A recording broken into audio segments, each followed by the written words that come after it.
through cover. Travis Head chops on. Back foot, bottom edge. Drags Atkinson into his stumps. Bowls here in Wetherell. Down the leg side. Does he catch up with it? There's a noise he's given. Wetherell strangled down the leg side. There'll be no review. Ton bowls to Smith. Bowls him. Middle stump. Sensational stuff. That is flooring for pace. And again, the captain bowls. Carey down the leg side. Caught the trap. Caught it with gully. Well bowled Stokes. Had the trap set. Carey fell right into the middle of it. Green on strike. Rides the bounce from the cast first ball. Tip and run. Throw the non-strikers. Hits. Green's going to be run out.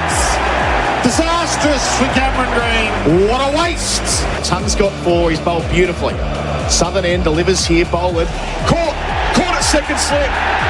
Great bit of bowling. He's got 5. Australia all out for 152. Sensational effort by England. They've been under a lot of pressure. They knew they had to make a statement early in this test match, won the toss and made it count. What do you think the Aussies will be assessing about a score of 152 on day one of the MCG? They'll be disappointed, no doubt.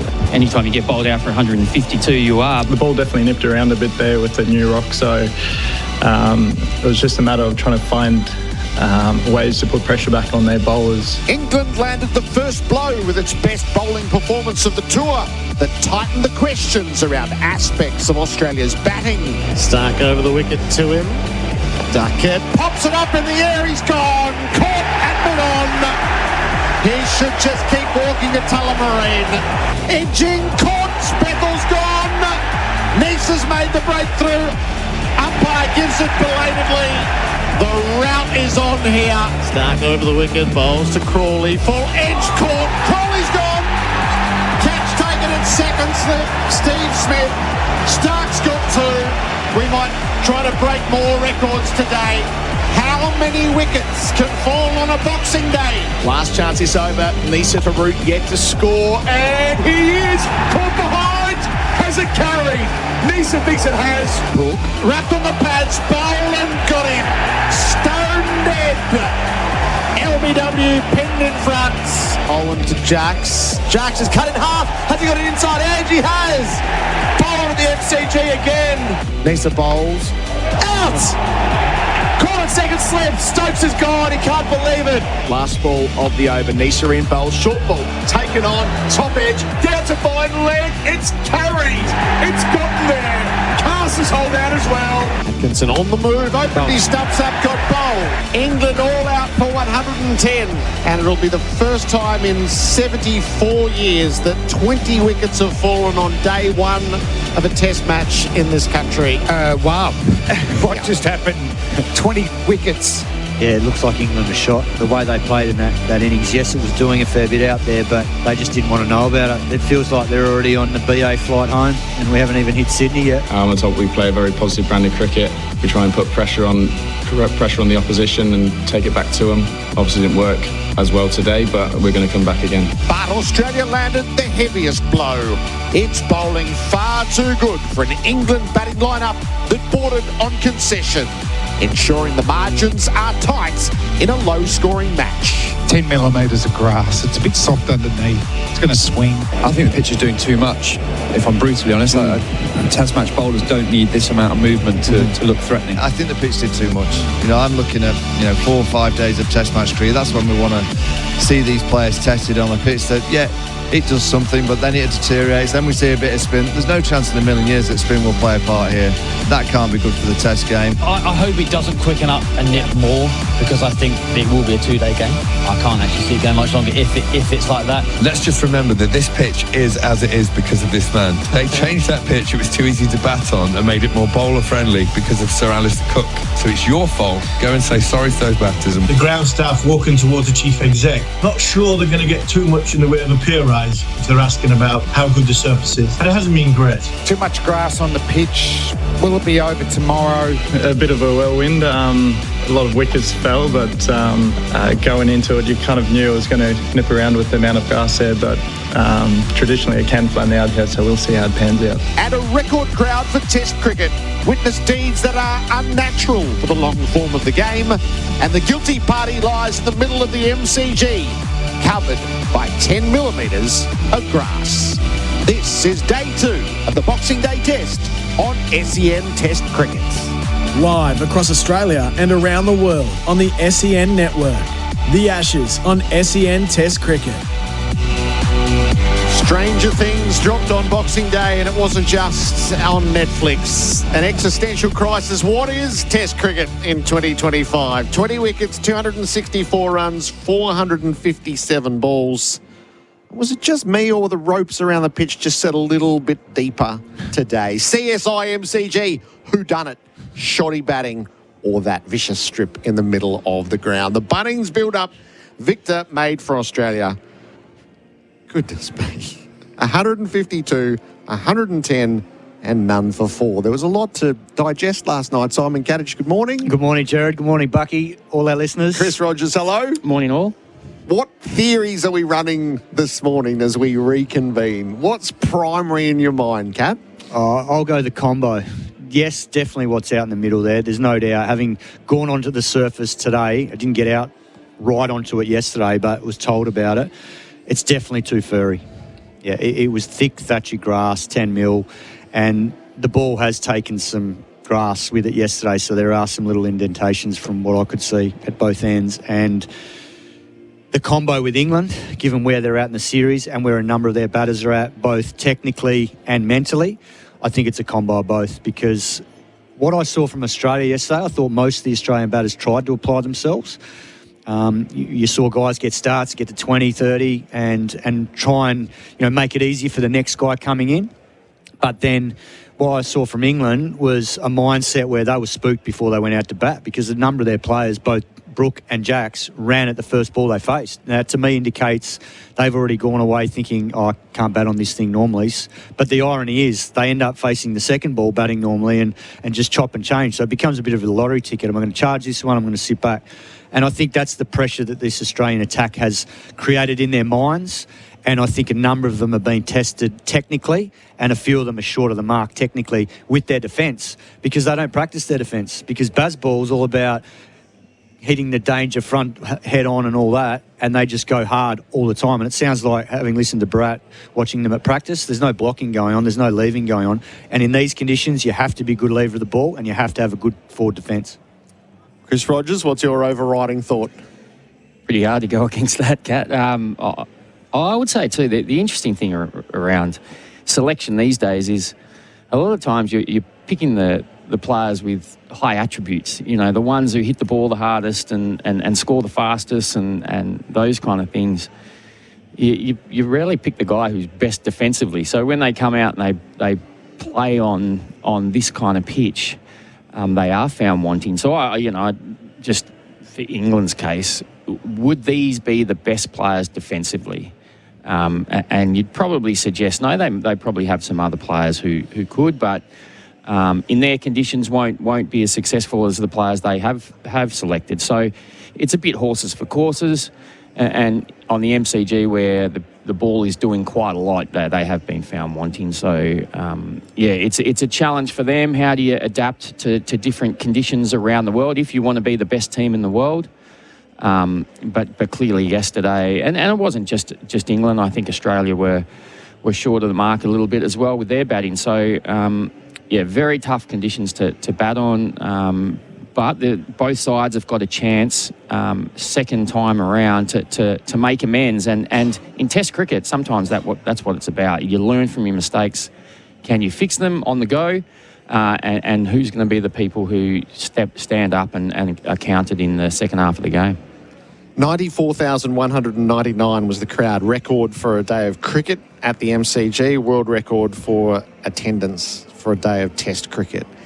Was it a good day for Test cricket or a bad day for Test cricket? Personally, I didn't think it was Test cricket what I watched yesterday. I feel like I'm watching a different game now. And it's hard because, when you get to our age, Bucky, and we're removed from the game and we're not playing it anymore, it's hard to not have that perspective that, this was what it was like in our day. But it's like watching a completely different game from my perspective. And I didn't particularly enjoy what I saw yesterday because I enjoyed some of it. Like, I enjoyed a couple of the guys that tried to hang in there and dig in. Like, I enjoyed the way Khawaja went about it. I don't think he threw his wicket away. He got to 29, I think, and did a job. I thought Carey was going about it the right fashion, as he has all series. And I thought England planned well to him and got him caught the same way he got out in Adelaide. So that was good planning on their behalf. And then I liked the way Nisa went about it, because I think he realised that he had to attack and commit 100% to his drives if he was going to succeed out there, and he did. He got a very valuable 35. So I liked that aspect of it, and I liked some of the bowling. I liked how Tongue bowled and Atkinson bowled and how Australia bowled. But there's part of it that, like, I completely agree with what you said, Bucky. I just think England, if they want to be a better test team around the world, and not just have it on their own terms in England, which they've been doing a lot of, and bashing teams on flat tracks, or in Pakistan where it doesn't bounce, they need to have a mixture of players. They don't have players that complement each other at the moment. I don't think I saw an England player yesterday, apart from probably Stokes, that was looking to try and make it easier for his next teammate. And he's doing that because he's done it all series and he's putting up a fight. But they don't look like they just look like they're in their own bubble playing their own game, rather than thinking about what can I do to help my teammate do better next. So if it means I absorb 30 or 40 balls, I might only get 10 or 15 runs, but that might just help him do better at 7, 8, 9, 10 or whatever. I'm not seeing that from England, and as a result, they're in the situation they're in. Good or bad day for Test cricket, Buck? I mean, I'm a bit the same. I think it's just happening so quickly, and then you're not seeing... the test of skill throughout a period of time for, Kat and I are both batters, so we're looking at it from that point of view. What I was thinking then was, I think if I asked Kat if he thought back to his best innings that he ever played, I mean, I would suggest the ones he would look at were the ones where he had to fight like nothing else at the beginning and actually didn't play that well, and had to get through really tough times, and then came out the end and kind of cashed in. Now, sometimes I think, I ask some of the players that I get to coach, would you rather have that kind of innings, or an innings where you walk out and hit the ball in the middle, from straight away? And a lot of the times, it is they'd rather hit the ball in the middle straight away, and it's really eye-opening in terms of, what their motivation is. So.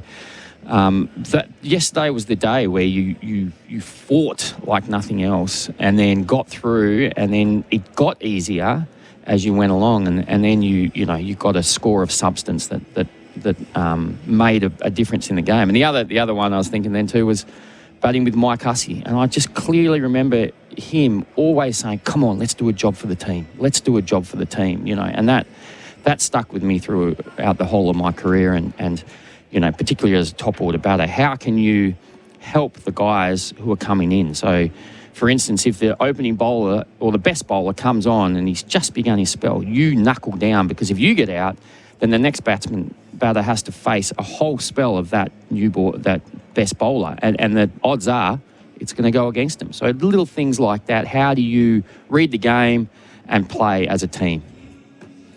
The pitch itself, and the history lesson is relevant here, is 2017. We all left a bit of our souls here in a game that could still be going in the multiverse.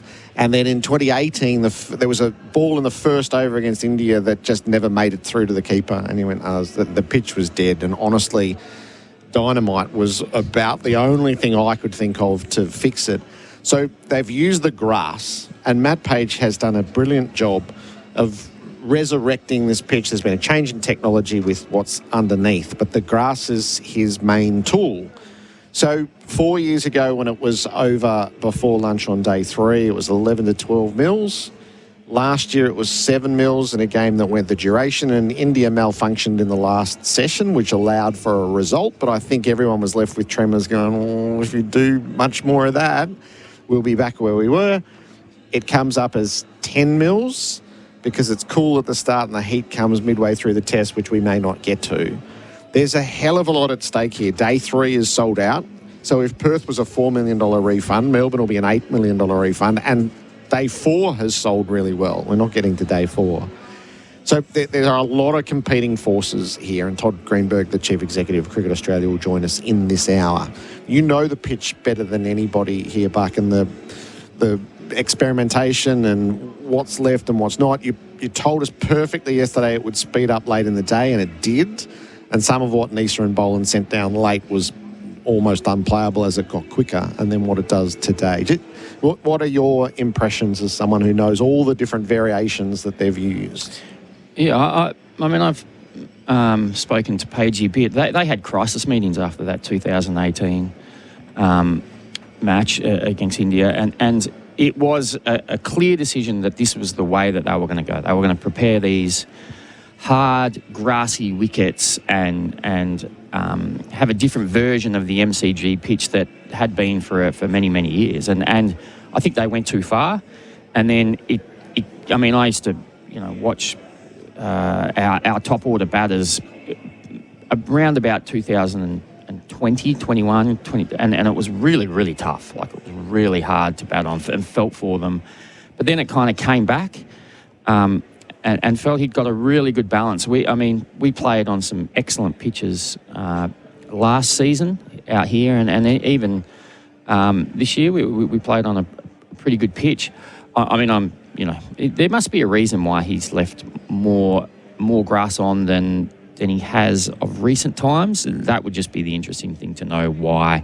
I'm not going to second guess him until you get to hear the reason.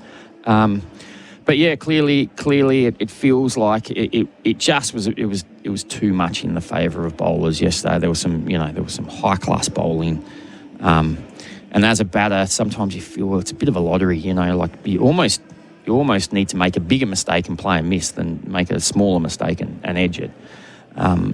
So yeah, it was one of those days. I think as a batter, you just stand there, you try and play as tight as possible, and hope you miss a few, and then they bowl a few bad balls and you pick them off. But it was challenging. But I'd like to hear the reasoning why there's a bit more grass on than usual. So he's a bit shocked. He didn't feel like it was a 20-wicket day. When we spoke to him yesterday, I've spoken to him this morning. That's the balance. The stripper is going to cop the bulk of the blame, the faulty batting and the mentality in behind that.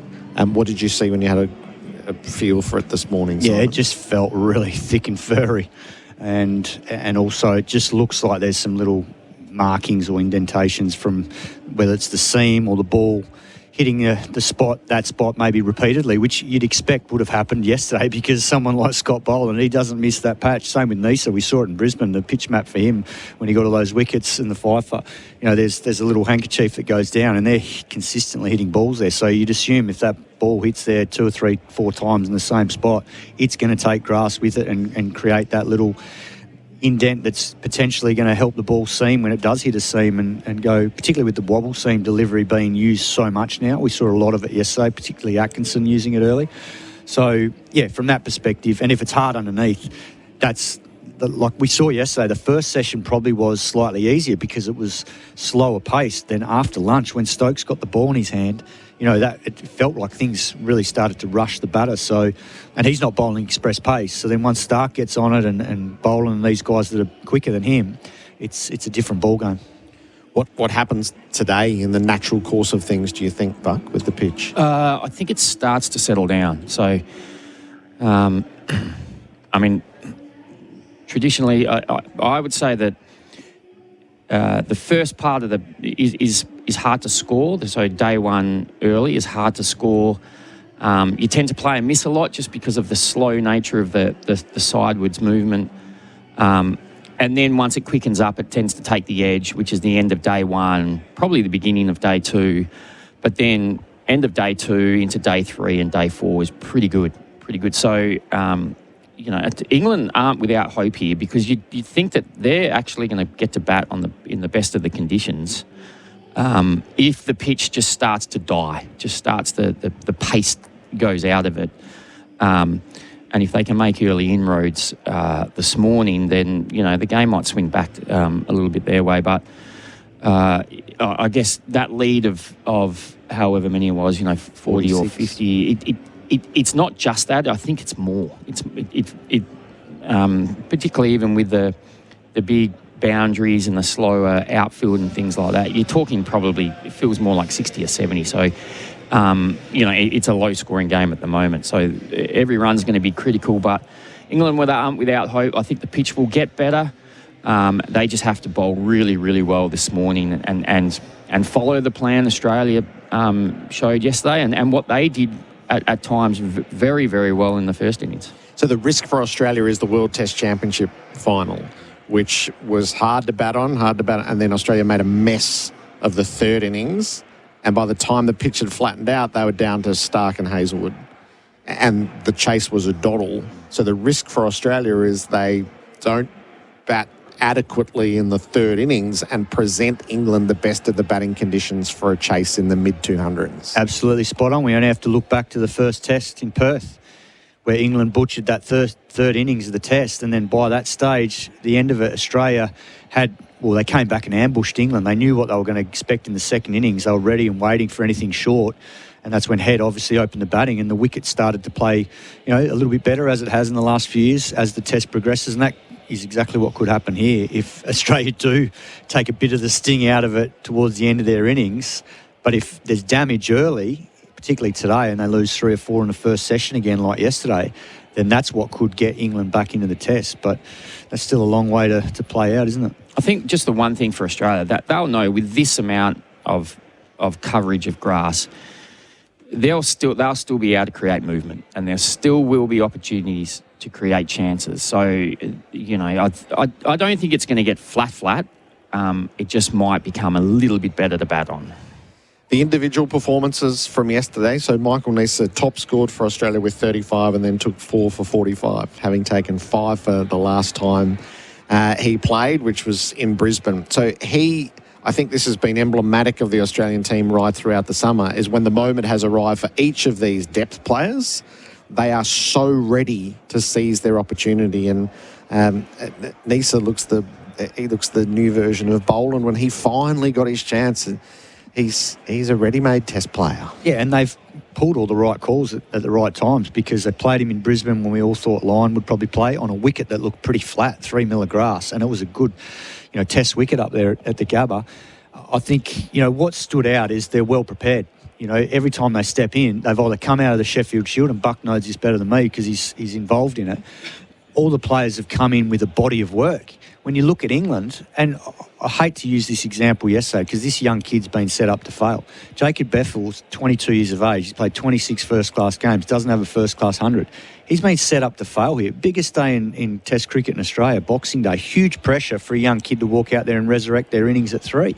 And yet he's played, a couple of tour matches here because they didn't want to prepare as they thought, everyone else thought they should prepare before a big Ashes series. And it's the fringe players you're preparing. It's not so much the 11 that have been playing a lot of Test cricket in the last 18 months. It's the fringe guys that are trying to vie for a spot. So young Shoaib Bashir doesn't get picked in Adelaide because he hasn't played much. Same with Bethel. So all the criticism that comes their way is warranted. Shield cricket's doing its job, Buck? Oh, without a doubt. I mean, it's a tough school. I look at Campbell Kellaway. He's an aspiring young opening batter. The lessons that he is learning at the moment, I keep saying to him, this is going to hold you in great stead for what's to come in the rest of your career, because you're playing against high quality bowlers on tough pitches, but because they're not huge scoring matches, there's pressure on bowlers as well. They can't afford to leak and miss. And the other thing is when you come up, the boys will talk about playing against Michael Neser because they know his quality. He will pitch the ball up and he'll swing it, and he'll swing it both ways, hit the seam, and you're up for a challenge. And that's the quality of Shield cricket. It's I think it's strong at the moment, and generally is, and long may it continue. So you've missed a trick in your coaching, Buck, is not opening with Scott Boland batting. It's clearly an error on your behalf. Never mind opening the bowling. You should be opening the batting. I'm all for number 11 facing one. I can always remember Darren Lehman before one of the Ashes series saying, look, we're not going to have a night watchman. That's not what we do. And I was like, oh, hang on. And I put up my hand and I said, but what if it's just one over? Can't we send out number 11? And he just shouted at me. He said, what did I say? We're not going to have a night watchman. And I was like, oh, okay. And then I think it was about 6 months later, we were having night watchmen, so there you go. It was brilliant theatre. And Steve Smith, who's a canny captain, he did it in Brisbane, and it cost him a lot of runs to do it, but he timed the test match out so Australia didn't lose wickets under lights. And he did it again yesterday to make sure that they weren't going to be 3 down. The fastest way to lose the game yesterday was to be 3 down at stumps, and Smith recognised that and was happy just to wait and then send Boland in to blunt the over. Yeah, absolutely spot on. I thought he got that right. And when you look at it from England's perspective, would love to know whether they actually thought about the other scenarios, going, well, let's declare, because at the end, did they score many runs there towards the end? You know, for the sake of 10 runs, you sacrifice that.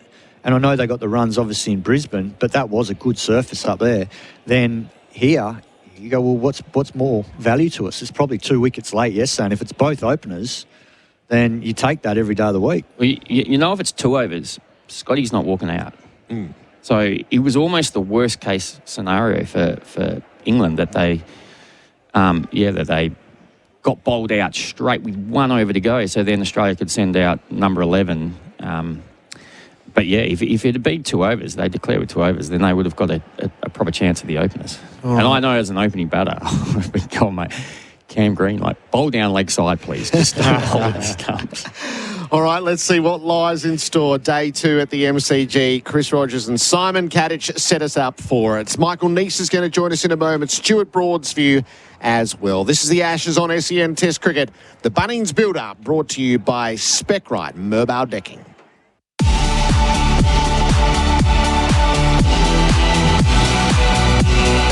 Live across Australia and around the world on the SEN network. The Bunnings Build-Up. Site code stands for safety. Available at Bunnings Warehouse. We've got delays starting to build on the Westgate Bridge, with works closing 3 lanes in both directions until 4 January. Delays of up to 1 hour expected to build this afternoon. You can use the Westgate Tunnel instead. Audio is more powerful than you think. For advertising with real power, start with commercial radio and audio, where brands are heard. Visit cra.au.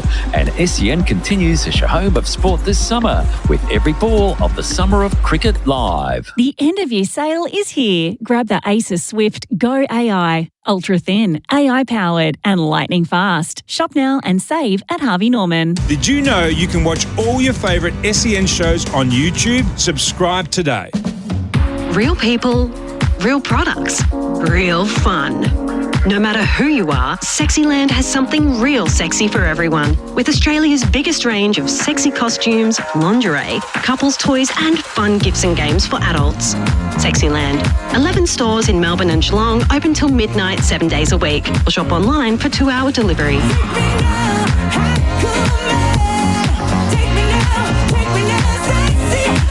Sexyland.com.au. Did you know that Cobra Mistake extra virgin olive oil supports heart health when consuming 2 or more 15ml serves per day as part of a balanced diet? Cobra Mistake, premium quality, great tasting and the most awarded Australian extra virgin olive oil. Be the sharpest tool in the shed with a discount on tool insurance from IMAR, the tradies' mate. For over 35 years, IMAR's trusted team have backed tradies with the sharpest... Oh, that really is sharp. The sharpest tool insurance from the trusted team at IMAR. Call 13IMAR today and be the sharpest tool in the shed with your discounted tool cover. That's 134627. They're the tradies, mate. That's IMAR. Milwaukee's not just for plumbers tackling yet another block drain. Electricians facing massive wiring jobs. Mechanics fixing that snapped bolt before knock-off.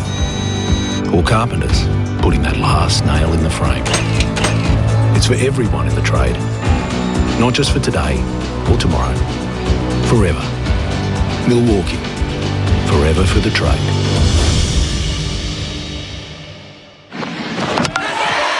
Big call today, Skipper. You declared early. Yeah, had to. Saw the thinning up top and knew I had to act. How did you fix it? The team at Grow implanted my own hair into the thinning areas in one session, and now it grows naturally. I gotta say, strong comeback for the hairline. No need for a third umpire on this one. With over 40 million hairs transplanted in the last decade, Grow helps you declare on thinning hair before it's too late. Search Grow Clinics now. That's GRO Clinics.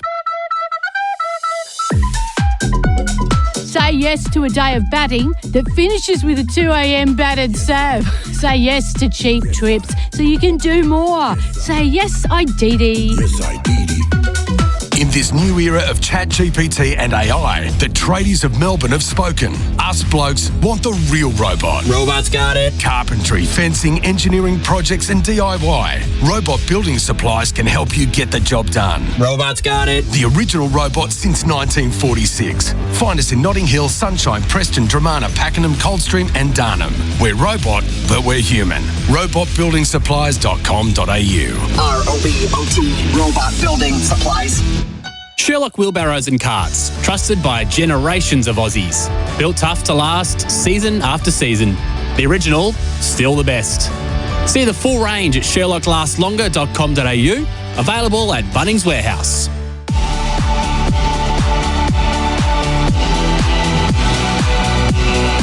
Live across Australia and around the world on the SEN network. The Bunnings Build-Up. Site code stands for safety. Available at Bunnings Warehouse. The Ashes on SEN Test Cricket. Australia will resume day 2, none for 4 with a 46-run lead after 20 wickets fell on Boxing Day. The Bunnings Build-Up brought to you by Siteco here at the MCG for SEN Test Cricket. Michael Neser was really the central figure for Australia yesterday with bats and ball. He is downstairs with Adam Collins. Michael Neser, the man of the moment yesterday, top scoring and 4 wickets on the G on Boxing Day. How does that feel? Amazing. As I said multiple times, this is what I dreamt of as a child. Me and my brother would watch Boxing Day tests, wake up early, and then to be part of it, it's very special. It's to realise the childhood dream as well. Like when you got home back to the hotel last night, maybe chuck on the highlights, speak to your family. I mean, how does it all come out emotionally when you've done something so special here? I think my family are probably more emotional than me. I think when the summer finishes, it'll probably sink in. But for now, I'm wrapped and I'm playing Boxing Day. How good. The extra layer to this, of course, is that when you did that hammy injury last year and you, of course, weren't in the original 15-man squad for this series, that there must have been moments when you thought, look, I've played those 2 test matches, but I'm probably done. In the back of my mind, you obviously have moments where you think you're done, but I've always been determined and it's a dream to play, so I've just kept working for this moment. Whether I thought it was going to come, maybe not, but I'm privileged and honoured that it has. And all that work that people don't see, season on, season off, of course, all that work with Glamorgan to make the most of conditions like yesterday, which at times did feel quite English. Yeah, exactly. I know personally I've made a lot of sacrifices to get to this moment, not just myself, my family as well. Spent a lot of time away from my wife and my kids, all working towards this. So I think I have to give a lot of I suppose credit to them for sticking by me through the thick and the thin, and it's a dream to be playing here. Why don't we deal with your bowling and then come back to your batting in a sec? I mean, getting assistance from the surface, but being so able to make the most of that situation, being able to be patient, keeping it in the right spots, it's like it was made for you. Yeah, as you said before, this probably was similar to UK conditions. Having experience in county cricket, I know that you have to be quite patient and not go searching, especially when it is doing more. You actually have to go the other way and almost just trust the process of just hitting that good length. Maybe every now and then throwing one a bit fuller. I think that's what we did well yesterday. We maybe erred on the fuller side, watching how they went about it. Most of the dismissals were quite full, so they kind of set the template for us, and fortunately we followed that. And unplayable to Bethel, and in the way you set up Root in that channel where he's been exposed so often before against Australia, that must be so rewarding, getting out the kingpin Joe Root for a duck. Yeah, 100%. It was a big wicket for us because we know how dangerous he is, especially on these conditions where he can dig in, and he's a very good lever normally, and to get him was a big win for us. Saying that, we got another innings. We don't know what the wicket's going to do. It might flatten out, who knows. And we got to be on from ball 1. Were you surprised at how much assistance you were able to get out of the surface late in the day? Not surprised, but I think it definitely looked like it got easier to bat on towards the back end there where Gus was batting, and I don't know how it's going to pan out today, but we'll see. You might be required to top score again. Who knows? I mean, it might be that kind of weird test match where you have to pin the ears back and have a crack. It felt like that was your play after playing and missing a little bit early on. You just got to trust your strokes. 100%. I think first 20 balls, I felt like I was going to get out every ball there with the ball nipping in.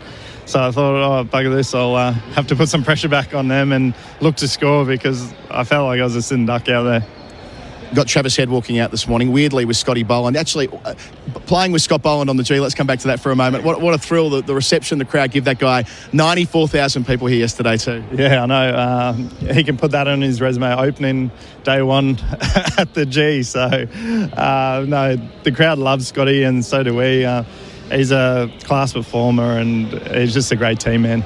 Game situation, 46 runs ahead. Travis Head in conditions where he's thrived before. It feels like the higher the degree of difficulty, the better that Head plays. Yeah, definitely. He's just got such great hand-eye.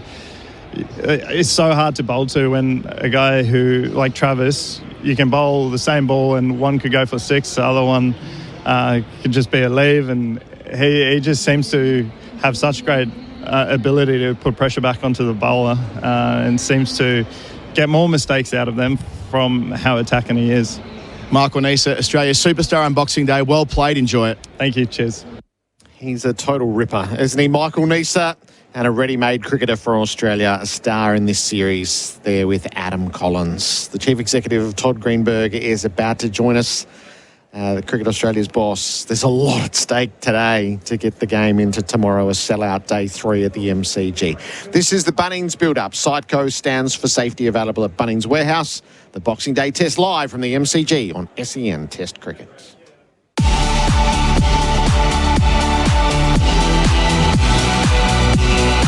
Live across Australia and around the world on the SEN network. The Bunnings build-up.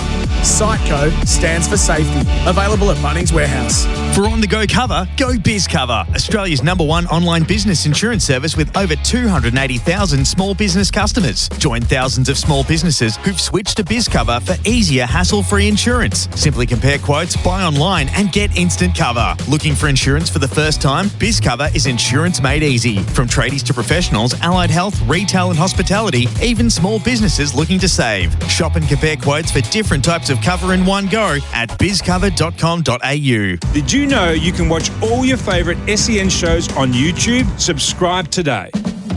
Real people, real products, real fun.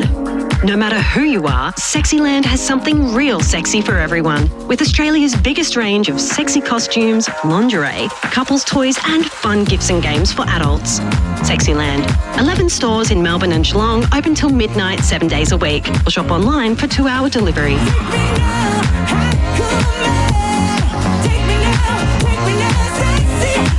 Sexyland.com.au. There's more for you at Victoria Police. The freedom to go on more holidays with a job that gives you 9 weeks annual leave. More connection with your community, where you'll make a difference every day. The chance to meet more people, where workmates become your best mates. More opportunity for change with hundreds of career choices. You can have all of this and more with a career at Victoria Police. Search Police Careers. Authorised by the Victorian Government, Melbourne. Luxury isn't just found on land, it's crafted on the water. Cobalt Boats, the world's #1 bow rider, redefines boating with unrivaled performance, timeless design, and effortless luxury you won't find anywhere else. Whether it's cruising the coastline with family or entertaining in style, Cobalt turns every journey into an experience to remember. Step aboard and see why the world calls Cobalt #1. Cobalt Boats, the standard in luxury, performance and class. Book your Cobalt experience today, online or in store. Think about how you use your car. Do you just drive from A to B? Is your car your office? Or do you go off-road? How you use your car will determine the type of brakes you need, because not all brakes are the same. Bendix have developed brake pads in Australia to suit your vehicle and driving style. No other brakes can say that. It's time to think about your brakes. Next time you change brakes, fit Bendix brakes. Don't accept anything less. Bendix brakes. Put your foot down with confidence.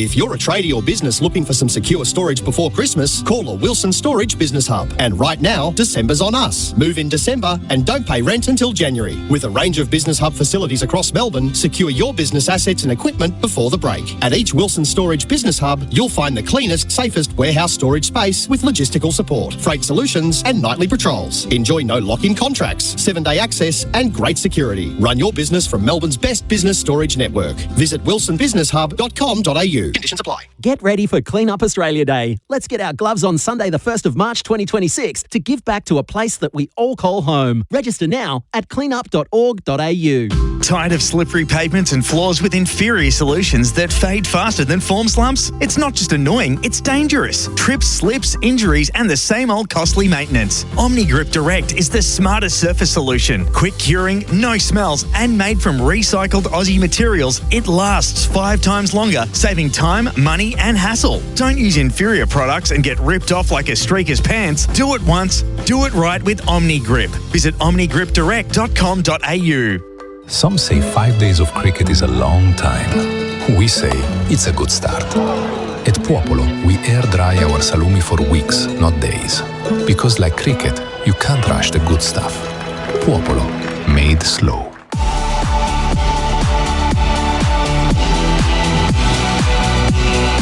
Live across Australia and around the world on the SEN network. The Bunnings Build-Up. Siteco stands for safety. Available at Bunnings Warehouse.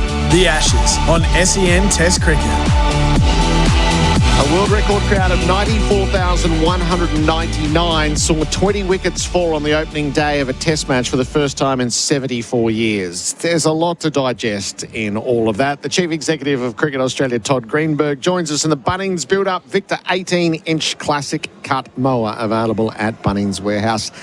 Todd, season's greetings. Merry Christmas, good morning. I'm not sure where we start, Gerard, but wherever you like. Feels like there's an existential crisis around what is Test cricket. Are you sharing in that? Oh, yeah. Didn't sleep well last night, put it that way. It was first of all, it was an amazing day of Test cricket. So for that record number of people that were here yesterday, boy, they've had an experience. But our challenge is to make sure we can continue those experiences day after day. And that's the challenge on all of us. I don't know whether these are really your questions to answer, but I'm going to ask them anyway. Is 20 wickets in a day of Test cricket too many? Short answer to that, from my opinion, is yes, it is. As mesmerising and as fascinating and as enjoyable as it was to watch as a fan, we want Test cricket clearly to go for longer. I mean, the simple phrase I'd use is short tests are bad for business, you know. It can't be much more blunt than that. So I would like to see a slightly broader balance between the bat and the ball, and I thought yesterday slightly favoured the ball. I would say that I think the batters have some ownership in some of that. I don't think it's all around the pitch, but we've got some challenges. I was thinking last night, I mean, you would probably know this better than most, but I can't think of another sport on the planet that has such variables and the factor on both the outcome on the field and the commercial outcome off the field, predicated to the conditions, both pre-game, in-game. It's a unique and fascinating sport we work in. So I was thinking that on the drive in this morning. I was trying to think of a rugby league equivalent or an AFL equivalent. There just isn't one, which is the charm of Test cricket. It is also the charm. The curse. It is complete. I mean, I was thinking about this the same thing. So we were thinking obviously in similar ways. I had 15 years in rugby league, and I remember once bringing the players off the field for a lightning strike, but we were back on 15 minutes later. Yeah. So it is very different. But that's, as you say, that's what makes our sport so unique. But it also what creates challenges. And I get a sense, I'm sure you would have talked about this yesterday, but the modern day player in difficult conditions will not be looking to genuinely fight their way out of it through technique and absorb pressure. They try to do the opposite. And we saw that with a number of the England players, probably more so than ours, but that looks like the modern game. Yeah. So are we keeping up with the modern game and the way the modern game is being played? So what level of culpability do you think the strip in the middle of the MCG carries for it? Well, I can't say to you that I would hold my judgment till both teams have batted, because they already have. Yep. But I will say that cricket can be a funny game and go over a number of days, so I'm going to reserve my judgment a little bit on this until after the next day or two or three, hopefully. I'd remind myself more than anyone that 19 wickets fell in Perth and the pitch condition was very good. So let's have that conversation maybe when we're in Sydney post this event. But it did appear to me yesterday that a lot of sideways movement, which made it really difficult for the batters. But again, I don't think it's all on the wicket. I think there's a multitude of areas there. How much money is at stake as to whether we get to a day 3 or not? Lots, particularly with a stadium of this scale. I've been talking to you all summer, so I've never shied away from the fact that there are commercial considerations in what we go through. So I'm really hoping we get to day 3 because there'll be a lot of money at stake. And, when people hear me talking about the commercial benefits, I think it's really important to understand that every dollar we make effectively goes back into the sport. So we're talking about where the money generates and then where the money is invested. And it's really about participation, pathways, more boys and girls playing. So, unashamedly, we work hard to commercialise our sport to put it back in. The history of the pitch is so important in these conversations because I lived through 17 and 18. Yeah. And at the end of 18, and I wasn't terribly popular in these parts, I suggested dynamite. Yeah. They went with grass instead of dynamite, so kudos for them. Now, we might be the other side of it. Do you have a national strategy around pitch preparation for test matches in this country? Look, the way I would answer that is that our strategy is to try to encourage and ensure that every stadium produces wickets that have characteristics unique to them. And I thought this time last year, the wicket here was a fantastic cricket wicket. Clearly, it's probably slightly different this year with more grass on it on day 1. And I heard the ground staff talking about this yesterday, about the conditions and the weather. It hasn't been as hot and we've had more rain. And there's a whole pile of variables that go into this. And no one appreciates that more than me. So this is an inexact science. But the purpose of raising that is the inexact science has huge consequences.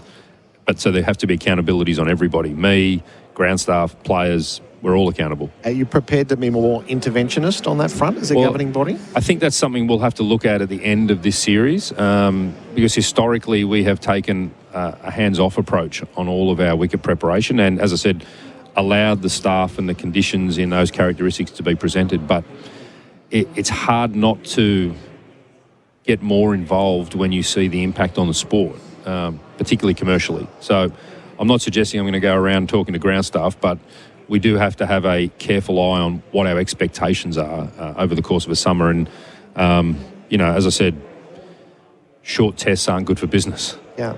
Other countries do it. Yeah. So India are shameless about it. Yeah. And England certainly have done it in the Bazball era with the pitches they have prepared. So I'm not saying it's uniquely Australian not to get involved, but it is distinctly Australian not to get involved. Would you concede that? Yeah, absolutely. I think his history tells you that we've never done that because we've never needed to. But again, what I'm always conscious of is for Australian cricket particularly to continue to evolve. And so clearly the players are evolving to a point where you didn't see in tricky conditions yesterday any real partnership that dug in and said, we're going to try to get through this next 2 hours. What we saw was players running down the wicket and trying to hit their way out of it. So if that's the modern game, is the wicket preparation and is our conditions conducive to getting the best outcomes for the sport? That's probably an open question on me and others. So it clearly predates your time. There was a time in Australia where wickets were heavily slanted towards batting at all levels. And we have moved, I actually think, for the better of cricket to a balance that might tip more in favour of the bowling, but it does lead to these moments. Is there a charm in the old school Australian 600 plus totals and matches that do go 5 days? They still more often than not resulted rather than drew, or I think the tension pieces of summer are better when the ball is right in play. I agree with you. I mean, I think we would be having a different conversation if we were playing on a really flat wicket that produced nothing yesterday and it was 3 for 280 or something and people wouldn't have enjoyed the day that they had. So it's like a lot of things in life, it's a balance and trying to find that balance. I mean, I think if you look at what's happened in cricket over the last 10, 20 years, technology on bats, shorter boundaries, it has been a batter's game for a long period of time. So I agree with you. I think better wickets that are more conducive to getting the balance between bat and ball, and that's a word I'm trying to find and thread the needle on, which is balance, because it feels like we haven't quite found balance. I thought Adelaide was a great balance, to be fair. It was a very good wicket, but we found a way to find a result. Feels like this one's slightly out of balance, but in saying that, let's have a conversation at the end of today and then maybe tomorrow, and then let's see how this game unfolds. Cricket has a funny way of catching up with itself occasionally. Yep. Were you proud of the Australian team in Adelaide? Very, very proud of the team, and I want to call out the staff associated with the team, particularly people like Andrew and George Bailey and their crew, because they've planned meticulously on this for months. You know, people talk about little things like Alec Carey standing up at the stumps. That didn't happen because Alex had an idea on the field at that point in time. That's been months in preparation. That's been strategy and tactics and preparing for a summer. And we've had a lot of adversity in that team. You know, if I'd said to you at the beginning that Pat and Steve wouldn't play in the same test, that Nathan's only played really, you know, a part in one, and no Josh Hazelwood. You know, we've had lots of things thrown at us. So I'm very proud of the team, very proud of the way they've conducted themselves and the way they've played. Were you in the rooms afterwards? I was in the rooms after the first test. I wasn't in the rooms in Adelaide, but I was involved in talking to Pat and Andrew about making sure that all our former players got down there to celebrate that moment, because this is as much about those who have helped us get there as those who've performed on the day. So it was a nice moment, which I know meant a lot to a lot of our former boys as well. And particularly given the friction in recent times, which is natural between commentariat and current day player. Do you think that that's played a role in bringing everyone a bit closer together? Absolutely. For me, it was an opportunity in a moment in time. And, you know, without naming former players, the messages I got, you know, read something like, "Hey, Todd, thanks for the invite into the rooms." That meant a lot. I hadn't been to the rooms for 10 years. I really enjoyed it. Thanks for having us. And that's coming from some of our best and brightest, some former Australian captains. So the more we can bridge that gap, I think it's better for the game. You're not serious about a pink ball Boxing Day test, eh? No. And I didn't say we were. I didn't say we were doing it. I did say we were having a pink ball game here in March 27. And I did say that I thought pink ball worked really well in Adelaide and in Brisbane, but there's no current plans to bring a pink ball test to what is this iconic occasion. The charm of this occasion would be, you know, you could have a midday start. I've run this past a lot of chief executives in the past. And their response has been what? Well, it's a good idea, but no one can quite see past where we've got ourselves to. But we placed through to 7:30 last night. Pretty cool, I reckon. And it was pretty good light. You know, I think the old adage of 10 years ago that everything stops to the 6 o'clock news, I'm not sure how many people have got that anchored into their diaries each night. So there's a conversation we had maybe at the next TV deal. The long-term question I've always asked at this time of year is there any possibility of a Christmas Day BBL game, or is that now on the shelf? No, it's a live conversation. Right. My personal view is I think that would be a brilliant slot in the right market with the right teams. Clearly we have to work through the ACA and the players, because we need to work with them on that, but we're actively engaged in conversations about that as we speak. Have you got a model? Yeah, we do. We've got a couple of models that we're testing, and again, we need to work with the players, because I don't want the players to feel like this has been imposed on them. I want the players to feel like they're part of something special and we're creating another occasion. You know, I remember years ago, before AFL and NRL really nailed down Anzac Day, there was criticism of playing on Anzac Day. Now that's one of the great moments in the winter codes for both. I get a sense cricket can do that on Christmas Day for a variety of different reasons and opportunities. So we are looking at that carefully. So what chance 2026 instead of the Griswolds, it's the BBL? Well, I watched the Griswolds again this year, and I'd much prefer to be watching BBL. So from me, it's been an open challenge on our staff and team to see if we can work together with the players to make it happen. So give me a month or two, and you'll probably you can ask Paul Marsh this when he comes on, and I'm hoping he brings an equally open mind to it, which I know he will, and he has been on a range of things. But we have to give clarity to the players on how that would work. What's your view on, so yesterday we had, 8 hours of test cricket and then back-to-back matches SCG, and we finished, with 42,500 in Perth. Yep. What's your view of the structure of Boxing Day at the moment? Yeah, I mean, last night we broke again the aggregate record cumulative of people in grounds. 162,000 people were inside stadiums watching cricket on Boxing Day. So that tells you something. I haven't seen the ratings numbers yet, but I would imagine they would be equally big. Cricket owns this time of year, and we've always talked about it being the national sport, but you know, having the ability to watch all of the cricket yesterday and then drift into the BBL for 2 games, I think is fantastic. So yeah, we want more of that. Thoughts on a designated hitter in the BBL? Yeah, again, I've been challenging the BBL team to come up with different things, like keeping a ball in the first over. We brought that in. Apparently that's been talked about for years and years, and I sort of said to the team, I like it. Bring people along and let's do it. Designated hitter, same thing. Like, we've got to be prepared to try different things, and we will be challenged and we will be criticised, and that's okay. But geez, if BBL is not the space to try some of these things to innovate, and if they don't work, then we'll look at something else. But you never know until you have a crack at some of these things. So I've been really pleased with the level of cooperation inside the network of the BBL to bring some of these things to fruition, and so you'll see the designated hitter next year. All right, give me a scenario. We love playing scenarios at the start of the day. Stumps day 2. Australia 5 for 275. They've really grinded out their effort today. Scotty Boland hopefully can hang in there and be a home crowd hero.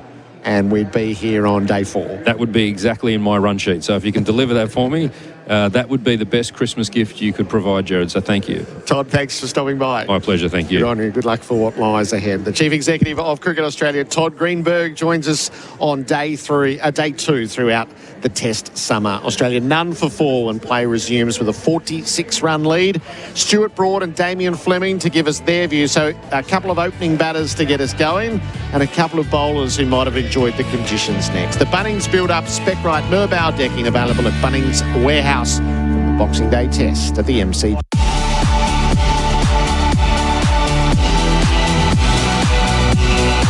Live across Australia and around the world on the SEN network. The Bunnings Build-Up. Siteco stands for safety. Available at Bunnings Warehouse. The Housemaid, starring Sydney Sweeney and Amanda Seyfried, is in cinemas now. The super sexy thriller based on the best-selling novel is a must-see this summer. Get your tickets now. Did you know you can watch all your favourite SEN shows on YouTube? Subscribe today. Spec-Rite Merbau decking comes pre-oiled, which means it's already primed and ready for installation, saving you time, improving stability and protecting the timber from moisture and UV. For a great finish on your deck, start with Spec-Rite pre-oiled Merbau decking. Available at Bunnings Warehouse. Nothing says Aussie summer like an ice-cold Bundaberg ginger beer. Coupled with backyard barbecues, sunshine and your mates. Bundaberg ginger beer is a true blue brew. A quintessential classic. Craft brewed over 3 days using real Aussie ginger. And a traditional family recipe which has been perfected over 4 generations. Treat yourself this summer to the great Australian brew, Bundaberg Ginger Beer.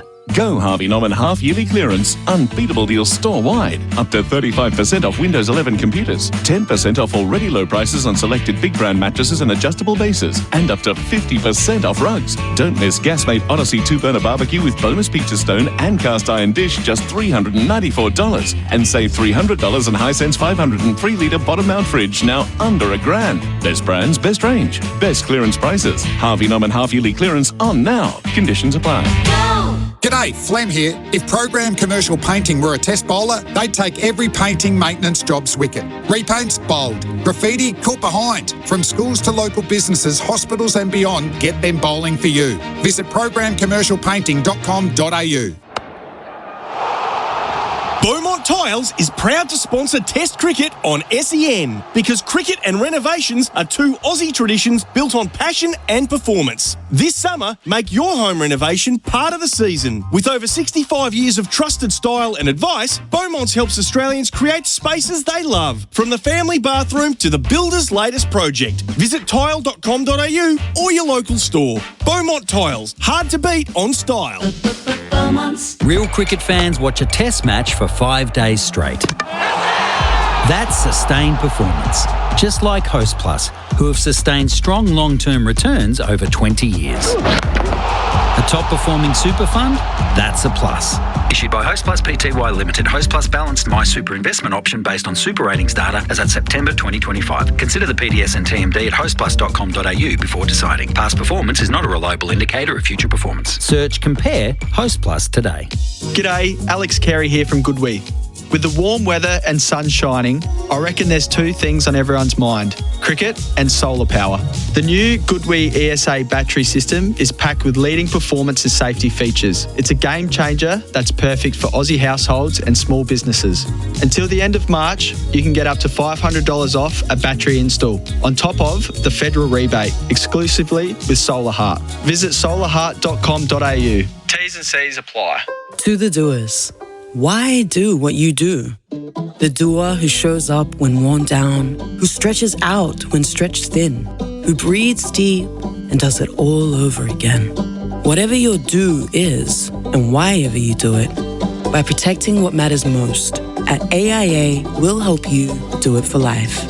AIA, health insurance, life insurance, financial advice. To learn more, search AIA Australia. Need a new battery roadside? Holler for a Marshall. Marshall batteries come to you fast with the right battery and expert fitting. Serving Australia since 1935, choose the leading roadside battery replacement service. Holler for a Marshall, day or night. marshallbatteries.com.au. Goodwee Batteries and Solar Heart Expertise, the perfect partnership. And Host Plus, Finder's Super Provider of the Year. That's a plus. Issued by Host Plus Pty Limited. Check the PDS and TMD at hostplus.com.au. Ashes on SEN Test Cricket. The pre-match for Beaumont Tiles, hard to beat on style. And Isuzu. Adventure is everywhere. Go find yours in the new 2.2 litre Isuzu D-Max. Book your test drive today.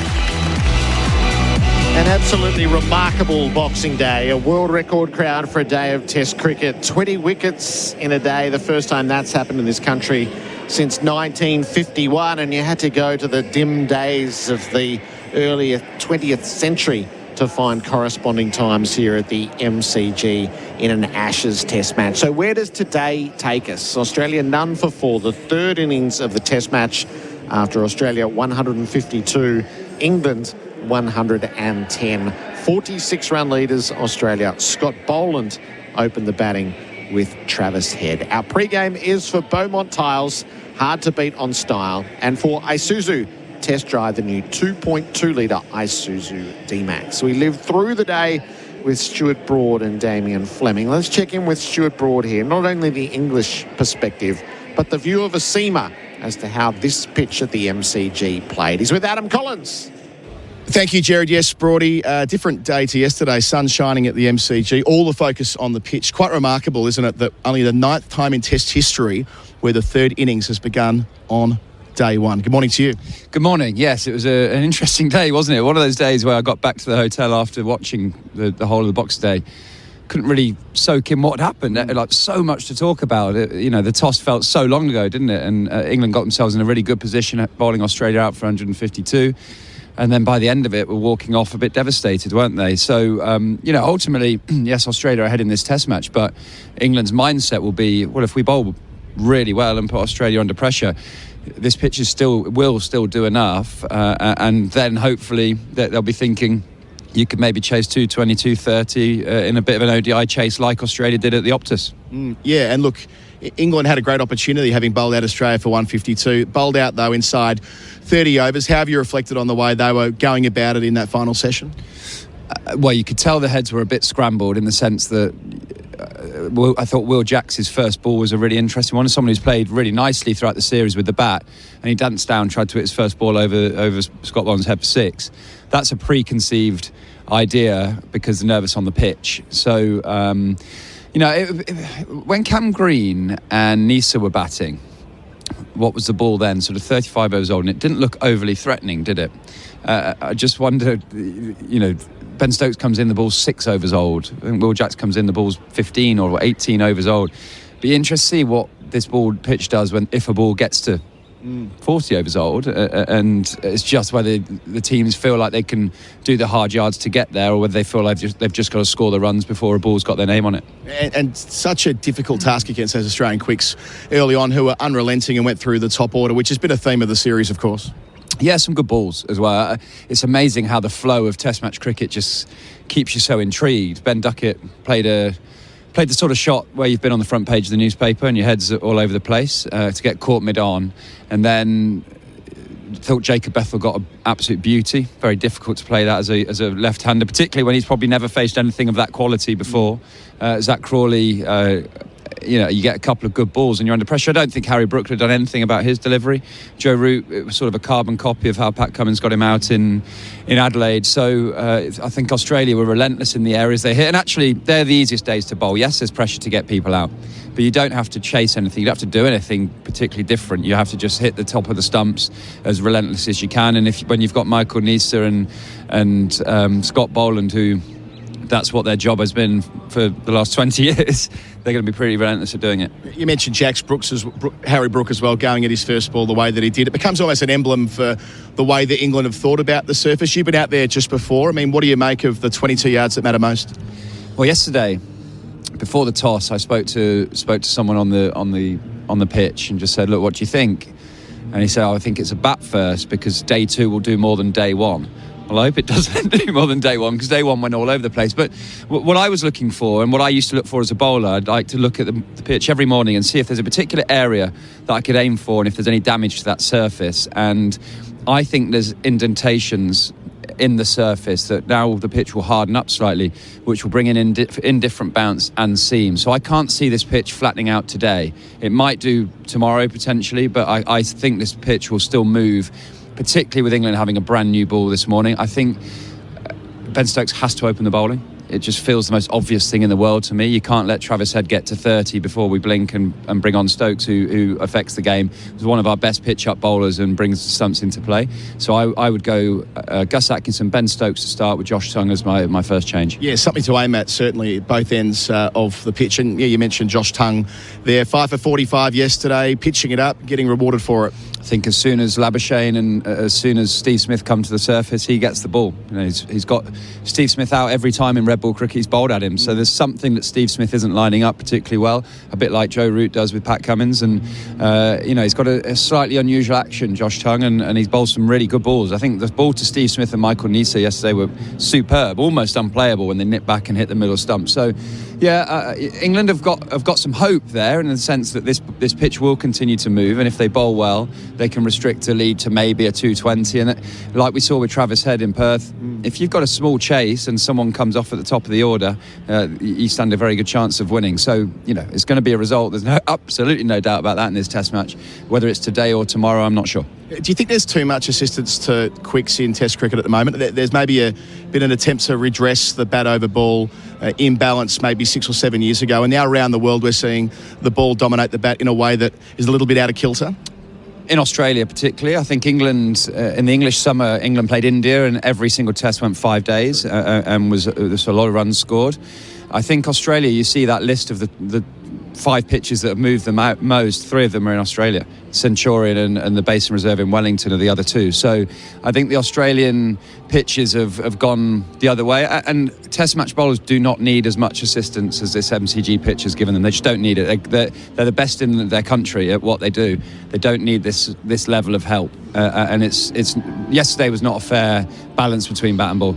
Great stuff, Stuart Broad. Thanks for joining us here. Looking forward to seeing you upstairs. Who knows what day 2 will bring? Absolutely. That's why we're so intrigued and excited by it. Brilliant. Thanks, Broady. Up to you, Gerard. Not a fair balance between bat and ball, as I think that resonates pretty strongly. So what does happen on day 2 when Australia head out to bat? Damien Fleming coming up shortly, Adam Collins and Stuart Broad there for Milwaukee. Milwaukee is for everyone in the trade, and it's not just for today or tomorrow. So much news floating around, many opinions, some great stats, but probably more than anything else, how is everyone setting up for day 2 and their approach? Bharat, Sundaresan and Tom Morris will take us to that next. Our pre-game is for Beaumont Tiles, hard to beat on style, and for Isuzu, test drive the new 2.2-litre Isuzu D-Max. The Ashes on SEN Test Cricket. Goodwee batteries and solar hard expertise. The perfect partnership. And Host Plus. Finder's Super Provider of the Year. That's a plus. Issued by Host Plus Pty Limited. Check the PDS and TMD at hostplus.com.au.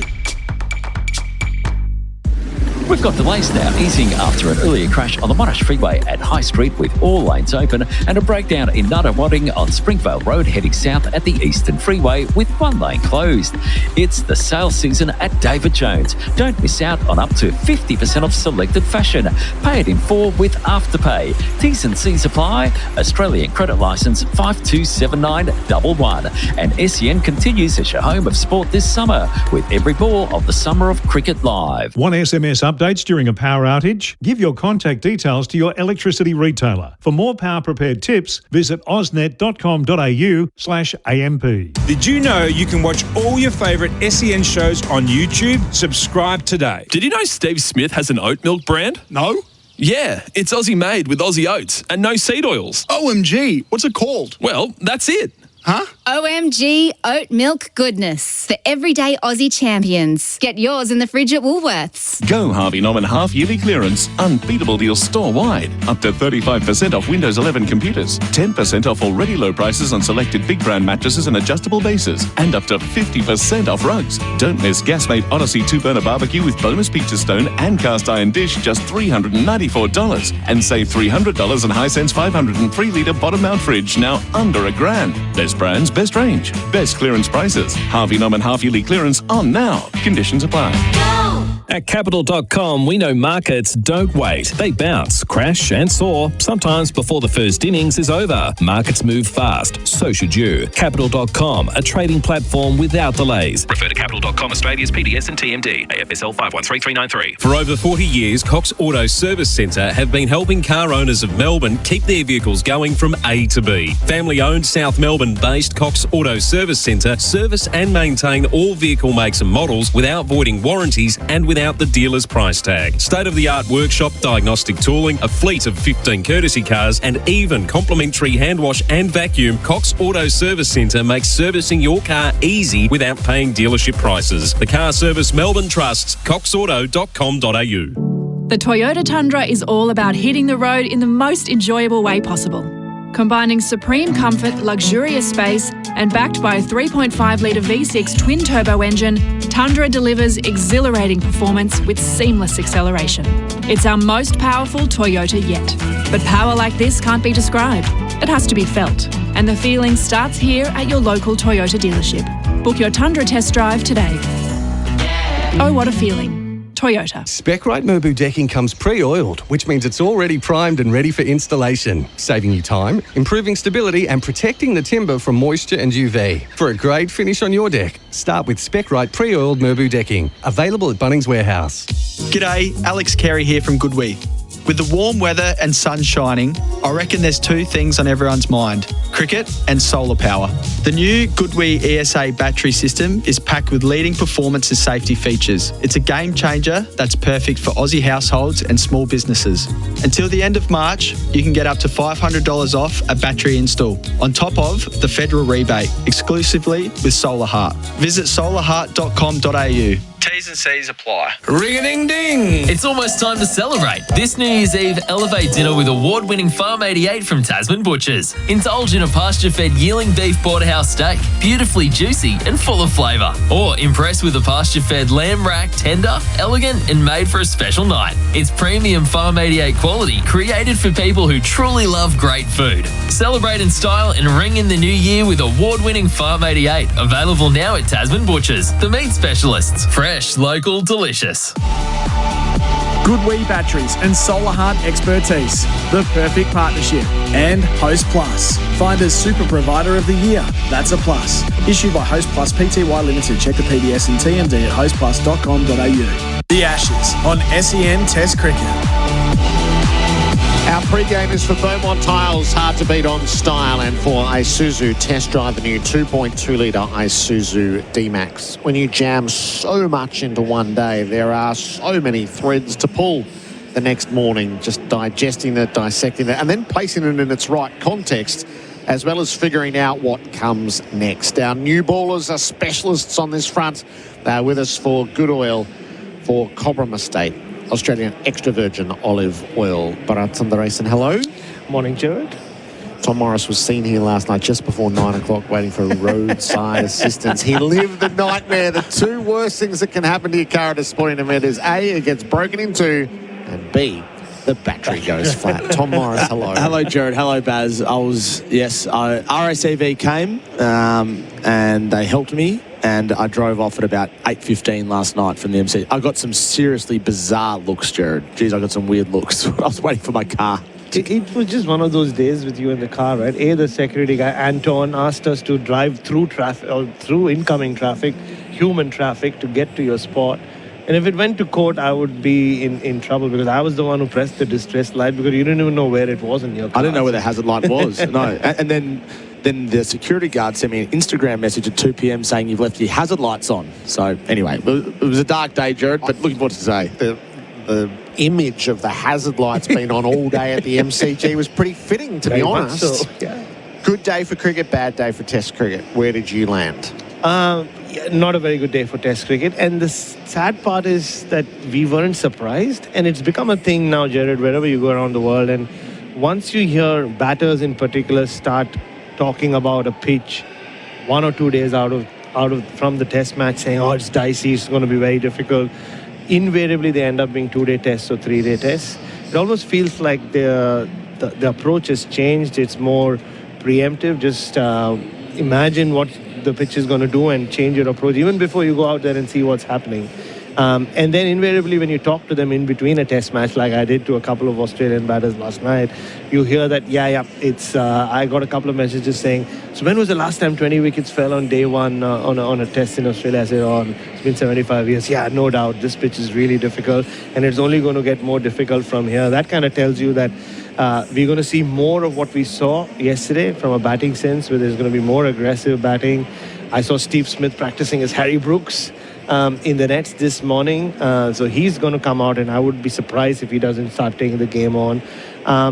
It's not really a great reflection because, it's maybe back in the day when this occasional collapse would happen, Gerard, you'd feel like, oh yeah, this is exciting. The bowlers are having their day out. It doesn't feel that way anymore. It just feels like as soon as the pitch does something and it's more in favor of the bowlers, the batters just go, okay, getting a quick fire 30 is enough.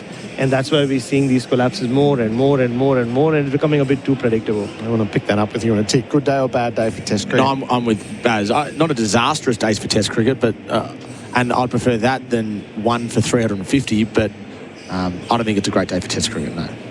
Steve Smith spooked everyone, I'm sure of this, and nobody, because of his manner from 2 days out, right through to, he was the first one to give up on the pitch with the drive where he loses his middle stump. And then you've shown me images of him in the nets today. So he's setting up for the flukers pitch, the lottery pitch, and just snatch at whatever we can. And then my fear is that Australia thinks its best way to win is today. Yeah. And win in 2 days rather than take any chances with what the pitch might look like on day 3. And this is where Smith's influence on these things is just so profound because the eye is drawn to him and nobody can see a demon like Steve Smith can see a demon. He should be in Stranger Things. Oh, we've seen it like everywhere. We've seen it when he's played Test cricket in the subcontinent, in England a couple of times. But yeah, once he starts talking about it and the way his body language was during his innings as well, and the way he looked at the pitch after getting out, and all of that just adds to it. And you could see it's not just the impact that he has on his own teammates, but it's the opposition as well. I think England gave up on this pitch as well before they even walked out to bat. I think we spoke about it, and they looked at 152 as being closer to 300, the way they batted.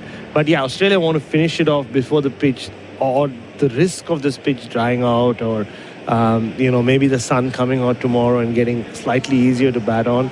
And I think if they can be bowling at England before the tea break, as ridiculous as it sounds, I think they'll take that, even if it means they're just, 230 or 220 ahead at that point. Yep, it challenges the way we think about Test cricket, and that's the phase we've been in for a little while, 3 or 4 years. But I feel like the existential crisis has a hold of us now. And if this does finish in 2 days in front of 90,000 strong crowds, I think it becomes irresistible at that stage. So what is modern Test cricket? There's so many numbers and facts and stats associated with all that happened yesterday. Tom, what have you cherry-picked for us? Let's give you some of the best ones. And I've lent on Zoltz, our English counterpart, who's not just a statistician, he's also a comedian, and that's legit as well. So I can't profess to be either of those to the level that he is. But it's just the 9th test in history where the third innings has begun on day 1. 9th in history. And there's just one other instance of this in the last 70 years, just to put that into context. So England bowled out inside 30 overs. It's their 14th shortest innings in Test history and the 6th shortest first innings in their history as well. So the one that I really like was when England's been bowled out in under 30 overs in their first innings, they've actually won 3 and lost 2. And one of those was the Ben Stokes miracle in Headingley in 2019, another against Ireland as well. They were bowled out in less than 40 overs in Melbourne in the last Ashes, in Hobart in the last Ashes, and then twice in Perth and today. So it is more of a pattern. And then Baz, the big one that I know you loved this morning, you walked in with the chest out, and so you should have. Both teams out for under 175 in the first innings for the second time this series. That's only happened once in the Ashes since 1909. So there's a clear pattern now, Gerard, of fast-forward cricket that's occurring. And we can talk about the pitch, we can talk about the batting, we can talk about the bowling, but it is now pretty clear that this is more prevalent now than it ever has been since the turn of the century, from the 19th to the 20th century. I don't even call it fast-forward cricket anymore. It's TikTok cricket, Gerard. It's all about what you can capture in 90 seconds. That's what we reached. And we had a beautiful debate, live debate, between a 45-year-old and two 12-year-olds this morning.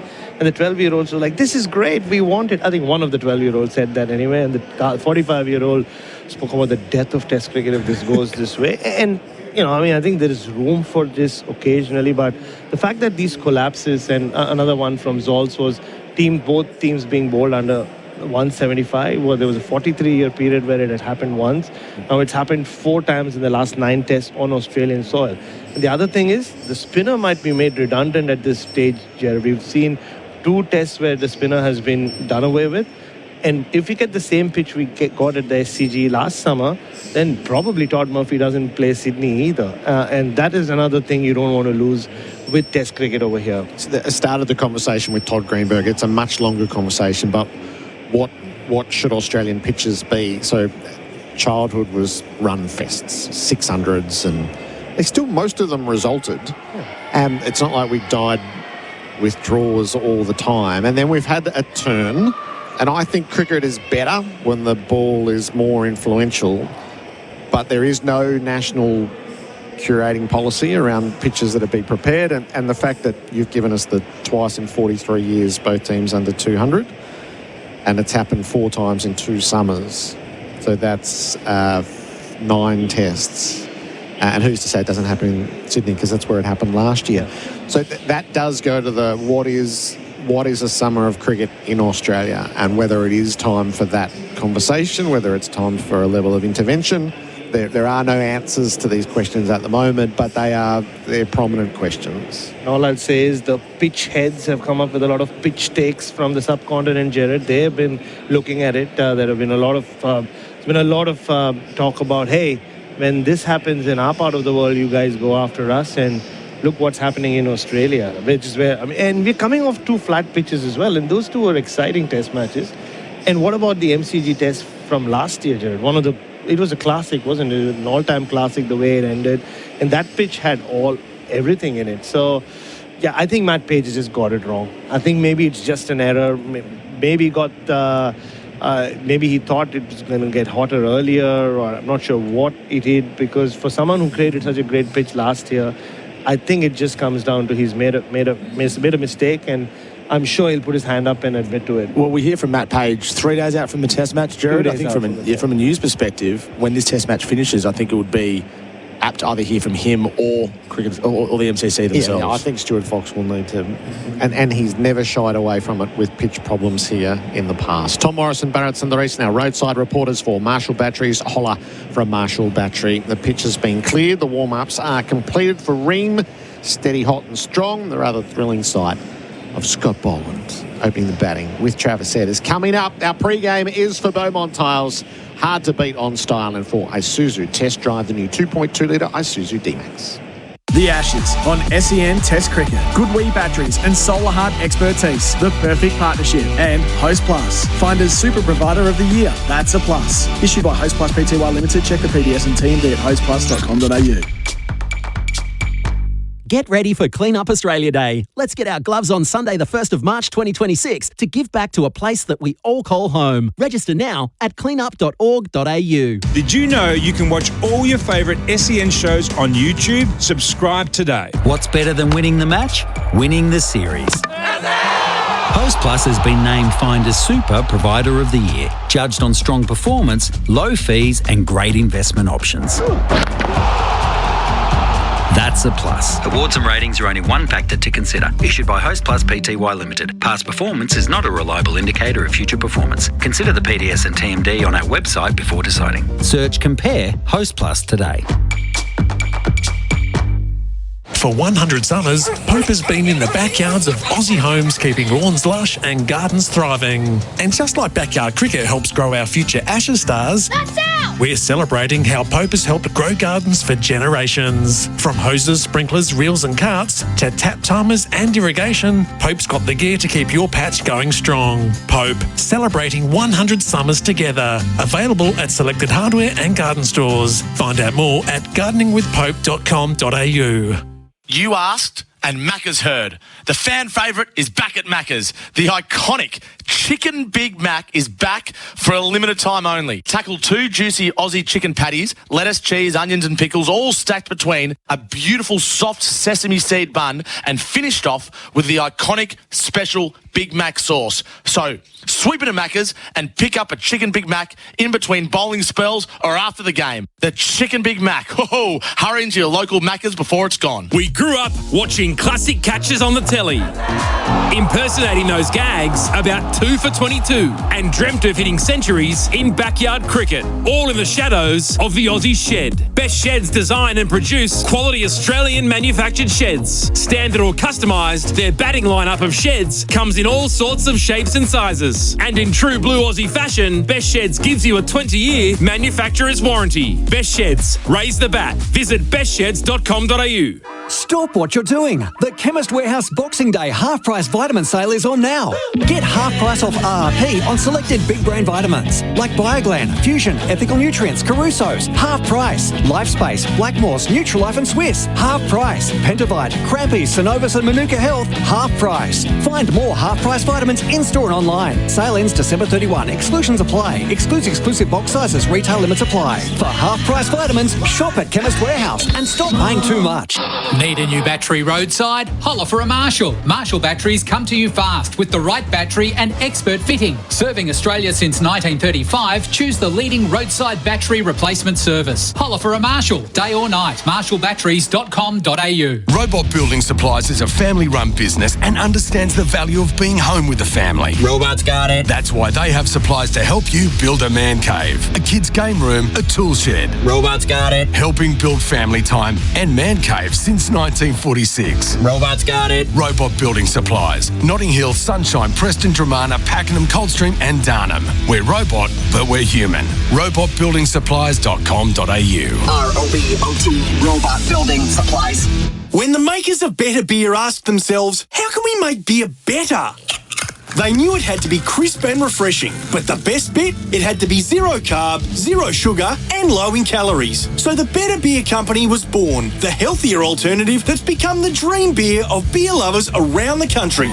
Better Beer, the official, unofficial beer of the Ashes. Better Beer, proudly Australian made and owned and available from all good retailers. Find a store near you at betterbeer.com.au.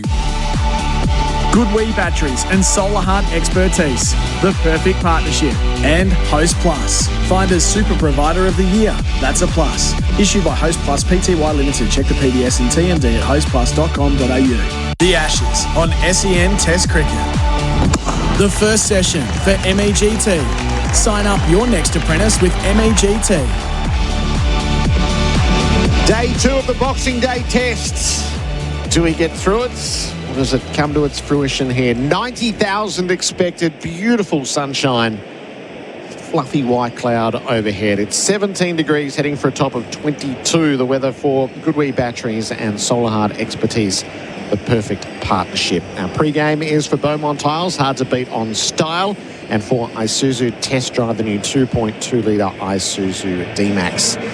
With Scott Boland's Victorian opening the batting, we thought we'd better gather our Victorian cartel. So, Damien Fleming, hello to you. Hey, Gerard, Bucky and listeners. Chris Rogers, welcome back. Morning all. Just give us your overall thoughts, Flem, with some time to absorb what happened yesterday, and you've been around with the people today. Yeah, obviously there was more groundswell about the pitch the later in the day it went there. You know, for me, it obviously... Ideally, I think it would have had the same sort of grass as last year because the underneath was softer. I still don't think it was a 20-wicket day. I thought there was some horrific batting and shot selection combined with some really good bowling. I think for England, if Carr sort of let off the pressure a bit for the Australians, if they had another line and length bowler, Australia wouldn't have even got to 150. So I really wanted to go into the third day. Really excited to watch Scott Boland open the batting for Australia. We'll continue to. But yeah, let's have a normal Test match day today, Gerard. That was the big roar, the introduction of Scott Boland. So these pitch conditions for Pope Gardening, celebrating 100 summers together in 2025. We're going to have to wait on the Josh Tongue hat-trick ball. Bryden Cast has been handed the ball at the worn end. Sometimes I admire stubbornness. Ben Stokes' desire to stay with Cast despite all available evidence. He's going to have the McDelivery of the first ball. Macca's loving the cricket. Yeah, but I found it funny, even in Adelaide, Tongue had done the hard work, got to 4 for second new ball comes around, there's a couple of wickets less, and he goes to Cast. I thought Tongue deserved the opportunity to get 5 or 6 words, and he's more likely, even for a sense of theatre, to give Tongue the first over last night. Yep. And we could have had that unique hat-trick, couldn't we, with Scott Boland being the second and the third wicket in a hat-trick. There's none of that with Ben Stokes. I don't think he's the most innovative captain on field. Every run counts here, Buck. 46-run lead. Third innings underway, start of day 2, a rare moment in Test history. Travis Head faces up, he rides the bounce and blunts it away to leg. Why did Travis Head walk out last night and not Jake Weatherall? That's just a little thing I'll throw in there. Would have thought Weatherall is the normal opening. He would have, he'd been in these situations more than Head. Just an interesting one. Flip the coin. Flip coin, draw straws, scissors, rock, paper. Because the batter was not going to face a ball. No. Meant they would be here this morning. Cast is in over the wicket, bowls to Head. Oh, that got right up around the grill, and he played it awkwardly to the offside, managed to get it to ground a pitch away rather than ballooning a catch to mid-off. Vicious bouncer, but what he's going to come back with here, he bowls very, very short of a length. There's the odd ball that gets full, but you're almost just trying to play the odd good ball he gets, because you're going to get a lot of deliveries to put away. Well, I'd like to ask you a question about Cast after this ball. Yeah. 2 slips gully, leg slip. The catch is in place. Cast to Head, fends to the leg side. All 3 have been played awkwardly so far around the chest and the grill. So the first innings he bowled that second over, he kind of bowled 3 leg stump or down leg. And then finally, I think it was the 4th ball, he bowled a beautiful ball, had Head defending, was going to hit top of off. What would you bowl the next ball? He's finally got one right. What do you bowl the next ball? Oh, I'm trying to bowl that 5 times in the over, that ball. So he bowled a bouncer? Yes. Why? I've got no idea. There's a lot about the England team that I'm still confused in. And I've said it from day one, haven't I, Gerard? No stock ball for Cast. He lets fly. Head whips him away to the leg side. Down to fine leg. A single taken with Atkinson. They talked about it yesterday too, Bucky. It's a unique action. Like you've coached a lot of bowlers over the time, so you've seen the unique actions. He has got a really long jump into his landing step. I think so much can go wrong there. If you're tired on a day, do you jump as much longer? If you're fresh, do you jump long? Because he does bowl a lot of no balls, and that front leg just sprays out of the way as well. So that takes time to stabilise, balance, and then bowl the ball. I just think there's a lot that can go wrong with his action, and that's why we're seeing inconsistent results. Scott Boland on strike. Down the leg side, got something on it. Down to the rope, the dive, can't stop the boundary. It'll be leg byes. Brushing the thigh pad on the way through. And the first boundary of the day for Azito, brushless power tools, do you. How loud is that? How loud is that roar? That was for leg byes. Bring it on for another half an hour. Overs or unders for 10 here for Scotty. I'm going overs. I'm backing him in. I throw balls to him enough. More than me. Had his moments in the series, hasn't he? So. High score, Test high score. Batted for 2.5 hours. Pass bowls to him. Bowl leaves outside the off stump. The Toyota scoreboard Tundra available now. Visit a Toyota dealer today, none for 9. So we're in the grip. The whole nation is in the same conversation. It's the existential crisis around modern Test cricket. How much of yesterday is the strip and how much of it is the lack of willingness to grit your teeth and get through the hard circumstances? There are people of a certain age who despair of the modern day batting, and then the TikTok cricket, the cricket in fast forward. So today, now that everyone's had a chance to sleep on it, have the batters given up on the pitch, or are they prepared to do the hard yards? I think that's the study. We're going to find it out condition. Today. Yeah. That I wish we could have asked every batter going out there today that. No, we'll find it out today because, yeah, there is...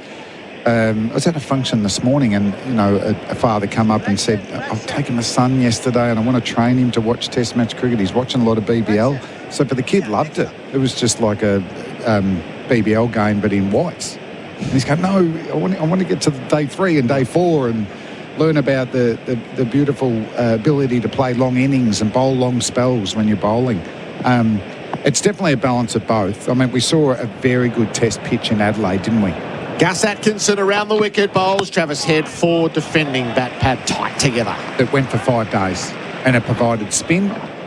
It got a little bit of nibble for the quicks and the batsman could score hundreds. Yeah, I think he won an even contest between bat and ball that finds out who's the best.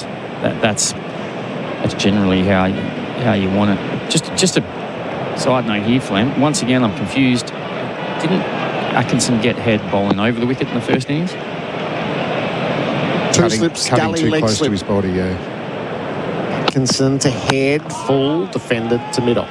I mean, you might very well get him out. It's just, this is why I get confused. Like, you get someone out. As a batter, if you get out to a bowler in the first innings, you're thinking, oh, God. But I can't get out to him the same way in the second innings, that kind of thing. So the fact he's got him out over the wicket, and now first ball to Head in the second as he goes round the wicket. That confuses me. Why do you think he would have done that? I'm confused again, as all the tactics. I mean, when you started playing first-class cricket, most bowlers would have bowled over the wicket. And if you batted for a period of time, then you come around the wicket. It's a bit of a defensive... You take out bolds and LBs, I reckon. Atkinson to Head, jumping back, prodding to the offside. Don't get me wrong, I found bowlers coming around the wicket hard. I mean, Stuart Broad, when Stuart Broad started coming around the wicket, he had my number and it was tough and had to get to work on to how to kind of combat that angle. But so I don't actually mind the tactics. And if anything, I say to our bowlers, I prefer you bowling around the wicket to left-handers. But just in this instance, you have the wood over the batter. Why change? That's just my question there. Atkinson flows in, bowls to Head, full push back down the pitch, nice looking stroke past the stumps on the leg side, sends Stokes on a chase under the side screen. Whereas I was captained by Mark Taylor and he hated the ball swinging in. Right. So he would always want you coming over the wicket and bowling in swingers. Head's 3, it's none for 11. This session is for MEGT, Australia's apprenticeship experts. Nice shot, that. I think he probably just saw what Boland was doing with the ball to Stokes, maybe, and thought, I'd like to try and do that. It's on 3. Runs the ball to Gully on the bump. Bethel dives away to his left, hauls it in. Well, at least he's bowling a reasonable line and length. Yeah, the problem we keep saying, as you said, Gerard, is this obsession with cast. I mean, that first over, if you actually look at it, you know, he didn't put a ball in a good area. Nope. There was not one ball that was challenging the top of the stumps. Nope. Stuart Broad was so hopeful that Stokes would open the bowling. Tongue was on a hat-trick, but it's cast from the other end. Head faces up and he leaves. Probably the ball that he chopped on yesterday. None for 11 after a couple of overs. The Toyota scoreboard Tundra available now. Visit a Toyota dealer today. It's time to stop paying your suppliers and pay.com.au it instead. You'll unlock rewards, improve cash flow and simplify your business payments. So pay.com.au it and start earning rewards today. At Capital.com, we know markets don't wait. They bounce, crash and soar, sometimes before the first innings is over. Markets move fast, so should you. Capital.com, a trading platform without delays. Refer to Capital.com Australia's PDS and TMD. AFSL 513393. SEN Test cricket for Goodwee Batteries from Solar Heart. Cast to bowl and short ball. Got inside it. I reckon the hands out of the way. How unusual. Bat 11 and bat 1. The good oil here with Tom Morris, the Cobram Estate Australian extra virgin olive oil. Gerard is the 8th player in history to bat 1 and 11 in the same test. So Matt Kuhneman did it in 2023. Jack Leach did it in 2019. They're the most recent examples, but it goes all the way back to 1896 when Harry Donnan did it. Casters over the wickets, bowls, Boland beaten outside the off stump. Can't imagine there'd be too many batters that bat 11. There'd be bowlers that go up. Have to be injured, wouldn't they? Yeah. Coming out and Graham's trying to save the test match, maybe. Broken arm. Did Graham Smith do it? He would have had to bat 11, wouldn't he? That South African game where he had the broken arm. I presume so. I'll look it up. Facing Mitchell Johnson. What's the apocryphal story? So in Bradman's era, they batted in the reverse order on a sticky wicket. Yep, that happened a lot.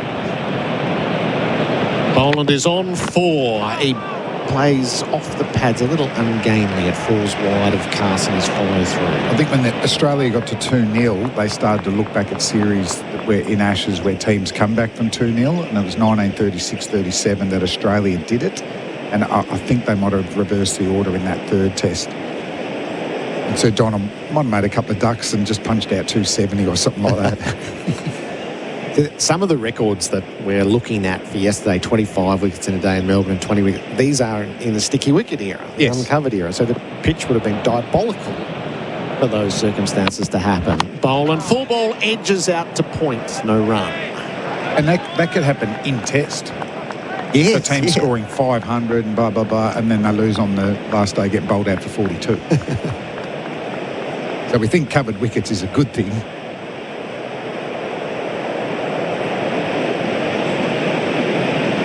Boland was dropped off the 5th ball last night by Bethel. It was a 5th slip at that stage, and a loaded Corden couldn't hang on low down. So free to be out there this morning. Boland beaten. Outside edge. So most day 1 wickets at the MCG. 1901-2, 25 wickets for 221 runs. 1894-95, 20 wickets for 198. 2025-26, 20 wickets, 264 runs. It's an outlier. It is. So you're right with Graham Smith, but he batted number 2 in the first innings. Didn't face the first ball, which is the difference to Scott Boland here. Just saw that there. Like Cast actually can bowl an outswinger too. So the further he pitches up, the more chance that he's going to swing. Last ball of his over. Boland sees it and he's beaten past the outside edge. Well wide of the off stump. None for 11. The Toyota scoreboard Tundra available now. Visit a Toyota dealer today. The Ashes on SEN Test Cricket. Harvey Norman, half-yearly clearance on now. Shop unbeatable deals on TVs, fridges, furniture, bedding, laptops, mobiles and more. Best range, best brands, best prices. And unlock the impossible in Point Cook. Secure your Henley house and land package today. Anytime is 7-Eleven time, particularly at 6:50 p.m. when the game is about to begin and you need something to bite on that isn't your fingernails. Get game day snacks delivered anytime at 7-Eleven. Find out if we deliver to you. The Ashes on SEN for Henley Holmes. Leading the field at none for 11. Boland 4, Head 3. Australia's lead is 53 runs. Gus Atkinson from the members' end. In and bowls to Head, who's back to cut. At the first moment of aggression from Australia. Out under the Ponsford stand and to the rope for 4. He liked the look of that, Travis Head, and he takes full toll. Boundary for Zito. Brushless power tools do you. It's none for 15.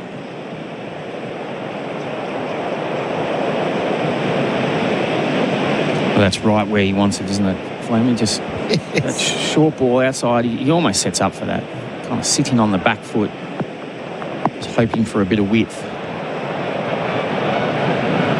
Atkinson on the follow-up, assists around the wicket. Head drives him through mid-off. It was timed beautifully off the bat. Stokes with a big lunge late will overhaul it 2 steps in from the rope. And Head just pulls it off at 2. He goes to 9. It's none for 17. I think he's sizing up Atkinson. He's happy there. That's good batting, isn't it? You've got the wide ball that you've put away for 4. Atkinson was always going to go fuller and straighter. And he didn't try and overhit that at all. It just a little check drive into the gap. Nice batting.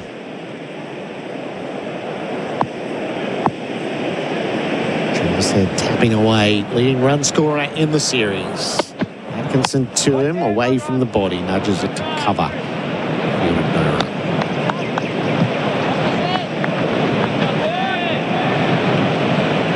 Bit of scenario planning, Buck. What would be in your mind as the coach? Australia's lead is 59. Which coach are we talking about? Australia's coach. Oh. There is no real planning. It's just, guys, we've got to put a score on the board, go and bat for as long as you can bat for 2 days if you want to. Head faces up, swats it across the line, lifted it up over mid-wickets. It won't get all the way to the boundary as Duckett heads back. Head touches down and he will come back for a 3rd this time.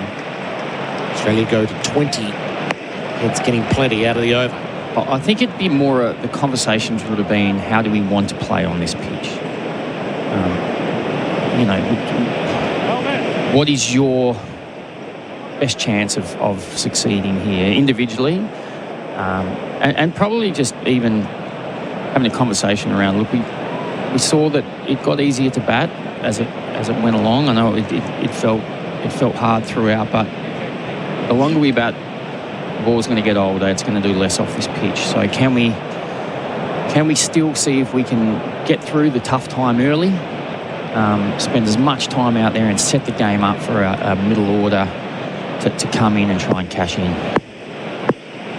Atkinson comes over the wicket when he bowls to Scott Boland, who's driving rather stylishly out through mid-off. It's Stokes again who's in motion. And Scotty adds 2 and goes to 6. It's like they haven't worked out their bowling plans to Scott Boland, haven't they? You bowl there to bowl low, he's going to punch you through there. Look at that high elbow, Bucky. Practices a lot, I can tell you. He practices the outside edge a lot too, up in the nets, but look at that, but stepping yeah, into that's the lovely. Ball, high elbow. What an expensive over. Just not hitting the right area, is he? Last ball of it. Boland defends, so 11 from the over. None for 22 Australia. They've got the Toyota scoreboard ticking. Tundra available now. Visit a Toyota dealer today. When you buy Australian made, you're choosing more than a product. You're supporting a stronger economy and creating local jobs.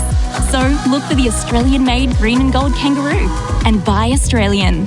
Visit australianmade.com.au. Need a new battery roadside? Holler for a Marshall. Marshall batteries come to you fast with the right battery and expert fitting. Serving Australia since 1935, choose the leading roadside battery replacement service. Holler for a Marshall, day or night. marshallbatteries.com.au.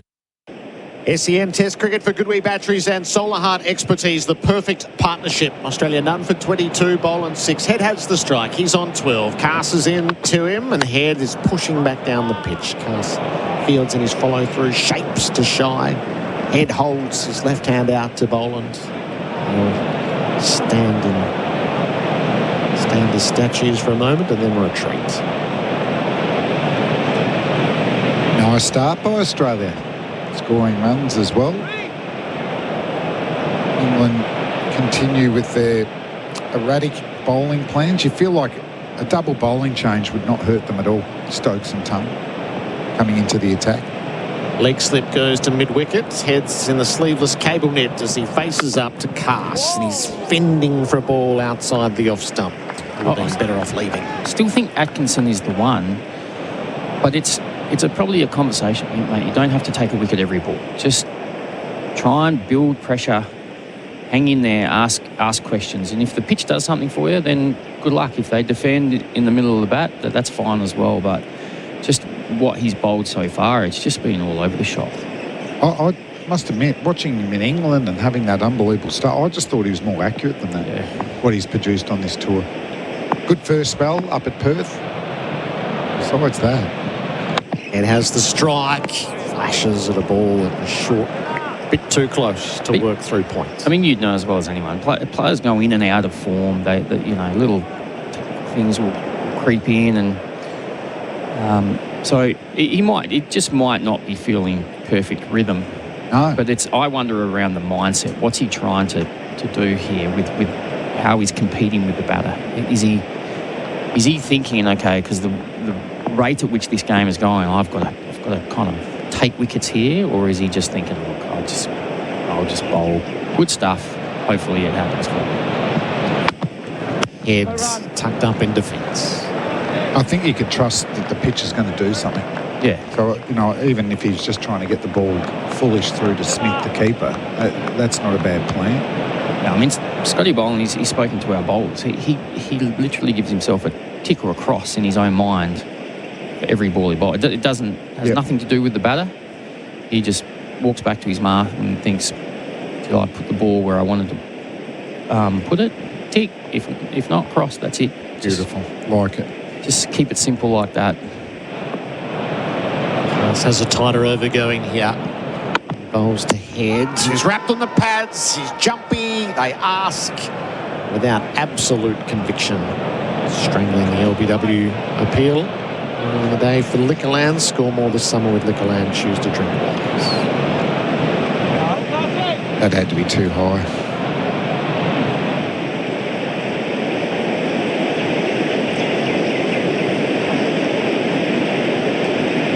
I think he hit it as well.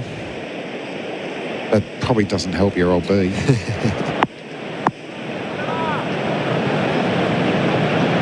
Brilliant Saturday sunshine. The flags above the scoreboard. Rumple in the breeze. Heads leaves the ball jagging over the off stump. None for 22. Maiden over from Brydencast. The Toyota scoreboard Tundra available now. Visit a Toyota dealer today.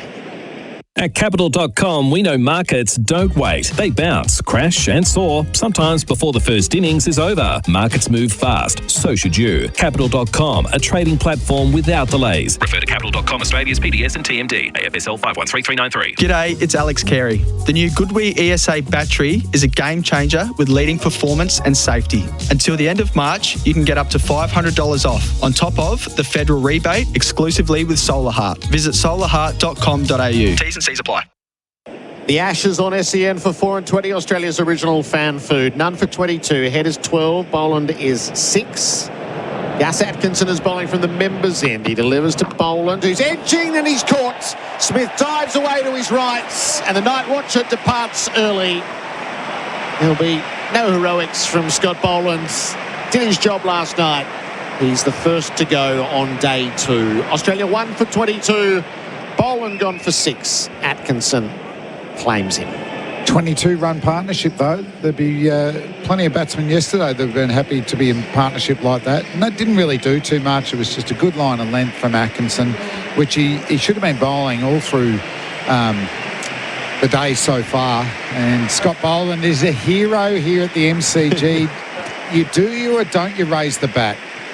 You didn't score a lot of runs, but you've done a great job for your country. But he's got a bigger job to do with the ball as Jake Weatherall comes out. So first wicket down, blue skies. The pitch still got a bit of nibble in it, but it's been okay up until now. And we get the 2 traditional Australian openers now batting out in the middle. It's not going to hurt Jake coming out at this time. A little bit of the pressure's gone out early on. He's been able to watch what's happening in the pitch. And joining Travis Head, who's got himself off to a bit of a flyer today. Jake Weatherall, the next batter for Bendix Breaks. Put your foot down with confidence, Bendix Breaks.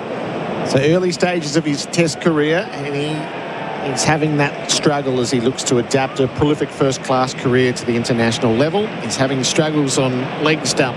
Full, short, and, as it turned out yesterday, down the leg side. So it's a tough school when you get here. He scored 114 runs at 23 and a half. 141 runs at 23 and a half. And here he is making the walk solo. 5 overs into the day's play. 3 slips and a gully set up. Atkinson with a wicket to his name. Bowls to Wetherald, who leaves outside the off stump. That's what he did do especially well yesterday. He left well, and it's a wretched way to get out down the leg side. Yep. He made his mistake, falling over, and it was wafting a long way from his body. The rest of his game looked in pretty good nick. Yep. So if he's leaving the ball and defending stoutly, I mean, and putting the bad ball away, there's not much more you can do. Jack Wetherald's crouched low in his stance. Atkinson bowls to him, and he's leading. There you go. They're not bad balls, but they're just a little bit wide. This is where you want the best of your, particularly Jake Wetherald, who's a traditional opener. He's had to bat down at Belrive that can seam around a little bit, particularly in that first session in Sheffield Shield games.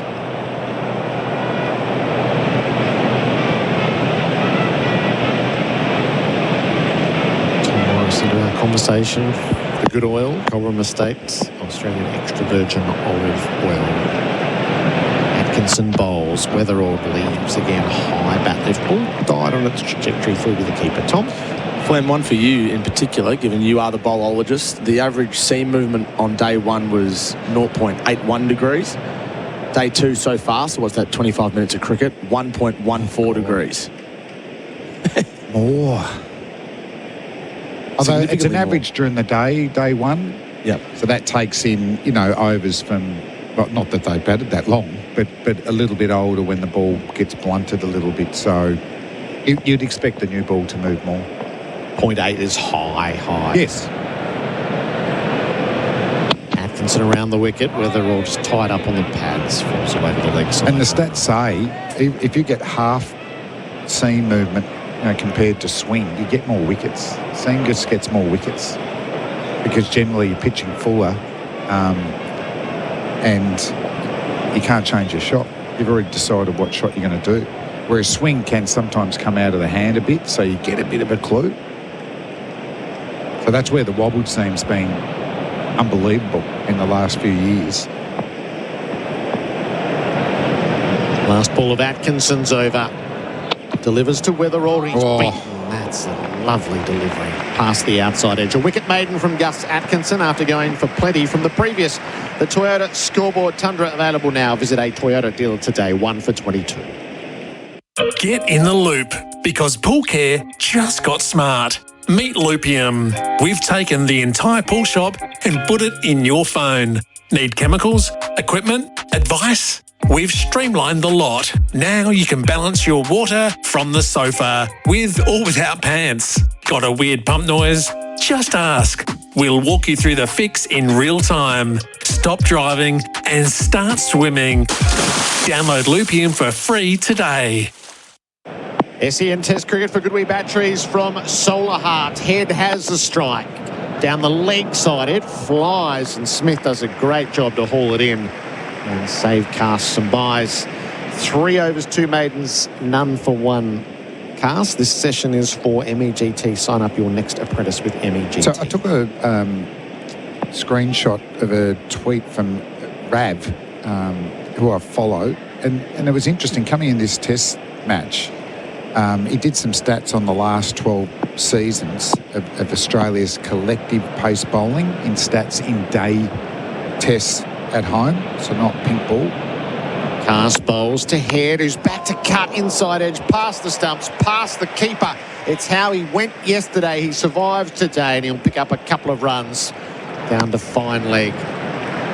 It's 1 for 24. And in those 12 tests, we did have some stages where the pitches were really barren, weren't they? And we got batathons. An Indian series was like that. So since Hazelwood's test debut here in Australian conditions, the pace bowlers have taken 154 wickets at 33. Since Cummins' home test debut, they've taken 178 wickets at 28. Since the new Kookaburra ball, which has been in combination with the new extra grass on pitches. Pass to head, drives well, punches it hard through cover. It races out to the deep boundary. Stokes with the dive, flicked it back. Saves a run. Probably could have hammered through for 4 if they'd really wanted to. They take 3, head to 17. Gee, the outfield's been slow, hasn't it? Like with the last sort of 10, 15 metres. So since the new cooker, so extra lacquer, rubber reinforcing the seam, and with the extra grass on pitches, it's 238 wickets at an average of 19. Yeah. So that's a dramatic drop. They're coming down dramatically. So the combination... And the wobble seam's got a big part to play in that. So there are 3 factors at play. New Kookaburra. Yep. Improved technique, wobble seam, and grassier pitches. Yep. Weatherald rides the bounce, plays to cover, picks up his first run. It's 1 for 28. And I mean, you know, Kookaburra was challenged to come up with a ball that did a bit more.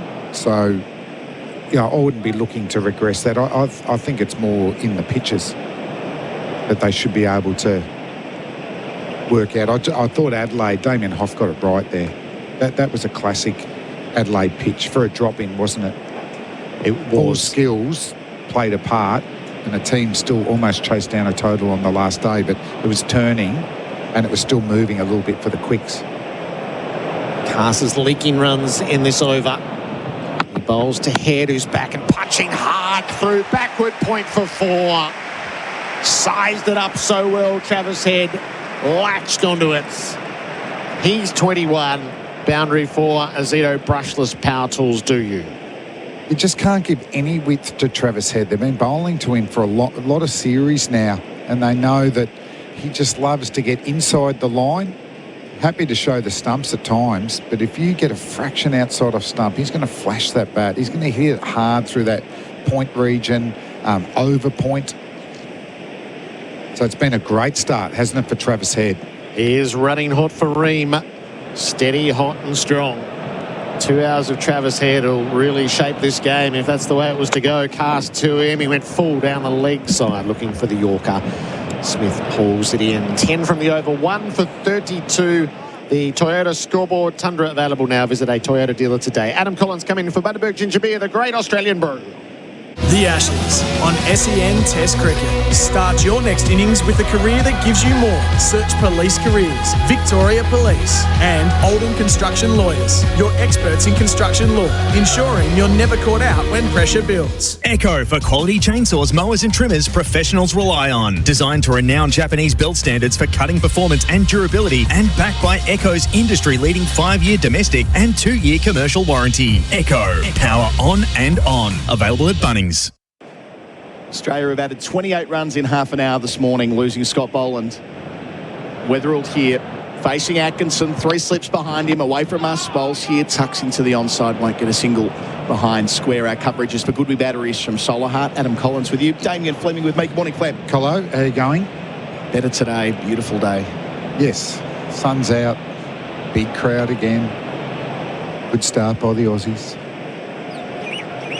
And Travis Head loves these circumstances. It feels like the higher the degree of difficulty with the pitch, and you and Gerard have done a good job of going through that in the last passage of play with the amount of movement off the seam so far this morning, the better that Head gets. Weatherald facing Atkinson here, leaving on length, hits the gloves hard. To some players with that personality, isn't it? That the harder it is, the more they want to go in. Yeah, senses the moment. And just gets on a roll, doesn't he? Yeah. And Weatherald at the other end, just really getting himself in, isn't he? Letting go a lot of deliveries. Building nicely. Yet to see Josh Tongue, who was so dynamic yesterday with 5 for 45. Change in field here for Weatherald. A man goes round the corner. Zach Crawley at leg slip. Atkinson bowls and Weatherald pulls between forward square and that leg gully I mentioned to deep backward square, or long leg in front of Bay 13. He gets a single for it, moves to 2, 1 for 33. I was a little bit surprised Tongue didn't get that last over a play last night, given he had the hot hand. Just Ben Stokes, I don't think he thinks that way. It's very methodical, isn't it? Cass opens the bowling, Atkinson the bowling. This is the field you bowl to. There's not a lot of innovation. He's got enormous faith in Bryden Cass, it's reasonable to assume, on the basis of what we've seen. So for Travis Head, out goes the third man. 2 slips in the gully remain. Atkinson up to him. He's on 21, Head. And he stays there with a nice, confident prod out to cover where the fielding is done by the captain, Stokes. And that's the other man, of course, Ben Stokes, who bowled an 8-over spell yesterday. Oh, well. Yeah. Just suited to bowling on this pitch because you bowl into that avenue of apprehension. You actually don't need to provide too much at your end. Play around with the angle of the ball when you release because it's moving. It just works, doesn't it, Stokes, in these conditions. Atkinson 2 to come. Up to the crease and bowls, and Travis Head defends with both feet in the air, which is fine for him. Doesn't mind going back in the crease that way. Barely a cloud in the sky. Just a massive crowd. Sell out today. We're conditioned to seeing 90,000 plus on Boxing Day in Ashes cricket, but doing it 2 days in a row. Tomorrow too. Incredible. If we get that far, and all things being equal, we should, but 90,000 in consecutive days at the G would be very special. And they're all in early. Barely a seat to be seen. Atkinson approaches to finish his 5th over. Bowls here to Travis Head. A floaty delivery that smacked over mid-off. Doesn't get all of it. It lands about 15 metres inside the rope and stops. It was 98 kilometres an hour, so it was a slower ball. It did prompt the false stroke. A bit different there from Atkinson to finish the over. 1 for 35. Weatherall's 2. Head is 23. And that's on the Toyota scoreboard. Tundra available now. Visit a Toyota dealer today. We've got 30-minute delays on the Westgate Bridge with the annual works closing multiple lanes in both directions. Use Geelong Road or the new Westgate tunnels instead, and busy traffic around the MCG. If you see anything on the roads, 1300 595 at 937. Autobarn's Boxing Day weekend sale is on. Big deals on Penrite and Castrol Oils, Armour All Car Care and Pioneer Car Audio. And Sunday at Autobarn. And SEN continues as your home of sport this summer with every ball of the Summer of Cricket live. First session for MEGT, Australia's apprenticeship experts, and Josh Tongue, who was brilliant yesterday, career best of 5 for 45. We'll get a crack at Jake Weatherall, and of course, he's on a hat-trick as well. Picked up the last 2 wickets yesterday, inside 2 balls, and a chance for the game to change, Flem. It is. My only advice for Josh Tongue is take the fielders out of the equation. Attack the stumps, LBs, bolds. It was on this ground where Shane Warne consulted you before his hat-trick ball back in 1994. He did. He was bowling to an informed Devon Malcolm too, averaging 3. That was a great moment. Shane Warne at his peak too. There have been 49 Test hat-tricks.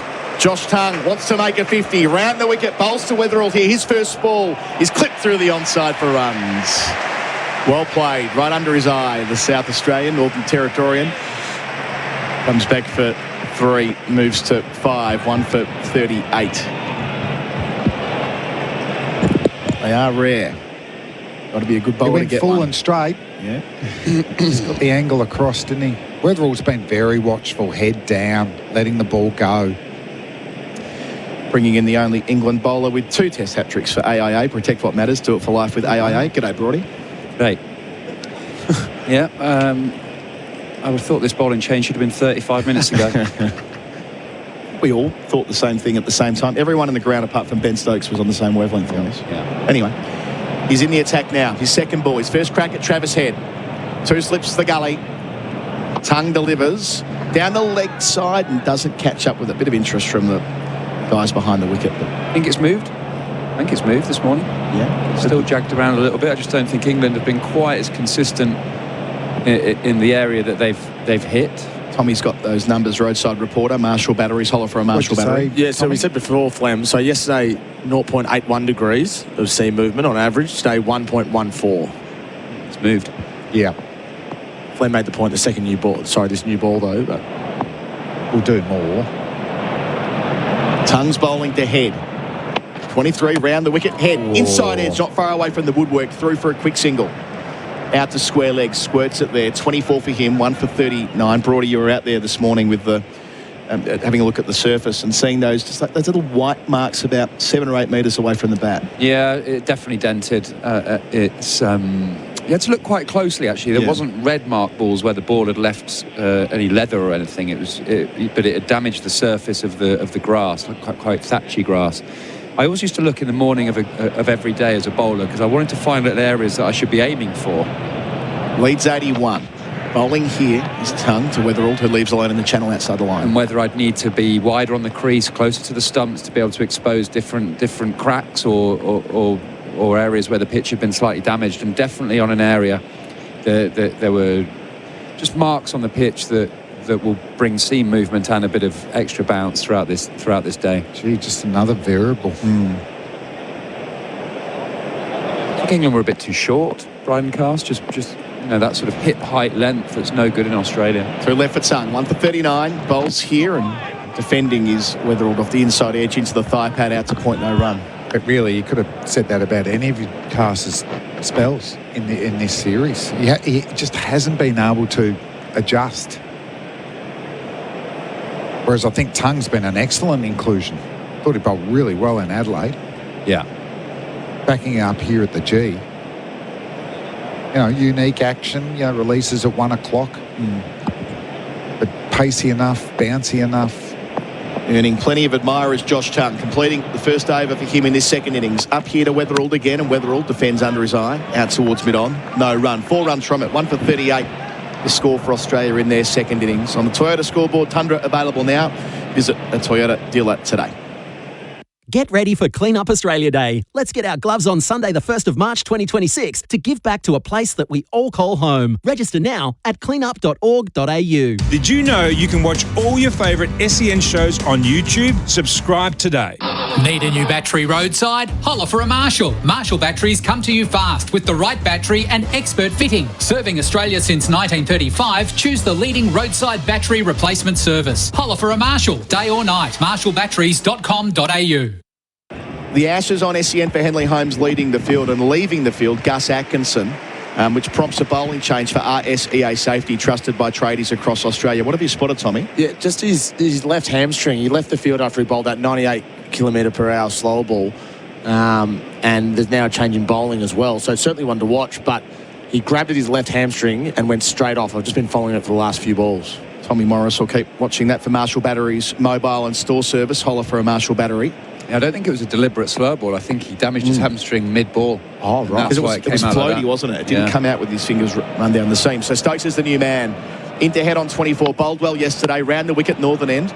Pushed out to mid-wicket, no single. Chris Rogers will join us as well for UVPOE Systems. Professional grade security for complete home protection. G'day, Bucky. Hello, Colo. Great to have the Victorian coach with us at the MCG. Well, it's a big blow for England, isn't it? Yeah. Just with the balance of England's attack, you lose one of their quicks, and all of a sudden that means that as a batter you're thinking, well, Jackson's going to have to bowl now. Just got to get through to that. It's 24 from 31, all of them this morning. Stokes up to him here.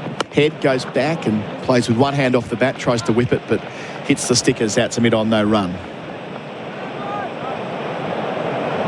So no spin needed yesterday. That was a point that Bharat made in the build-up today, that if we're seeing test matches like this more and more often, it might compromise what we see of spinners in this part of the world into the future. I mean, Murphy not selected this week. Lyon missed out at Brisbane.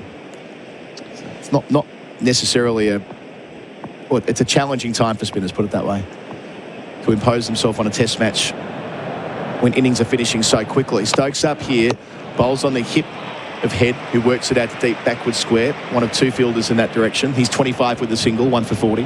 Will there be maybe a righting of the ship when it comes to pitches, though? Will it be more, look, we've got to get back to trying to produce 5-day pitches for financial reasons as well, which will bring spinners back into the game as well. So there's a lot of debate around that. But yeah, I mean, how many times have we seen a day of cricket without a spinner bowling a single delivery? Yeah, not often at Melbourne. Stokes up, bowling again. Weatherald here. Hit on the pad. They are peeling in the cordon, but not with the bowler. So Stokes won't be reviewing it because he wasn't overly interested. The leg before shout for Liquorland. Score more this summer with Liquorland. Choose to drink wise. What I would say on the pitches, so there was that data coming up yesterday where the top 5 pitches in the world with the most amount of seam movement, 3 are in Australia. England played India in England, and every single test match went to 5 days throughout 5 test matches, 25 days cricket, and it was a brilliant, enthralling series. So curators and ground staff, they can do it, but they're just choosing not to in Australia. There's a catch around the corner for Wetherill. Stokes bowls to him here. He's on 5, but he's bowled in. He's played onto the stumps. He throws his head back in dismay. Wetherill comes and goes for 5. It's 2 for 40. The game keeps moving. Stokes into the attack and into the book in his first over. Well, maybe he should have started this morning with the ball. He's the bowler that brings the stumps into play. Angle around the wicket. I think there's a little bit of movement back towards the stumps, but it glances the inside edge. Maybe it even doesn't glance the inside edge. I think that's seam movement. That is jagged.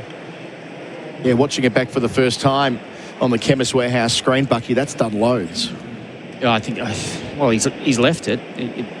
In the end, it didn't actually hit the inside edge. Yeah. We were thinking it's come off the inside edge, but no, that ball's just, I think it swung a little bit in the air and then it hit the seam and came back further and just clipped off stump. So some excellent bowling by Stokes. Usually coming around the wicket, you look to kind of angle in and straighten towards the slips, but that's the ball that goes the other way, and Wetherill probably wasn't setting up for it. So a lead of 82 as Marnus Labuschagne makes his way out to the middle, the new batter for Australian made by Australia support Australians. So Wetherill was looking to play, then withdrew the blade. Seeing another replay here a bit closer on the camera angle, and yeah, as he left the ball, it jagged violently past the edge and past the pad and hits the top of off. I mean, I'd like to have a closer look, maybe even see it from behind the bowler's arm, but jagged violently, I'm not exactly sure. I think maybe the angle exaggerates it. Yeah. It did seem, no doubt, but I mean, even if you leave that, it's probably 4th stump line, so it's a tight leave. Yeah. Maybe you're probably committed to having to play that and hoping you can cover the movement. Might just be a poor judgment by Wetherill, but equally it's one of those ones. It's all the balls that lead up to it, you know, with seam movement that you think, okay, well, I've got to try and leave as much as I can, and that one he made the mistake with. He's hit the top of off, what fast bowlers are always looking to do, Brody. And Stokes is England's best bowler in this unit of doing it. 31 wickets this year, Ben Stokes. He's done a great job with the ball since returning to the bowling crease, having missed a lot of cricket on that front in the previous year. And here at Labuschagne, who 24 hours ago was caught behind the wicket from the bowling of Tongue and looked skittish. Well, and Tongue's on at the other end. This is a really big moment in this test match for England with the ball. For in the cordon, catch around the corner. Labuschagne's first ball from Stokes here, defends under his eye, out to gully, no run. A wicket in Stokes' first over. Australia 2 for 40 on the Toyota scoreboard. Tundra available now. Visit a Toyota dealer today. Head 25, Labuschagne yet to score. At Capital.com, we know markets don't wait. They bounce, crash and soar, sometimes before the first innings is over. Markets move fast, so should you. Capital.com, a trading platform without delays. Refer to Capital.com Australia's PDS and TMD, AFSL 513393. G'day, it's Alex Carey. The new Goodwee ESA battery is a game changer with leading performance and safety. Until the end of March, you can get up to $500 off, on top of the federal rebate exclusively with Solar Heart. Visit solarheart.com.au. T's and C's apply. SEN Test cricket for Goodwee batteries from Solar Heart. Getting another look during the ad break there. It did jag off the seam, but yeah, it was mostly the angle and the length of the ball as well, which was Wetherill's undoing. Chris Rogers and Stuart Broad with us to review all of that. The Eufy POA Systems professional grade security for complete home protection. Here's Tongue, his second over. Bowling to head on 25. Round the wicket, head. Works it out to fine leg, gets one, moves to 26, 2 for 41. And the Tongue Labuschagne battle will continue after he worked him over yesterday. Yeah, I just talking to you, Collar, about it. So we've spoken about the batting unit for England being adaptable to different conditions around the world. So, I mean, if that data is that 3 of the top 5 pitches in the world that seem the most in Australia, would you not be thinking as an England selector, well, we're going to pick a slightly different style of bowler for Australian conditions than we've been picking in England? And it's the exact same bowling unit. So isn't a bit more horses for courses? Wouldn't they have looked at it and thought, okay, we probably don't need as much pace, but we need accuracy, people who can put the ball in the right area. Tongue to Labuschagne for the first time. Wide on the crease, over the wicket, gets it down the final leg. Well played, got inside the line. He's 2 for 42. Brought it. Yeah, England have been sort of obsessed with pace ever since moving Jimmy Anson on from the setup, thinking that coming to Australia you need pace, you need bounce, you need a lot of talk about 490 mile an hour, 145 clip bowlers. I don't think in their wildest dreams would they have expected the pitches to move as much as they have done. Think about Perth, think about here, and the Gabba. But you look at the success of Michael Neese and Scott Boland in this series. Actually, Matthew Potts is a bowler that is in their travelling squad. Tongue delivers to head, round the wicket, drives to mid-off, no run. That runs in, is Scott Boland's pace. He just wobbles the ball. He's played Test match cricket and got good players out. He's someone that probably could have had an impact. And Carsu's lacks the ability of a stop ball to hit the top of the stumps. On these surfaces, is leaking too many runs in low-scoring games. Yeah, I'll just go back to your comment about not in their wildest dreams would they thought the ball would have seemed that much. But yeah, there's a statistic that's saying they do. Tongue to head, southern end. Head wants to drive, doesn't get much of a Q, ends at the bottom of the bat to mid-on, no run. So what are your analysts being paid for? That's probably, there's data there that's kind of directing you. You're still going to pick on feel and hunches and things like that. But in this situation, you're thinking, okay, well, the ball is moving sideways in Australia at the moment. There might be some reasons. It might be this, the updated Kookaburra ball, for instance. Tongue to head. Bowls and head. Plays it out to mid-on again, no run. And I don't disagree that you need some pace in you.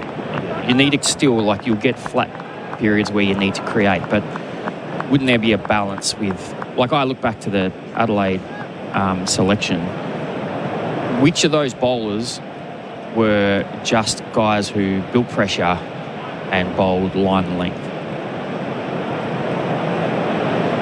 Yeah, there's a bowler who retired at the end of the summer, English summer, called Chris Wokes, who will be looking at these surfaces going, I'm pretty handy on these. Tongue to finish his second over to Travis Head. Oh, shout from the cordon, but not from the bowler. It balloons off the pad, out to mid-wicket, ends the over. Toyota scoreboard, Tundra available now. Visit a Toyota dealer today. Australia are at 2 for 42. They lead by 84 with Labuschagne 1 and Head 26.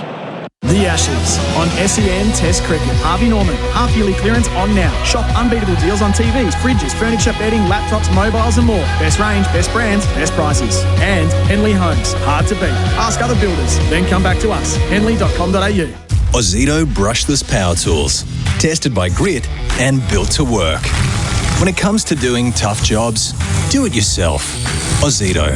Home and garden brushless power tools. Do you. Only at Bunnings Warehouse. SEN Test Cricket for Goodwee Batteries from Solar Heart. Captain Ben Stokes didn't take long to get busy. Bowled Weatherald with a beauty. He's gone for 5, one of 2 wickets this morning. Boland, the night watchman, was gone for 6. 2 for 42. Away from us, 2 slips in a gully. A leg slip as well for Labuschagne. Bowls here, in behind it defensively. Brody, the other one, pick up Bucky's point from the previous over. They gave 1 test match to Sam Cook at the start of the summer, who's excelled with the Kookaburra ball both in England and also in Australia, playing for the England Lions on the trip that they put together to help prepare for this test series. 1 test, and your old home ground at Trent Bridge, where it was flat and they went at 5 and over for the whole match. Never seen of him again. Wasn't even in the Lions squad. I mean, feels exactly what Chris is describing there. Bowlers who have got that skill set to move the ball around, as Stokes certainly does. Bowls here to Labuschagne, squares him up, hits him on the back glove, or the bottom glove rather.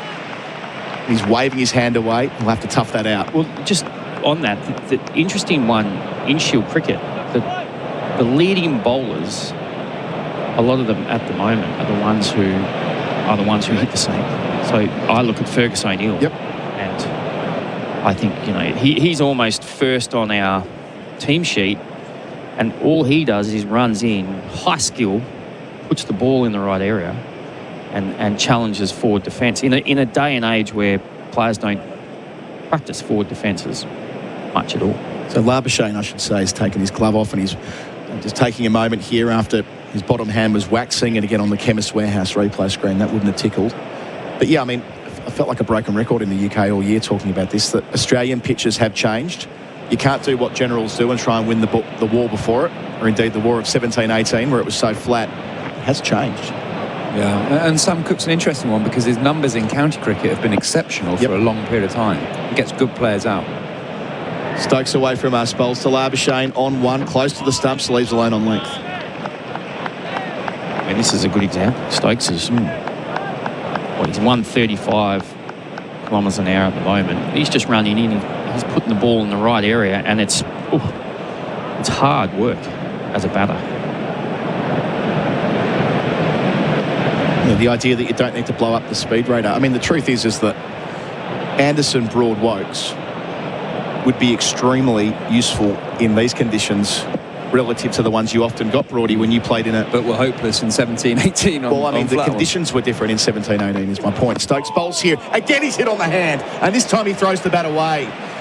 These are the divots, guys. These are those dents. Exactly what you said when we spoke before play, Broady. 7 or 8 metres away where those divots are, and it's taken off and taken the glove, and this time Labuschagne's in a bit more strife. Yeah, and it's bouncing. You get high-quality batters who are missing the middle of the bat with bounce by 2 foot, and they wrapping them on the gloves.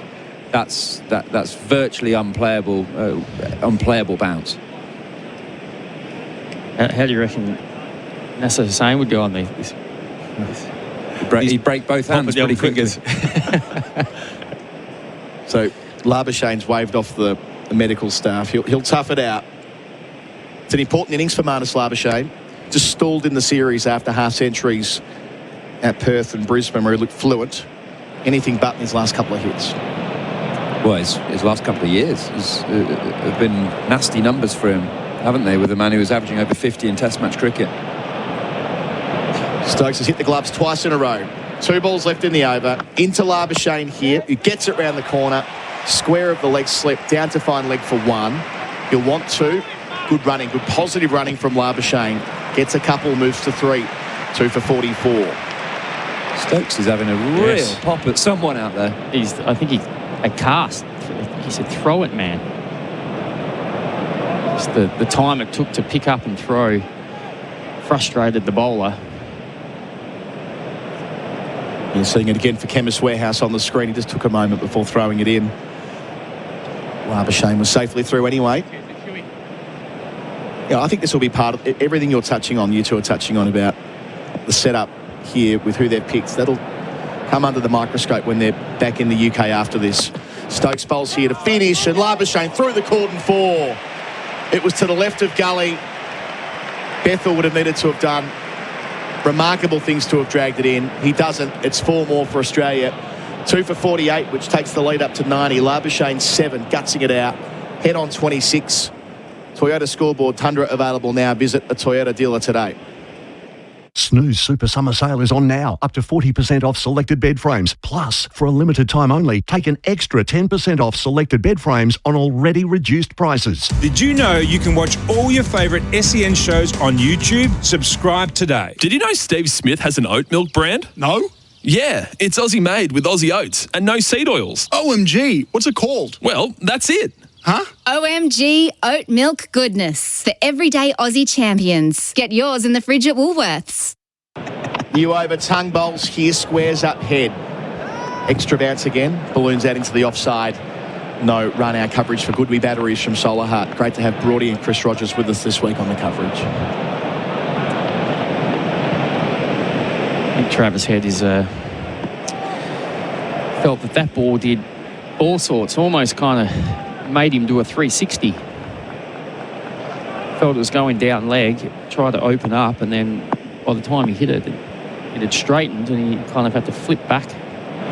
Tongue to head, round the wicket, plays and misses. Expansive drive, moved off the seam away from him. Well bowled. and Fuller, which has been, when Tung's been at his best, he's had it up an extra yard or so throughout the 2 test matches he's played. Very nickable, that, isn't it? Very nickable. It seamed again. Seamed a long way. From round the wicket, that takes some doing to seam that far away from the left-hander. A little bit further on the pitch from where we saw the ball marks earlier, Broady, but still, with that thatchy grass, you're in play there. Tongue up once more, bowls to head, back foot. Oh, drop catch. Dropped to backward point. It was in and out. Dropping Travis Head. Oh dear, that is not a recipe for a good day at the office. It brings up the Australian 50. As Will Jack's the culprit. They come back for a couple. It makes him 28. Seeing it a second time, it was to his right. Went in, went out. Didn't have to jump for it. I'm going to show sympathy there. The fielding square on in Test cricket with the crowd behind it just feels almost impossible at times. It didn't help that I was colourblind, but it was like it's so hard to see the ball when it comes flat, head high at you. Head back on strike, Tongue to him here. He drives and doesn't beat it on. It's more a clip than a drive. And also where he's looking is bright sunshine to the glare off the seats and the crowd. Yeah, difficult chance. I'm almost fighting with people to get to mid-off where you could actually see the ball. Like honestly, it was really, really tough. So it was Head thrashing from the crease. Got a decent chunk of it. And yeah, it was Jacks going back to his right. Might have been a world where, had he moved the fraction earlier, he could have got 2 hands to it, but it went through the right net. That's being critical, of course, but not easy, as you say. Tongue bowls here, Head clips to mid-wicket, no run. I think he almost made it that he showed that he didn't pick it up at all. Took a terrific one-handed catch a few weeks ago at Brisbane. Beauty, wasn't it? Pick ball. Some good catches throughout the series, to be honest. Labuschagne at Adelaide. He missed a couple of screamers last week at Adelaide, Brody. Corden. Great standard. It's been a major part of the series. Last ball before drinks. Tongue to Head again. Southern end bowls here. Head gets it fine. Balloons away, maybe off the pad. Could be a leg by. We'll see in a moment whether we've got inside edge as well. Either way, it'll be 2 for 51 at the end of the over. It is a leg by, so Head will remain on 28. Labuschagne 7 as the drinks come out onto the field. The 2 wickets in the first hour of the second day. Scott Boland was caught behind from the bowling of Atkinson for 7, making it 1 for 22. And Weatherald left alone a Stokes ball that came back like a homing missile. Hit the top of off. He was gone for 5. 2 for 40. This pair have put on 11, which takes Australia's lead out to 93. And all of that is on the Toyota scoreboard. Tundra available now. Visit a Toyota dealer today. And after the drinks break, which of course is the Bundaberg Ginger Beer, the great Australian brew, it'll be Gerard Whateley in for me. Say yes to a day of batting that finishes with a 2 a.m. battered sav. Say yes to cheap trips so you can do more. Say yes, I dee. Build with Mimosa Homes, Melbourne's premier new home builder. Offering fixed price contracts and backed by a 50-year structural warranty, Mimosa Homes designed for life, built to last. Visit one of their 50-plus display homes across Metro Melbourne and Geelong. mimosahomes.com.au. Get in the loop because Pool Care just got smart. Meet Loopium. We've taken the entire pool shop and put it in your phone. Need chemicals, equipment, advice? We've streamlined the lot. Now you can balance your water from the sofa, with or without pants. Got a weird pump noise? Just ask. We'll walk you through the fix in real time. Stop driving and start swimming. Download Loopium for free today. It's in and bowls to Head, who's back to cuts at the first moment of aggression from Australia. Gus Atkinson is bowling from the members' end. He delivers to Boland, who's edging and he's caught. Smith dives away to his right, and the night watcher departs early. Bowls to Head, who's back and punching hard through. Backward point for 4. Sized it up so well, Travis Head. Latched onto it. Catch around the corner for Weatherall. Stokes bowls to him here. He's on 5. No, but he's bowled him. He's played onto the stumps. He throws his head back in dismay. Weatherall comes and goes for 5. It's 2 for 40. The game keeps moving. Drinks break an hour into day 2. Bundaberg Ginger Beer. Treat yourself this summer with an ice-cold Bundaberg Ginger Beer, the great Australian brew. 2 for 51. Travis Head's 28's just had a life on 26, and Marnus Labuschagne's 7 has worn 2 on the gloves already. So tough going out in the middle. Australia looking to build this lead. Eufy PoE Systems, professional grade security for complete home protection. Our experts, Chris Rogers, joined by Simon Katich. Hello to you, Kat. Good morning, Gerard, Bucky, Tom, all our listeners. 93-run lead, Australia. Give us your thoughts from the first hour. Yes, looked tough going. When England got it in the right areas, there's been some substantial movement off the seam and some bounce, particularly the 2 that got Marnus Labuschagne in the gloves. Just looked like they bounced a bit from a length, or a bit more off the length than he was expecting. So I thought Ben Stokes started nicely. It's a worrying sign for England if Atkinson's off the field with a hamstring. He didn't look good when he left the field. So, just Tom, give us the latest on that for Cobram Estate, Australia's most awarded extra virgin olive oil. So official wording from the England camp. England seamer Gus Atkinson left the field after bowling his 5th over of the innings, having felt some soreness in his left hamstring. He will be assessed over the next few hours. Few hours, so that doesn't sound like he's coming back to bowl in this match, and if it's a hamstring, that'll be Sydney as well. Play poised to resume. Ben Stokes held a beautiful delivery that seamed in, took the top of Jake Weatherald's off stump. Weatherald's a discussion in his own right. 2 in the deep on the leg side, 2 slips and a gully in place. Travis Head is on 28. Stokes around the wicket to him, and Head tried off his pads. It flew away down the leg side. Smith pulled it in. So Weatherald's 4 tests into his test career, 146 runs at 21. 0 and 23 in Perth, 72 and 17 not out in Brisbane, 18 and 1 in Adelaide, and 10 and 5 here. The step up to international cricket. Our 2 openers sitting here. How are you assessing him as a work in progress? Probably not going to judge him too much on what's happened here in Melbourne, because it hasn't looked easy against the new ball. But yeah, there's definitely going to be areas in his game he's needing to tighten up. Stokes heads, punches the ball out to point. I thought his footwork, particularly up in Brisbane, looked really good. I thought he drove the ball beautifully. He's transferred his weight through his drives nicely. He does look like he looks like he's sweating on width a lot of the time. So if you don't give him any width, that's where I think teams will probably be able to shut him down and slow his scoring down. But yeah, overall, I think he's handled it reasonably well. It's just he's had a couple of tough ones here in this test. Probably missed out in Adelaide was the one. You know, that's a good surface there. Went the distance and he missed out. Stokes to Head, reaching away from the body and beating the dive at gully. So runs to be had down to 3rd. It won't go all the way. They get 2 and happy to sit their Heads to 30. Where have you seen him be exposed a little bit in Shield cricket, Buck? More the line of attack Victoria use is over the wicket, trying to stand the ball up to him, just trying to get it to go away from a leg stump line that he squares up. So it's almost that kind of leg stump line has caused him a few issues, and we've seen in this series, you know, the Yorker from Archer caught down leg side, LBW in the last Test match.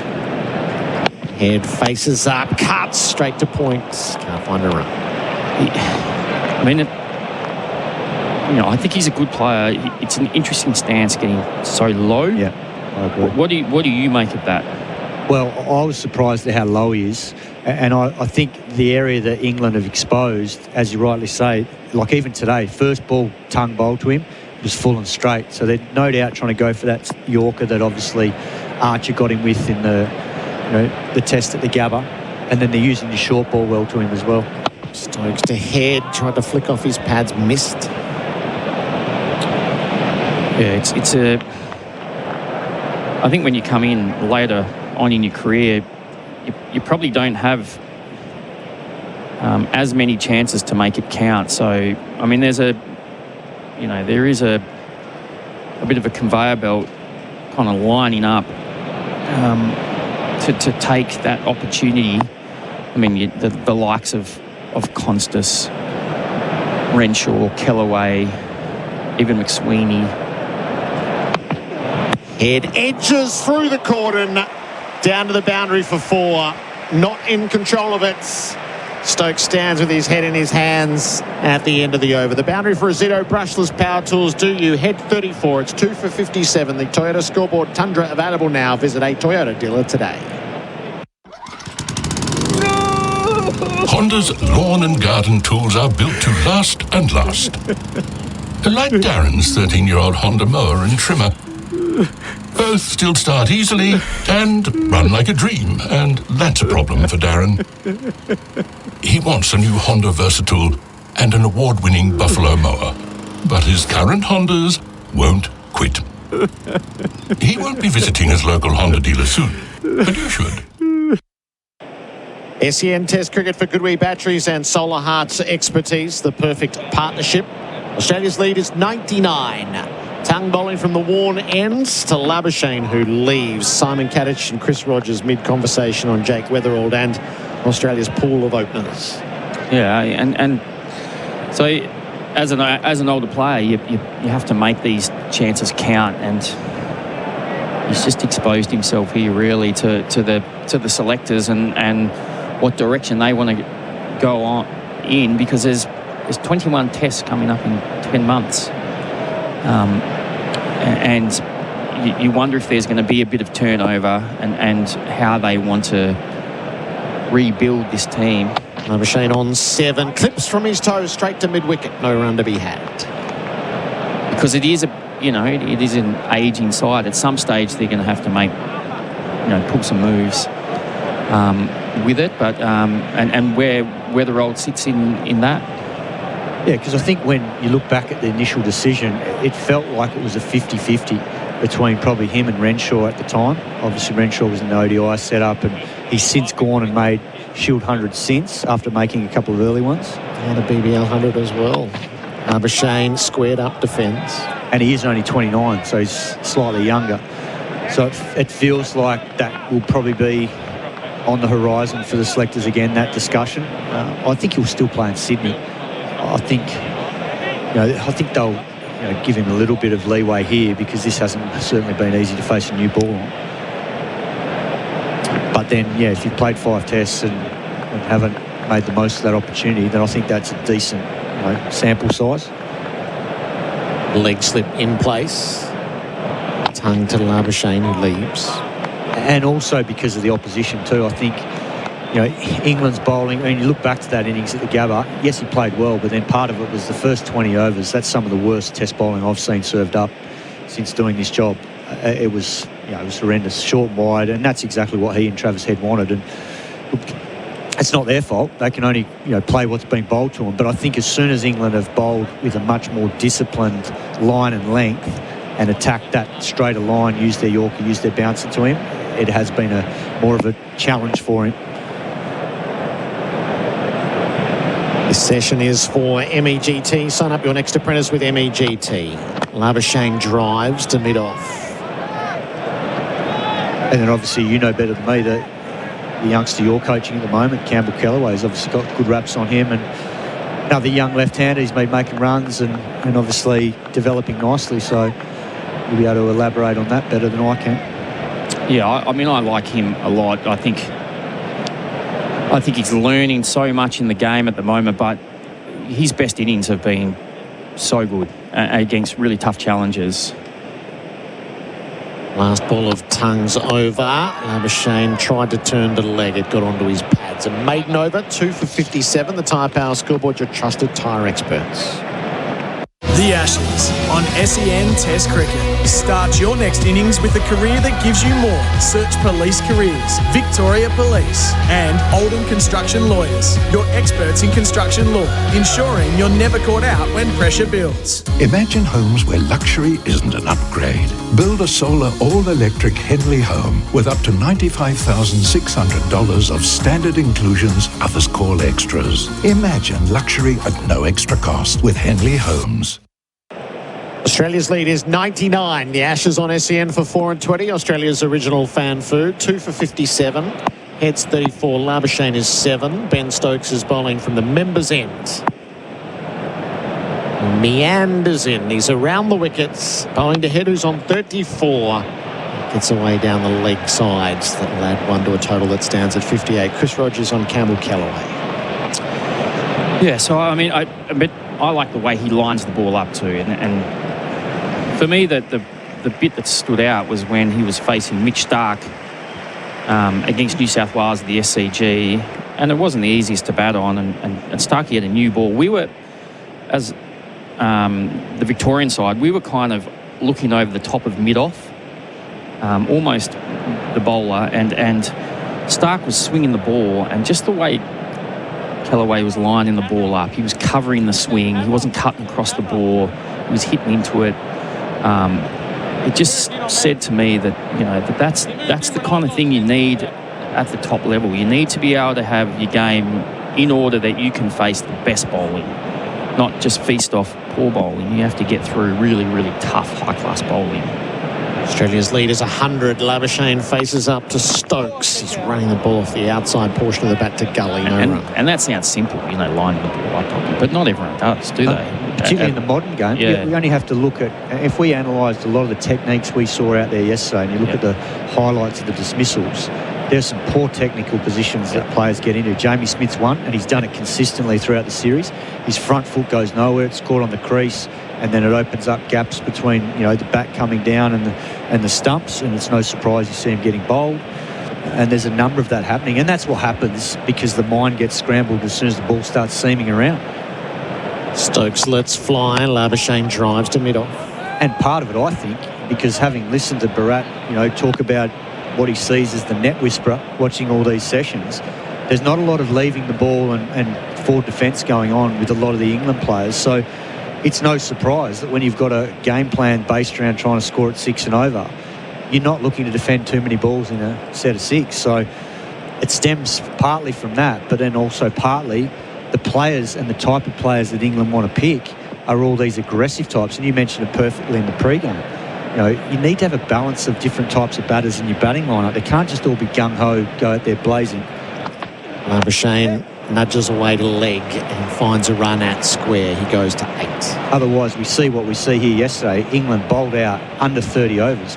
And that's not a one-off. This is happening regularly in the last 3 or 4 years under this regime. And I know there was a graphic came up in Adelaide. I think Tommy's going to help me with it. But there's a couple of blocks.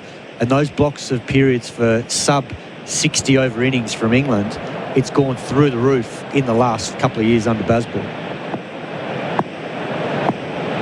Heads 35, leading run scorer in the series, beyond the 400 threshold. Stokes around the wicket to him, and Head jumping inside portion of the bat, back to the bowler. So 7 of the last 17 test matches, England's been bowled out in under 40 overs. It didn't happen once between 1927 and 1971 for England. It's happened 7 times in their last 17 tests. Yeah, the graphic I saw said something like there was a 10-year block, I think, from 2012 onwards, and it was the same amount of innings, and it was something like 30-odd innings, less than 60 overs in the innings. Stokes to Head from his pads. His coverage in the deep. He's picked the gap, and he'll be able to get 2 as a result. Down at fine leg, goes to 37. But then from 2022... Just pick that up in a tick. That's the end of the over. 2 for 61, the Tyre Power scoreboard, your trusted tyre experts. While the Aussies hold the line this Ashes, make sure your ute does the same. Max Liner's got the gear that lasts the innings. Venture canopies, Max Pro floor liners, tough 4x4 accessories and more. Set yourself up at maxliner.com.au/SEN.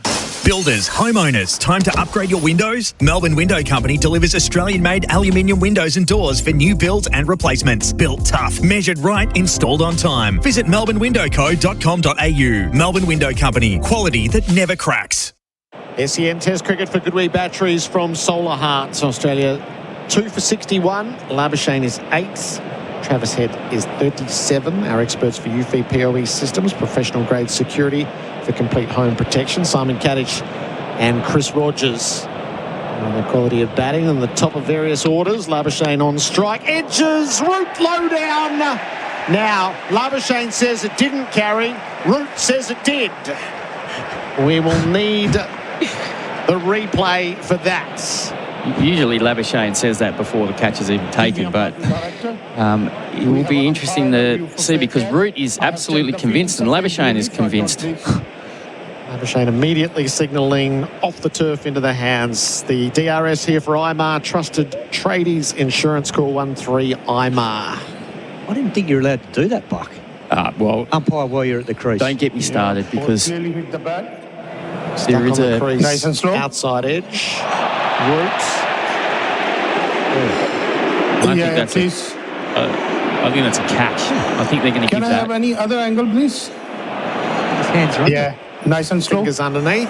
Nice and slow. Yeah, I can see fingers are under the ball. Yeah, roll back and roll again. Yeah. Roll forward. Yeah, I can see clearly fingers under the ball. Roll forward. Forward, forward, forward. I'm satisfied. My decision for big screen is... Labuschagne thumps his bat into his pads. He's out here and he's about to be very sulky. It's time to leave. Marnus Labuschagne. He's gone for 8. Second time in the test match, he throws his chewy away, so the descent is really obvious here, and one imagines he'll pay financially for it. I'm not quite sure what he's aggrieved about. That's out. Australia 3 for 61. Tongue gets his first. Well, we've had this debate, though, before, Gerard, where that ball would have touched grass, but it's kind of with fingers underneath as well. The ball has pushed the fingers into the grass. And the way that the rule is administered these days is that is out. So, I think that is the right decision. And unfortunately for Labuschagne, he's on his way out. Once you cradle the ball like that, the game has to be giving that out. I understand all the intricacies around it, and Labuschagne knows how the rules work. This is the pantomime when Steve Smith makes his way into the middle. Joe Root adds to his career haul in the field. 215 catches, classics for a cause, keeping Aussie classics alive while supporting our veterans. And Labuschagne's a worry at the moment. Do you think that the England slips cordon is still fractionally too deep? Yeah, they have been the whole series, mate. They see where Jamie Smith takes a lot of balls. It's always down really low. But another good piece of bowling from Tongue. He just, I said it yesterday, the way that the ball comes out with his cues, because his arm goes past the vertical, kind of behind his head, you just feel as a right-hander that ball must come in. So when it straightens at you, you're just not set up for that instinctively to defend that ball. Big moment in the test match. Steve Smith out in the middle. Tongue bowls to him and he's driving immediately through cover. In the nets, he looked like he was going to be proactive and pushing hard with the first ball all the way to the rope. It stops a yard inside and Duckett gets there. They take 3. Smith probably thought there were 4. Should have been 4 there. 3 there for was 4 64. running. There was 4 there, definitely, but he's running with Travis Head and he's waddling. A no ball signalled as well. I'll tell you what, he did this in the first innings, Tongue. He dismissed Labuschagne. To be fair, his first ball to Smith in the first innings was okay. And the second one was on the hip. Just an easy get-off strike. And that's just cardinal against a new batter, especially one as good as Smith. Australia's lead is 107, 3 down. Head on strike, jams down on the ball, heading for the off stump. No run at cover. I think what makes him so effective is the fact that he does bring the ball back into the stumps, because the game is about taking bowls and LBWs and bringing the keeper into the game. And as soon as you go away from the bat, if you're not attacking the stumps with that line, then players can leave and use the width to their advantage. And a lot of modern players love width. They just throw their hands through the line of the ball and that takes care of itself. But the ball that comes back off the surface, but he's got the ability to stand that seam up and straighten it and leave. Head faces up, squeezes it to leg. A bit ungainly. One hand off the bat, inside edge to square a single. And because of that ball, it then means that right-handers play him a lot differently. If he didn't have that ball that could straighten off the seam and leave them, then I think he would be a lot easier to face as a right-hander because they know they can set up for the ball just coming back in. Well, the interesting thing is now how many more bowlers are who do nip the ball back in. I think, back in the day, those bowlers didn't exist. They used to get picked off a bit, but I reckon it's because of the bottom hand grips. I reckon they're so wrapped around underneath the bat that their back elbow blocks them off. Smith, a lot of movement as the ball comes in. It's way down the leg side. And see, I've heard a bit of the analysis on Smith, as in the England Smith. I reckon his bottom hand's too far around and he can't cover the ball nipping back because his back elbow is actually blocking him off. And I actually think it's the same with Constas. Yep. That's why he finds that ball that nips back into him quite challenging. Smith starting a long way outside leg and a big step across his stumps as Tongue is about to deliver. Oh, he didn't offer, and then umpires himself and says height up over the top. Batters do umpire their own appeals these days, don't they? Yeah, I think he's going to find himself in strife for that, Marnus Labuschagne. What's interesting when I'm talking about that bottom hand grip, Steve Smith actually has a bottom hand grip right underneath, but what he does is he releases it. He kind of lets it go into just his, by the end, it's just his thumb and his forefinger when he's driving, holding onto the bat, not the whole of the palm. Smith on the move, runs the ball past Gully. Bethel sets off after it. They'll get a couple. Smith goes to 5. 3 for 68. End of the over. The Tyre Power scoreboard, your trusted tyre experts.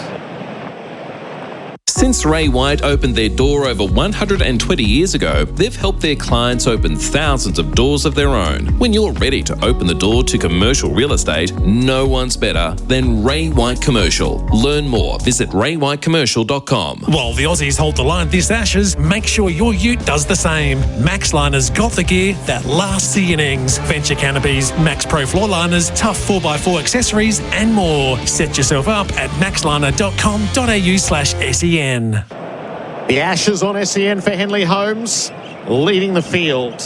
Boland 6, Weatherald 5, Labuschagne 8. They're the men dismissed. Travis Head's on 38. Ben Stokes is around the wicket from the members' end to him. And Head's cutting. Oh, has he smashed that ball over? Long offs, he went down on one knee and played with the diagonal back and lifted it up over the top and down to the boundary for 4. Audacious batting as these brushless power tools do you. 3 for 72. He liked what he saw there. He saw width, and as soon as he saw width, that back leg and knee just collapsed, and he just climbs into it, frees the hands, and picked it up that early because Ben Stokes was only probably bowling 130 Ks, nailed it over mid-off. Heads 42. He's back and cutting straight to point this time. No run. Bharat Sundaresan comes in to join Simon Katich. This session is for MEGT. Sign up your next apprentice with MEGT. Well, when the pitch gets tougher, Travis Head gets going. That's just how it's been, Gerard, in the last 4 years. I remember a lot of pitch talk the day before the World Cup final in 2023 in Ahmedabad. Andrew McDonald, Steve Smith, of course, a couple of others. And Travis Head was saying a few things about the pitch as well. Oh, it's going to turn, it's going to do this, it's going to do that. Leads 114. Head from his pads, plays it past mid-wicket but can't get a run at mid-on. And I remember telling him, since when did you start looking down at the pitch? You see the ball and you do your thing like, oh yeah, that's right. And just do that. And obviously next day he makes 150 or whatever it was to win Australia at the World Cup. I think he's one guy in this team, isn't it, Kat, who has that ability to genuinely not worry too much about what the pitch is doing. And that's what it's all about. You just got to, all you can do is watch the ball and worry about that. If you start worrying about the pitch, you're gone. Stokes to Head, squared up, defends back down the pitch. And that's what we saw with Marnus Labuschagne. Spot on. Like, he can be, argumentative about whether it's carried or not, and I get that because we've all been there and been frustrated because it looks close, but ultimately, you've got to scale it back and go, hang on, what could I have done better so that it doesn't go to first slip? And as soon as you start blaming yourself, you're in a much better position to come out of it better off long term. And at the moment, he's not getting a stride into the ball, and he's giving a chance because he's caught on the crease far too often. Head pushes the full ball, the check drive out to duck it at mid-off, no run. And I know it's not easy because on these sorts of surfaces, you get gun-shy about wanting to overcommit on the front foot because you're worried about it nipping back or nipping away or whatever it's doing, bouncing like he's been hit on the gloves a couple of times. But ultimately, we talked about this yesterday, if you are indecisive like he was then with your footwork, you get caught on the crease, you're in a poor position technically, and you end up paying the price. So you're better off being more decisive and just trying to, back yourself in that way. Last ball of the over. Heads, glances, down to fine leg. He will keep the strike. Going to 43, 3 for 73. The Tyre Power scoreboard, your trusted tyre experts. Test cricketers can bat for hours in the hot sun. That's sustained performance, just like Host Plus, who have sustained strong long-term returns over 20 years. The top-performing super fund?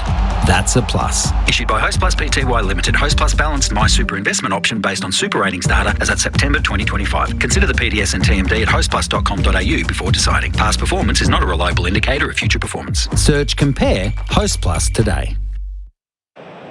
Presenting the Australian team for Australian made by Australian support Australians. 3 for 73, Heads 43, Smith is 5, Tongue 5 overs, 1 maiden, 1 for 15. Removed Labuschagne in his previous over. 2 in the deep on the leg side, 2 slips and a gully. And around the wicket for the start of the fresh over. Heads defends the ball back down the pitch. So Kat and Baz Marnus in this series, 9 and 51 not out in Perth in the run chase, 65 in Brisbane, and then 3, 19, 13, 6 and 8. Lowest average for an Australian number 3 ever in a calendar year here now. Average of 20.84. 2 of those came as opener at Lord's. So yeah, all that form, all the runs that he was making to get his place back in the side, we haven't seen the best of him at all after Brisbane. Head rides the bounce under the nose, gets it to his toes. Yeah, and there was a lot of talk about all the work he'd done, and I think Neil DaCosta was spoken publicly about it all, and the fact that he felt like he was back to his best. And I know they've had some challenging conditions on a couple of occasions here. Probably, I wouldn't say Brisbane, because Brisbane was a good wicket and England bowled poorly to start that innings, and Labuschagne got in on the slipstream of that, really. Heads, drives sweetly through cover. It won't get all the way, such as the nature of the outfield. They'll be able to turn for 3. So it props 10 metres in at the punt road end. 3 for 76, Head goes to 46. But particularly the last 2 tests, Adelaide and Melbourne, and this has been the harder one, but Adelaide, that was another good surface. When you think back, went the distance, there was runs to be had, it was hot. So he'll be disappointed with his returns, I would have thought. There is Nathan McSweeney just waiting in the wings. He is a number 3 cat. I mean, they played him as opener last summer. He's coming into good form. Steve Smith faces up to Tongue, playing back down the pitch. Thought about a single. Travis said he'll be back turned. They've got some interesting decisions to make in the next sort of 6 months. Once this Ashes is over and the dust settles a bit, the next series is not until, I think, late July, August. Yeah. Up in Darwin and maybe Mackay, I think. Yeah. So, and that's against Bangladesh, and then obviously there's a test series in South Africa, which will be, they're flying at the moment, and they've got a nicely balanced team with some good youngsters coming through, and then also some experience in it. Smith on strike, clips from his toes straight to mid-on. Disappointed to miss out. And we all know what happened in South Africa last time. So I dare say that could well be a tough series. So, and then New Zealand are always competitive. Whether they can, challenge Australia here in Australian conditions is always going to be the big question. But they do have some experience and some, good players both with bat and ball.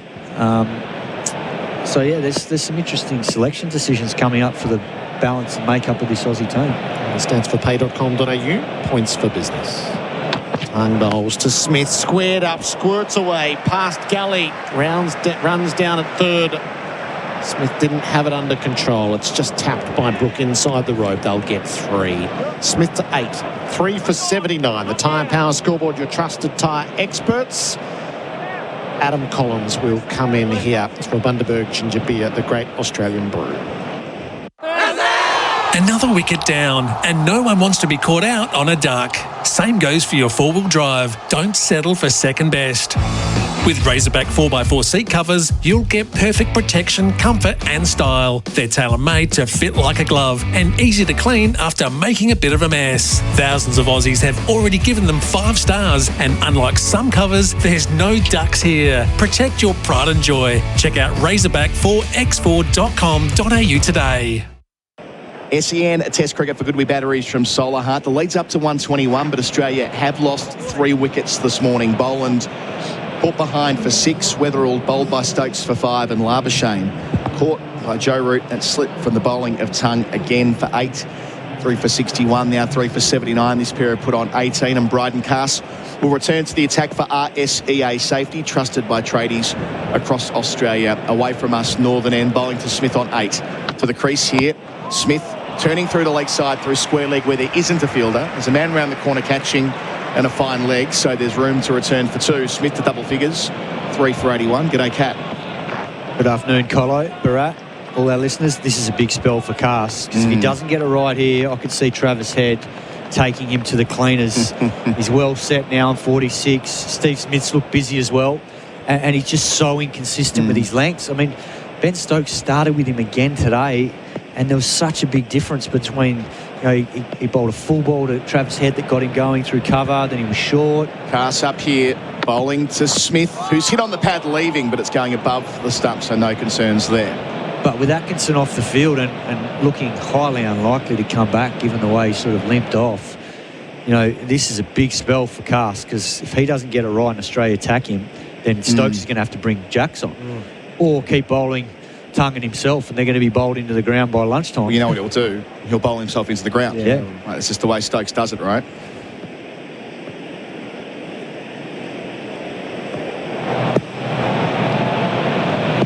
So Cass away from us, 2 slips in the leg slip. Bowls to Smith on 10.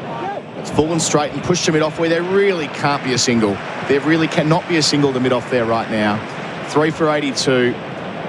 Smith 11, and you've presented it perfectly, as I welcome Baz as well. Here's the chance for Travis Head to put some pressure on England. And you can see that he just stepped up a gear in the last 10 or so minutes.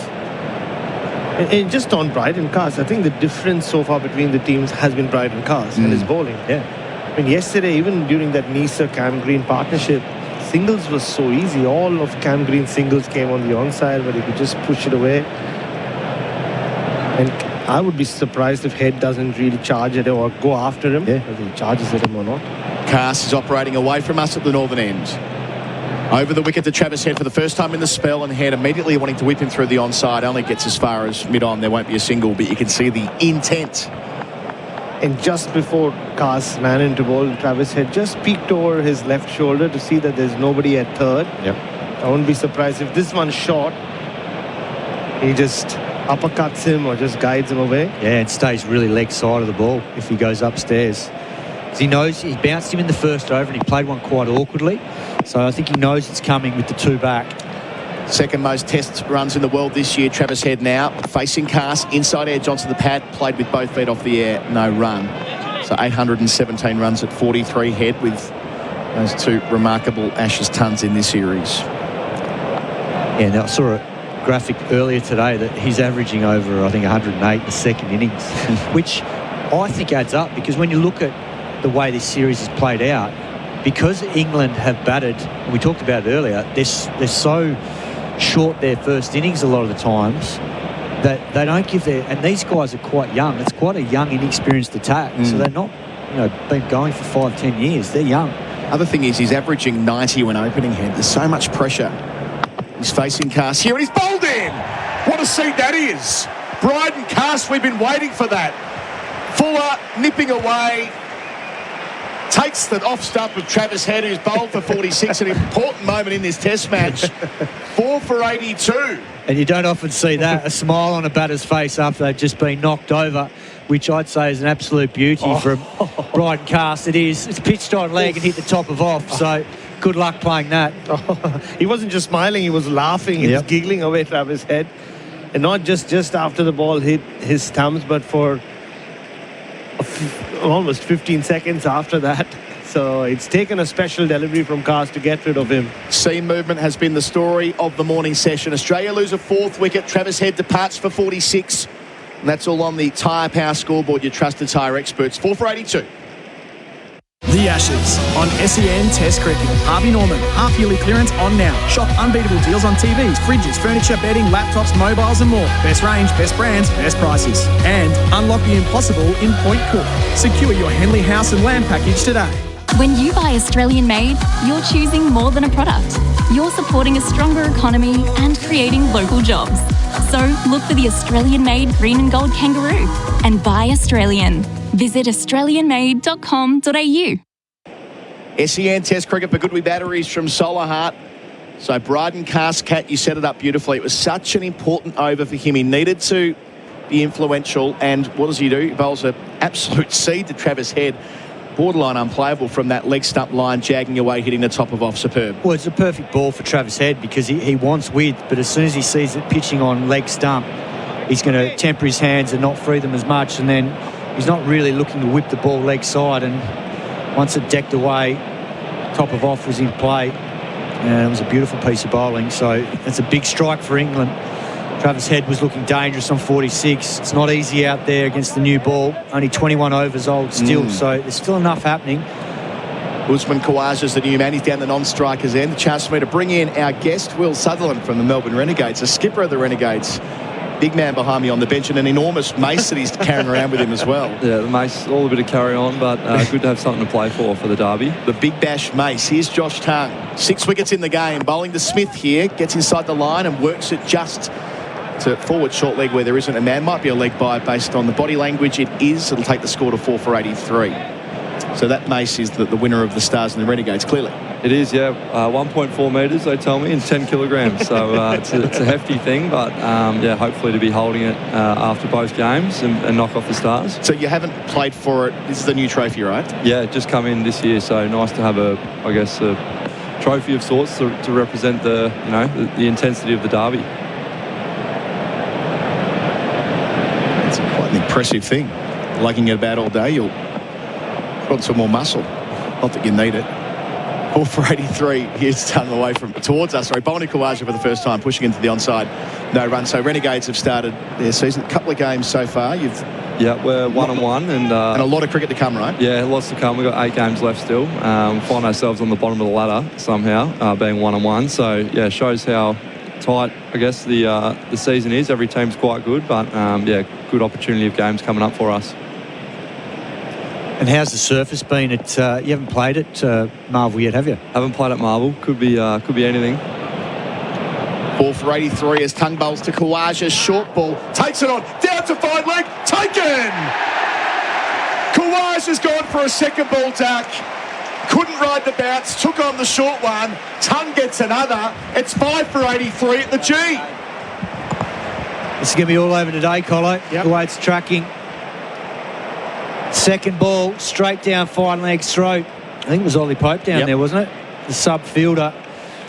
He was never going to miss that. It hung in the air perfectly for him. He positioned himself well. And Josh Tongue was right on the money that. Khawaja was late on it.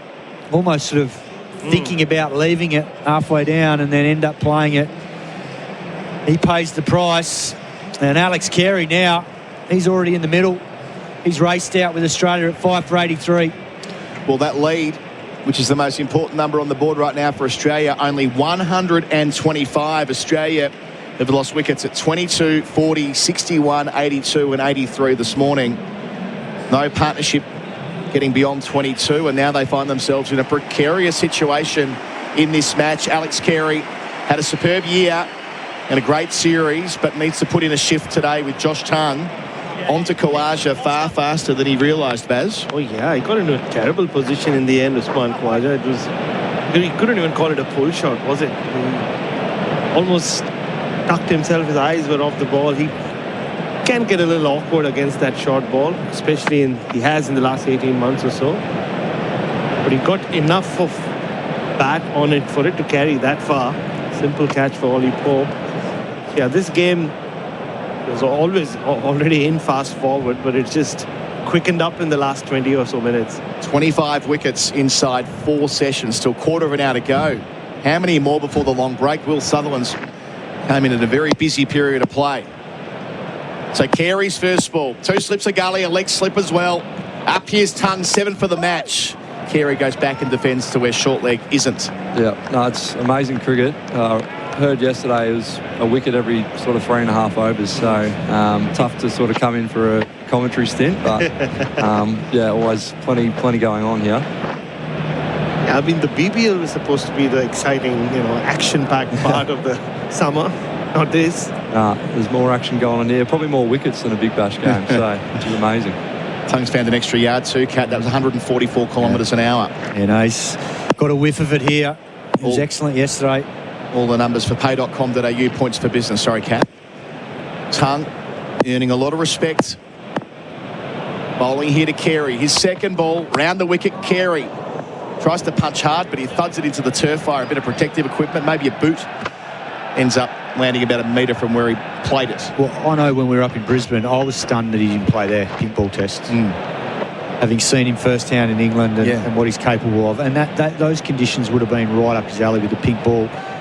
They waited to Adelaide. I thought he was good in Adelaide. He was probably a little bit too short, and he's made the adjustments here. He was spot on yesterday. He got a lot fuller, and he got the rewards with his first Ashes fifer, and who knows, he might go bang bang and double it up again today. Last ball here, Josh Tongue. Up here, bowling to Carey in the block hole, digs it out for 4. Fallen straight and timed it down the ground past mid-off, where there isn't a fielder at the moment. What a way to get off the mark. Carey's 4, Smith 11, Australia 5 for 87. Another successful over for England. Tyre Power Scoreboard, your trusted tyre experts. Get special deals at the Telstra Christmas sale with up to $600 off a range of Android phones. Sale ends December 29. Shop now at Telstra. Did you know you can watch all your favourite SEN shows on YouTube? Subscribe today. Want to hit a 6 for your business? Sign up an apprentice with MEGT. Their local teams come to you, offering free advice and ongoing support that helps you and your apprentice succeed. So sign up today at MEGT.com.au. Apprentice Connect Australia providers are an Australian government-funded initiative. Wickets in consecutive overs for England. They're running hot for Ream, Australia's favourite, a steady hot and strong. Cass in, bowls here, Smith across his stumps, defending to cover, no run. So Steve Smith and Alex Carey, work to do with the lead at 129. So just these 2 Melbourne derbies, I never quite know what to say. Yeah, depends on what part of the country. Where are they and when are they? We're playing on the G on the 4th. I think it's after the first day of the SCG test, and then we're at Marvel on the 10th. So it's always a good one out on the G. I reckon I've played in front of 50,000 out here before, which is a huge highlight for my season. Smith's got a catcher around the corner for him. Cast bowls here across his stumps, plays in that direction, but square of the catcher down to fine leg. Smith 12 with the single, 5 for 88. And Mohammad Rizwan, your big star signing this year. As Bharat and I described it once before, it's like he does amateur drama on the side. He's so theatrical in the way he goes about things. Have you enjoyed his company so far? He is, yeah. He's a little pocket rocket. He's full of energy. He's given a lot already in the change rooms. A lot of knowledge, coming up against a few Pakistani players as well. So he's had a nice start. His keeping's been amazing. Even chased one down from behind the stumps all the way to the boundary the other day. So he's he's team first, and he's brought right in.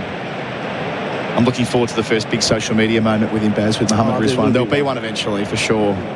Wait till he cramps up. Yeah, the way he plays his cricket. Cass over the wicket. Bowls to Carey on 4. And he beats the edge with one of those balls that's fuller, hitting the seam and moving away. This simply has to be the channel where Cass bowls for the remainder of this spell. And that's the channel that Will Sutherland would have bowled in if this was a Shield game. What have you made of the surface so far? Well, I mean, you played a lot of cricket here. Yeah, probably no different to what we've been getting here the last few years. So we've had short Shield games and wickets galore. This probably looked a little bit flatter to the eye, but it certainly hasn't played like it. So, there's definitely been a change in Australian wickets in the last few years, which, is exciting and shorter cricket at the same time. Cast delivers here to Carey. It's full again and pushed out to mid-off. Well bowled and well played. So, all right. Look, I know you're here to talk about the BBL and we will talk about it, but you're really here to give us Chris Rogers stories. So let's get going. Oh, heaps I can give away right now. But how is it playing under it in terms of the technical side of things with Bucky? And we often joke there's nothing about batting that he doesn't know. Is that a big part of your development on the batting side of your game, working with him? Yeah, definitely. He's been huge for myself and a lot of other young left-hand batters in the Vic setup. Cast bowls to a lefty here in Carey, who plays late, plays the second slip, and it's taken as well. England on fire. 3 wickets in 3 overs. Carey nicks off before it was catching practice. Steered into the cordon. 6 for 88. Only 130 ahead. This is careering towards a 2-day test match. Oh, this could be over by tea time. The rate at which this is going, 3 wickets in 3 overs. Alex Carey just opened the phase on that one. Sharp catch again at second slip. And Bryden Cast, who's been criticized squarely, literally by every commentary box on this level, here at the MCG, is got rid of the 2 South Australians in back-to-back overs. And Steve Smith just stood there at the non-strikers end. Left hand on his waist. He knows it's just him and Cam Green now before we get into the bowlers. So this game is sped up. Yeah, this is proper collapse stuff. 3 for 6. Australia now exposing their lower middle order, which now Cameron Green is a member of. Of course, he was carded at 7. He'll bat at 8 due to the night watchman, Scott Boland. And England, well, we've still got 10 minutes till lunch. This is a wild test match. We saw 10 wickets in the final session yesterday. Who knows how many more there'll be before lunch on this second morning. Blimey. Incredible cricket. I think Cast has bowled beautifully. The England boys have done a bit better research there on Alex Carey. Just sort of found that fist stump line to him from over the wicket, which is, I reckon, what Bucky Rogers would have been getting us to do to Carey when we play him against South Australia. Really steered it, didn't he? He did. Like he was doing nicks before a game. Straight to Harry Brook there at second. The easiest catch he's pouched of the series. Bryden Cast to Green. His first ball. Run out for 20 yesterday. Bowls here. Green. Is there an edge as it goes down the leg side? There is not. It's thigh pad perhaps. He did get the bat out of the way as the ball angled down leg. So another successful over for England. How many times have we said it across 4 sessions in the match? 6 for 88. 12 for Smith. Green yet to score. Tyre Power Scoreboard, your trusted tyre experts. Navigating a building dispute? With over 30 years of experience, Oldham Construction Lawyers are your trusted specialists in construction and property law. So whether it's VCAT, the courts, or the Building and Plumbing Commission, Oldham Construction Lawyers can provide you with expert legal solutions. Visit oclawyers.com.au. Don't get caught out by skills shortages. Build a great team with MEGT, Australia's apprenticeship experts. Offering local advice and ongoing support, they'll make sure your investment pays off. So speak to the experts at MEGT.com.au. Apprentice Connect Australia providers are an Australian government-funded initiative. SEN Test cricket for Goodwee Batteries from Solar Heart. 6 for 88 at one stage yesterday. They were 6 for 91. Josh Tongue, head of steam. Southern end, Bolster Smith on 12. Delivers here, driving, but straight to mid-on, no run. You've also got Ollie Peake as part of your setup at Victoria and, of course, playing in the Big Bash right now, but off to captain the Australian Under-19s World Cup side. Yeah, Peaky's an absolute superstar. For a youngster, he's got a very mature head on his shoulders, and unfortunately we're going to lose him after 5 games to the World Cup, which is frustrating for me as Renegades captain, but a huge opportunity for him to lead the Under-19 Australian team. Do you sense the Big Bash is flying this year? Like, it just feels like it's, for whatever reason, at the moment there is so much attention on it. Tongue, southern end to Smith. Defence to mid-on, no run, mid-wicket rather. Yeah, I do think so. After playing, 5 or 6 years now, I reckon it obviously dropped off during COVID, and I reckon the last couple of years I've noticed, the buzz around the Big Bash is coming back. The crowds are bigger. Ashes cricket on, rolling into Big Bash at night. So I think everyone's taking more interest in it, and it's starting to build back up again, which is huge. And a great season so far for the Vicks in the 4-day stuff as well. What a tremendous start to the season. 1 foot in the Shield final already. Not to jinx it. I hope so, yeah. Otherwise, Bucky will slap me across the head. He's right here. Smith facing Tongue here. Hit on the pad, appeal from the cordon, turned down. There was nearly an opportunity for Ben Duckett racing in from backward square to ping the stumps down as well as Smith was looking at the umpire. I don't get the sense they're reviewing this. Yeah. Line's good. I think height might be the issue. Just always look at Steve Smith. He's already told you it's too high. I would trust him. Yeah, the clock ticks down to 0, seeing it back on the Chemist Warehouse replay screen. That needed to have a lot to go right after giving not out on the field. Leads 130. Yeah, those Vicks, was it 5 wins out of 6? Yeah, we're 5-1 with the Vic setup. So, yeah, really exciting post-Big Bash to get back into that. Yeah, we've got a nice lead on the table, but obviously there's plenty of work to do, and we've got to win a Shield final, hopefully, at the end of it all. Smith facing tongue, bowls here, southern end, driving straight, driving well for 4. Smith getting the chance to score and thump it down the ground, and does so. Moves to 16, boundaries have been rare there for Azito, 6 for 92. Had a little something to say there to Tungy, I reckon. No, that's, I think, more to do with Steve Smith talking to himself. Will you been at the receiving end? Oh, I bowled to him about a month ago, and I had absolutely no idea what was going on. Firstly, with the ball in hand, and secondly, what he's sort of doing up the other end. But he's in incredible nick. He got a nice score at the SCG against us, and he's been in good nick now. Leg gully, goes a bit wider. Tongue bowls, and he beats Smith with one that jags off the seam from back of a length. Felt like he needed to play.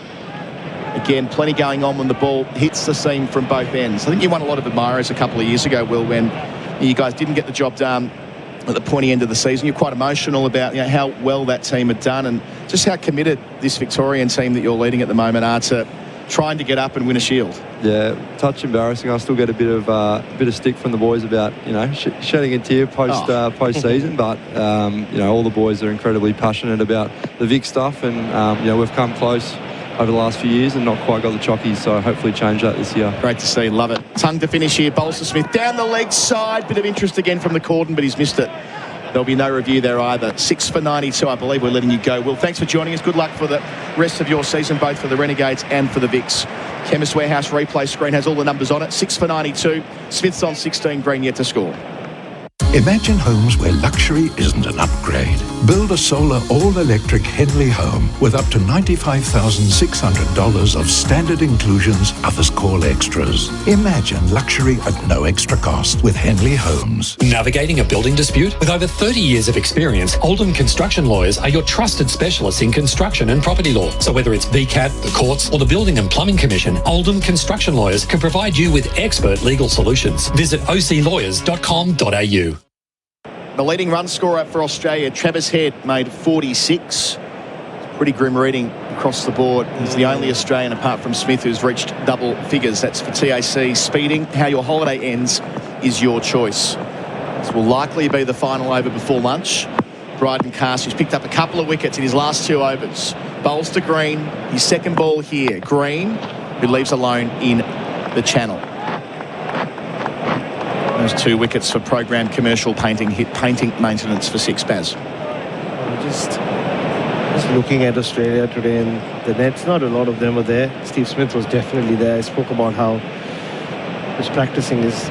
And it looks like he's looking in our direction, Steve Smith, right now. Oh, Steve. You never know with him. Wouldn't be the first time that he's seen something 150 metres away. Yeah. So it's Cass, 2 wickets. Head and Carey, bowls here. Uppish through mid-wicket where there isn't a catcher. Not too dissimilar to the shot he played straight after lunch at Adelaide a week and a half ago. He gets off the mark with it though, the West Australians 2. It's 6 for 94, which means the lead's only 136. Can these two just find a way to get to lunch? Yeah, no, Steve Smith's all over the place. I don't know, he was looking for a third run while the throw was coming in. He's in one of those moods, and that's generally when Steve Smith's lost trust in the surface. You can see in his body language. And all the carnage is taking place at the other end. He's faced only 19 balls. Well, Gerard made the point when he called his dismissal yesterday that it was the price signals that Smith was sending out to the market, wasn't it? The pitch was no good. It was back to the Steve Smith fidgeting, gesticulating every ball, implying that it was doing loads. Cast up here, bowls to Green, hits him on the arm. Decided to wear it. Could have played it defensively or got the cross bat out, did neither. We'll see it again for Chemist Warehouse. Shop the Chemist Warehouse Boxing Day sale now. And yeah, it did come back off the seam and it's hit him on the bicep. Yeah, you wouldn't say that it really misbehaved, that one. It was short of length. That Cam Green got into a slightly bit of a fix there with his technique. Feels like one of those where if you watch the dismissals in isolation, not all of them will give the impression of the bigger picture, which is the experience of Marnus Labuschagne being hit on the gloves 2 balls in a row. Cast up bowling to Green. Green leaving alone in the channel. Thuds into the gloves of Jamie Smith. I think it's the same analogy. We spoke about it yesterday as well, didn't we? How in the subcontinent it's always, if it is a raging turner off, the batters have decided it is. They've lost trust in the surface. It's a straight ball that gets so many wickets. Yep. It's not the ones that do misbehave. That's right. Jadeja's made an art form of that, hasn't he? In India. Lead on the board is 136. Pay.com.au points for business. This will be the last over before lunch. 45 seconds until 12:30. 2 balls to go in it. Casts up away from us, bowls to Green. Green plays defensively, just about under his eye, although one hand was off the bat. For a moment, it felt like they were considering a quick single. Not now, fellas. Same spot where he called for the run and got run out in the first innings. Yeah, going back to the nets and just the energy around the Australian team and the English team, you just did not expect this game to settle down at any point.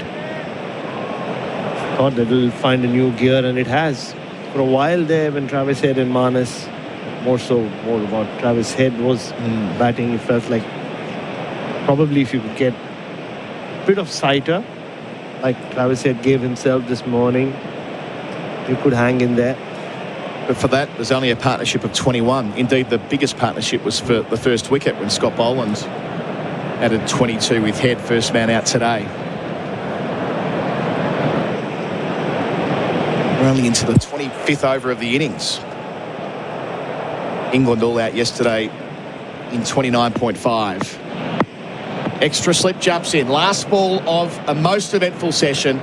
Cast delivers to Green, and Green edging past Gully down to the rope. It'll go for 4. Yep. Just in front of the old Bay 13. So Cameron Green, a boundary, wasn't in control of the shot, wasn't far away from Gully. But 6 he will be as they depart the MCG. Smith 16 at 6 for 98. Lunch day 2. Australia have advanced their lead from 4 to 140. But the problem, from 46 to 140. It's the wickets they've lost along the way, though, and plenty of them. That last boundary for Loan Market. Whatever your ambition, find the right loan with Loan Market. Make it yours. Big call of the card here. Baz Boland was the first man out. Caught behind for 6, 1 for 22. Weatherald was bowled by Stokes. He was leaving. It was swinging. Hit the top of off. Bowled for 5, 2 for 40. Labuschagne caught in the cordon again. And the bowling of Josh Tongue for 8, 3 for 61.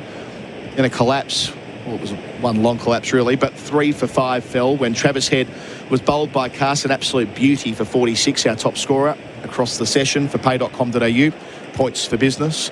Khawaja's second ball helped the ball off the shoulder of the bat awkwardly to fine leg, where Ollie Pope the sub took it from the bowling of Tongue, his second wicket. So a second ball duck, 5 for 83, and then 6 for 88 when Alex Carey gave catching practice, steering into the hands of Harry Brook at second slip to give Bryden Cass a second wicket in the spell. And they've added 10 runs since then, Stephen Smith and Alex Carey. Baz, your thoughts on a rather remarkable 26 wickets across 4 sessions, and our session brought to you by RWC, Ray White's commercial property specialists. Well, this is fast and furious cricket, isn't it? And it feels like every session is another sequel, which gets even faster, more wickets, more mania. Yeah, I mean, it does feel like it's become more difficult to bat on, Adam. Even though Australia looked to be in a very precarious position, 6 for 98, even that last ball going for 4, which took their lead to 140, looks significant. I wouldn't be surprised if they come out and decide to just go hammer and tongs and get as many as they can, even if it means just 60, 70 more runs. I think they'll back themselves. So that's just the way this game has gone. And Credit again to England. I thought Josh Tongue, once again, the pick of the bowlers. Braden Carse, surprise that he started with the new ball, but he came back, and a crucial spell where he's got rid of Head and Carey has meant that England are still in this contest. Gus Atkinson 1 for 20 before going off injured with a left hamstring. Braden Carse 2 for 21, a very important spell before lunch to pick up the two left-handers, Head and Carey, the stars from last week. Josh Tongue 2 for 29, getting rid of Labuschagne for the second time in the match, and Khawaja for a second ball duck. And Ben Stokes playing his role in his first over, hitting the off stump of Jake Weatherall, the England bowling as well. Right, we'll take a break here. The lead is 140, Australia 6 for 98. On the other side of it, back to simpler times when we didn't see 26 wickets in 4 sessions. We're going back to the late 90s at the MCG with Know Your History with Shannon Gill joining Gerard Whateley. The Ashes on SEN Test Cricket. Start your next innings with a career that gives you more. Search Police Careers, Victoria Police, and Oldham Construction Lawyers. Your experts in construction law, ensuring you're never caught out when pressure builds. The new Grinch Happy Meal is now at Macca's. There are 12 Grinch toys to collect, only at Macca's for a limited time. Trademark and copyright 2025 Dr. Zeus, available 10:30 a.m. till midnight for a limited time at participating Macca's. The Ashes on SEN Test Cricket. Goodwee batteries and solar heart expertise. The perfect partnership. And Host Plus. Finders Super Provider of the Year. That's a plus. Issued by Host Plus Pty Limited. Check the PDS and TMD at hostplus.com.au. There's more for you at Victoria Police. The freedom to go on more holidays with a job that gives you 9 weeks annual leave. More connection with your community, where you'll make a difference every day. The chance to meet more people, where workmates become your best mates. More opportunity for change with hundreds of career choices. You can have all of this and more with a career at Victoria Police. Search Police Careers. Authorised by the Victorian Government, Melbourne. Just going to grab some more beers. Pause it for me? No way, mate. We're not pausing live sport. He's about to get his ton. Nah, it'll be all right.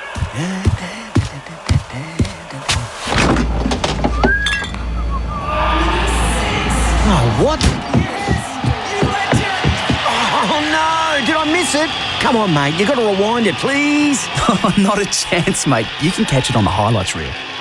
You won't miss a moment if you drink wise. Thinking about moving, packing or downsizing? Then get a move on before Christmas with Wilson Storage. Because right now, December's on us. Move in December and don't pay rent until January. With the cleanest, safest facilities across Melbourne and beyond, get everything that's important to you safely stored and locked away. Enjoy no lock-in contracts, 7-day access, and our friendly top-rated team. Don't forget, you can order boxes and packing materials online. Simply click and collect, or we can deliver to you the same day with Box on the Run. For the best self-storage Melbourne has to offer, visit wilsonstorage.com.au. Conditions apply. Go Harvey Norman half-yearly clearance. Unbeatable deals store-wide. Up to 35% off Windows 11 computers. 10% off already low prices on selected big brand mattresses and adjustable bases. And up to 50% off rugs. Don't miss Gasmate Odyssey 2-burner barbecue with bonus pizza stone and cast iron dish, just $394. And save $300 on Hisense 503-litre bottom mount fridge, now under $1,000. Best brands, best range, best clearance prices. Harvey Norman half-yearly clearance on now. Conditions apply. Stop what you're doing. The Chemist Warehouse Boxing Day half-price vitamin sale is on now. Get half price off RRP on selected big brand vitamins like Barnes, Convita, Blackmore's, Go Healthy, half price. Centrum, Inner Health, Nature's Way, Lifespace, half price. Wonderlust, Thompson's, Eve Wellness and Nature's Own, half price. Find more half price vitamins in-store and online. Sale ends December 31. Exclusions apply. Excludes exclusive bulk sizes. Retail limits apply. For half price vitamins, shop at Chemist Warehouse and stop paying too much. Everything feels better. The Filmac OptiFill Float Valve is a high-performance compact float valve for large and medium troughs with high demand. Its unique smooth flow outlet design optimises water flow and reduces turbulence to minimise float bounce. Combined with the patented soft close technology, which prevents water hammer and provides a reliable shut-off every time, saving your pump. Available at your local Nutrient Water store or nutrientwaterstore.com.au. With Nutrient Water. Strong foundations need expert guidance. And with over 30 years of experience, Oldham Construction Lawyers are your trusted specialists in construction and property law. They provide tailored legal solutions to keep projects moving along with a personalised service and a proven track record that stands tall within the construction industry. If you're navigating a building dispute, Oldham Construction Lawyers offer expert guidance. Whether it's in VCAT, the courts, or you're dealing with the Building and Plumbing Commission, they'll support you every step of the way. Visit oclawyers.com.au. Ozito brushless power tools, tested by grit and built to work. When it comes to doing tough jobs, do it yourself. Ozito, home and garden brushless power tools. Do you. Only at Bunnings Warehouse. Imagine homes where luxury isn't an upgrade. Build a solar all-electric Henley home with up to $95,600 of standard inclusions others call extras. Imagine luxury at no extra cost with Henley Homes. Goodwee Batteries and Solar Heart expertise, the perfect partnership. And Host Plus, Finder's Super Provider of the Year. That's a plus. Issued by Host Plus Pty Limited. Check the PBS and TMD at hostplus.com.au. The Ashes on SEN Test Cricket. Labuschagne on strike. Edges, Root low down. Now, Labuschagne says it didn't carry. Root says it did. Yeah, I can see clearly fingers under the ball. I'm satisfied. He's facing cast here. He's bowled in. What a seat that is. Takes the off stump of Travis Head, who's bowled for 46. An important moment in this test match. Ball for 83 as tongue bowls to Kawaja's short ball. Takes it on. Down to fine leg. Taken. Kawaja's gone for a second ball down. Aleshi here in Carey, who plays late. Plays the second slip, but it's taken as well. England on fire. The lunch break for Robot Building Supplies. Robots got it and deliver. robotbuildingsupplies.com.au and Macca's. The Chicken Big Mac is back at Macca's. Australia 6 for 98 at lunch. The lead is 140. Any thought that this test match might settle has been scuppered in that 2 hours of play. There's a few administrators for which lunch will be likely to cause indigestion when you think about how many millions of dollars are at stake over the next couple of days. It's a test that risks high fast, but yet might deliver a thrilling finish. It's the lunch break for Robot Building Supplies, helping you get the right products for the job at a better price. And Macca's loving the cricket. In about 30 years' time, there'll be a couple of cricket nuffies who sit here and ponder, remember that test match that went 2 days? And who knows? Celebrating the Boxing Day test on Know Your History for Penrite, the trusted Australian name in oils and lubricants. We're inching towards a low run chase that might deliver a thrilling finish, a la the exploits of 1998. Oh, that's close this time. He's given him. Yes, he's given him at 7 for 140. Headley could be a hero. Dean Headley could be a hero. Shannon Gill, welcome in. Oh, g'day, Gerard. And Dean Headley was a hero. And we've seen a little bit of what we've seen in the last half hour. Had a bit of Dean Headley about it. The other thing I'd say, Gerard, a lot of people out the back here quite upset that this could be a 2-day test. But the test we're going to talk about in a minute went to the 4th day, but the first day was rained out. So it was a 3-day test. Yeah. And we are talking about it 26, 27 years later. So there is that for a 2-day test, is that we will talk about this test for years to come. It will be distinct, that's for sure. I vividly recall this test match for the extra time that Australia took to knock up the winning runs and ended up getting knocked over. So we're in the 90s. That's where we left off in Adelaide. Yes, so we're moving through time, and we left off in Adelaide where Australia was dominating England through the 90s. And for cricket fans both here and in the UK, I think we could safely say that the 90s was England's time of being the joke of international cricket. They were a punchline what they did. So that was what was going on. I'm thinking right now, is this team's performance as bad as the 90s? Now, this stat has been around a little bit, but it's been 18 tests since England won in Australia. If they somehow win this one, obviously the streak's broken. If they don't win this one, it'll be 19, and that is the most tests without a win on Australian soil in Test history. All comers, beating all comers. So they would go past New Zealand, who had an 18-test streak without a win. So they share the mark with New Zealand currently. Mm-hmm. Pakistan and the West Indies. Pakistan's streak is active, so that could activate again on 17. West Indies streak on 17 ended in January 24 with that pink ball test. But that is where we're at right now. They didn't have streaks like this in the 90s because they'd lose series, but they did win the odd test match. And that's sort of how we get to for 98-99 and what we call, I will call, the Dean Headley test. Yep. So going way back to 98-99, Australia had won the Ashes 5 straight times. And going into the summer, there was a lot of discussion about, well, does the Ashes mean what it once did? A lot of think pieces about this at the time. Greg Baum wrote a bit of a story about this, but said Ashes series never lack for crowds, just status latterly. So this is a real discussion that should we play 5 Test Ashes series, and should we diminish it, and what should we, is the West Indies the premier series in cricket? So a bit of context: the 97 Ashes series was in England. England had been more competitive. It was a 3-2 scoreline where they won the first test. Australia won 3 tests in a row and then gave them an easy win in the last test to make it look a little bit better. But England hadn't been that bad. They had beaten South Africa at home in 1998, which gave them a little bit of hope going into this summer. Now, again, a few things were happening. Warne was out injured for the majority of this summer. And it was also the summer of the bookie scandal came to light. So there was a lot going on. Mark Wall was booed to the crease during that time because of the bookie scandal. Yeah. But on the field, it's playing out like it had always played out in the 90s. So the first 3 tests, first test, England weren't too bad, but were on the way to a loss. Australia needed 4 wickets in the last session on day 5. Day 5, a very different thing that we don't get used to these days.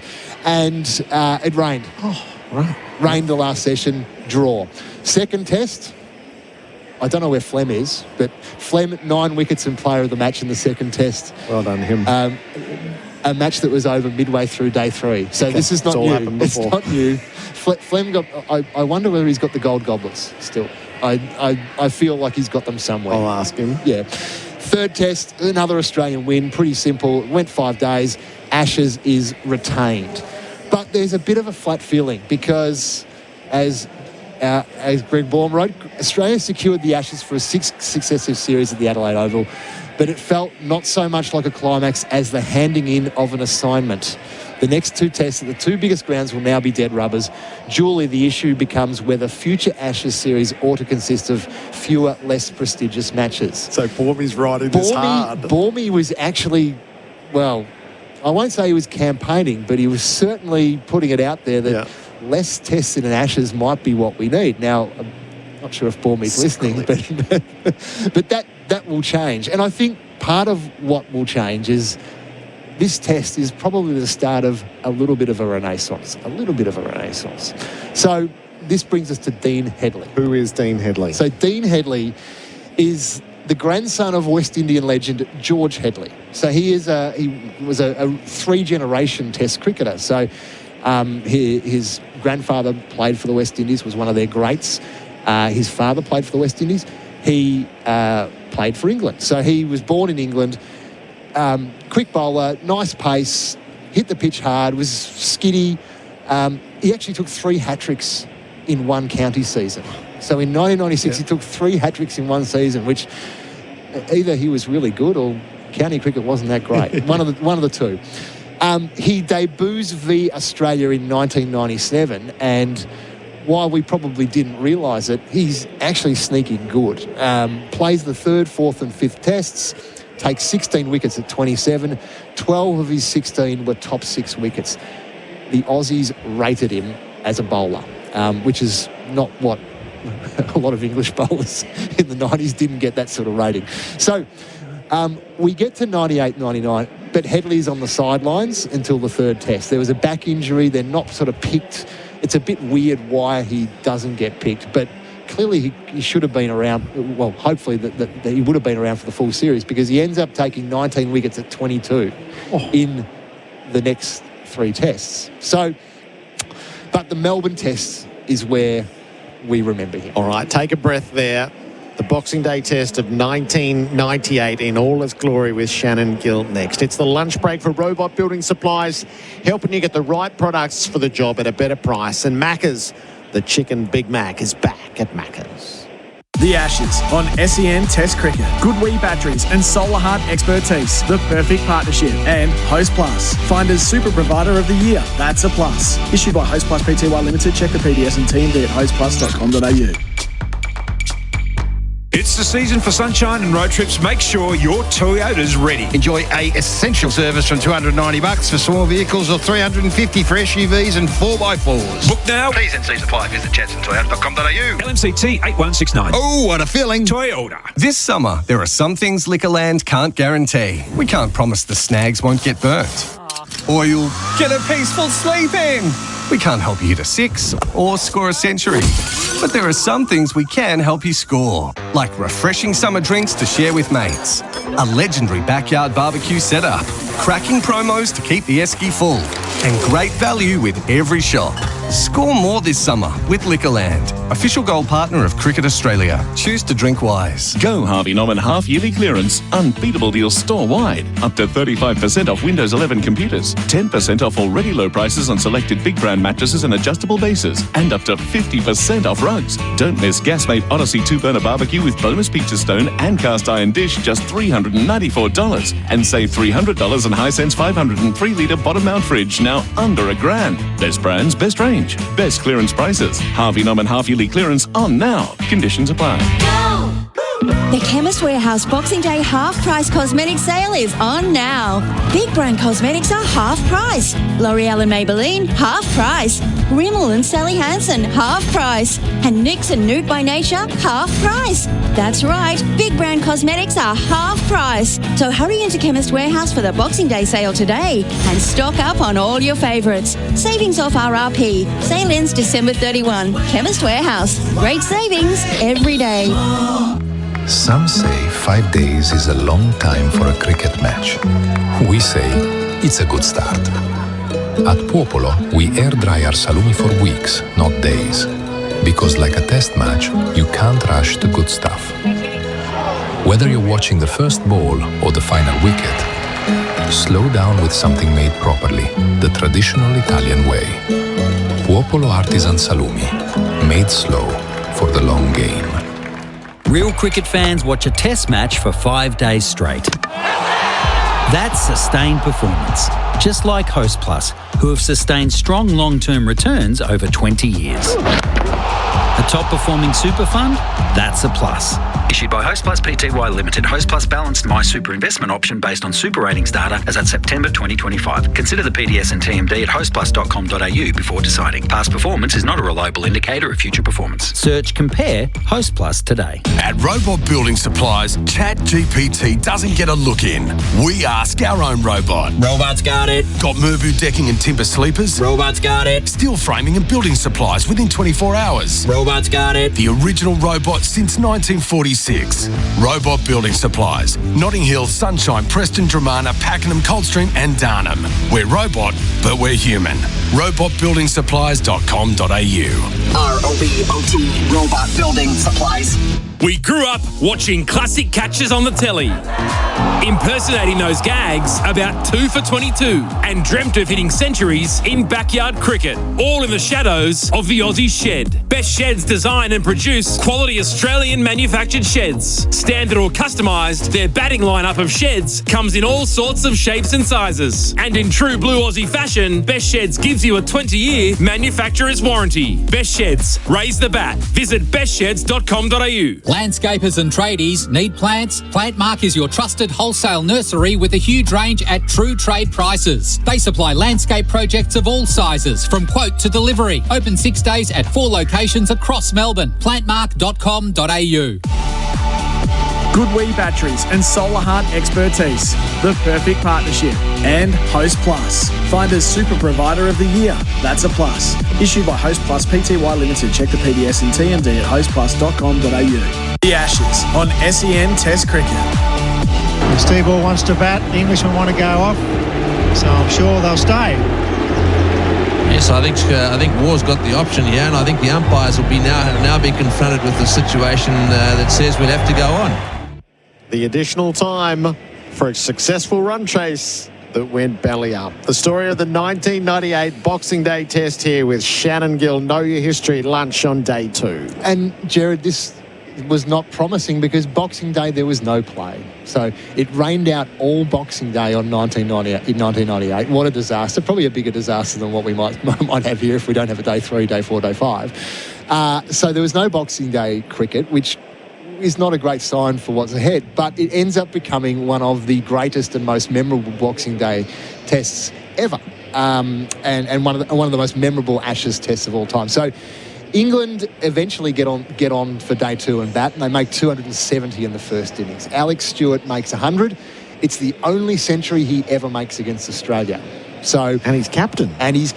So he actually, for this test, he relinquished the gloves because he was keeping as well as captaining. Relinquished the gloves, opens the batting, and makes a ton. Then. So 270 was a reasonable score, astronomical in today's parlance, but nothing special in 1998.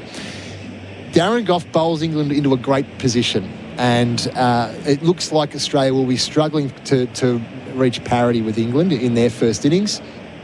Steve Waugh and Stuart MacGill then put on 88 for the second last wicket, and the moment seems gone. Australia end up making 340, but the fact that happened ends up coming back to bite later on, and we'll get to that. So Waugh 122 not out and MacGill 43.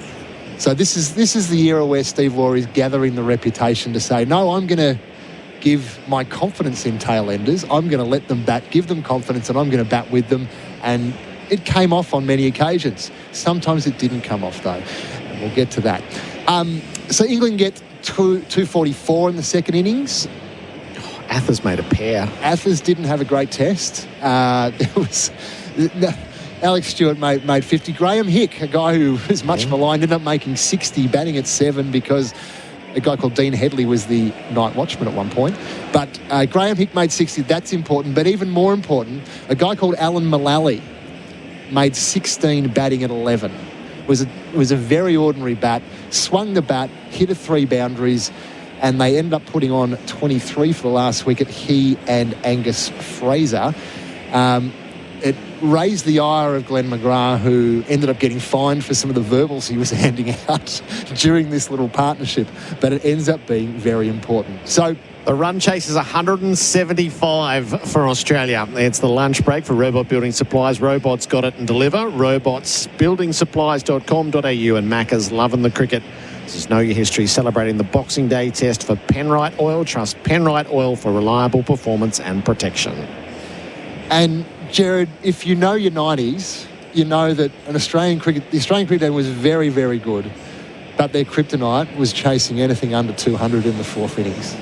They just couldn't do it. It happened so much. So Dean Headley was to join Fani de Villiers as Australia's kryptonite, and we might talk about Fani de Villiers another day.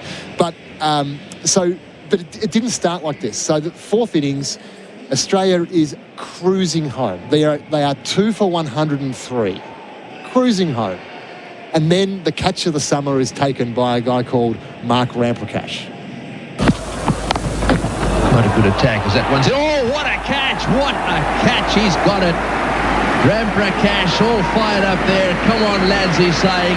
Another 1 or 2 of those and we could just swing this one. What a catch. Full length, dive to his right. Beautiful catch. And this is late in the afternoon as well. So we're Australia has decided we're going to finish it tonight. So that wakes the game up. That's Langer gone for 30. Langer gone for 30. The ball goes to Dean Headley, who at this point has not taken a wicket. He didn't take a wicket in the first innings. He gets Mark Waugh on 130. So it's sort of game. It's just the door is open here. 4 for 130, chasing 175. 35 to get, 6 wickets to get. It's slightly ajar. But then there's a Headley masterclass, and I just also want to say the calling by Bill Lawry. Now, of course, all the SEN callers are fantastic. I just want to, you're all fantastic. But the Bill Lawry calling of these wickets is exemplary. And I want to say there's a caricature of Bill Lawry that he was this completely biased commentator. He was biased towards Victorians, but no one called the game when the opposition were taking wickets with as much enthusiasm as Bill Lawry. He was always barracking for the game and not for Australia. Lehman, Nixon, he's gone. Yes, he has, and it's 5 for 140. Round the wicket, Lehman smashing. There was a big nick, and the crowd roars at the MCG. This game is not over yet.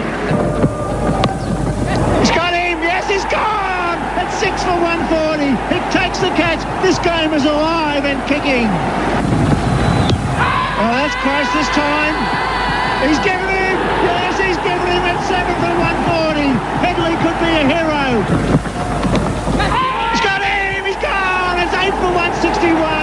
They're still in England, and Headley's done it again. He's got 6. What a performance. You beauty. What a delivery. Lehman gone for 4, Healy gone for 0, Fleming gone for 0, Nicholson gone for 9. Now, Matthew Nicholson's an interesting one. He's one and only test for Australia, and he ends up being, as a bowler, and he ends up being in this circumstance where, as we heard in the audio before, there are 14 runs to get. And because there had been rain earlier, they were playing extra time through these 3 days. Now, we got to the point where it was the end of play. But with half an hour extra that could be taken if a result was possible, Steve Waugh not wanting to come back tomorrow, and at that point he and Nicholson had put on a little bit of a partnership, wanted to keep going. Alex Stuart, his bowler's tiring, is saying, no, let's go off. Now, he knew the rules, but he was making an argument because we're playing extra time, the half an hour shouldn't apply. He says, I think there was some discussion that last session went for about 3.5 hours in the finish. Yep. But Steve Waugh wins the day and they stay on. Now, there's another part here is that after they stay on, Matthew Nicholson goes out. So McGill and McGrath to come. Now, we're coming off this first innings where Steve Waugh has put on 88 with McGill and absolute confidence in Stuart McGill. So there's 12 runs, 13 runs to get when McGill comes in, and Steve Waugh takes the single and exposes Stuart McGill to the strike. Dean Headley's taken his 6 wickets. They bring back Darren Gough, and here's how it all plays out. Got him! He's bowled him! It's 9 for 162. Well, McGrath's got to do it, Tony. Hit him on the toe. He's given him his England have won. A great win for England at the MCG. What a test match. What a performance by the England bowlers, Malloy, Headley, and in the end, Gough. A magical moment for test cricket on this ground once again. So 2 wickets in 3 balls Darren Gough took after Steve Waugh took the single. So he got a lot of criticism for that, Steve Waugh.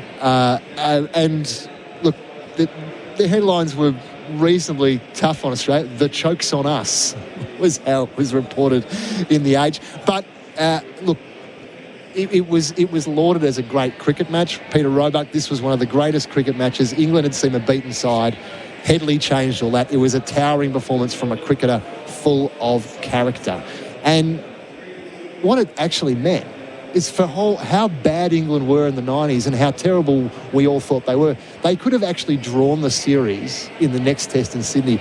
And so David Lloyd's the coach. Yeah. Bumble's been telling this story and told the story at the Saka dinner the other night. How Headley got them to victory. Yeah. And then at the SCG, they're more than a fluker's chance. Absolutely. We sort of forget these things. Headley took 8 wickets in the next test. He's on fire, this guy. In the second innings, Michael Slater makes 123 out of 184. At 2 for 60 when he was on, I think, 20-odd, there's a direct hit run out from who else but Dean Headley, and he's clearly out.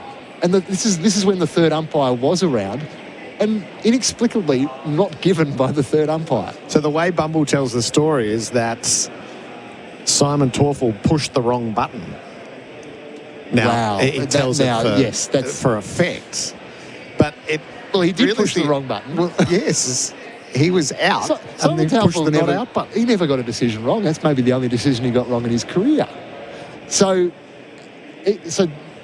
Slater scores 123 out of 184. This game could be completely different. England start day 4 at 2 for 104, chasing 287 to square the series. Gettable, even more gettable if you take 100 runs off because of the run-out decision. Australia could have been bowled out for 70 if that had have happened. Can I just hear the Slater run out just for my own amusement? Yes. Still short. Still short. Still short. Still way short. That is out. Yes, that's out. Well, there you go. Can't believe that. Well, that's the most amazing decision I've seen.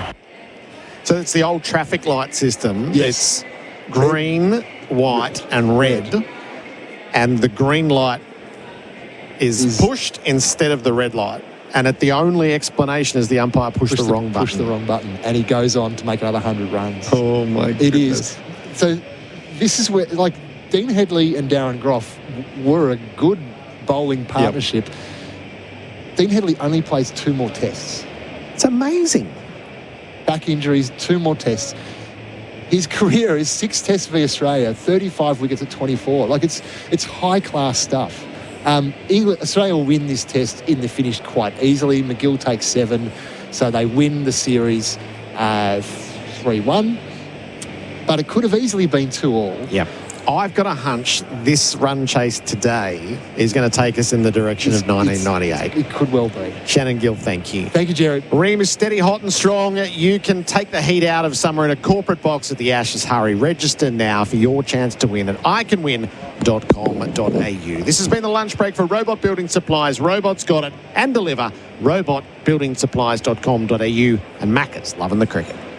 The Ashes on SEN Test Cricket. Good Wee batteries and solar heart expertise. The perfect partnership. And Host Plus. Finder's Super Provider of the Year. That's a plus. Issued by Host Plus Pty Limited. Check the PDS and TMD at hostplus.com.au. This summer, there are some things Liquorland can't guarantee. We can't promise the snags won't get burnt. Or you'll get a peaceful sleep in. We can't help you hit a 6 or score a century. But there are some things we can help you score, like refreshing summer drinks to share with mates, a legendary backyard barbecue setup, cracking promos to keep the esky full, and great value with every shop. Score more this summer with Liquorland, official gold partner of Cricket Australia. Choose to drink wise. Imagine homes where luxury isn't an upgrade. Build a solar all-electric Henley home with up to $95,600 of standard inclusions others call extras. Imagine luxury at no extra cost with Henley Homes. Echo! Hear that? Echo for hard-working quality chainsaws, mowers and trimmers professionals rely on. Designed to renowned high Japanese build standards, Echo is synonymous with quality outdoor power garden products that lead the way for cutting performance and durability. Echo.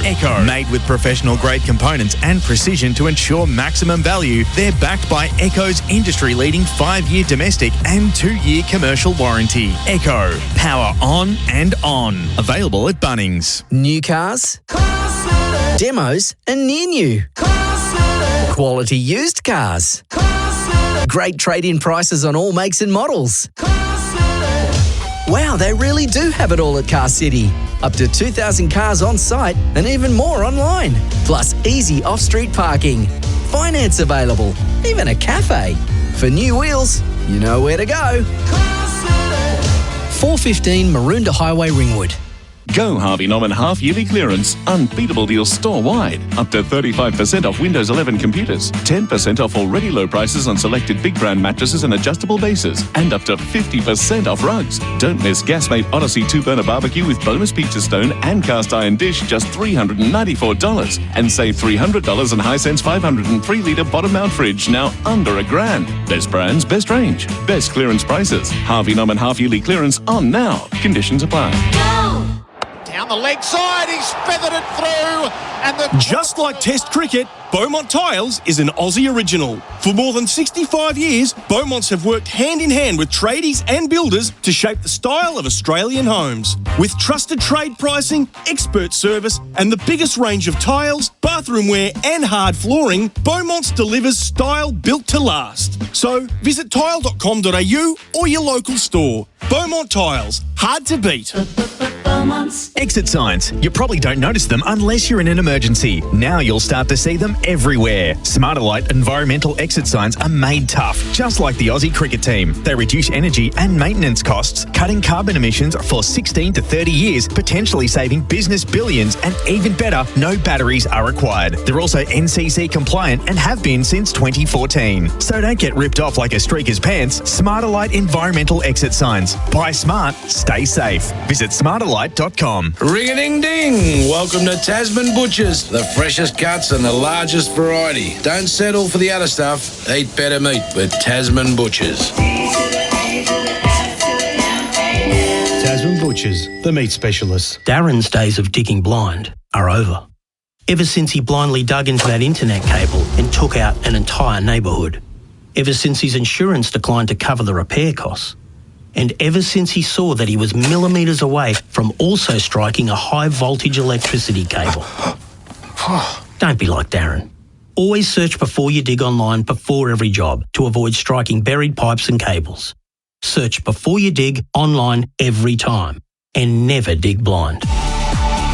Goodwee Batteries and Solar Heart Expertise, the perfect partnership. And Host Plus, Finder's Super Provider of the Year. That's a plus. Issued by Host Plus Pty Limited. Check the PDS and TMD at hostplus.com.au. The Ashes on SEN Test Cricket. The second session for Rogers Willex. Trusted Trailer Solutions. Such is the chaotic nature of this test match as the players walk across the ropes for the start of the middle session on day 2. You wonder how much cricket remains in it. Australia 6 for 98. The lead is 140. Smith 16, Green 6. The G is bathed in sunshine. It is a glorious day. Not hot yet. The heat comes tomorrow. We'll be at the beach rather than the cricket. For Goodwee Batteries and Solar Heart Expertise, the perfect partnership. It's 21 degrees. It'll get to 22 across the next couple of hours. Damien Fleming, my goodness, what a crazy match this is. You do not want me on air right now. I'm getting wickets here on SEN. I'm getting wickets on Channel 7. I'd like to know my bowling figures. It'd be my best match figures ever. It would now be surprising if it didn't finish today. Yes. And we're going to be set for a low-scoring run chase. We could have an absolute thriller. It could be one of the great finishes at the end of a diabolical match that lasted 2 days. Yep. So Australia's hopes... You know, like Brooke and Smith and these sloggers, bowlers, this is what they made their name on. So, yeah, I want another 50 runs, which could happen. Our tail is very strong, but the ball is still moving around. And my Carr's finally bowled the right length. He looked like getting a wicket every ball. Session starts in the hands of Josh Tongue, who's bowling to Steve Smith. And Smith runs the ball to backward point. There's no run to be had as Bethel closes in. So the lead's 140. In a perfect world, Australia want 200. Yes. So they want to get 60. And Smith, Green, and we saw the way Nisa batted yesterday. Stark is in good form, but you're right. The seaming figures today are more elaborate than yesterday. Yeah, and I think it looks more difficult for the lefties. The wobble team seems to be troubling them more, so Mitchell Stark might find it really hard. Tongue to Smith, who rides the bounce and plays it away to points. Didn't put a whole lot on it as Bethel comes around to his right, but it is enough for a run. Smith is 17, the lead 141. And Trav Head's 46. How much does that stand out? Where would we be? But that'll inspire. Well, he's the man that inspired Bazball. Yeah. So, a total like that, England have to feel like we've got to back ourselves here and win this. But I think we can get that 2 in front. That seems a mile away. 160, 170, not so much. Cam Green playing for his short-term future in this team, one imagines. Tongue over the wicket to him. Green in behind with everything he's got, blocking back down the pitch. That looks better, doesn't it, from Cam Green? Yeah, I just feel like the ball's gone away from the left-hander's edge more than the right-hander's. No ball. So we've got 2 right-handers in, top order players. May this partnership progress for another hour. 100 up for Australia in the 26th over on the no ball. It has cost plenty of wickets along the way. Tongue to Green. Oh, he's opened the blade, run it past second slip, down to the rope for 4. Root didn't get a dive into his rights. Green with a boundary. He advances the score to 6-4-1-0-4. He's 10, and the boundaries for Azito brushless power tools do you. Take the runs. Don't like the bat face there, slicing across the ball on a defensive prod. It just looks like, I just want him to free himself up. He looks very focused technically. Leg gully in place, short third as well. Green flicks from his toe down to the boundary for 4. Nice glance. Went for the Yorker. Did Tongue, couldn't land it. Pays the price. Green back-to-back boundaries. That's better. Azito brushless power tools do you is 14. Oh, 14 off 10. Off to a flyer. Yeah, that's just not the line to bowl, is it here? Tongue's been excellent. Big inclusion for England in Adelaide in this test match, but we know that Green's so vulnerable on or outside off stump. Every run is precious at the moment. Tongue looking to tighten up. He bowls to Green. Again, he slices the ball to the backward point or the short third.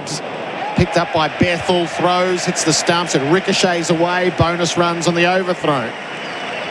Bethel's a bit peeved with himself in all of that. Green gets a couple. It's 10 in 3 balls. He's 16.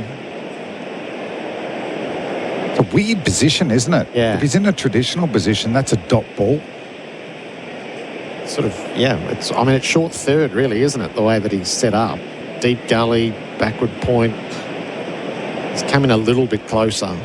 But that's odd. I'm totally with you.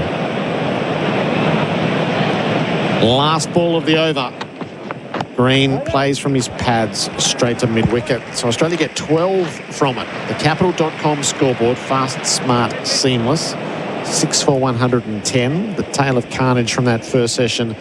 Boland 6, Weatherald 5, Labuschagne 8, Head 46, Kawaja 0, Carey 4. Smith is 17, Green is 16. SEN Test Cricket for Goodwee Batteries and Solar Heart Expertise. The perfect partnership. We reminisced a little bit during the lunch break. Fleming, know your history with Shannon Gill. Took us back to 98, 99. The Dean Headley Test match here, which we'll come to shortly. There's every chance we could get a run chase like that tonight. Yes. But a second Test match, your player of the match in Perth. Yep. We were wondering, what was that the age of the goblets? What was the prize for the man of the match in a Test match? I'm pretty sure I actually found it a couple of months ago for the Fast Bowling Cartel podcast with myself, Glenn McGrath and Jason Gillespie. I thought I'd try and find some unique shirts to wear on the podcast. And I found a one-day shirt from Sri Lanka, and it was Australia was upside down. And I did wear it in the tournament. But I thought I'd wear it. But in the meantime, I actually found my man of match award. Bryden cast from the members' end to Steve Smith on the move. Full toss. He was a bit shocked by it, Smith. Blunts it away to mid-on. A few stairs in the aftermath. Feels like he wants a free hit there, Stephen Smith, doesn't he? So I think it's quite a big thing it's hard to describe. You know, it's glassed and frosted. And it's not like you can put any drink in it or whatever, but it was really bulky. I'm actually surprised I brought it home. It's a large ornament. Yeah, a large ornament. So I didn't get the golden goblets from... I did get interviewed by Tony Gregg. Cast to Smith. Oh, he had a swing at a ball that got away down the leg side, took off, beats the keeper and goes for 4 buys. What a bonus. And Smith's way extravagantly suggests that did plenty. 6 for 114. These are bonus runs. Yeah. Isn't it interesting? Cast is bowling his best spell of the Test series. That went between Smith's legs. Yeah. Got nutmegged. He meant that. Oh, that's a replay for Chemist Warehouse. Shop the Chemist Warehouse Boxing Day sale now. But even if there's a little bit of movement, we know with Stephen Smith, you know, he loves his overreactions and he's stuck in the middle right now. Leg slip goes in. Cast to Smith in behind, blocking. But yeah, with Shannon talking about, because I love Shannon Gill when he comes on your show and, you know, that nostalgia stuff, and he does such good research. Is there a development in the Man of Match Awards? You know, what were they like? You know, first time I remember was out of, you know, World Series around that time. And it added to the telecast, didn't it? So I feel like it peaks with the gold goblets for the one-day series, for the World Series Cup each summer. Cast to Smith, inside portion of the bat out to mid-on, a bit frustrated. It's just not going where he wants to go. Where Tony Gregg would come up, it would be a gold platter and 4 gold goblets, and he'd be handing it to Desmond Haynes or Viv Richards, and they would have changed out of their match gear and into their nightclub clothes. So a few of the clips that are on YouTube, you know, we sort of know what's about to happen on the town, and he's presenting these gold goblets. And Simon O'Donnell got a set of gold goblets, but we've never managed to see them. Well, he got International Player of the Year and didn't play any tests, Simon. That's when the car was on offer, wasn't it? Smith wrapped on the pads. It was full. Umpire thinks it's leg. Smith is signalling that way. Cast is down on his haunches. Keeper says, let's do it. And Ben Stokes obliges. As you would at this stage, LBW shout Liquorland score more this summer with Liquorland choose to drink wise. Just playing the percentages here, Flem, you want to find out. Yes. For LBW, original decision is not out. You wouldn't imagine it's going over. Check the feet, it's a fair delivery front on please. The RS for IMAR, Trusted Tradies Insurance, call 13 IMAR. All eyes to the big screen. Here all through. Appears to be no bat involved. To confirm RTS, please. Inside of the back leg. Just kick the front leg right out. That's how it got nutmegged previously. Yeah, I can see gap between ball and bat. Satisfied, no bat involved. Ball tracking when ready, please. Smith's doing his own umpire and he's going to take guard again. Yeah, England are walking away anyway. Original decision not out. Pitching in line, impact in line, wickets missing. Kumar, stay with your original not out decision. Stand by. Down the leg side. Make a signal, please. They're just playing the numbers there to see if they could get lucky with Smith. He is 17 and survives a ball that's heading down leg. England still have 2 in the pocket. Still, it is just the wobbled seam is still just jagging. It's jagging into the right-handed Smith. Last ball of the Casts over. Smith plays under his eyes and then he's back, isn't he? Like the Karate Kid doing the crane. Up go both hands and the bats. 4 buys from the over. 6 for 114. The Capital.com scoreboard. Fast, smart, seamless. The Ashes on SEN Test Cricket. Start your next innings with a career that gives you more. Search Police Careers, Victoria Police and Oldham Construction Lawyers. Your experts in construction law, ensuring you're never caught out when pressure builds. Imagine homes where luxury isn't an upgrade. Build a solar all-electric Henley home with up to $95,600 of standard inclusions others call extras. Imagine luxury at no extra cost with Henley Homes. SEN Test Cricket for Goodwee Batteries from Solar Heart. 6 for 114. The lead is 156. Tongue begins the fresh over. Green Didn't quite get it away the way he wanted to in defence, but it rolls across the popping crease. So the previous ball, Smith blocks it into the turf. It balloons up in front of his eyes. He does the praying mantis over it, just sort of keep it away from the stumps. He's at his best when he's got all these antics, isn't he? He is. We're never going to see another one like it, are we? No. He's up there with one of our great, besides Bradman, in my time, Greg Chappell, Alan Border, Ricky Ponting, Stephen Smith. They didn't have the mannerisms of this man. Tongue to Green down the leg side. Yeah, so man of the match trophies within goblets, and there's glass on it. Would you take a photo for us? Yeah, Send it to, and yes. We'll distribute it thereafter. Sure, Shannon will love it. Yeah, he'll love it. We found a Kazalias, which was the but they were massive. The AFL, or the VFL, was in conjunction with the Truth and had these awards for about 6 years, which are almost competitors to the Brownlow. Better than I remember that was big. And we managed to, we not only found the Kazali, we got it from an auction house. So we'd love to come up with the Man of the Match awards. Green's on 16, off his pads, straight to mid-wicket. No run. I had a little brief period as a columnist for The Truth. Did you really? Come back from the West Indies 95 injured. So slotted into, I think Rodney Hogg had been sacked when he said there was a blonde, chubby leg spinner who'd get 500 test wickets.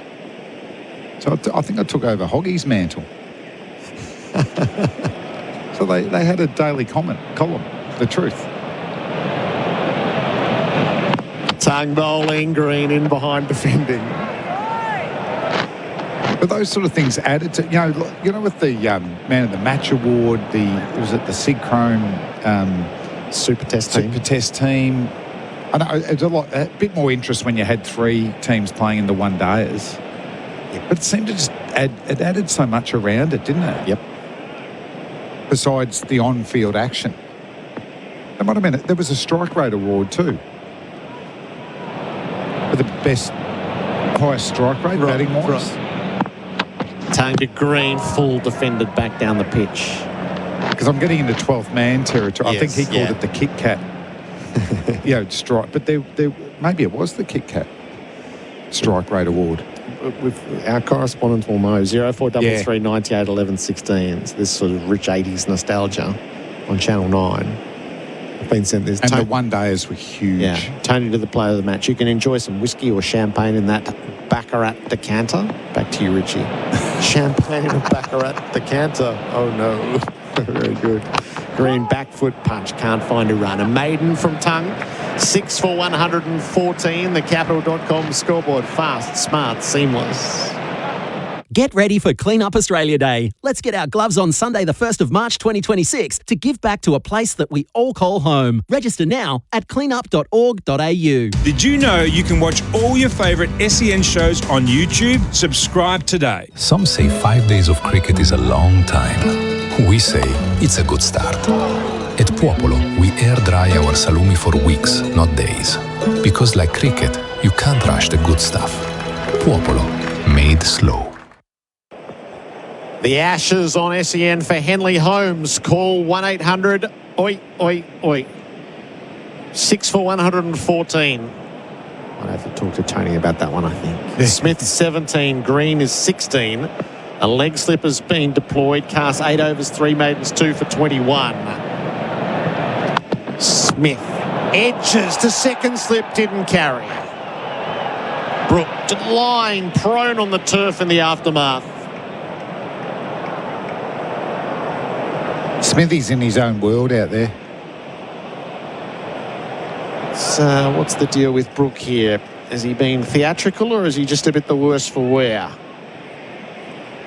Smith outside edge on the way down from the moment it left the blade. Brook diving low, got it on the half volley. He's moved up a metre there, Brook. Cat's been saying right through the test they've been a fraction deep. Smith on the move, in behind defending. Look at Smithy. See that? Yep. He started as if he's going to look for a single. He's full of beans here. He is. Yes, the Kit Kat strike rate. It was. Yep, it was big. Remember in the Mercantile Mutual Cup when they had a Mercantile Mutual sign? But in the crowd, and if you hit it... Yeah, but that was a good initiative, wasn't it? Yeah, I mean, maybe half a dozen players hit it. I think Steve Waugh hit it. Mike Hussey hit it. I don't think a Victorian hit it. Pass to Smith. Pulls. Oh, it ballooned off the bat to square. Not at all where it was intended to go. Pope does the fielding.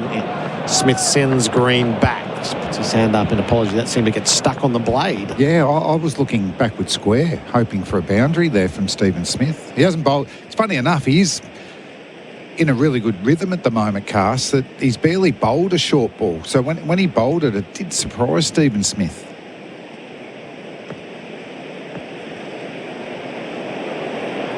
So they all set up again. Tension is high. Smith, that rear took off past the outside edge into the gloves. Talking about retro, that's like Michael Holding or Joel Garner bowling. That is reared off a short length and seamed away. Yeah. Oh, the game's afoot here, isn't it? Oh, Hussey hit the mercantile mutual sign, was bagged for not sharing it with his teammates. Yep. Generally the philosophy was that it got divided by 12. Pass to Smith, turns to leg. There's an easy single at mid-wicket. That's an interesting strategy to open that up for him.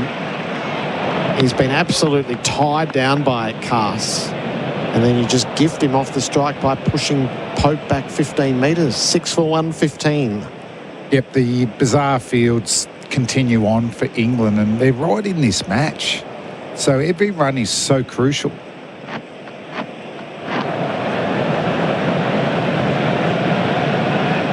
It's a bit like the start of the day. You know, it's been a bit sedate. Yep. Isn't it? Well, we're nearly 90,000 people, and it is like the tension is thick. Yeah. Barmy Army aren't singing too much.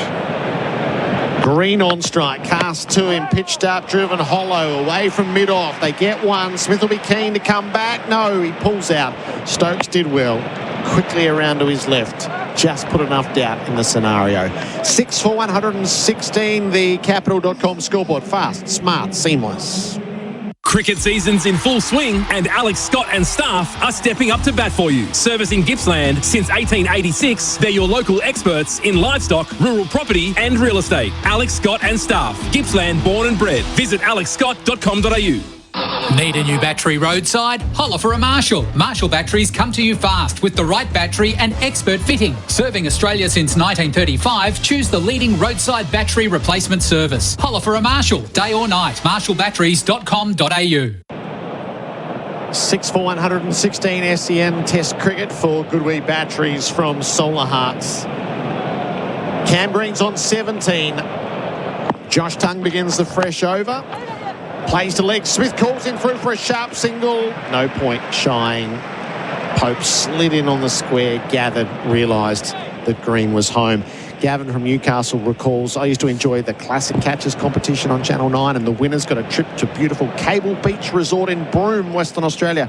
John Dyson's catch was my favourite from Sylvester Clarke's big hit. Who was the bowler?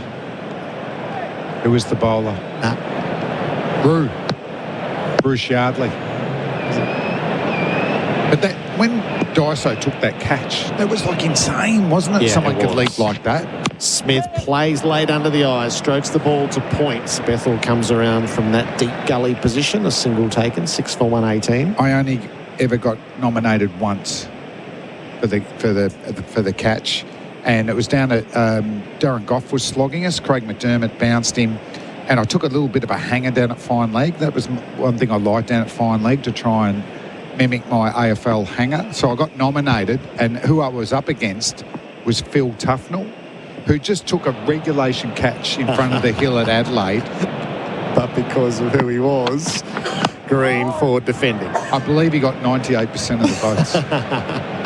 That's why I dislike Tuffers. My favourite version of the classic catch was prior to all of that, when there were just 7 catches and you had to get your form from the petrol station and get them A, B, C, D, E, F, G in the same order as the Channel 9 commentary team.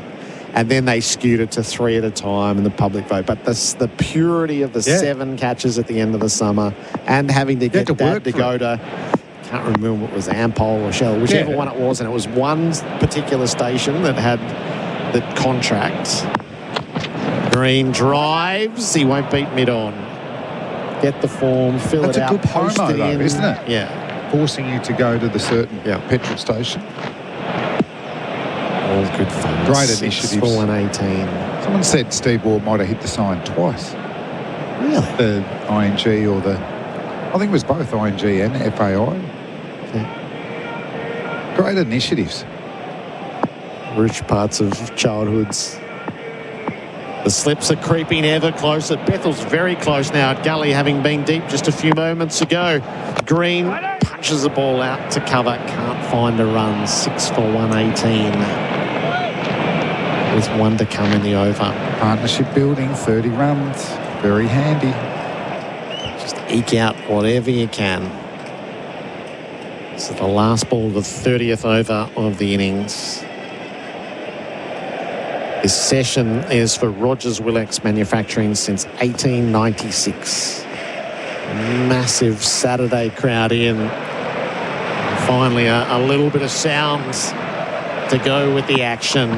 Green squared up, runs the ball to cover. They take off for a run. Throw goes to the non-strikers. Green has it well covered. Takes the single to go to 19. 6 for 119 at the end of the over. The Capital.com scoreboard. Fast, smart, seamless. Tired of slippery pavements and floors with inferior solutions that fade faster than form slumps? It's not just annoying, it's dangerous. Trips, slips, injuries, and the same old costly maintenance. OmniGrip Direct is the smartest surface solution. Quick curing, no smells, and made from recycled Aussie materials, it lasts 5 times longer, saving time, money, and hassle. Don't use inferior products and get ripped off like a streaker's pants. Do it once, do it right with OmniGrip. Visit omnigripdirect.com.au. SEN Test Cricket for Goodwee Batteries from Solar Heart. Joe from Geelong, we actually won the Classic Catches in 1999 and went to Africa. Joe, I feel like there's an email required on that front for more detail. What a great prize. So Whateley at sen.com.au, please, Joe. Send us some more details and then I feel like we could build that out nicely. Stuart Broad has come in to join us for AIA. Protect what matters. Do it for life with AIA. Stuart, welcome back. Thank you. Ben Stokes comes into the attack as you join us with Cam Green on strike. He rides the bounce, keeps it safely down and is sent back by Smith. Alan Border at third slip, parallel to the ground. I wonder if he was catching Stuart's dad. Best prize for a Man of the Match award in your time, Stuart? Anything outside the ordinary? I don't think so. Flem's got this frosted glass ornament type thing, which belies real description. We have to wait for a photo. A great friend of mine who's actually chairman of selectors for England, Luke Wright. I'll continue after Stokes finishes this ball. It's Green who has the strike. He's on the move, defending, sent back by Smith. He's eager for a single. He won Player of the Match in the Bangladesh Premier League, I think, in early days, and he got a toaster. Yeah. But that's practical. You can use that. Happy with that? Not that practical to get home in your suitcase. Anything to declare. A Bangladesh toaster. Was it engraved? No. I'd love a toaster. I think it was still boxed. Straight from Harvey Norman. I wonder if Crumpets could get into it. Stokes bowls to Green. Rides the bounce. He's playing everything out to point. Smith keeps rejecting the single because Bethel's out of the blocks. What about the state of this game? This is tense. This partnership's just sneaking up, though, isn't it? Smith is just a hell of a scrapper, isn't he? Just doesn't give it away. Geez, his mannerisms are back, yeah, Stu, they are. aren't they? Stokes turns from below our broadcast position. He's in his 6th over. He bowls to Green, who leaves. He's advancing with every stride at the moment. What, as 2 Australians, runs-wise, what are you comfortable with? Lead is what, 161? 61. I'd love 200, just to have that 2 in the front for me. What do you think's gettable from an English perspective? Well, there's no doubt they'll take Travis Head's innings at Perth as inspiration. I don't think they'll prod and poke. They'll play it like a 50-over game, if not a T20. Stokes to Green, rides it straight to second slip. He was coming forward with every ball and playing into the offside. He's just fed that straight to Joe Roots. So the partnership breaks. Green goes for 19. Stokes with his second wicket. Australia 7 for 119. The lead is 161 and there's a thriller looming. That's a rubbish shot, isn't it? Yeah. That's slip catching practice in the mornings when the coaches are just nicking them to the guys. Bit of extra bounce, maybe from Stokes, but a bit of width there. It was a real prod from Cameron Green. Gee, Stokes is a weapon on this pitch with the ball. Just pitches the ball up, allows the ball to behave the way it wants to on pitch with 10 millimetres of grass. Releases it at 12 o'clock, maximises the bounce. Just as the partnership was just taking the game even further away from England, the captain gets the ball and knocks over Cam Green. He's a very good in the first innings, wasn't he? They need him. He's a fighter. Stokes is England's leading wicket taker, this year, 2025. It's not many wickets though, is it? It's not loads. But he underbowls himself. He really does. He bowled now, he's into his sixth. And just the timings, like, Tongue and him, I don't think they've maximised the two in-form bowlers. Michael Nisa arrives in the middle. The Australian team, presenting the Australian team for Australian made by Australian support Australians.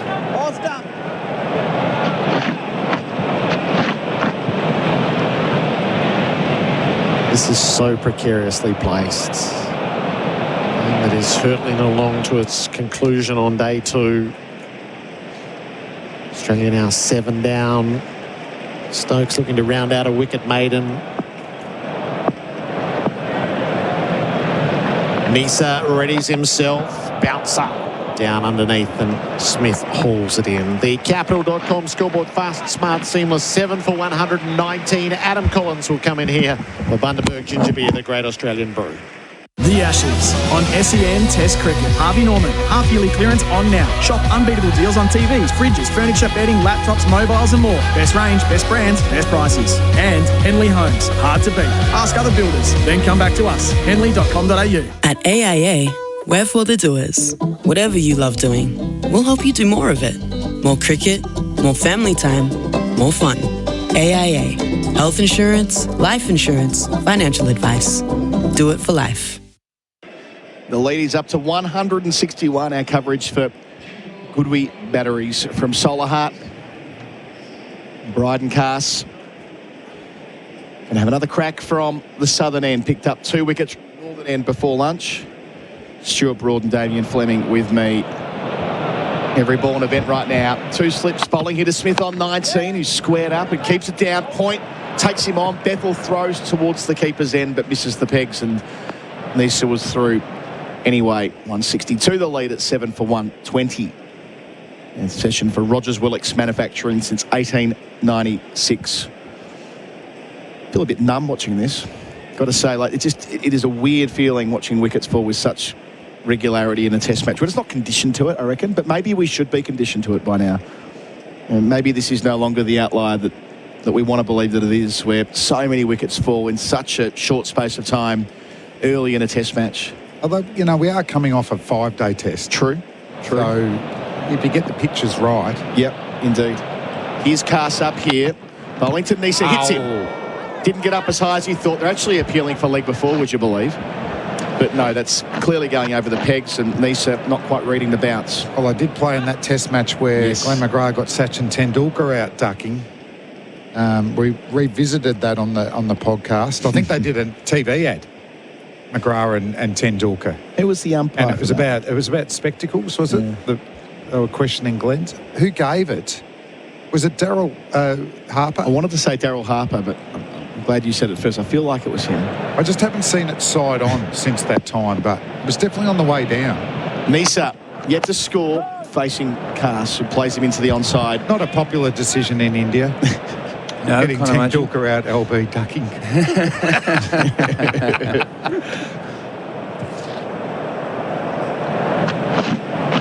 It's been a while since we've had a proper sort of humdinger here in Australia between these nations. I was thinking about it before. You had a really close one in 98, didn't you, Flem?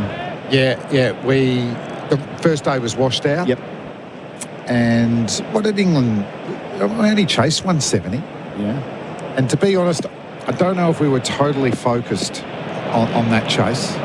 Cass is arriving here at bowling. Tanisa, who plays into the onside, a test match that was turned by a remarkable piece of fielding. Ramplakash's catch was unbelievable. And Dean Headley, a bit like... they don't bowl similar, but he come in late. He should have started Dean Headley in the first test. And he come in, he got man the match here, he got wickets in Sydney.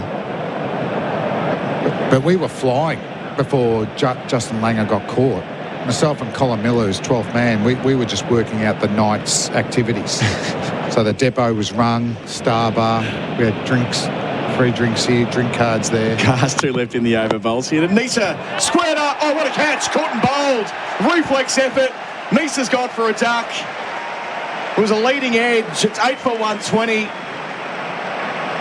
162 the lead. Cass gets a wicket in the first over of his spell for the second time today.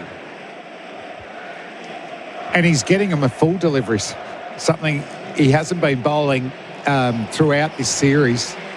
But any caught and bowl from a fast bowler is a goodie. He just needs to trying to hit it through the leg side. Yeah, that's a great catch. Stuck in. He got an excellent run out in the first innings, Cass. He's a very good athlete. And, wow, this could be over quickly. England chasing under 200. Do you know what? I'm just thinking of the dismissals now, right? So Usman Khawaja bounced out. Green, little poke. That leading edge, caught and bowled. If you just watch the wicket replayed, you'd think, Australia are batting badly. But it's the balls in between that are leading to these mistakes, isn't it? Where it's moving and bouncing and jumping.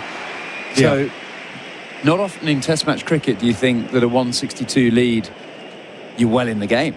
Yeah. But the surface is offering enough that you think England would have to go and score the highest score of the game to win it. 162 right now. So it's really the Travis Head dismissal, isn't it? That was an unbelievable delivery. But besides that, Carey was, opening up the face out sort of stump, but he'd got a couple that had just seamed past his bat.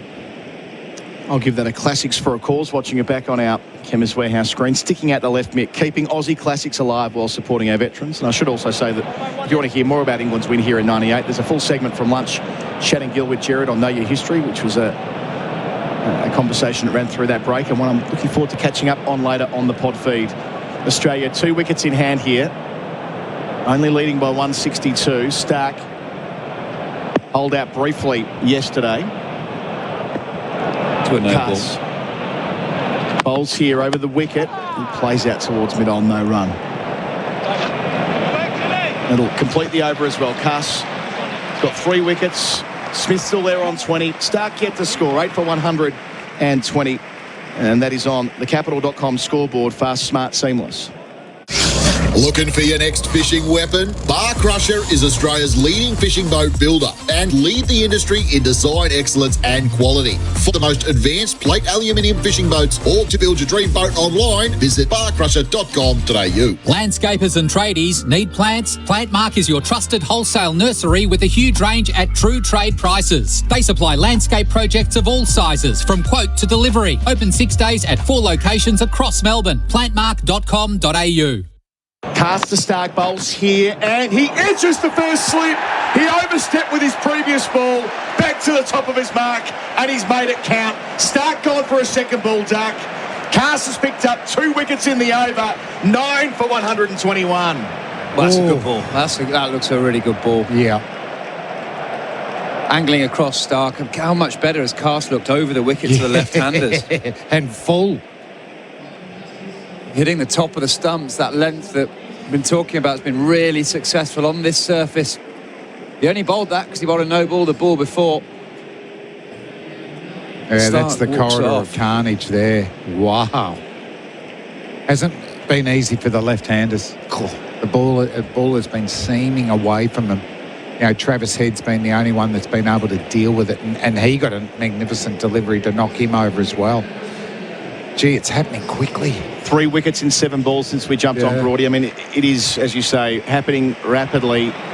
That lead is 163 with Jai Richardson making his way out to the middle. That's nipping again, though, guys, isn't it? It's a ball pitching on a leg stump, nipping across, would have hit middle and off, wobble seam. Would have hit middle, maybe. They're just like fast off-cutters, aren't they? And rather Cass making the most of the overstep, called retrospectively by the third umpire while we're in the break. How often does it happen, the 6th ball being the overstep? Well, Cass has now picked up 4 for 25, the maligned Cass. And Smithy's still 20 not out. He can't get on strike. Well, he's back there now. Might see a change of tempo from him now. So Smith's 20. There are, let's call it 6 fielders back. Singles everywhere apart from the 2 in the slips. Stokes in from the northern end. Bowls to Stephen Smith. Makes room. Plays it out through point. Gets 1. Wants 2. Only gets 1. So he's given the strike to Jai Richardson after the first ball of the over. I reckon he thought he got the angle better than that. Smith 21, 9 for 122. Very unusual seeing a batter in on 20 taking 1 first ball in this scenario. Yeah, I think it was that he thought 2 off the bat. So he opened up the stumps and tried to place it through the gap at point. I reckon he thought he got there but didn't hit it as well as that. Jai Richardson is handy with the bat, but you're coming in under the pump and the ball's doing everything. Only faced 1 ball yesterday. He was the not-out man. Cordon full again. Stokes up to Richardson. His first ball. And Richardson leaves eventually. Thought about playing. Watching it again on the replay screen for Chemist Warehouse. It's taken off from the scene. From that part of the pitch you were looking at earlier today, Brody. Yeah, my slight concern is that it's the part of the pitch that Scott Boland and Michael need to hit quite often. So England will feel very thrilled with their bit of work so far in the day, but this game is certainly not over. 2 slips a gully, a catching backward point, a close cover, mid-off, mid-on, mid-wicket, fine leg. That's the field for Jai Richardson. Stokes into him here, northern end, and he beats him with another gem. That was Fuller, hit the seam, decking away a treat. Wow, they're doing heaps. I heard someone at the back. One of the wonderful things about commentating in this area is you wander out the back of the rooms and there's greats of the game sat everywhere. I heard someone say with Glenn McGrath in the room, Glenn, it would have taken you 10 balls to bowl England out on this.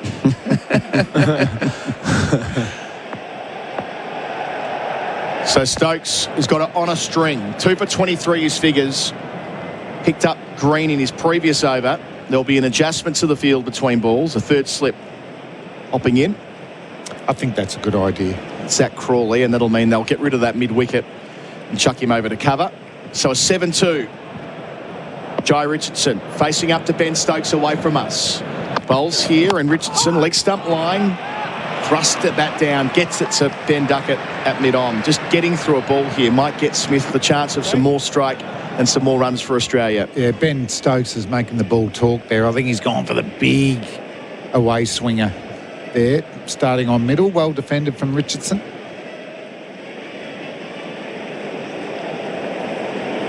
So 2 more opportunities in the over. Stokes at the top of his mark.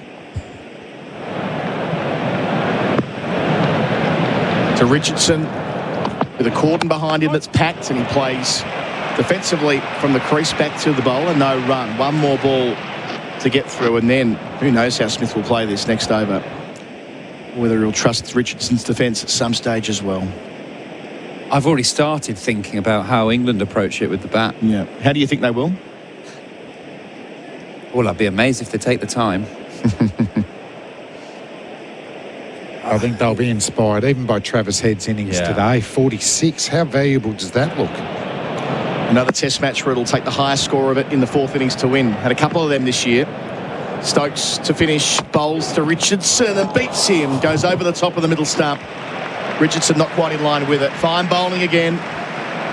9 for 122. Capital.com scoreboard. Fast, smart, seamless. 164 the lead with Smith 21. Richardson yet to score. Engines feeling like they've been bowled out? Step up to the crease with Sinopec Premium Lubricants, delivering smooth performance that hits for six. Visit them at 1 Rosebride Place, Truganina, or sinopeconline.com.au. Sinopec Premium Lubricants. Keep your engines in winning form. Combining supreme comfort with serious strength, the Tundra is our most powerful Toyota yet. But power like this can't be described. It has to be felt. And the feeling starts here at your local Toyota dealership. Oh, what a feeling. Toyota. Our middle session is for Rogers Willock's Trusted Trailer Solutions. 3 wickets in it, all in the space of a couple of overs. 2 of them, the Bryden Cast. Chance for a fifer on the G. 4 for 25, bowling at Smith. Field spread, 4 back on the leg side. He's in here. Smith gives him the stumps, opens the face, plays it down to third man, and takes the single. What's he doing? Takes the single first ball of the over.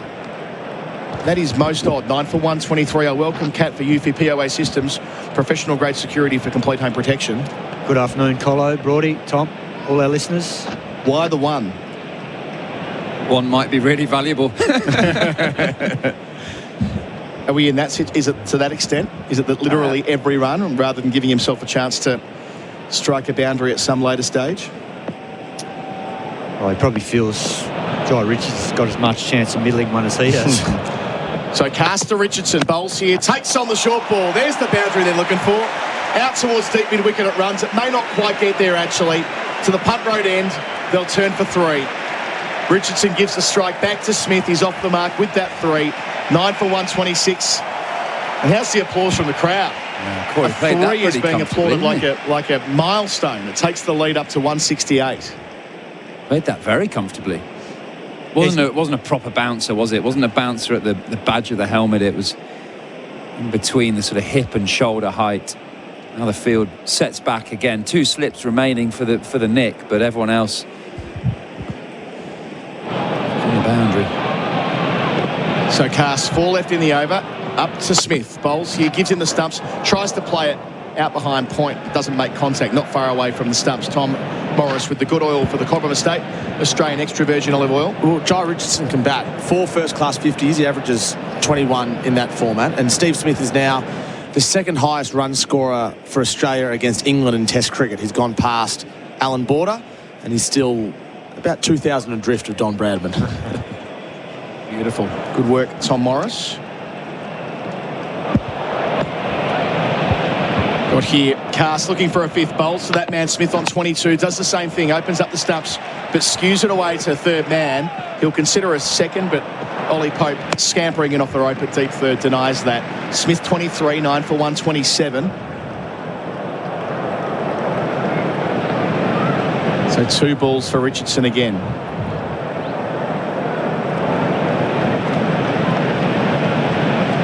Cast has stepped up here. He needed to with Atkinson off the field.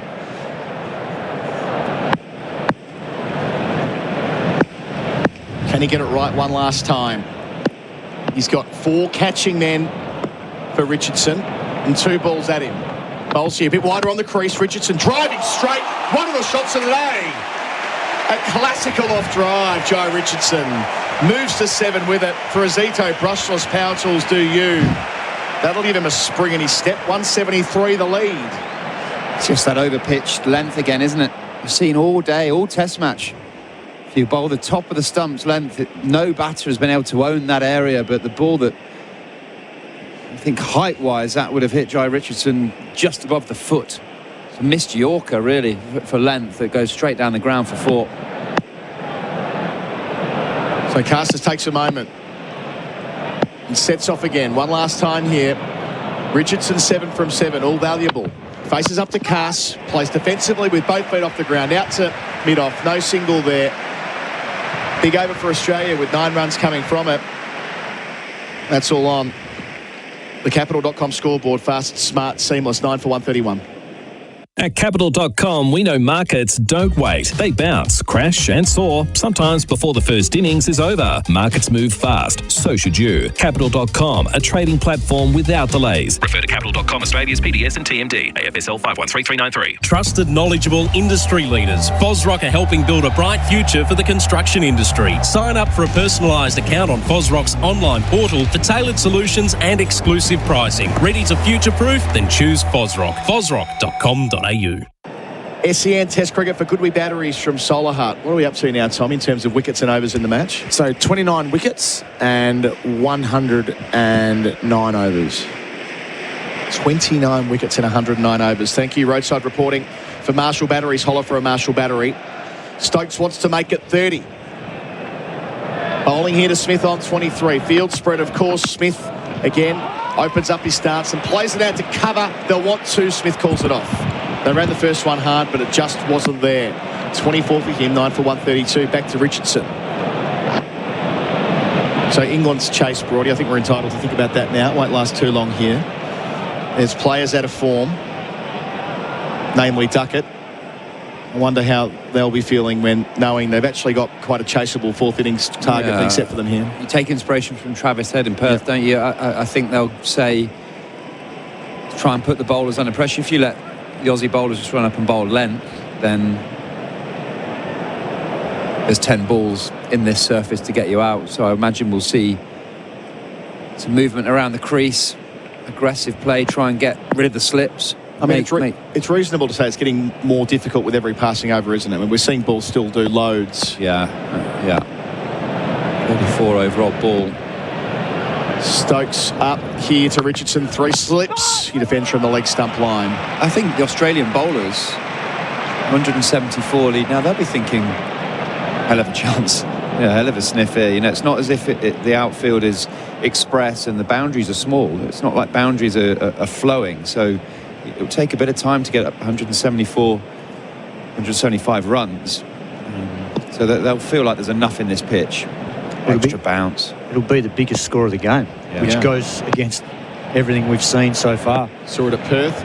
Saw it in the World Test Final back in June as well. Australia's only lost for the year.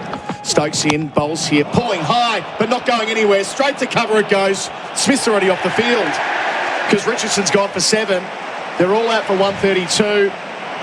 Boy, oh boy, this has been some kind of day already. Australia bowled out in 34.3 overs. They'll set England 175 to win. Smith are not outmanned 24, and Ben Stokes picks up a 3rd wicket.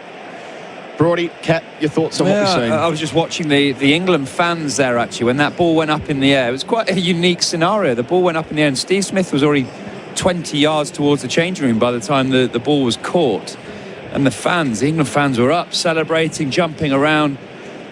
So they feel like England have given themselves a great opportunity in this Test match. It still feels like a lot of runs to me. 175 runs with the amount this ball has moved. We're just talking there, 34.2 overs of softness into that ball. You're going to give Mitchell Stark and Michael Neser a brand new ball. I'm going to expect some movement here.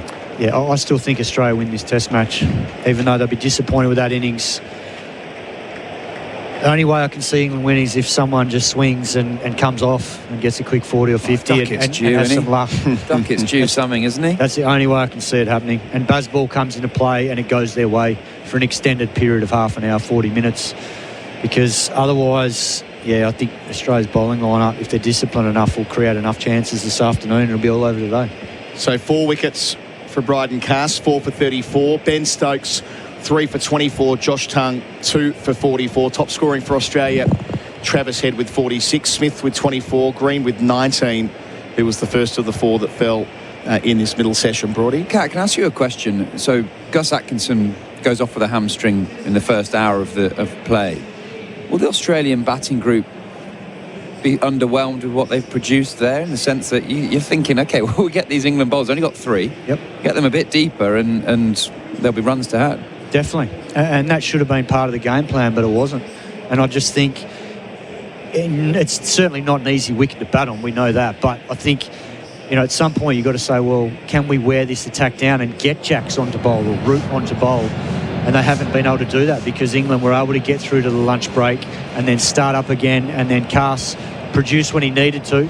If he hadn't have been able to produce that, then, potentially that would have happened and the spinner would have had to bowl, and that's when Australia could have really flourished. But, there's some technical issues there with a number of the Australian batters, and I think, the game plan has to change on this sort of wicket. You've got to be able to wear the bowlers down at some point. There was too many premeditated, like Cameron Green's a great example.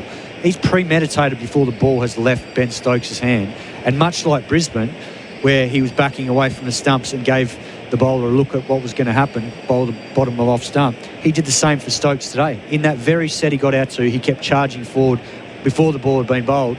So what does Stokes do? Brings his length back, gets the right result, and he's unstable as soon as he's trying to play that shot off the back foot. It was a back foot shot, not a front foot shot. Does he come under any sort of pressure? You've got Bo Webster, who's played some pretty crucial innings for Australia over the past sort of calendar year. Got on a tough pitch at Lords in the World Test Championship final, got a couple of gritty 60s, I think, from memory. Yep.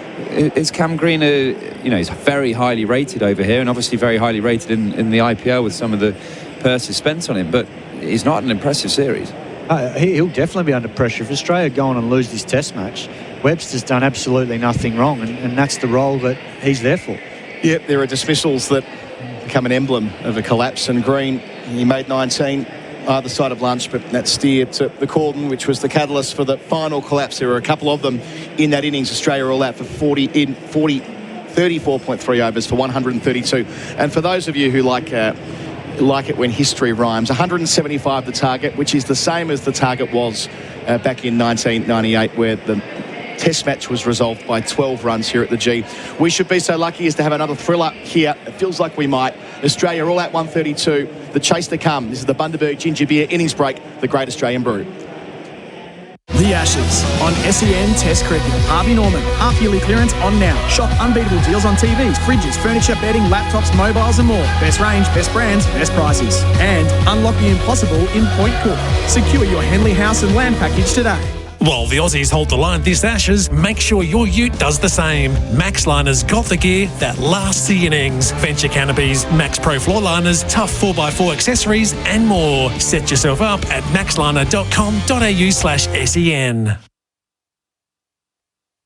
At Capital.com, we know markets don't wait. They bounce, crash and soar, sometimes before the first innings is over. Markets move fast, so should you. Capital.com, a trading platform without delays. Refer to Capital.com Australia's PDS and TMD, AFSL 513393. Trusted, knowledgeable industry leaders. Fosrock are helping build a bright future for the construction industry. Sign up for a personalised account on Fosrock's online portal for tailored solutions and exclusive pricing. Ready to future-proof? Then choose Fosrock. Fosrock.com.au.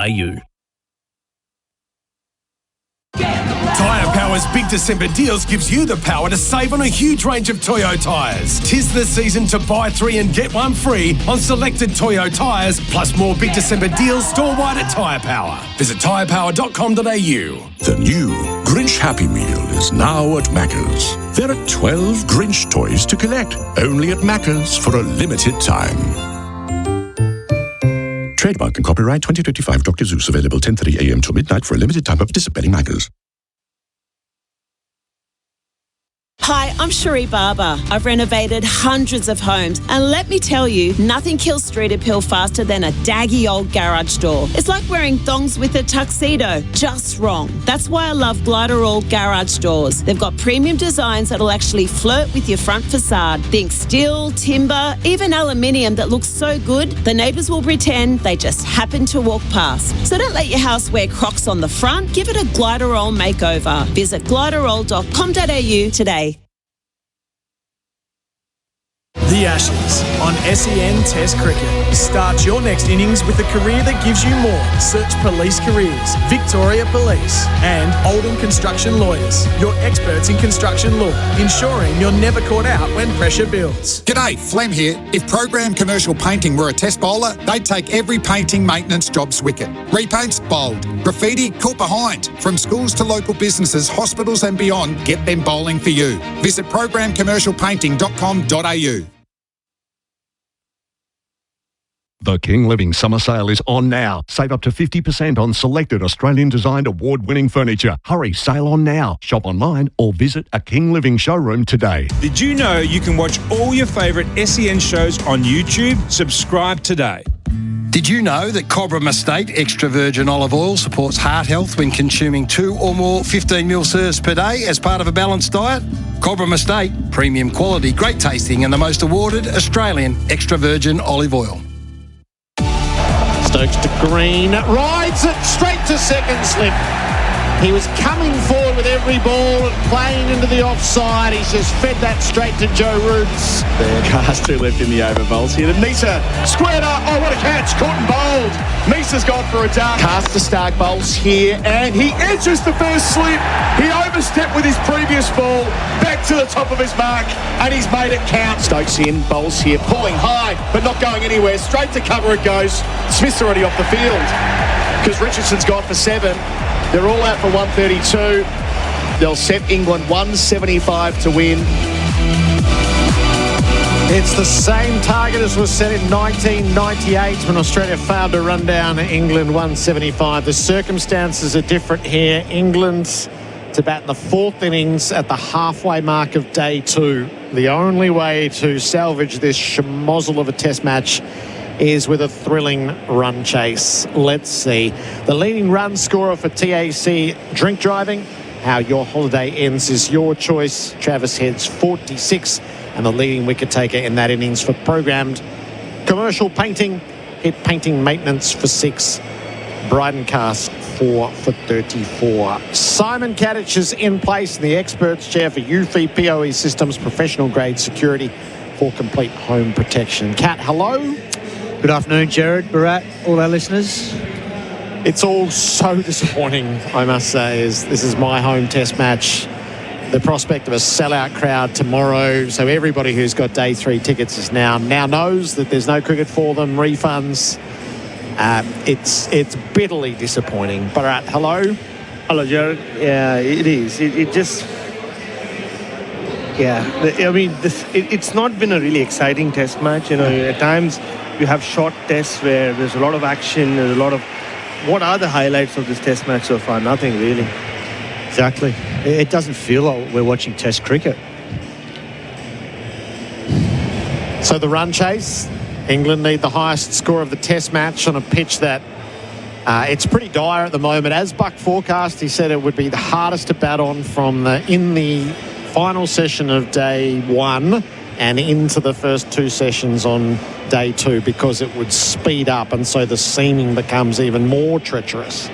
And there are more balls that are doing plenty than... There was batter error early yesterday. Today has been really about the ball. Yeah, we've seen a number of balls that have been unplayable, and then some that have really climbed off a length, either hit guys on the gloves, or we saw Steve Smith cop a couple of balls there that one went between his legs that nipped after lunch off Bryden Cast. So, yeah, there's enough happening, and I think Australia will keep putting enough balls in the right areas. It's just how England are going to go about this. Are they going to slog their way and try and, have a miracle come off, someone gets a 40 or 50, nicking them over the slips and going hard? And you dare say that's the directive. If they're going to go down, I reckon they're going to go down playing baseball. Well, this is their best chance. A small total and a crapshoot. And that's what this is now. This is a crapshoot. It is. And like both of you have said, this is their best chance because this is the kind of cricket they, weirdly enough, have enjoyed playing over the last 3.5 years. And you can sort of take the pitch out of the equation because you can just swing at everything, because there's no point staying there and defending with their defensive techniques. So, yeah, and that's how I think they will go at it. And the Australian bowlers, I think Australia right now will think they have this game in the bag, Gerard. You could see it in the way Steve Smith was batting as well. I totally agree with that. England are favourites, and I reckon Australia think they're certainties. Yeah. Yes. So this is the tension piece in the chase. Yeah, it wouldn't surprise me if England get bowled out sub 100. Yeah. The Ashes on SEN for 4 and 20, Australia's original fan food. Mitch Stark down below us at the members' end is about to start the final phase of this test match. Zach Crawley is in the middle. Stark has 24 wickets at 16.5 in the series. Australia have the 3 slips and a gully set in place. Whatever happens from here, she's going to be lively. 10 past 2, the halfway mark of day 2. England's chase for 175 begins. Stark bowls to Crawley. Hit him. High up on the front leg. Crawley get gone out in the first inning, just playing for the angle and getting nicked off. You're just looking at that field. There are 3 slips in a gully. I think it's safe to say everyone on that field is a catcher. If England bat the way we think they're going to bat. I think if Crawley sees any sort of width there, he's just going to throw the kitchen sink at it. But Stark, that first ball definitely came back off the surface. Good bounce, good movement. Stark motors in, left arm over. He bowls to Crawley. Got tied up again at the body. Muscled it away onto the leg side. It's a leg ball. It's come off muscle rather than that. The first run is on the board. Here comes Ben Duckett. Oh, yeah. Oh, Ben Duckett. It's a man who looks completely scrambled at the moment for matters on field and off. 99 runs at 14. And he flays his way back into form. I think whether he plays in Sydney or not depends on what happens here. Gets a score, he plays. If not, I think they might just give him a break. Stark gets a look at Duckett early. He's in and at him, and Duckett clips off the toes. He'll get 4 through backward square. At the climax of Jerusalem, the Barmies chair in the bottom of the worn stand. Stray from Stark, so none for 5. What a difference a day makes. Almost the same ball as his dismissal yesterday, but on this occasion it goes where it should have gone yesterday. Just drifting down leg and gets put away behind square leg for 4. So Mitchell Stark will be disappointed with that. He'll have to get his line back outside that off stump and see if he can feed the 3 slips in the gully. And the catching is the second gully, who's sort of quite fine point. The margins for error are small. Stark bowls. Duckett swings wildly outside the off stump and then throws his head back as if the moment got the better of him rather than that being his natural mode.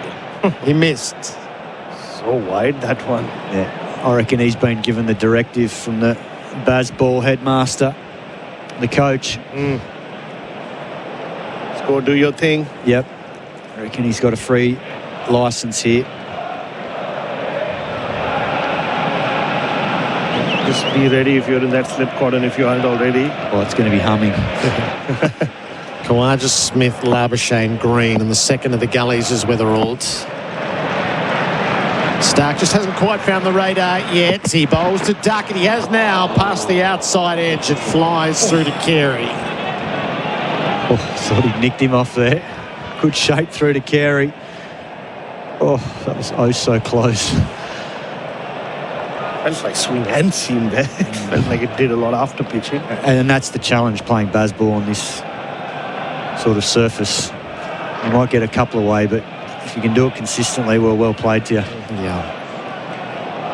Capital.com scoreboard. Fast, smart, seamless. None for 5. The target's 175.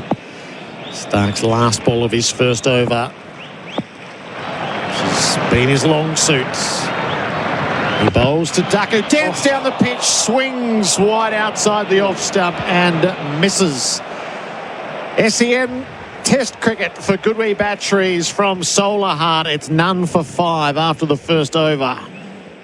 Secure your home with the Eufy PoE system. Its revolutionary dual camera design delivers 24/7 monitoring with fixed wide-angle views plus automatic tracking. No blind spots, no missed details. Just reliable protection for true peace of mind. Visit eufy.com/au. Here's another tyre safety message from Tyre Power. If you're serious about safety on the road for you and your family, then you need a free tyre safety check from Tyre Power. Visit tyrepower.com.au or call 13 21 91 for your local independent owner. The Ashes on SEN for Henley Holmes. Call 1-800-646464. None for 5. The chase is for 175. Michael Nisa takes the new ball on the worn stand end. Zach Crawley hits a score. Nisa to him. He leaves up over the off stump. What a shot that was from Ben Duckett to finish the Stark over. He's not long for this world. He'll just throw his bat at everything. I think either way, game won't go beyond 25 overs, I think. England have to win it as well. Just bow it down to 7 and over. Yeah, why not? Based on how Duckett went in that first over. Crawley faces up to Nisa, drives straight to cover, no run. It's going to be a preposterously short game, isn't it? Not just the 2 days, but Australia 45.2 overs, England 29.5 overs, Australia 34.3 overs. And England will either get these or get out inside 30 overs, one imagines. Yeah, they won't need to play the extra half hour if they think of results on the cards. Stats for pay.com.au, points for business. Nisa into Crawley, dance down the pitch, drives on the up, over mid-on, got it away, but not all of it. It trickles out to the rope, stops inside. They come back for 2, none for 7. Well, as expected, Baz ball is on. They know when Michael Neese is going to try and land it, so they're going to try and be proactive and counter the length.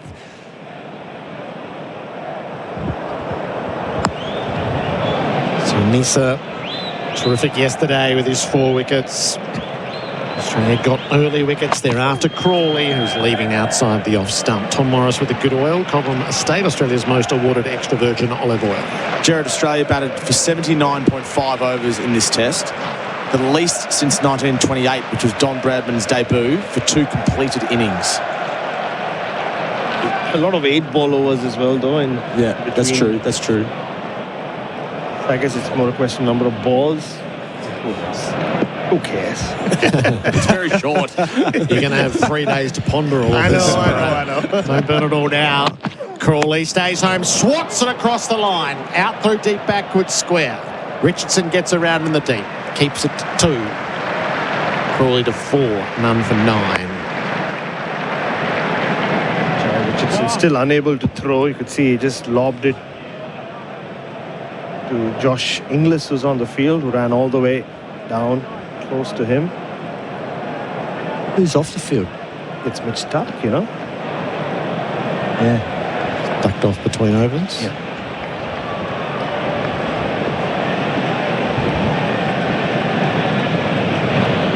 Last ball of Nisa's first over. Crawley defends the ball to leg. None for 9. The Capital.com scoreboard. Fast, smart, seamless. Boxing Day in Melbourne. Cricket on the telly, backyard battles, and maybe a trip to the G. When the real world calls, get sorted with gear that's ready to go the distance. RSEA Safety. Built for the real world. Introducing the world's first NVR with a local AI agent. Type keywords for instant search results to find specific moments in seconds. Your data stays private and is processed locally. 24/7 protection that's both smart and secure. Visit ufi.com/au. SEN Test Cricket for Goodwee Batteries and Solar Heart Expertise, the perfect partnership. Stark back on the field below us. None for 9. Target of victory is 175. Crawley's 4. Duckett has the strike. He's on 4. Stark in past his marker. Beyond the umpire and bowls, and Duckett swings way outside the off stump and misses. So he's had 3 big goes at that. Hasn't made contact. I just wonder whether that man will move a little bit finer. He's he's quite square at the moment. I think if Duckett with this pace of Stark, if he gets anything on it, I think he's going to fly finer. Yeah, it'll take some catching if it stays low, but with you, it's much more likely to take off. Stark comes again to Duckett. At the toes, whipped away, and that'll go for 4. So Duckett's got hold of Stark twice when he's got in on the pads. Put him through square to the boundary. Azito brushless power tools do you. It's none for 13. Yeah, Mitchell Stark got Duckett out in the very first innings in Perth. But that one's drifting down leg again, so not quite getting his line right when he's gone straighter to Duckett. And as a result, he's able to just use the line beautifully to clip it square of the wicket, which is his strength. And he's off to a flyer. 8 from 6 with 2 boundaries. Stark rushes in, bowls. Duckett. As he looked to defend the ball at the off stump. After everything that's happened in the last few days leading up to this test, Gerard. Sorry, this is just the wrestler hat that I have to put on. It has to be Duckett who takes England to their first test win in 15 years, isn't it? It's all about storylines. Yeah. 16 losses in 18 tests on these shores, 2 draws. One of those draws was because of Sydney's weather at the end. They were 9 down, so that was a moral defeat. It's a shocking record in recent times. Can England change their fortunes here at the G in this run chase? Duckett danced down the pitch, nearly got bowled. Oh, it's too much movement.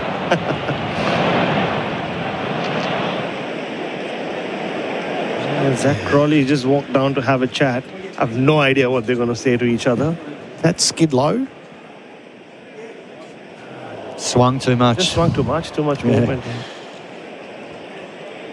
Gasps as we all look at the Chemist Warehouse replay screen. It was going straight at the off stump and then just moved enough. Fly slip goes back, Cat. Happening well from the box. Stark to Duckett. Oh, leading edge. Stark dives forward, dropped it. Stark was there for it, adjacent to the pitch, full length forward. Couldn't hang on. Duckett gets a life on 8s.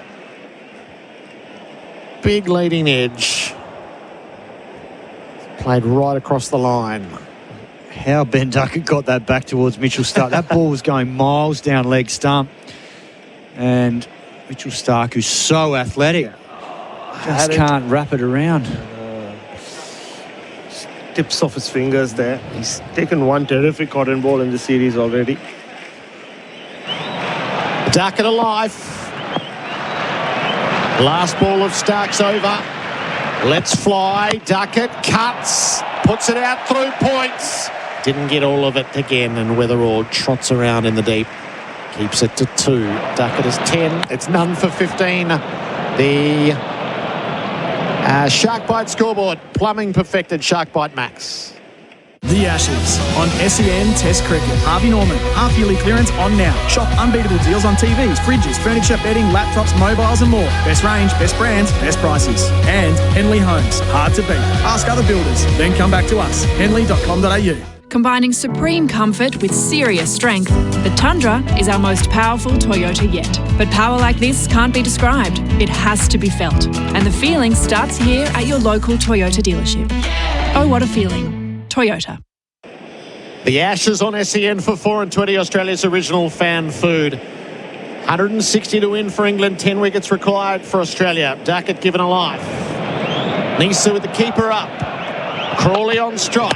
Drives. Booming drive. Straight down the grounds for 6. Right out of the meat of the bats. And that just took off for the sight screen. What a boundary. Loan Market. Whatever your ambition, find the right loan with Loan Market. Make it yours. It's none for 21. It's a seriously good shot from Zach Crawley. Probably a fraction full from Michael Nisa. Just hits through the line of the ball beautifully. Game on here. So Smith moves his field. 2 in the deep on the leg side. A mid-wicket goes in. 2 slips in a gully. Crawley faces up. Goes hard at the ball outside the off stump and flays it away through cover for 4. England at the gallop. Crawley's 14. It's none for 25. The Shark Bite scoreboard. Plumbing perfected. Shark Bite Max. Well, this is what the English fans have come all this way to watch. This is Baseball 101. There was some width on it. It's a terrific shot once again from Zach Crawley. Like I said, this won't last for too long either way. Well, Steve Smith's got some work now because he's got the balancing act of knowing he's still got to have some catches to take the wickets. But then given the runs and where they're flowing from, he's spread the field. Already we've got a deep mid-off and a deep square leg. He's got to get Scott Boland on. Both for threat and to stop the extravagances. Nice has gone for 10 in 2 balls. It's a decent challenge. He bowls to Crawley, punches on the back foot straight to cover. There's wide open spaces, but he hasn't been able to pierce the field. I think Zach Crawley senses that if Nice is going to try and nick him off, he's going to throw the sink at it outside off stump because there's no one from Cameron Green around to cover. So there's a big gap square of the wicket.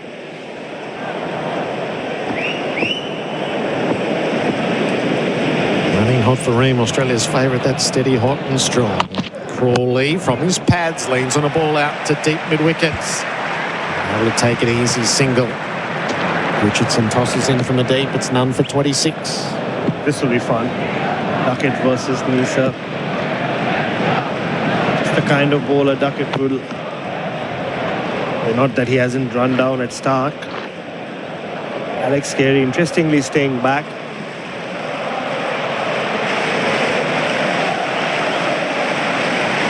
The English crowd seizing the atmosphere. None for 26. The chase is 175. Nisa into Duckett. He played the ramp. He missed. Carey spilt the ball.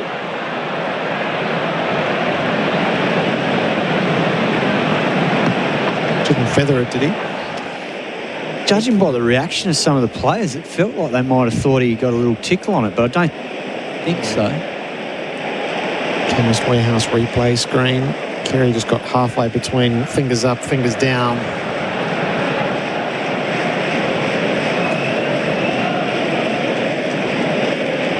So last ball of Nice's over. Duckett. Oh, cut in half by a ball that jammed in by taking the glove on the way through. Takes his hand off the bat, tucks it behind his back. None for 26. The Shark Bite scoreboard, plumbing perfected Shark Bite mats. Tommy's going to come in here for Bundaberg Ginger Beer, the great Australian brew. G'day, Flem here. If Program Commercial Painting were a test bowler, they'd take every painting maintenance job's wicket. Repaints, bowled. Graffiti, caught behind. From schools to local businesses, hospitals and beyond, get them bowling for you. Visit programcommercialpainting.com.au. Did you know Steve Smith has an oat milk brand? No. Yeah, it's Aussie made with Aussie oats and no seed oils. OMG, what's it called? Well, that's it. Huh? OMG oat milk goodness for everyday Aussie champions. Get yours in the fridge at Woolworths. England need 149 to win this 4th test at the MCG. SEN Test Cricket for good wee batteries from Solar Heart. Bharat Sundaresan has stayed. Chris Rogers has come in.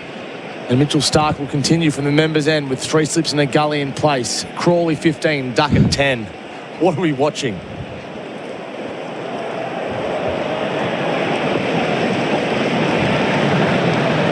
Here comes Stark. Left arm over the wicket. Bowling to Crawley. Crawley, big swing. Straight through him. Can't have been far away from the off stump. Wild, but this is what you expected from England in this run chase. All the batters in this game have decided there's no point hanging around here. That came back a long way. Very similar to the way Duckett got lucky in the previous over where the ball swung away from the off stump. This one just didn't come enough to hit off stump. Crawley on strike. Zach Crawley's 15 from 13. The partnership's 26. Stark bowls. Crawley's hit on the pad. It's a big appeal. Umpire says not out. They scamper through for a leg bye. Steve Smith will have a discussion now. Marnus Labuschagne, as always, is very much part of it. Mitchell Stark converges on the stumps. Alex Carey as well. What are our thoughts? It's 2 things. And they did. Oh, he has gone for it. They've gone upstairs with 3 seconds remaining. It wasn't a confident review, was it? No, it wasn't. Stark was confident to start with. But he pushed Steve Smith into it, and they're all going back into their position, so that's never a good position. We have a player review for LBW. Original decision is not out. I have checked the feet. It's a fair delivery. Is height the issue, or is it pitching outside leg? Yeah, I think height is what Steve Smith was worried with. Barkley kept, as he walked down, he was signalling that it pitched in line. I can see gap between ball and bat to confirm RTS, please. Might have pitched outside leg as well. Yeah, there might be all three. Might have pitched outside leg, height. Yeah, I can see clear gap between ball and bat. Satisfied, no bat involved. Go for ball tracking when ready, please. Australia might have burnt a review here. Looking at the replay screen for Kenneth Warehouse. Replay screen. Pitching in line, impact umpire's call. Wickets umpire's call. Stay with your original not out decision, Kumar. Wow, so had that been given out, make a signal, please. It would have remained out. So they don't lose a review, the Australians. A lot closer than we thought, Hitting pretty high. Mitchell Stark's like, looking at Kumar Dharmasena and going, oh, you could have given that out. Field spreads. This has been the kamikaze part of this. Yeah.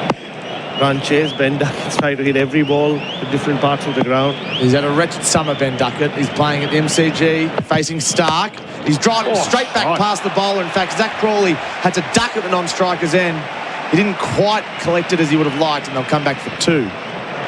Duckett played here for the Melbourne Stars, and I remember the ball went high up in the air and he dropped a very simple catch last summer. It would have been about 11 months ago in a game the Stars had to win to play finals. Different challenge today. None for 28. Sorry, none for 29. At least this time he tried to play it straight down the ground. Wasn't in complete control. Already has a life after he was dropped in the previous over. Caught in ball, Stark.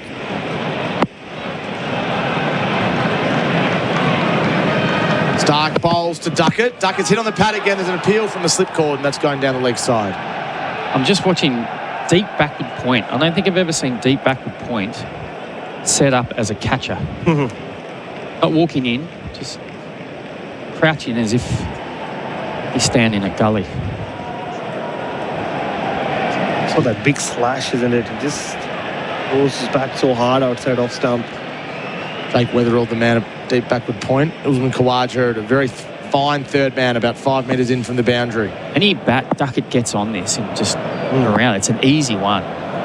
He slashes it. Khawaja's in the game. Stark bowls now to Duckett. He slashes well, this time in front of point. That's why Jake Weatherall's down there in the boundary. Another 2 to him. It'll move the score and the partnership to 31. We're not used to this. Yeah. England in control. Well, an opening partnership of some substance. It is, yeah. You just still feel that. Yeah, this was Russian roulette, really. More than Test cricket, a run chase in a Test match. This is Duckett at his best, though, when it is. He can kind of cut balls that are bail height. Hit the horizontal bat rather than have to play with the straight bat. They've shaved 31 off the target. Need another 144. Stark bowls to Duckett. Duckett works through mid-wicket beautifully. There's a long chase on. It's a vacant part of the ground. It won't go for 4. They'll come back for 3. It's an excellent over for England. 8 runs from it. And they're no wicket for 34 on the Shark Bite scoreboard. Plumbing perfected. Shark Bite Max. When you buy Australian made, you're choosing more than a product. You're supporting a stronger economy and creating local jobs. So look for the Australian made green and gold kangaroo and buy Australian. Visit australianmade.com.au. Secure your home with the Eufy PoE system. Its revolutionary dual camera design delivers 24/7 monitoring with fixed wide-angle views plus automatic tracking. No blind spots, no missed details. Just reliable protection for true peace of mind. Visit eufy.com/au. SEN Test cricket for good wee batteries from Solar Heart, and this game, well, it'd be a shock if it wasn't done by halfway through the last session. No wicket for 34, England. They need another 141 on the Shark Bite scoreboard. Plumbing perfected Shark Bite Max. And Buck, they're persisting with Michael Neser from the Shane Warne stand end, who has no wicket for 15 from 2. Yeah, I just think Australia, we just got to settle down here. Just focus on hitting their areas. This is around the wicket to Duckett. Duckett goes high and long over third man. There's no fielder there as there was in the last over. And it'll be 4. He's throwing his bat, Ben Duckett. And at the moment it's working. None for 38. But that's okay. You put the ball in the right area. You got a mistake. The ball went up in the air. It could have gone anywhere. Seen a field change now.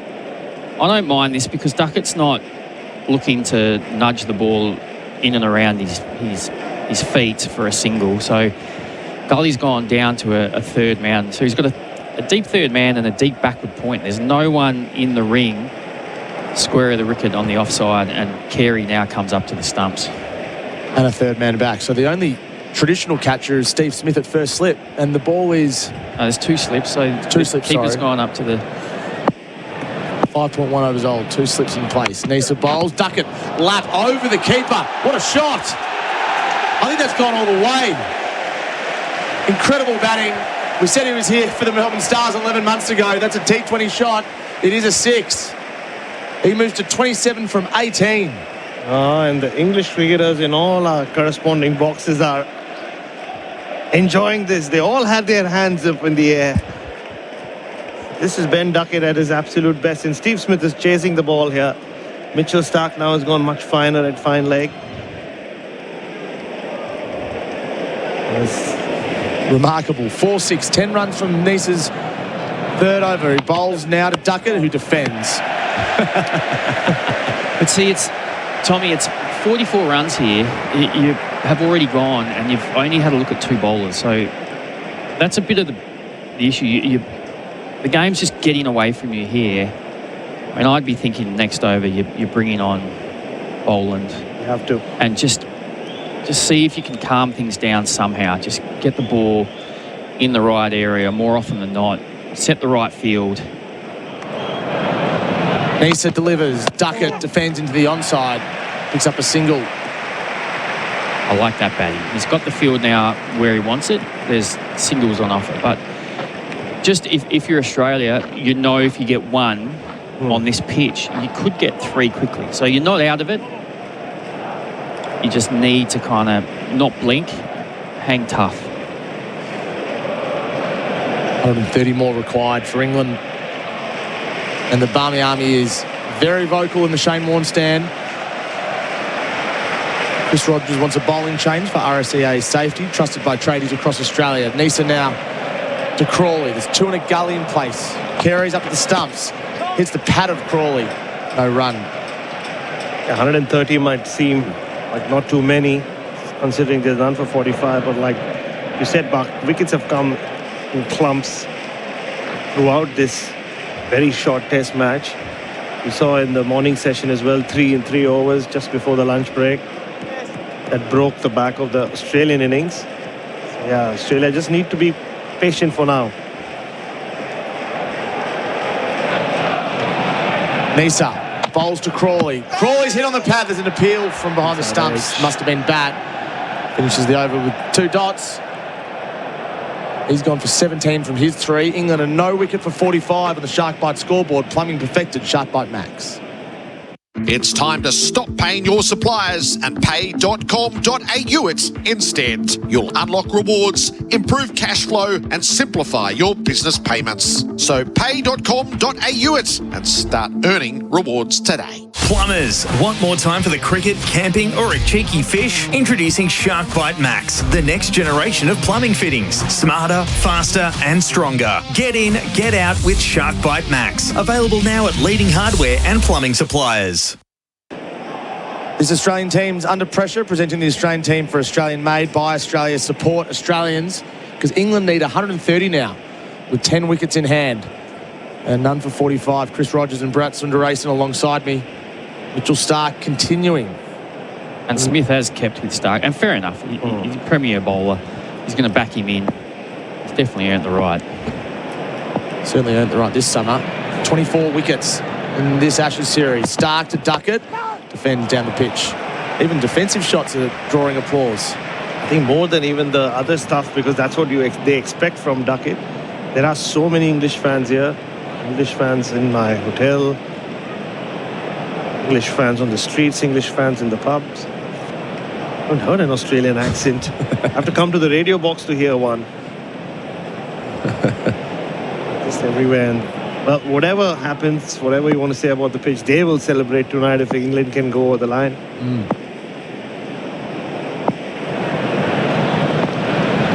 Well, the cloud in the sky, day 2 at the MCG. Stark bowling to Duckett, who swings and misses outside the off stump. It's full and wide. There's no way Duckett's leaving that ball ever, let alone today. Yeah, he's gone back to never leaving a ball again.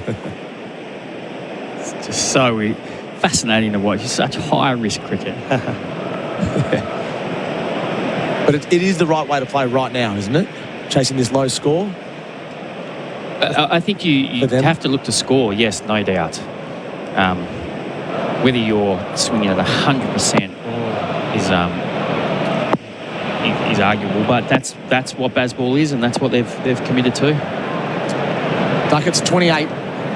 Stark bowls now to him, and Duckett fends down the pitch, looking to work it to the leg side. But you feel that the game is actually right now. It's the next 20 minutes.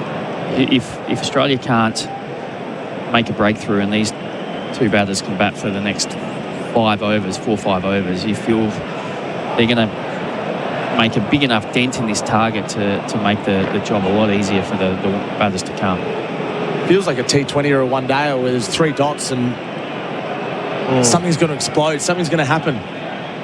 How does Stark play this? Duckett takes his time, flicking something off the middle of the pitch. It'll be a bug. Yeah. Just sitting right on a good length.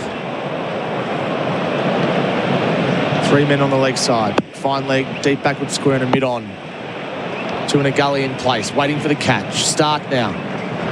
Delivers to Duckett. Drives safely through the covers. He watched it onto the bat. He played it late. Travis Head will chase it down, and Duckett will settle for 2. He moves to 30. How are you playing this then, if you're Steve Smith? Those 3,000 test runs for Ben Duckett. That's the applause. I think this in-out field is the right way to go, just because they don't look like they're just going to knock the ball and run quick singles, and that's okay. You can deal with those. You've probably got to try and stop the boundaries a bit. Keep your catches in, but it's really up to the bowlers now to make sure they're giving no width. Still on strike, Ben Duckett. He's cutting backward a point. Hit beautifully for 4. Timed it perfectly. Stark was slightly short. He gave him width, and there's no way Duckett's missing out on that. That's the 50 up for England in 6.5 overs. They're on the march now, England. Yeah, I mean, when you have these, you're defending, low totals. I always felt that one of the things you don't want to have is quite a bit's taken out of the lead, and then before you bring on a bowler who actually looks like can win you the game. That bowler usually it's a spinner in the 4th innings. It's Duckett's highest score of the series. Stark bowls now. It's full. He's out. Duckett's gone. A Yorker straight through him. Stark does the job for Steve Smith and his country. And after a flurry, England lose their first. Duckett's gone for 34. Well, Stark had tried the full delivery a few times to Duckett previously in this spell, missed his length and got tucked away or clipped away. This time it's an absolute peach of a Yorker. That's Mitchell Stark at his absolute best. And Ben Duckett's flurry has come to an end. England will take that. He's given them a start. Yeah, but I think this could be a critical moment, because that's the last ball of the over. You'd argue if Duckett had got through that ball, Stark might have come off, but he'll stay on now. And if he can take another wicket in his next over, it might just be one of those critical moments where if Duckett just could have got through that one delivery, it might have set his side up for a bowling change to come. Well, there is a batting change though, a change in the batting order. It's like Harry Brook, is it? No. Will Jacks. Will Jacks? Will Jacks. No, it is Harry Brook. Is it Harry Brook? Yeah, it is Harry Brook. Wowee. No, it's Brook. It's Bryden Cars. Oh, there you go. Everybody got it wrong. Really? Even the scoreboard has it wrong. They introduced him as Harry Brook. I thought might be Will Jacks. It's Bryden Cast in a pinch-hitting role, presumably. All right. Here we go. Wow. Well, Michael Neese has been taken off. There's a bowling change for RSEA safety, trusted by tradies across Australia. From the Shane end, Jai Richardson is on. Bryden Cast is batting at 3, and England are 1 for 51, chasing 175 to win on day 2 at the MCG. What a bizarro world we're living in, Baz. Stop calling it a test match. Yeah, that's not it. Crawley's on strike, however, facing Richardson now. And he's playing and missing outside the off stump. Richardson with that customary outswinger. Bryden Cast at number 3. Well, I'm not. Well, I thought there would be a change in the batting order, but this is not what I picked. I thought it could be someone like Will Jacks. That's a no ball. Jai Richardson. Every run counts. Will Jacks, considering he's a top order smasher in white ball cricket, he might have got the job, but they're flipping the batting order. Oh, this game never ceases to amaze and surprise. Richardson bowls to Crawley, defending on the back foot into the point region. There's a man in the deep, so they'll get 1, which brings Bryden Cast on strike. I can only imagine the English journos to our left are thinking of this, Baz. Yeah, well, you can see the former English cricketers have given up thinking.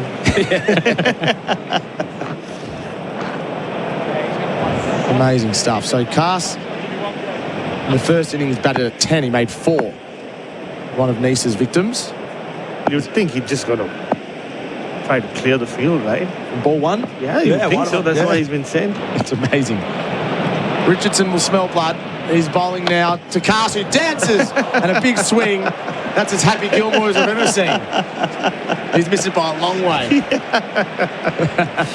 Doesn't make any sense anymore. I mean, deserves a double match payment. He's asked him to be the bowler and then the batter as well. He's got a first class average of 28, Bryden Cast, a couple of tons. I mean, it just seems like he's going to hit one straight up into the air. Yeah. That was a big swing. He's had a proper crack at that. 2 slips in place. The field is spread. Richardson wide of the crease. Slower ball. Bryden Cast with a deft touch. Works it down behind square on the offside for a single. He's off the mark. England 1 for 54. 7.3 overs into this one. Look, if this ends up in an England win, they are ahead now on win-wins anyway. All of this will count. Everybody will be a hero, you think. Tactically. Yeah. And they wouldn't be talking about the pitch, don't worry, if they win. Bucky, first time in 15 years. And to be fair to Cast, it could be his day. He was outstanding with the ball. By far and away his best bowler in the series. Richardson would love Crawley, who waits for him now. He bowls and pulls through mid-wicket. He likes to do that. Didn't get it cleanly, and there is a man in the deep, Jake Weatherald. So they'll pick up 1. So Crawley, 17 from 19. He bowled that slower ball, the previous delivery to Cast. I think it's just hit a hard length, hit a back of a length, get that ball up, get Cast to try and swing with a horizontal bat and get the ball to go up in the air. Imagine if I told you that Scott Boland would open the batting on day 2 with Travis Head and Bryden Cast would bat just after lunch on day 2 at 3. Expected the unexpected. Richardson bowling now to Crawley. Sorry, to Cast, and he works to the offside for 1. Defensive shot. Who knows? Maybe there is. Everything is analytics these days, Bucky. Maybe he's great in short run chases. Bryden Cast is a great record for Durham. What's the matchup?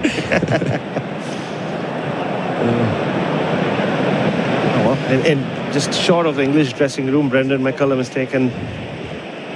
He's gone back to that baseball look, feet on the chair. Marcus Trescothick in the same position next to him. That's generally the sign that baseball's on. Richardson bowls to Crawley and he's cut in half. It's beautifully bowled. What a jaffa. Crawley can't believe it. We've seen that a bit across today and yesterday.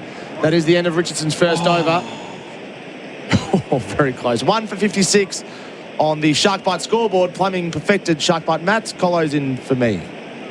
The Ashes on SEN Test Cricket. Start your next innings with a career that gives you more. Search Police Careers, Victoria Police, and Oldham Construction Lawyers. Your experts in construction law, ensuring you're never caught out when pressure builds. The new Grinch Happy Meal is now at Macca's. There are 12 Grinch toys to collect, only at Macca's for a limited time. Trademark and copyright 2025 Dr. Zeus, available 10:30 a.m. till midnight for a limited time at participating Macca's. 1 for 56, 175 the target. Stark gets another. Bold Duckett with the full one. Through the gate. He's got 2 slips for Cass, who is something of a pinch hitter in at 3. Couple of slips behind him. A third man as well, and he gets it out through the onside without any real finesse to it at all. Lands about 15 metres in front of Jai Richardson, who was prowling at deep mid-wicket, or deep square leg rather. Adam Collins with you. Chris Rogers with me, jumping in for UFI POE Systems, professional grade security for complete home protection. What do you make of the Cass elevation, Bucky? It's hard to know what to make of it. I mean, clearly he's come in to pinch hit, but I think the batters were going to do that anyway, weren't they? So whether they're just trying to take a little bit of, I don't know, shine off the new ball while this happens. So Stark away from us now, bowling to Crawley on 17 from 20 over the wicket. Lavish drive, misses it. It was in the channel, 4/5 stump line, just decked away a wee bit into the gloves of Alex Carey. I reckon there are critical moments in games, and I'm pretty sure if Duckett hadn't got out to that last ball of Stark's 4th over, after he hit him for a 2 and then a 4, it would have forced Smith into changing the bowling. But now Stark took a wicket, so he stays on. So if you can get a wicket here, it'd be a big blow for England. I'm surprised that Stark got a 4th in the first place. They didn't give bowling a go from our northern end. We'll see Stark here, bowls again, and chunking it is Crawley to mid-on. He wanted to play it through the offside, but it got the inside, bottom inside quarter of the blade or thereabouts. No run. But you should be aware of that as a batter as well. So we've got one more ball to get through here. Yeah. So Duckett got them off to the flyer. 34 from 26. A stand of 51, the second biggest partnership of the match.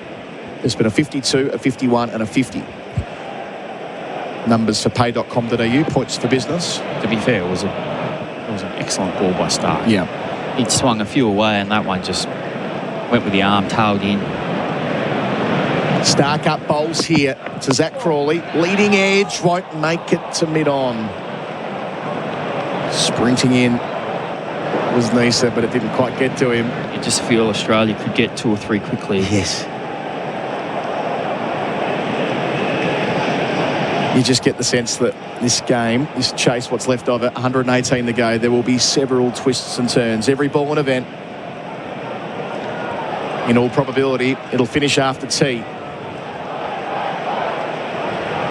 Over 86,000 and a half people here at the G watching. On a blameless day, Stark from the northern end. Again to Crawley, delivers here. Crawley catches it on the full, tries to play it through the offside for the 3rd time in the over, though. It's ended up on the onside without getting a run for it. 143 clicks. He's trying to bowl fast and straight, but not quite nailing it in the over yet. Stark with 1 for 24. So bowling from the northern end for a quick go before tea, Bucky? Yeah, I think so. I think just got to have a look just to see if he can get as much movement as he did in the first innings. And if he does, well, anything could happen. But you just want to have a look. You want to see. You don't want to be left wondering. And it's clearly a pitch for Boland. Stark to finish his 5th over here. Delivers to Crawley. Up-ish, and it just bisects the fielders. Not far away from the diving man, Travis Head at mid-off. It was a lofted check drive. It goes for 4. Crawley moves to 21, 1 for 61. The England fans love it, but not far away from giving him a chance as well. England has still got 114 runs to win. That's on the Shark Bite scoreboard. Plumbing perfected, Shark Bite next. At Capital.com, we know markets don't wait. They bounce, crash and soar, sometimes before the first innings is over. Markets move fast, so should you. Capital.com, a trading platform without delays. Refer to Capital.com Australia's PDS and TMD. AFSL 513393. Your machinery shouldn't sound like a drop catch. Keep it in top form with Sinopec Premium Lubricants. Whether you're running trucks, tractors or anything in between, visit Sinopec's new warehouse at 1 Rosebride Place, Truganina. Hit performance for 6 with Sinopec Premium Lubricants. Visit sinopeconline.com.au. Our coverage for Goodway Batteries from Solar Heart. Watching the replay, that looks like Head might have gotten there with a more athletic dive. Richardson, southern end. Bowls to Carson, 3, who swings and misses. It's baseball stuff. Well, it's got a deep mid off, a deep mid on, a deep forward square. So he has to hit that for 6. You can't hit that one bounce 4 because it's out. And MCG is, they're huge boundaries. So it's if he comes off, sure, it goes for 6, but the likelihood is you won't. Low percentage cricket. Cass also, I should add, giving Richardson the stumps. He's premeditatedly moving his left foot, his front foot out beyond the leg stump. He waits for Richardson again, bowls here, stays at home, plays it out to backward point for 1. Much more effective in terms of limiting his risk. He's 4, 1 for 62. I reckon that's frustrating for Australia. They almost want him to try and take on the boundary riders. Did a couple of times in the previous Richardson over where he just knocked it into the offside and took a single. You do that enough and the field comes in, then you can try and hit over the top. So Jai Richardson operating from the southern end in his second over. Was wicketless yesterday across 4. Crawley 21. 2 slips to gully. Bowls here Richardson. 4th stump line and driven out to point where there's a sweeper. Gets 1. Crawley 22. 1 for 63, putting in a big dent. The target's 175. We've got 12 minutes until tea on day 2. Doesn't compute, but here we are.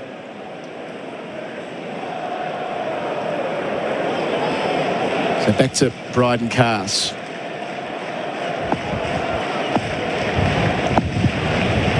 Field stays broadly the same, although the second slip's gone. That's Labuschagne out to cover. Khawaja jumps over to mid-wicket. Long on. Deep square leg. 10 metres inside the rope at the punt road end. Richardson bowls. Cass gives him the stumps. Swings up high towards long on. Around towards deep mid-wicket. It won't quite make it to the fielder on the full. Collected in front of the England fans in the old Bay 13 region of the Shane Warne stand. They'll add 2 more. 6 for Cass, 1 for 65. It feels like they're just trying to get as many bonus runs out of their bowlers as they can. They can get 20 out of him even. I mean, it's bizarre stuff, but it might just work. Richardson's got to be equal to it. 2 left in the over. Cass thumping his batting the turf. Richardson up to the stumps. Bowls here. Cass swings again. Down towards third man. Fly slip opportunity and it's taken. Underneath it was Cameron Green. He's done the job down there. It did feel a matter of time. The Cass cameo comes to an end after a partnership of 14. I say cameo, it was only worth 6. 2 for 65. They're 110 away, Bucky. Not sure what you want me to say to that, Colo. That's rubbish. That's just, I don't understand. You've got all the field out. I mean, he had 3, 4, 5, 6 fielders on the boundary. There's that many gaps. He can just nudge that. But he's tried hard to hit that for 6. Even the ball before, he was lucky it wasn't dismissed, caught out in the deep by Scotty Boland, to deep mid-on. And then just followed up with that. That was, if you're a betting man, you're putting your house on that was going to happen. Something like that was going to happen. So curious tactics from England, but obviously they'll be able to explain it. Yeah, it feels like a game of tactics instead of strategy, doesn't it? Short-term thinking. Second wicket gone. Jacob Bethel walks out. 5th test match. Carded at 3, will bat at 4. Got a beauty from Nisa after tea yesterday. 9 minutes until tea. I mean, I'm really interested in seeing how this young man goes about it, just because, I mean, he doesn't have a first-class 100. He doesn't have a lot of experience. This will be a huge challenge. I wonder what's going through his head. Yeah, for all the pedigree and all the reviews on what he's capable of. Different story stepping up, surely, bro. Surely.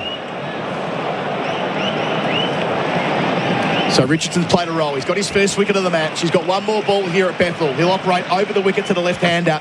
Bowls here, short ball, sways out the way. Well played. And well bowled by Richardson. Getting himself in the book. 2 for 65 England, 110 away from their target. It's a no ball retrospectively. Now, it's paused there. So Richardson's bowled 2 front foot no balls in a couple of overs. 2 for 66. We know who's bowling the next over. It's Scotty Boland. He was running straight into position. Indeed he was. So it will be Boland. Has to wait another 30 seconds or so to get his crack. 109 away.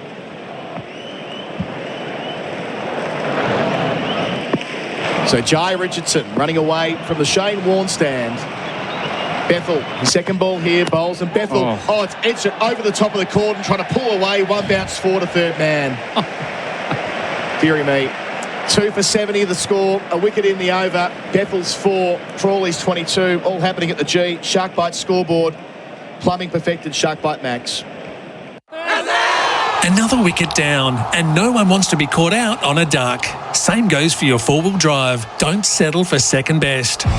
With Razorback 4x4 seat covers, you'll get perfect protection, comfort and style. They're tailor-made to fit like a glove and easy to clean after making a bit of a mess. Thousands of Aussies have already given them 5 stars, and unlike some covers, there's no ducks here. Protect your pride and joy. Check out razorback4x4.com.au today. A great ovation for a great Victorian, Scott Boland. 3 for yesterday. Change of bowler for Marshall Batteries Mobile and Store Service. Hollett for a Marshall Battery. He'll get 1 over, I reckon, before tea, unless something dramatic happens. And he'll be bowling initially at Zach Crawley. Boland from the northern end. Just being held, something going on behind the side screen. 2 men back on the leg side as well, if Crawley wants to hit across the line. Boland away from us, delivers to him here. Crawley edging, and no, not quite. The way Carey went, it looked like there might have been a feather on it, but there wasn't. It's just cut him in half. If Boland could roll up this pitch and take it everywhere with him, he would surely. The way that ball has deviated, first up Boland hitting his line and his length. Just down the leg side indeed. Watching it back here on the Chemist Warehouse replay screen, nearly feathered it. Boland away from us again. Delivers to Crawley. Crawley hit on the pad, shot the leap before. It's turned down. Umpire Damasena says no. Boland is insistent. Straight up to the keeper, Carey. Smith involved, and he will review. Leg before shout for Liquorland. Score more this summer with Liquorland. Choose to drink wise. Chris Rogers. It was full. TV umpire to director. Well, we have a player review for LBW. Original decision is not out. I have checked the feet. It's a fair delivery. Front on, please. It's hard to know with height here. It seems pretty straight. Third umpire. Keep going nice and slow. Talk us through the first replay. First replay, it's back pad just above the knee roll. This might actually be outside the line. To get overturned, it'll be challenging from that first replay. Yeah, I think this is... Mr. Bav. I think this is going to be umpire's call again, potentially. Here we go, projection on the screen. No. Pitching outside off, impact outside. Impact outside, so Australia. Not out decision. They're going to lose that review. Confirmed as not out. Good call from umpire Damasena. The Aussies were pleading for that one. Well, any time you hit the back pad, you think you're a massive chance, and not often you think it's going to be outside the line with the back pad, but yeah, I mean, these are great signs now for Scotty Boland and for Australia. He's put the ball on the right spot there, and it's done plenty. And he looks like he's in great rhythm. He looks like he's charging in. They did get a leg by, so 2 for 71. It's Bethel exposed to Boland, the left-hander. It's a great decision. Credit to the umpire. Yeah. 104 to win. Yeah, tough to turn that down. He got it right. 2 slips to gully. Boland to Bethel here. Delivers. And Bethel plays and misses of the ball. But once again, has come back off the seam. It's gone over the top of middle stump, beyond the inside edge. Superb. I wonder if Australia just missed a trick a little bit, not getting Scotty Boland on earlier, just with what this looks like it's doing for him. It just seems to be the perfect bowler for the MCG. Just meant to be on this surface. Every ball, it's just in the right area and it's doing something. And for Boland at high pace as well, 139 kilometres an hour. Numbers for pay.com.au. Points for business. Here's Boland again. Up to Bethel, delivers here. Bethel tries to whip it away, but it hits him on the thigh pad and spills into the onside, no run. See, I don't mind that strategy from Bethel in terms of just trying to get down to the pitch. Because the one thing you know about Scotty Boland, there's been enough video evidence, is he puts the ball in a similar area. So as a batter, if you know the ball is roughly going to be there, you can take a gamble and be confident that he's still going to bowl in that area and you can get closer to the ball. So that's not the worst tactic. It doesn't mean if you get down, you have to swing as hard as you can. You can still try and play normally from that position. So Carey's back for the time being. 6-3 field, 3 catches behind the wicket. Boland to Bethel, delivers here, gets forward, drive, punching it. Pass mid on for 4. Trusting the timing, Jacob Bethel runs into the rope beneath us, much to the delight of the England fans. Jacob Bethel, his second boundary, moves to 8, far more convincing than the first. 2 for 75, they're 100 away, Bucky. Yeah, that's an excellent shot. And same thing, so he shuffled down, he got probably a foot and a half, 2 feet closer to the ball, and all of a sudden that ball is knee roll height, and you feel confident hitting into the ball. I think Boland's going to have to use his bouncer just once or twice just to try and pin Bethel to the crease. So one more opportunity in this over. It'll be the last ball the Boland bowls of the session as well. Delivers to Bethel using his feet, pushing to mid-off, getting through for a single, keeping the strike. Well bowled and well played by the young man. He moves to 9, Crawley 22. 2 for 76, 99 away from their target. 1 over until tea. That's on the Sharkbite scoreboard. Plumbing perfected Sharkbite Max.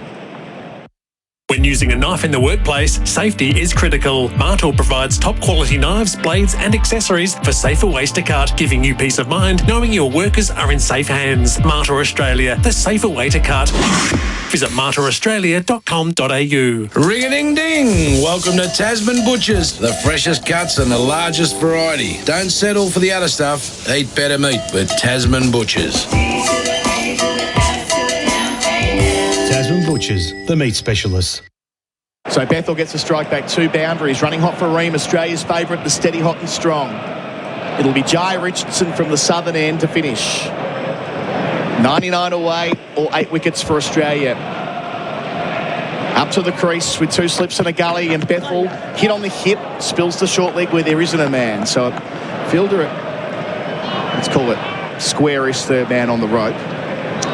Was there for the slash. Yeah, but also for that shot that he played second ball, which was a attempted pull shot, but it wasn't there to pull. Because of it, he got a top edge that flew down the third man.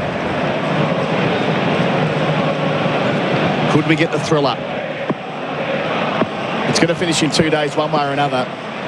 One more wicket makes it really interesting into tea. Richardson bowls to Bethel over the wicket, beats him in the channel. 135 kilometres an hour.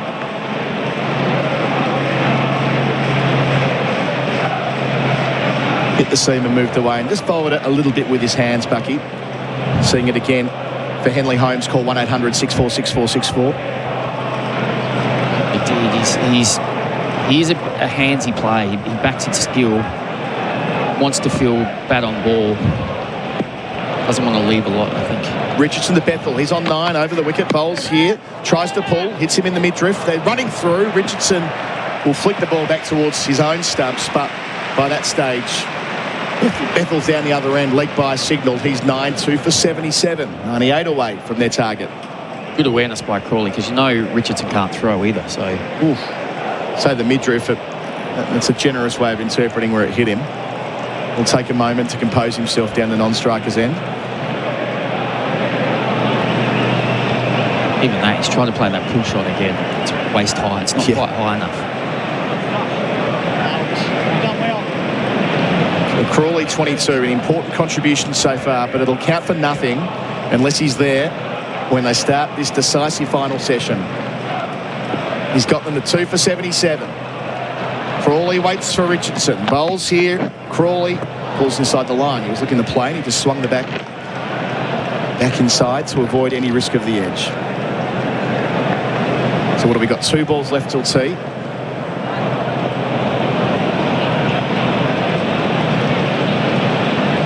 Crawley has his role to play here as the set man. He's faced 29 balls for his 22. I think Boland and Richardson probably start up after the break as well. And if you do get a wicket, then look to get Stark back on. Gordon waiting. Richardson up a bit wider on the crease. Bowls here, looking to pull Crawley, and it gets through to Carey via the jumper. Perhaps there's a noise that has Marnus interested, but Smith is trying to get some evidence more from his wicketkeeper, Carey. He's a little bit interested as well.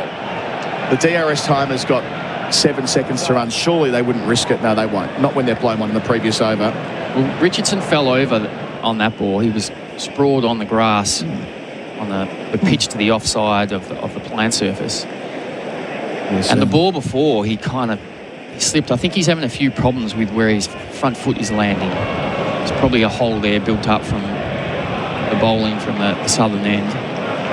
Seeing it back, good decision. It was jumper. Pay.com.au replay screen points to business.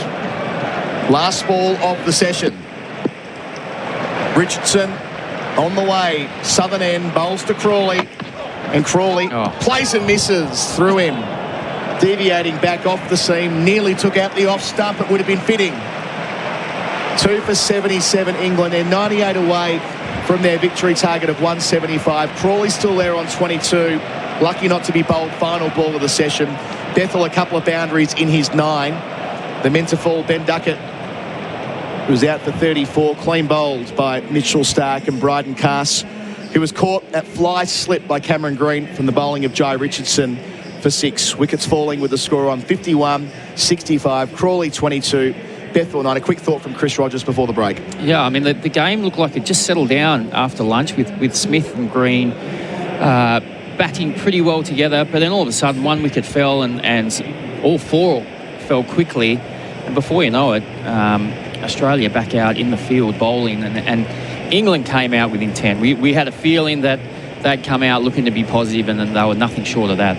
This proper Bazball, took it on, even to the point where they inserted a pinch hitter in Cass, which had limited success, but England will be over the moon with 2 for 77. 6 wickets in the first session, 6 in the second, 8 still to get for Australia, and they've got 98 runs to play with. That's all on the Shark Bite scoreboard. Plumbing perfected. Shark Bite Max, Bucky for Marshall Batteries mobile and store service. Holla for a Marshall battery. It'll be Tom Morris with Cat after the break. The final session of this test match will be coming up. It'll be the final session on day 2. England will resume at 2 for 77. The Ashes on SEN Test Cricket. Goodwee batteries and solar hard expertise. The perfect partnership. And Host Plus. Finder's Super Provider of the Year. That's a plus. Issued by Host Plus Pty Limited. Check the PDS and TMD at hostplus.com.au. Go Harvey Norman half-yearly clearance. Unbeatable deals store-wide. Up to 35% off Windows 11 computers. 10% off already low prices on selected big brand mattresses and adjustable bases. And up to 50% off rugs. Don't miss Gasmate Odyssey 2-burner barbecue with bonus pizza stone and cast iron dish, just $394. And save $300 on Hisense 503-litre bottom mount fridge, now under $1,000. Best brands, best range. Best clearance prices. Harvey Norman half-yearly clearance on now. Conditions apply. Hidden Gems of Melbourne. Prince Wine Store in Bank Street, South Melbourne. Up to 4,000 wine lines, all wine regions of the world. Bringing Melburnians the greatest wine in the world. Delivering Australia-wide. princewinestore.com.au. These holidays, The police will be using every tool they have to keep the roads safe for Victorians. But if you decide to drink then drive, how your holiday ends is your choice. A message from the TAC, drive safely for everyone. Everything grows better. Hey, what do farmers call a bore with a dodgy pump? The pits. Okay, it's not very funny, but that's because water supply is no joke. So for a limited time, Grundfos is offering a double warranty on our legendary SQ, SQ Flex and small SP submersible pumps. Yeah, that's right, double warranty. Available at Nutrient Water or nutrientwaterstore.com.au. Serious pumps with serious backup. With Nutrient Water. It's time to stop paying your suppliers and pay.com.au it instead. You'll unlock rewards, improve cash flow and simplify your business payments. So pay.com.au it and start earning rewards today. Did you know Steve Smith has an oat milk brand? No. Yeah, it's Aussie made with Aussie oats and no seed oils. OMG, what's it called? Well, that's it. Huh? OMG oat milk goodness for everyday Aussie champions. Get yours in the fridge at Woolworths. Honda's lawn and garden tools are built to last and last. Like Darren's 13-year-old Honda mower and trimmer. Both still start easily and run like a dream, and that's a problem for Darren. He wants a new Honda Versatool and an award-winning Buffalo mower. But his current Hondas won't quit. He won't be visiting his local Honda dealer soon, but you should. A family legacy that began in 1926. 100 years on, Penrite Oil is only getting started. The Penrite Convoy range delivers the right oils for tractors, harvesters and agricultural equipment. From fully synthetic and semi-synthetic options to premium mineral and monograde oils for older diesel engines. Penrite Oil, 100 years, still driven. Proudly Aussie owned and made. If your machinery needs an oil change, learn more at penriteoil.com.au/convoy. The Chemist Warehouse Boxing Day half-price cosmetic sale is on now. Big brand cosmetics are half price. L'Oreal and Maybelline, half price. Imco Beauty and Revlon, half price. And Essie and OPI, half price. That's right, big brand cosmetics are half price. So hurry into Chemist Warehouse for the Boxing Day sale today and stock up on all your favourites. Savings off RRP. Sale ends December 31. Chemist Warehouse. Great savings every day. The Toyota Tundra is all about hitting the road in the most enjoyable way possible. Combining supreme comfort, luxurious space, and backed by a 3.5-litre V6 twin-turbo engine, Tundra delivers exhilarating performance with seamless acceleration. It's our most powerful Toyota yet. But power like this can't be described. It has to be felt. And the feeling starts here at your local Toyota dealership. Book your Tundra test drive today. Oh, what a feeling. Toyota. Goodwee Batteries and Solar Heart Expertise, the perfect partnership. And Host Plus, Finder's Super Provider of the Year. That's a plus. Issued by Host Plus Pty Limited. Check the PDS and TMD at hostplus.com.au. The Ashes on SEN Test Cricket. Crawley on strike, drives, booming drive, straight down the grounds for 6. Place, Nisa bowls, Duckett, lap over the keeper. What a shot! I think that's gone all the way. Stark bowls now. It's full. He's out. Duckett's gone. A Yorker straight through him. Richardson up to the stumps. Bowls here. Cast swings again. Down towards third man. Fly slip opportunity and it's taken. The tea break. Treat yourself this summer with an ice-cold Bundaberg ginger beer, the great Australian brew. This is the tea break for Bundaberg Ginger Beer, the great Australian brew, and England are 2 for 77 from 12 overs, nearing what would be a famous victory, but there's still surely is another twist in this tale. Crawley's 22, Bethel is 9. The expert state of play from Simon Katich for TAC. The police are using every tool they have to keep the road safe. Drink driving, wrong choice. 98 to win. I've been saying this is moving in fast forward. I don't know, maybe 2 times fast forward, 4 times fast forward. It's like 16 times fast forward now. Definitely. And I think there's still definitely another twist in this because Scotty Boland's only bowled the 1 over, which was surprising given what was unfolding in that first part of the innings. So given what unfolded in that little period just before the tea break, I reckon he's going to have a say in this final 98 runs, and hopefully Australia can get a couple after the break and get into this England middle order. So the Australian side of things, for Australian made by Australians, support Australians. I'm interested in your captaincy view. How does Steve Smith play the next half an hour of play? Well, and this is the thing, I was surprised Boland came on as late as he did, but I think, there's still plenty of runs to play with here, so I dare say he's going to start after the break. Who he starts with, whether he goes back to Nisa or whether he uses Mitch Starc straight after the break, that'll be the interesting question here, particularly with Bethel out there, the left-hander. It wouldn't surprise me if Starc comes back in the attack, particularly after a break. If they go bang here, get these two out, then Australia right in the thick of it. They're still a long way from home, England. So hopefully use the break to their advantage. Maybe Starc and Boland start up. They're two most experienced bowlers. And then if they can make early inroads, it's game on. Love to be a fly on the wall for conversations between Andrew McDonald and Steve Smith in this tea break. Like, tactically, strategically, there's so many options, but if you pick the wrong one, it's game over. Well, that's the thing. You get the matchup wrong to one of these batters. We know they're coming hard, and that's the other balancing act Steve Smith's got to contend with, is how many catches he's got in the ring with slips and gullies and these sorts of guys, but then how many have to spread, because we've seen already when they're swinging off a length, the ball flies down to third man, as we saw Cast do. We've seen Bethel do it and landed safely, so it'll probably be in outfields. Player of the match contenders, thanks to RWC, Ray White's commercial property specialist. Well, anyone is a chance now. Who's impressed you so far today? Look, I thought Tongue backed up well again from his fifer. Picked up another couple. I thought Cast bounced back well. I didn't think he was great yesterday, and he's leaked runs throughout the series, but he stood up with Gus Atkinson being off the field. But then, from a batting perspective, all we needed was Steve Smith.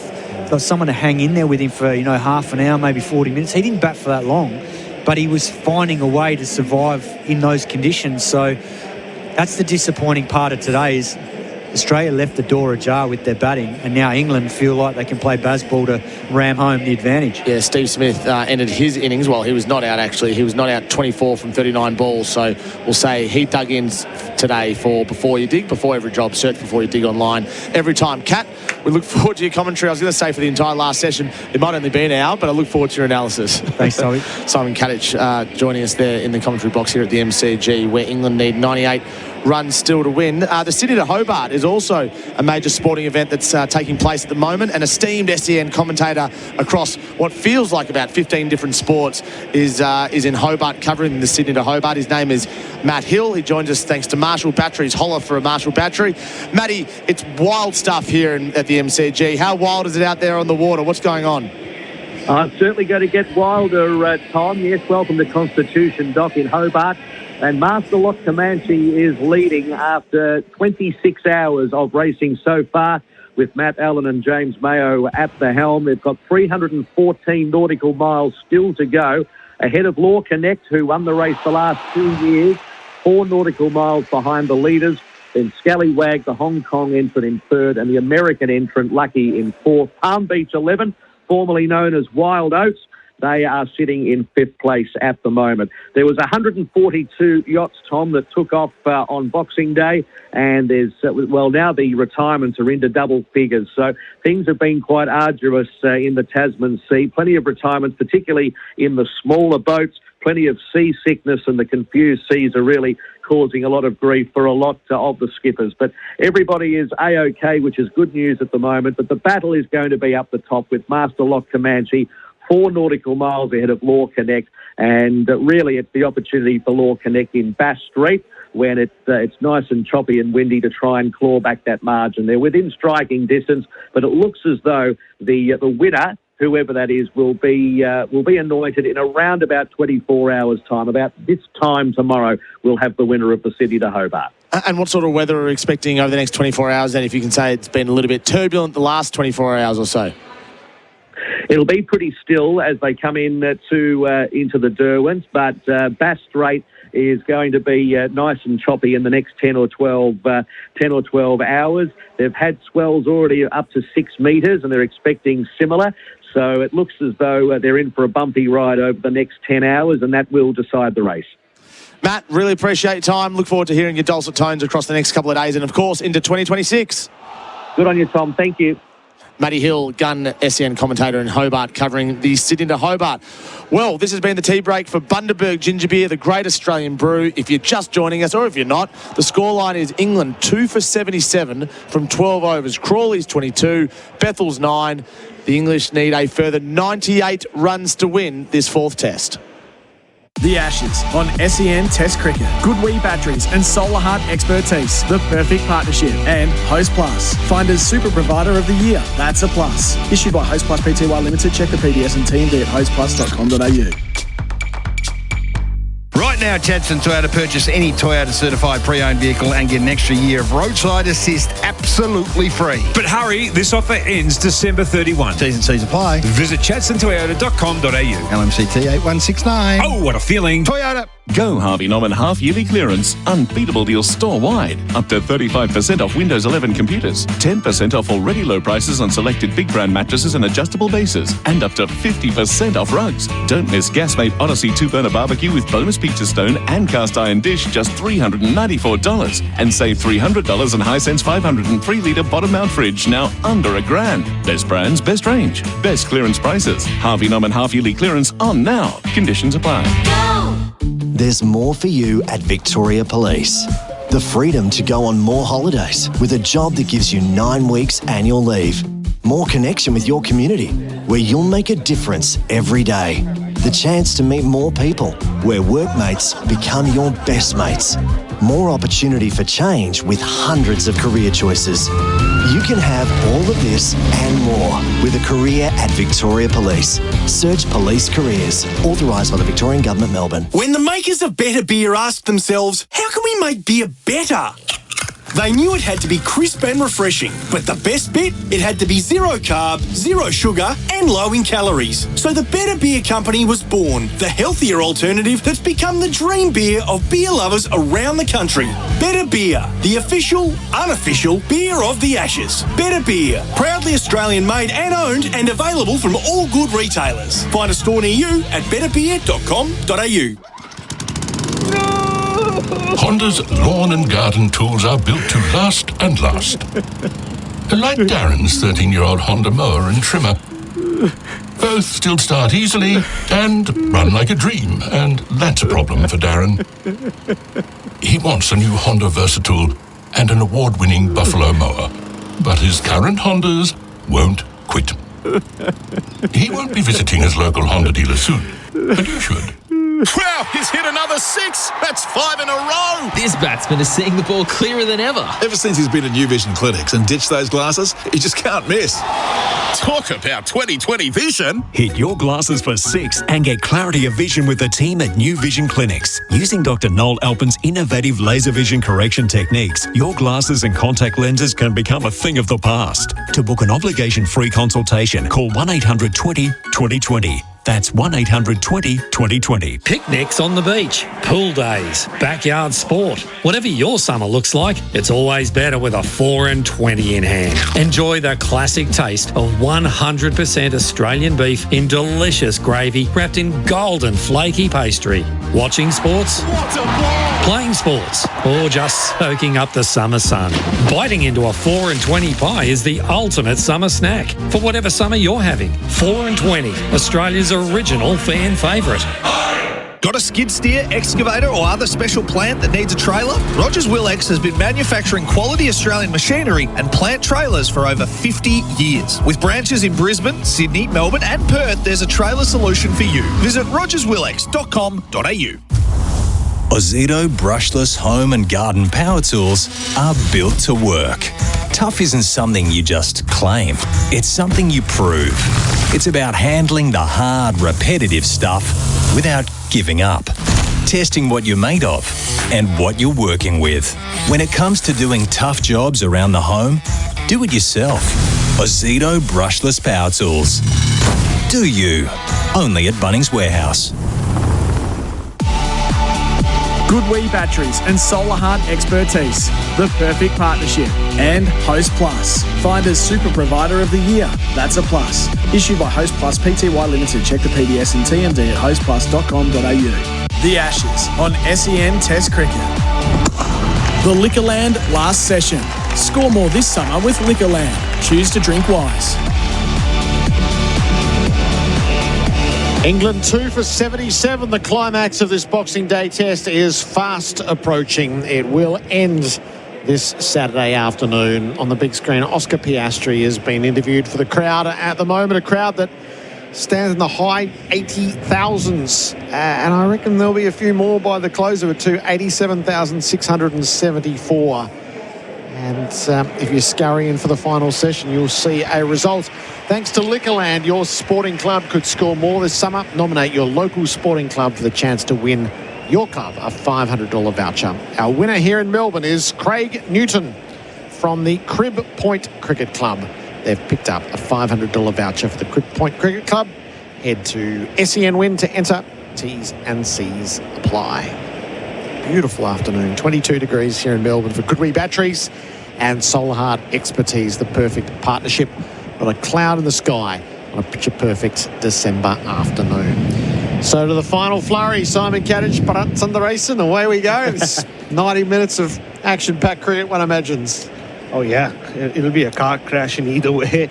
If you look at it, either England just ram home or, they crash and burn. Well, I'm strapping myself in, so hopefully I don't get the crash on here, Bharat. But, yeah, hopefully Australia can strike after this break, and then it'll be a really interesting final piece of this two-day Boxing Day test match.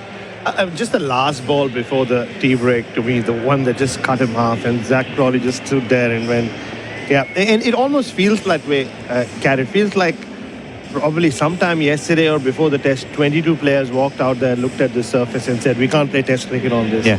Especially the batters. Yeah. And that's what we've seen so far. It's definitely in the minds now. You can see it in the way they're playing. And, you know, they're going to chance their arm here. And if they get home, then England will feel like, you know, a fair bit's gone the way, particularly the way this test match has played out. Target 175. In 1998, Australia was chasing 175, and as Shannon Gill recounted for us in the lunch break, got to 2 for 103 before all hell broke loose, and it all happened on 140 again. So there's still a bit to be done when you require 98 to win. Crawley 22, Bethel 9. Scott Boland, I was stunned that he didn't come into the attack until it was 2 for 70. Ever there were conditions and circumstance to open with him, it would have been these. Don't leak runs, and he's still the most threatening bowler on this surface. But alas, he'll have to do it all from here. If you're England, you're thinking you have the experience of Root and Stokes and even Brook. He saw England home in a pretty tight run chase, is much bigger in more normal circumstances at Leeds 2.5 years ago against Australia. And you have Will Jacks as well, who's played a lot of white ball cricket, and Jamie Smith. So they have enough batting to see them home. Australia will be preying on the fact that when they had their chance at the Oval to finish India off earlier this year, they missed the opportunity. Brook was on fire, he was hitting them everywhere. He got out, and I think they collapsed and lost 6 for about 70. So that's what Australia will be preying on here. They know if they can use this break to their advantage, get 1 or 2 in the first 20 minutes, then the pressure will build. The Liquorland last session. Score more this summer with Liquorland. Choose to drink wise. Scott Boland is going to begin from the members' end. Jacob Bethel in test match number 5 has the strike. Boland around the wicket. Bethel goes to reverse, immediately pops it up in the air. It lands safely. There's a fine leg back. They'll come back for 2. It went directly over Carey's head down toward the sight screen. Bethel's 11. Quite astonishing. The reverse lap. Yep. We saw Sam Constance do it a year ago. Oh, God. That didn't feel this crazy, did it? That keeps his glove. It's going straight up to the slips. So a fine leg and a fine third in place. Bethel stands upright, punches the drive through mid-off for 4. Gloriously conventional. Boundary beautifully struck for Azito Brushless Power Tools. Do you 2 for 83. Yeah, just 2 full there from Scott Boland. That was a beautiful cricket shot from Jacob Bethel. Beautiful flow of the bat. Picked the gap beautifully. Mid-off's quite deep. Travis Head's there. He's a fair way back from the stumps. So he's got protection to pitch up here, Boland, but that was right in the slot. 6 from 2 balls. Boland to Bethel, full, went the Yorker, jammed out to cover. Crawley sent back as Bethel raises his bats. Been a disaster as Khawaja had it well covered. Interesting that Khawaja is at cover and not Labuschagne, given that Labuschane's more likely to get a run out. He's so good at hunting down opportunities, so he's at first, so they're obviously valuing that slip cordon probably more than a potential opportunity in the covers or a run out chance there. Boland sets in, delivers. Bethel on the move, squared up, jams it away to point, scrambles through for a run. He goes to 16. A bit of white ball batting in this over, wasn't it, Cat? He played that reverse ramp at the first ball, got Boland to change his length, because he got Boland thinking, is he coming after me? Is he going to try? And he got him to bowl 3 full deliveries. There's a definite plan there from Bethel, and so far he's executed it well. Crawley takes his guard, carries up over the stumps. 2 slips in the gully in place. Fine leg, deep point, deep square. Boland over the wicket to Crawley, who leaves. Carry the clean take. Come on, guys! Yeah, just the tea break was over in the press area. Everybody just shaking their head because now comes the difficult task of having to write about this. Yes. Yeah, and that's we discussed this yesterday morning. You know, how are England going to be now that it's 3-0 down? Does it free them up to be a dangerous opponent? And this is what we're seeing now. This scenario is right up their alley. You know, a shorter chase. They have to go hard in these conditions. Boland, last ball of the over. Crawley flicks off his pads out to deep mid-wicket for a single. It's 23. He'll keep the strike. It's 2 for 85. The Glencore scoreboard advancing to everyday life. A couple of our correspondents texting through. When's the last time the Boxing Day test finished before the Sydney Hobart when it was declared? Seemed like a pretty good shout. 4 down at 100 here, 6 for 75. 6 for 75. Yep. That's the oval. There goes Simon. Yep. If They anyone know. would know, Marnus would know. Oh, they don't miss a thing. They know all the results. They know all the averages down to the second decimal place. Marnus is not thinking of what averages at this point, Simon, for the year he's had. Some of them know the prize money down to the 5th decimal place. That they do. And marketing points. SEN Test Cricket for Goodwee Batteries and Solar Heart Expertise, the perfect partnership. Michael Nisa is going to bowl from the worn end. 3 overs, none for 26. Crawley's 23, Bethel's 15. Scoreboard reads 2 for 85. Nisa bowls, Crawley guides the ball wide of gully. It won't get to the rope. Green puts in the big strides to overhaul it. And they will come back for a third on the throw, which is a little bit wild, mid-pitch from Green. 2 for 88, Crawley's 26. Yeah, I'm a little bit surprised with this. I thought, talking to Tommy at the break, I thought they'd go with Boland and Stark just for the bit of variety and the experience. I think this just feels a little bit same with Nisa and Boland. It'll be the same sort of plan of attack. They're going to try and hit that good spot on the wicket, but I think these two will be proactive and try and put them off that length. Smith deploys the fine leg and the fly slip for Bethel. So Weatherald is down below us. Boland as well. Nisa comes around the wicket to Bethel, who chops down to third. It gets past the dive of Green in the gully. Takes a run. He's 16, 2 for 89. But Steve Smith might also be thinking that Bethel was knocked over by Nisa in the first innings from around the wicket, wasn't he? So that could well be his line of thinking. We're halfway there.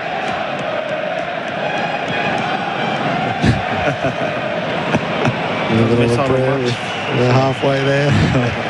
They got to halfway there in Adelaide in full voice, but there was a lot further to go. Only 86 more required. Crawley edges past second slip.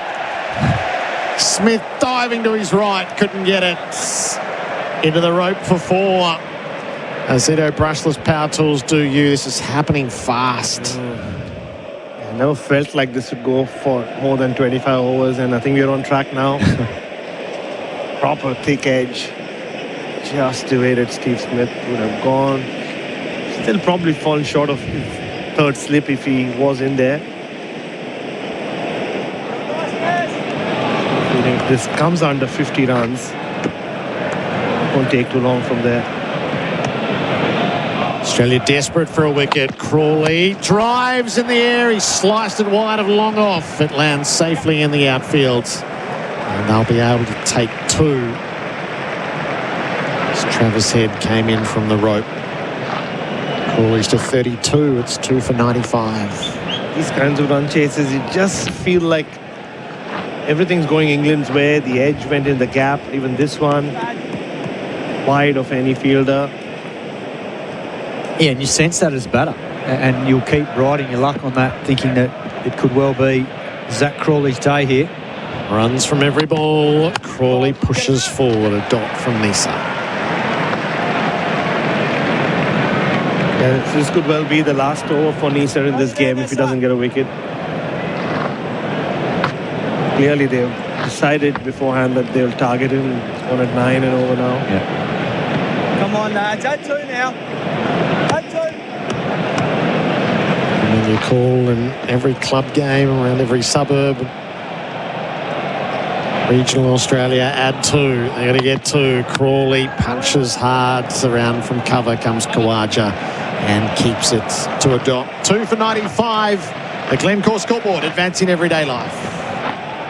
The Ashes on SEN Test Cricket. Start your next innings with a career that gives you more. Search Police Careers, Victoria Police, and Oldham Construction Lawyers, your experts in construction law, ensuring you're never caught out when pressure builds. It's time to stop paying your suppliers and pay.com.au it instead. You'll unlock rewards, improve cash flow, and simplify your business payments. So pay.com.au it and start earning rewards today. SEN Test Cricket for Goodwee batteries from Solar Hearts. 2 for 95. 80 required to win. Crawley's 32. Bethel's 16. Boland's in from the members' ends. Bethel on strike. Jammed down on a ball to Gully. Fielded by Green. No run. And just going back to the challenge of having to write about these kinds of games is when you're coming through the ranks, you thought just there will be times when the pitch will misbehave and all of that. Not focus too much on that. Focus on the cricket, the batting and the bowling. But this kind of test match, it'll be difficult for you to do that. Yeah. Whoever you are. Yeah. Agreed.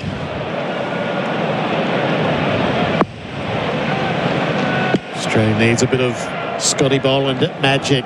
Bowls to Bethel, who drives. Head takes off from mid-off. It's wide of him. He's going to be able to get a couple. 2 for 97. I'm not sure that was that far away from Khawaja. He hardly moved.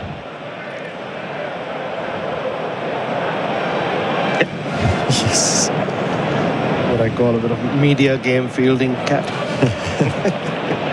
Chemist Warehouse replay screen. Testimonial matches started. 32 from 28, this partnership.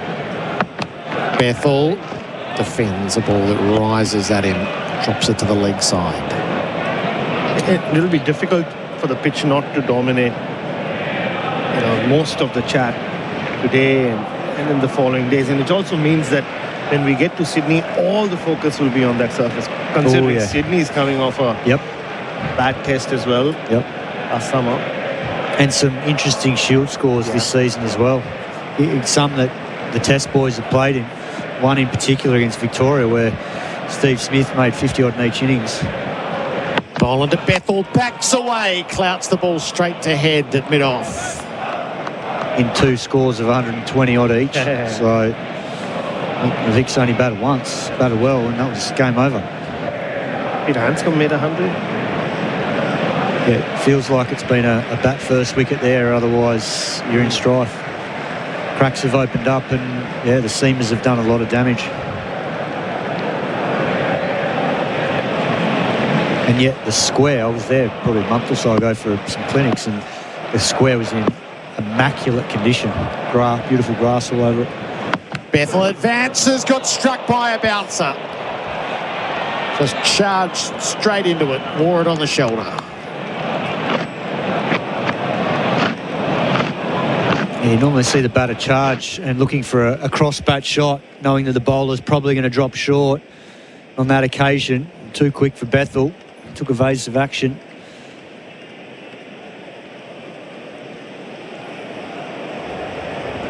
Danger money with a strategy like that. Headlong into the short ball. The Ashes on SEN for Henley Holmes. Call 1-800-646464. Last ball of Boland's over. Bethel advanced, got tucked up, defends it out in front of him. 2 for 97, just 2 from the over. The Glencore scoreboard, advancing everyday life. Build with Mimosa Homes, Melbourne's premier new home builder. Offering fixed price contracts and backed by a 50-year structural warranty, Mimosa Homes, designed for life, built to last. Visit one of their 50-plus display homes across Metro Melbourne and Geelong. mimosahomes.com.au. Spec-Rite Merbau decking comes pre-oiled, which means it's already primed and ready for installation, saving you time, improving stability and protecting the timber from moisture and UV. For a great finish on your deck, start with Spec-Rite pre-oiled Merbau decking, available at Bunnings Warehouse. The Ashes on SEN for 4 and 20, Australia's original fan food. Australia bowled out for 132 in 34.3 overs. Cast 4 for 34. Head top scored with 46. The target's 175 as Crawley drives straight to cover. Kawaja didn't have to move. He fields. It's 2 for 97. Crawley's 32.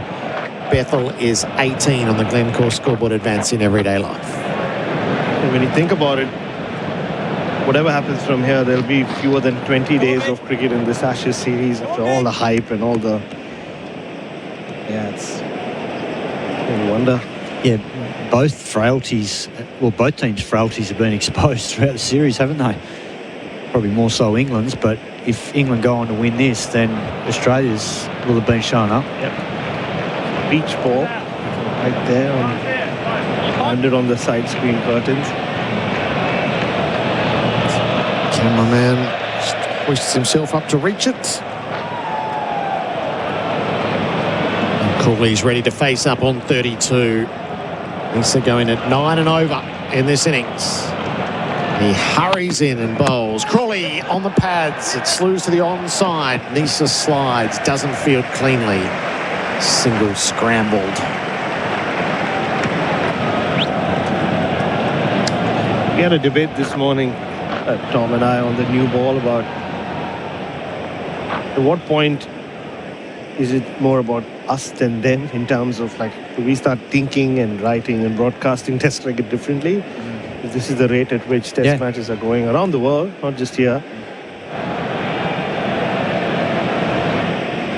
77 to win. The occasional classic old school Test match like we saw last week in Adelaide. Smith just manoeuvring his field. He initially brought Richardson up to mid-wicket, but now sends him back to deep square. Bethel beaten on the outside edge. Carey whips off the bails. And then we'll put it all back together. Sharp piece of work there. 350. Doffing of the hats to Shane Warne. Memory of the King happening right around the MCG. Almost 90,000 fans. A lovely ritual at this game now.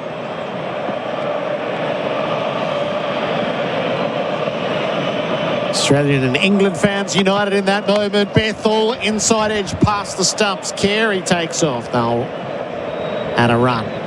2 for 99.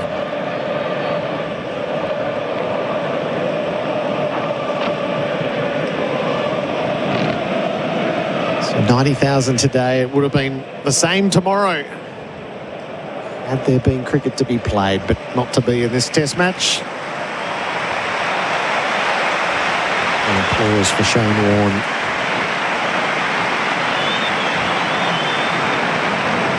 So many heroic deeds here. His funeral is here. A beautiful night.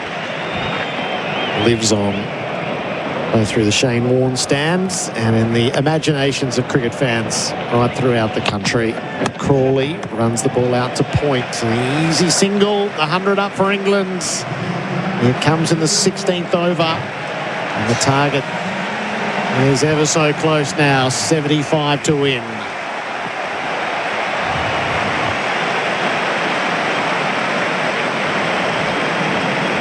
Worthy of a standing ovation for the Barmy Army.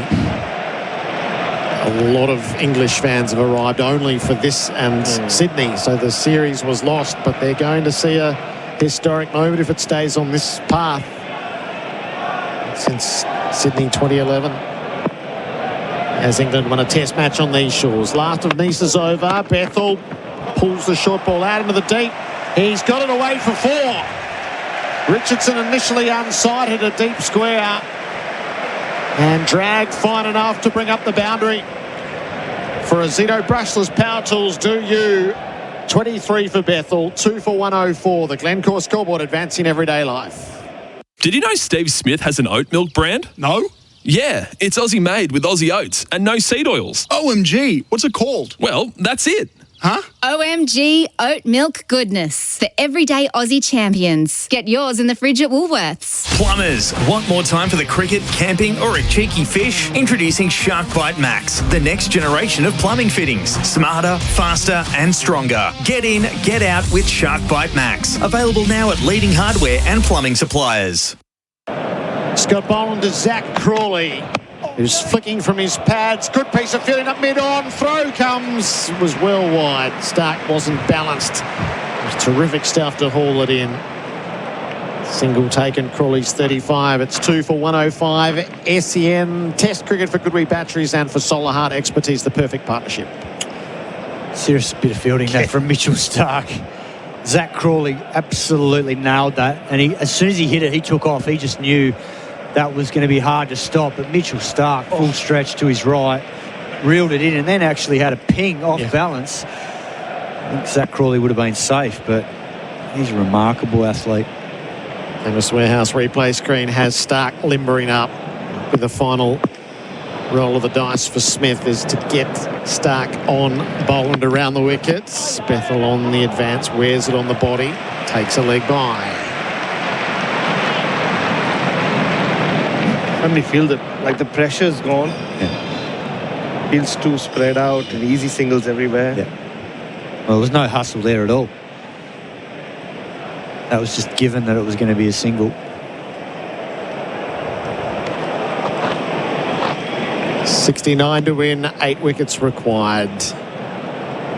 Steve Smith hasn't lost a test match as the deputy for Pat Cummins. That record squarely on the line now. Boland pulls out 2 steps away. I know it's come in extreme circumstances, but I wonder England, if they do win this, they decide to go back to their fast ball ways for Sydney. Yeah, I think it's suited in this chase, but long term in these sorts of conditions, I don't think with this group they've got, it's been proven in those first 3 tests they were nowhere near the mark. Boland to Crawley, leans forward and blocks. And this today, if England get up, it speaks more about how Australia have batted today in a situation where they're ahead of the game and they haven't maximised that opportunity to really make sure they put the game to bed. You leave a player like Steve Smith out there, not out, that says something about the rest of the partnerships that never formed. Shades of the World Test Championship ahead of the game. Completely botched the 3rd innings. Not run down by South Africa. Crawley drives, Boland knocks it down in the follow through. Came back in at him at a rate of knots.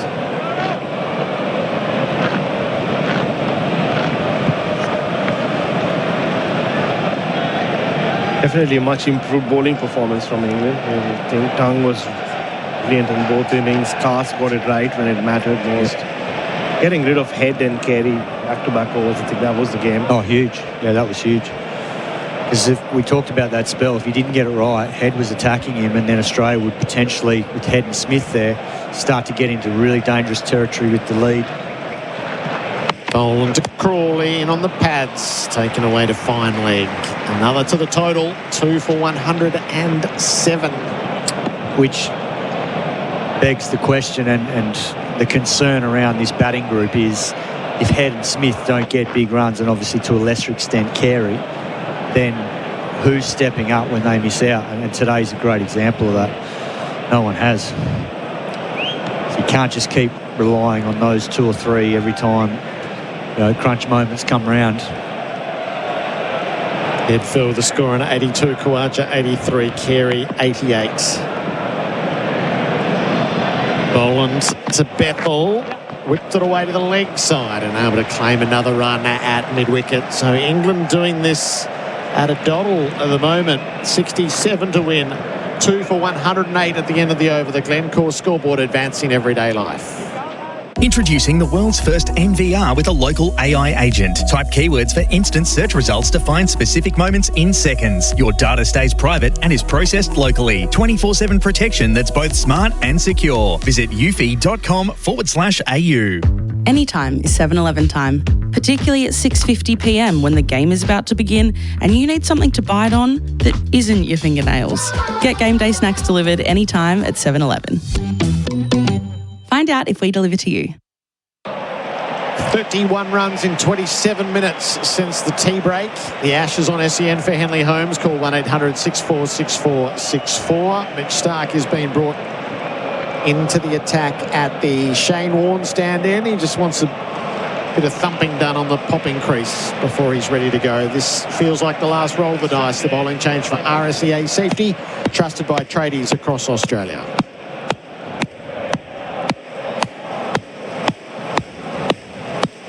67 runs left. It almost feels like the last throw of the dice. And that's why I thought he should start after the tea break and go to your best and try and nip it in the bud after a break. And particularly with left-hander to left armour, I just felt like, you know, the way that Mitchell Starc nearly got Ben Duckett out early, the caught bowl chance, and then he ended up bowling him. Just feel like that could be a challenge here for young Jacob Bethel. Starc 25 wickets at 17. Nobody wanted the whitewash more than him. Spoke about it in Adelaide. I'd be tempted to move Khawaja to behind point too. Open up that cover region and see if he wants to play a big booming cover drive. Bethel's on 24. Mitch Starc. Can he cause the dramatic twist in the test match? He bowls, Bethel drives straight to mid-off, no run.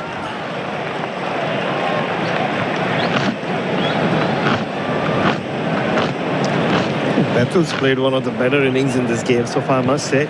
Shot of the test match, I reckon, was his on drive. The one he sort of walked into and just presented a beautiful full face of the bat, punched it straight back down the ground. And, you know, during this test match, we've hardly seen it on drive because the ball's been nipping around too much, but that was a beautiful, pure shot.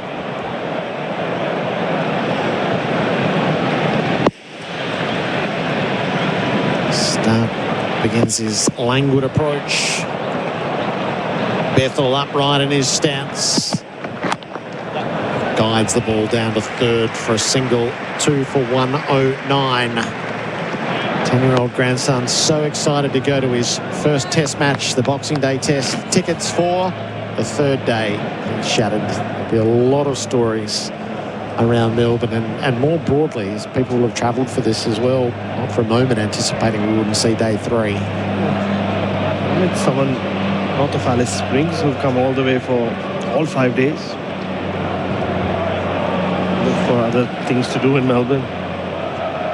Yeah, you feel for everyone, that's for sure. It's not ideal, this. Not ideal for anyone.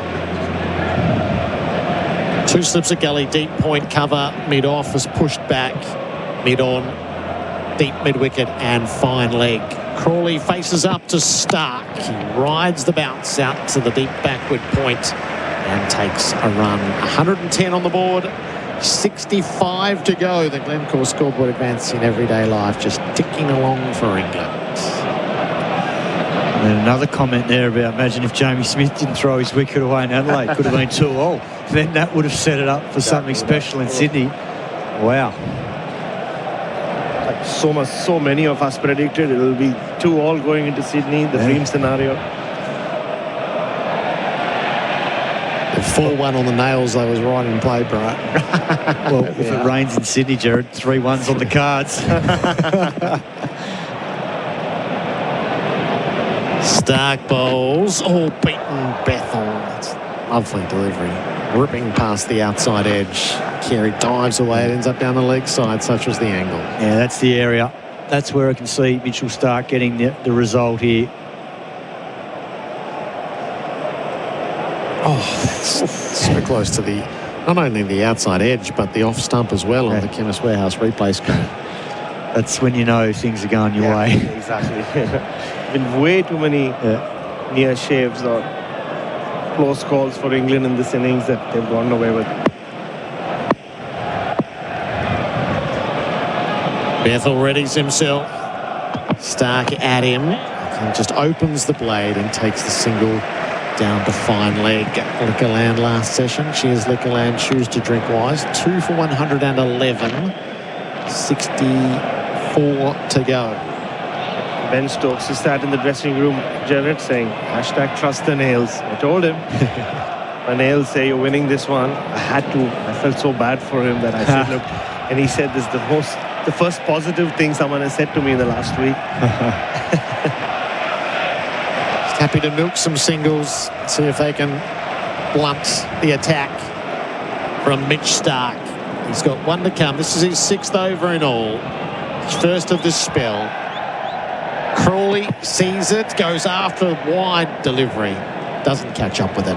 Through it goes to Carey. 2 for 111. The Glencore scoreboard advancing everyday live. Adam Collins will come in for Bundaberg Ginger Beer, the great Australian brew. When you buy Australian made, you're choosing more than a product. You're supporting a stronger economy and creating local jobs. So look for the Australian made green and gold kangaroo and buy Australian. Visit australianmade.com.au. Engines feeling like they've been bowled out? Step up to the crease with Sinopec Premium Lubricants, delivering smooth performance that hits for 6. Visit them at 1 Rosebride Place, Truganina, or sinopeconline.com.au. Sinopec Premium Lubricants. Keep your engines in winning form. SEN Test cricket for Goodwee Batteries from Solar Heart. Dare I say it, England are systematically chipping away at this target. 64 to go. Is it now time for the brain explosion? Is that what we've seen through the series? Every time England have got themselves into a good spot, we'll see. Scott Boland away from us. To Bethel, who looks great so far on 26. Short ball nearly finds the top part of the bat on the way through. He wanted to play at it. A bit quicker from Boland as well, 138 kilometres an hour. I welcome Chris Rogers, got Baz with me as well. G'day, fellas. Hello, Bharat. Twice he's jumped at Scott Boland and been rushed by the short ball. Ever so close to a top edge. Just watching it again on our replay screen. Chemist Warehouse. In all probability, it would have gone over Carey's head. 2 men back for the short ball. 2 slips in the gully. Boland, northern end. Bowls here. Bethel gives him the stumps. Deflects down into the gully where Green fields. Interesting there that he's backed away before the ball's bowled. Just when I mentioned they're doing it in quite a systematic way, that's not conventional. Anyway. It's almost slips practice, wasn't that? We've seen that today from Carey and Green. Seen a lot of that from Bucky, Victorian cricket. How are you on your Snickers when you're doing the catches for the cordon, Bucky, with the Vicks? I'm the thrower. Oh, you're a thrower? Yeah, you need a good thrower. So, and Benny Rohrer, our batting coach, is very good at nicking. I'd put us up as one of the better combos. Boland up here. Bowls to Bethel. Gives him the stumps again. Thrashing out down towards third man. Outside part of the bat. Gets a single. One day style. Bethel 27. 2 for 112. They're 63 away. That bouncer by Boland that's worked a treat because the next 2 balls, Bethel's backed away and given Boland a look at the stump. So he needs to use that. Anytime the batter's coming at him, he needs to use his bouncer. Chase, only 63 to go. Something needs to happen very quickly for Australia. There's definitely time for a twist. That's what we've seen in the test match. Wickets falling in clumps. They need 8. Boland delivers up to the stumps. Carey shout for leap before. Big decision for umpire Dana saying now Crawley's gone. Crawley's given leap before. May that be the twist. May that be the spark. He'll certainly review it. Just by the body language going up to Bethel. He does so here. We're going upstairs. Just can't see how that can't be out. The ball's gone ricochet to gully. Director, always a sign. We have a player review for LBW. Original decision is out. I have checked the feet. It's a fair delivery. Front on, please. LBW shout for Liquorland. Score more this summer with Liquorland. Choose to drink wise. Third umpires Ashan Raza for IMAR. Trusted Traders Insurance. Call 13 IMAR as we wait for the first replay, which I'll get Chris Rogers to talk us through when it comes. Here we go. I can see clear gap between ball and bat. Satisfied, no bag involved. Looking like it's missing leg and off. Feels that way, but Baz? That's out. That's out. Only needs to touch. 2 reds, and yep, hitting the leg stump comfortably below the bail. That will be confirmed as out. Scott Boland gets himself in the book. 3 for 112, remembering that target 175 for England. Crawley, who's done nicely, but just when it was drifting for Australia, he's walking back to the pavilion, gone for 37. He'll be disappointed he missed that. I mean, that's just a ball angling into leg stump. You only have to get bat on that, and that's runs. You don't have to hit it too hard.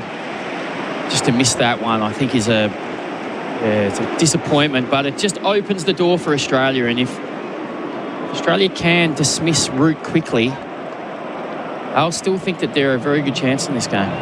Tom Morris with us as well. Marshall Battery's holler for a Marshall Battery. Tommy, the last test between Australia and England where no batter reached 50 was Edgbaston 1981. That was the 4th test. England won by 29 runs and Mike Brearley top scored with 48, and we are on track for that at the moment. Botham's 5 for 1 to win the test match all the way back to 1981. Brilliant work, Tommy Morris. Marshall Battery's mobile and store service holler for a Marshall Battery. Here is Joe Root. Scotty Boland's just asking enough questions. And you have to get one mistake from the batter and you're in the game. And the extent to which earlier in the over, Bethel backing away and getting a bit funky from nowhere. And then Belton braces, Boland hitting the stumps, keeper up to the stumps as well. Particularly now, with the pitch just looks like it's easing the fraction. Just bat normally now. See it through. So Root's first ball. 2 left in the over. So much rides on the next 20 minutes of play. Boland on the approach away from us. Carey up to the stumps. Bowls to Root here. First ball defended. Out to mid-off. No concerns. What a moment for Joe Root as well. Never won a test match on Australian soil. It's been a bizarre test. He'll not care about it if he can be there in the end to take them home. 63 from the target. You're right, Baz, how much it would mean. That first ball right out the middle. That ball from Boland, just a fraction full. Just bring your length back. Probably a foot. So Boland to finish here. 3 slips behind. Root plays into the onside, middle stump line, keeping him honest. A wicket from the over, the important one of Crawley, gone for 37. Scott Boland in the book. England 3 for 112. Their target's 175. Glencore scoreboard, advancing everyday life. At Capital.com, we know markets don't wait. They bounce, crash and soar, sometimes before the first innings is over. Markets move fast, so should you. Capital.com, a trading platform without delays. Refer to Capital.com Australia's PDS and TMD. AFSL 513393. Are you a tradie, corporate or work roadside? Worklocker, Carrum Downs and Pakenham have the workwear brands you need, including FXD, Steel Blue, Cat, Bisley, Hardyaker, King G, Blunston, Mongrel and more. Worklocker, Carrum Downs and Pakenham. Workwear for wherever you work. Visit worklocker.com.au. We're in the Liquorland last session. Cheers, Liquorland. Choose to drink wise. Mitchell Stark picked up Duckett before tea. Southern end. Bowling to Bethel on 27 here. Over the wicket, Bethel chopping down hard on a ball that he was trying to flay through point. Doesn't make contact. Stays at 3 for 112. Adam Collins, Chris Rogers. Damien Fleming jumping in as well. Hello. Just saw on your Channel 7 broadcaster graphic before the last time England won a test in Australia back in 2011. What was going on in the world? Steve Smith hadn't made a test 100. Oscar Piastri was 9. The King's Speech was the #1 movie. Novak Djokovic had won 1 Grand Slam. Patrick Dangerfield had 2 Brownlow votes. And Essendon hadn't won a final for 2,316 days. Cheers, Channel 7. I did appreciate that. Here is Stark up here, bowling to Bethel. Plays and misses. It sounded like it, didn't it, Flem? Through to the gloves of Carey. So close to finding the edge of Bethel here. That is such a good ball. He's done that a couple of times. Oh, Bucky. How far does it break off the seam? He did it a couple of overs before. It was just, I mean, that one almost beat the bat by a long way. Chemist Warehouse replay screen. Just missing both the edge and the off stump at 143 kilometres an hour. 3 in the cordon. Stark's been superb through the series. If he gets through to Bethel, they're up and about here, the Aussies. Southern end. Bowls, he dances at him. Out, over mid-off, just. It'll run away for 4, but Travis Head, he was up and to his right and nearly dragged it down. Bethel, the 31 with the boundary, takes England to 3 for 116. We'll need a second look to see how close he got, Flem, but it didn't feel like far away. Just after that unbelievable delivery from Stark, advanced his feet down. We needed Cameron Green there. I reckon Green would have got it, you know. It's only a matter of a couple of inches above Travis Head's fingers. Chemist Warehouse replay screen. Stark to Bethel again. He's 31. He danced it in previous ball. Stays at home here. Leading edge. Out through point. There'll be runs for that. Should be a couple. Everyone being applauded by the England fans. 3 for 118. Bethel 33. 1 ball left in the Stark over. You have to give Bethel credit too. He's chanced his arm, but in between that, he's played a lot of good shots. Feels like only in the last 5 or 10 minutes, Bethel's... I mean, there was some skittish moments before tea, but that half an hour after tea played himself in. Now trying to finish it in a hurry. 57 away, England from their target. There's 2 balls left here from Stark. Labuschagne, Smith and Green are the cordon. Can he knock Bethel over? Stark up to the crease. Bowls. And Bethel, Yorker length, misses leg stump, misses the bat, misses everything. Carey takes it down the leg side. Gone to Yorker, hasn't he? That was fast. It was 146 kilometres an hour.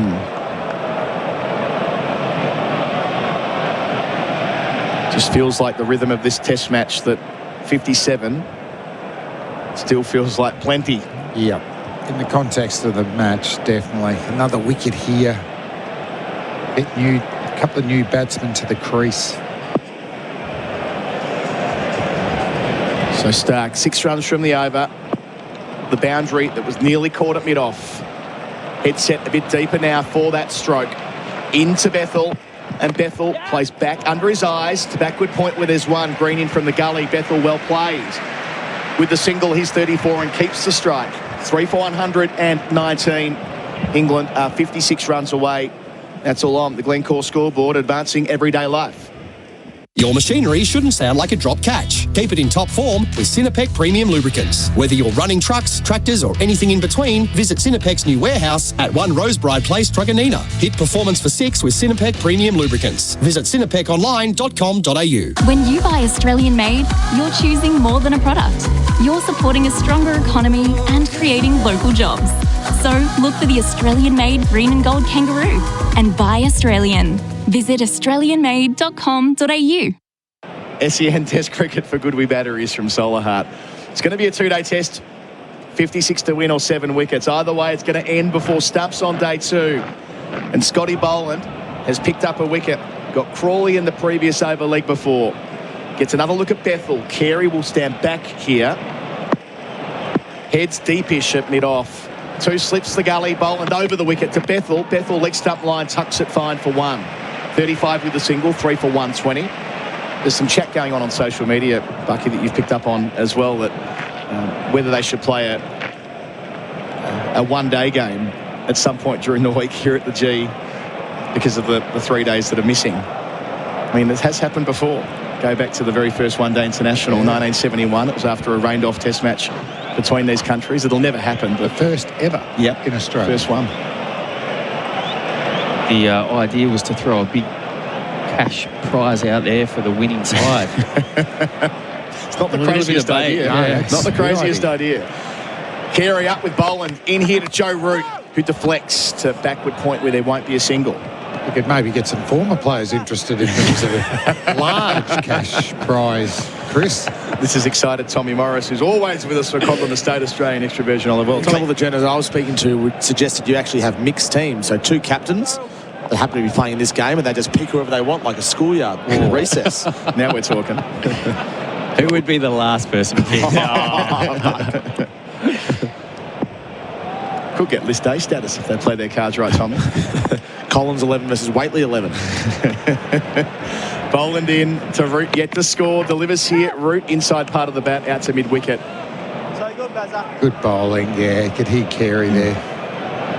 Root caught on the crease. It's just that ugly length of bowl and just nails constantly. There is the traditional day 6 Ashes match played on the test wicket between MCC versus MCC, but that won't quite get them coming through the gates, I'm afraid. It doesn't have quite the same prestige as having might be low scoring. It may well be. Although 3 days for the pitch to sit there without a roller on it, who knows? Root's faced 4 balls, yet to score. 3 for 120. Boland into him, and Root placed to mid-on, no run. 55 runs away from the target. 2 balls left in the over. Beautiful bowling again. Right in the right spot. He didn't come on, Flem, until England had 71 runs on the board. Yeah. It's up to 139 kilometres an hour too, bowler. Umpire's having a word. There was 15 ball duck in the first innings, Colo. Joe Root. Noticed that even in that first over before tea, he looked like he was storming. Just looked like his rhythm was perfect. So Boland at the peak of his powers, away from us. Can he get Root? Can he bag a pair here? Root plays back defensively, shoulder of the bat. Another good ball. This is good stuff. Pressure building, and then, you know, if he can knock over Root, imagine the incoming batsman facing this. I think he's going to run at him. Root? Brook. Oh, Brook would, yeah. Tom Morris to add to what he said for Cobram Estate, Australian Extra Virgin Olive Oil. He does have a pair in Test cricket against Australia at Lords in 2019. Oh, yes. Thank you, Tom Morris.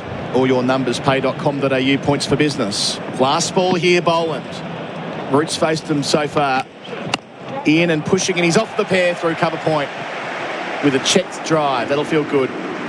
Gets 2, moves England along to 3 for 122 at the end of the over on the Glencore scoreboard, advancing everyday life. England are 53 runs away from victory. Got a backyard project calling your name?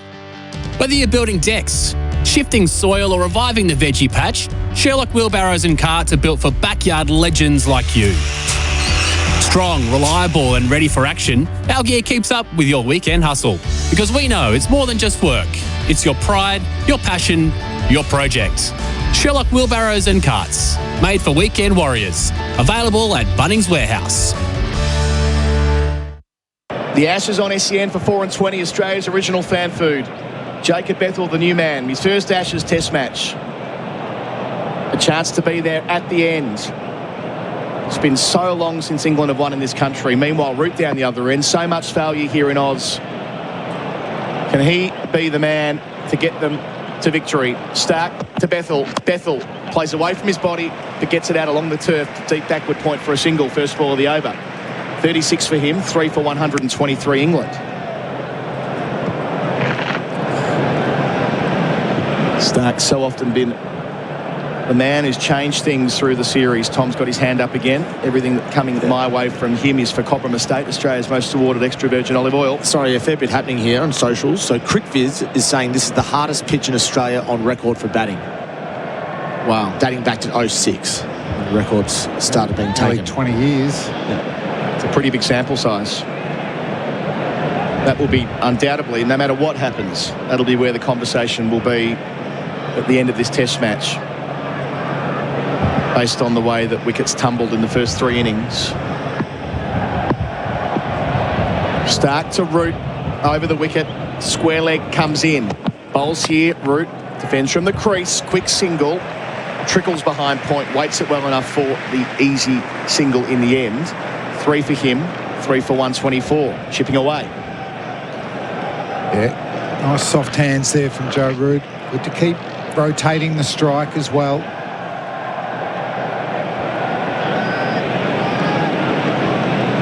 What's the lever that Australia can pull? Haven't seen Nisa since tea. Only 51 to play with. Smith has to get it bang on. So do the bowlers. Stark into Bethel again. He's 36 from 40. He arrives and delivers, and Bethel plays late with control. Deep backward point, or third man rather, for the second time in the over. 37 for him. 50 away. 3 for 125. I feel Richardson might follow Boland. He seemed to have a few landing issues with his front foot from the southern end, so I think he might switch around, and Scotty might have 1, maybe 2 more. Unusual as the test has been, what this would mean for Joe Root. So long coming here, unsuccessful teams, led 2 of them for thumping defeats. He's on 3. Square leg comes back up. Stark sets off in front of the Barmy Army. Down towards Root here. Root defends. Soft hands, nearly squared up, but gets it out to cover safely. Yeah, how many tests is it for Joe Root here?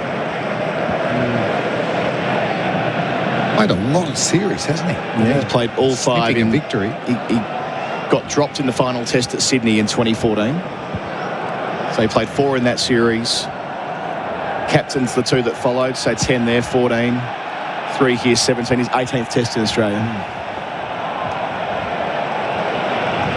For a couple of draws and the rest defeats. Numbers for pay.com.au, points for business. Root facing, Stark. 2 left in the over. Root takes on a short ball kind of sort of, gets inside of it, gets it round the corner well enough for 1. 4 for him, 3 for 126. A lot of singles being taken by England here. Since Root's walked out, Bucky, they've just shifted gears a little bit after Bethel was really going for it when he had Crawley for company for a while there.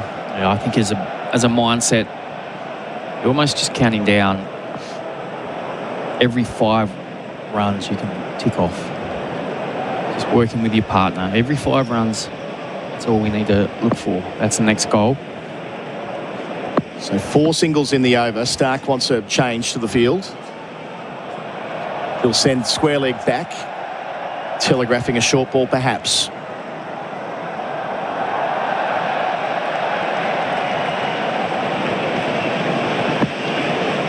All eyes on the big quick.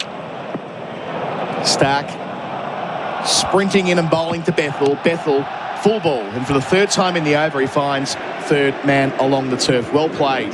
5 singles in the over. England in a good spot here now. 3 for 127. They're 48 away from victory. Root's 4, Bethel's 38. That's on the Glencore scoreboard, advancing everyday life. Want to hit a 6 for your business? Sign up an apprentice with MEGT. Their local teams come to you, offering free advice and ongoing support that helps you and your apprentice succeed. So sign up today at MEGT.com.au. Apprentice Connect Australia providers are an Australian government-funded initiative. Looking for your next fishing weapon? Bar Crusher is Australia's leading fishing boat builder and lead the industry in design excellence and quality. For the most advanced plate aluminium fishing boats or to build your dream boat online, visit barcrusher.com.au. SEN Test cricket for Goodwee Batteries from Solar Heart. Scott Boland. He's got a wicket in the session. That was Crawley. They have to get Bethel. He's up to 38 and doing it easily now. Boland to him. He makes space. Down to 3rd man. Won't quite carry. Won't quite carry. It nearly did. Michael Nisa down there. Could have nearly put in a dive coming forward. We'll see it a second time here, Buck. Yeah, I mean, he moved towards the ball and then at the last second kind of pulled back. It's one of those ones where it's hard to judge. You think the ball's going to bounce 3, 4, 5 metres in front of you, but it ends up it keeps coming at you, and before you know it, it's only a metre in front of you, and you think, oh, I could have dived for that. Couple of metres tops. Chemist Warehouse replay screen. Boland again, now at route on 4. Keep it up to the stumps. Outside part of the bat, steered with control. Down to third man. Waits it well enough for 2. Good batting. That's where Root's so productive. He's 6. 3 for 130. Gosh, January 2011. It's such a long time ago. What were you doing then, Bucky? Can you remember what sort of season you were having in 10-11? No, I can't, to be honest with you. I think I was recovering from a knee operation, so I didn't play much that year. Boland from our northern end into Joe Root on 6. Root plays again off the front foot, opening the blade to backward point, no single. Well, I loved how you just worked out how many Test Root had played in Australia just in your head. You can remember every game he missed and every game he played. That's incredible. You obviously haven't been hit in the head enough by a cricket ball. I saw you get hit in the head once, Bucky. In the West Indies, yeah. Training session in the Windies. I was there the night before as well. Who got you, Bucky? Nah, just a net bowler. Oh, right. Yeah, he hit me in the box first. I was very unhappy. That was the only ball he pitched up as well, by the way. Root's on 6. Boland up to him, delivers here. Down the leg side, Carey gets the bails, but if the foot had dragged, he got it back in time. Tidy bit of keeping from Alex Carey. What about you, Flem? Do you remember much about early 2011? I'd say I was calling it for radio. Yep. Which one? I don't know. We didn't have it back then, SEN. But that was just a woeful series. I mean, if I had to pick the moment, is when Graham Swan led the sprinkler dance down at Bay 13. That made me. Boland up to Root, delivers here. Plays it down to point, gets one more. There might be a second here for the fumble. There will be.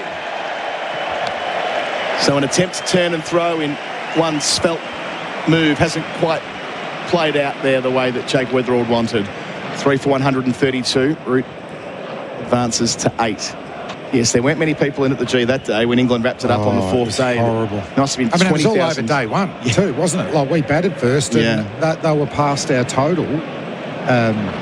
Trot and Cook, I think, by the end of day one. And that 4th morning, it was just England fans here. Cock a hoop.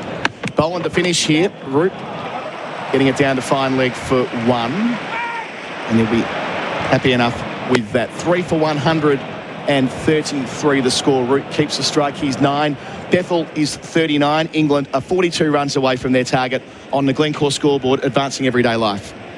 The Ashes on SEN Test Cricket. Harvey Norman, half-yearly clearance on now. Shop unbeatable deals on TVs, fridges, furniture, bedding, laptops, mobiles and more. Best range, best brands, best prices. And unlock the impossible in Point Cook. Secure your Henley house and land package today.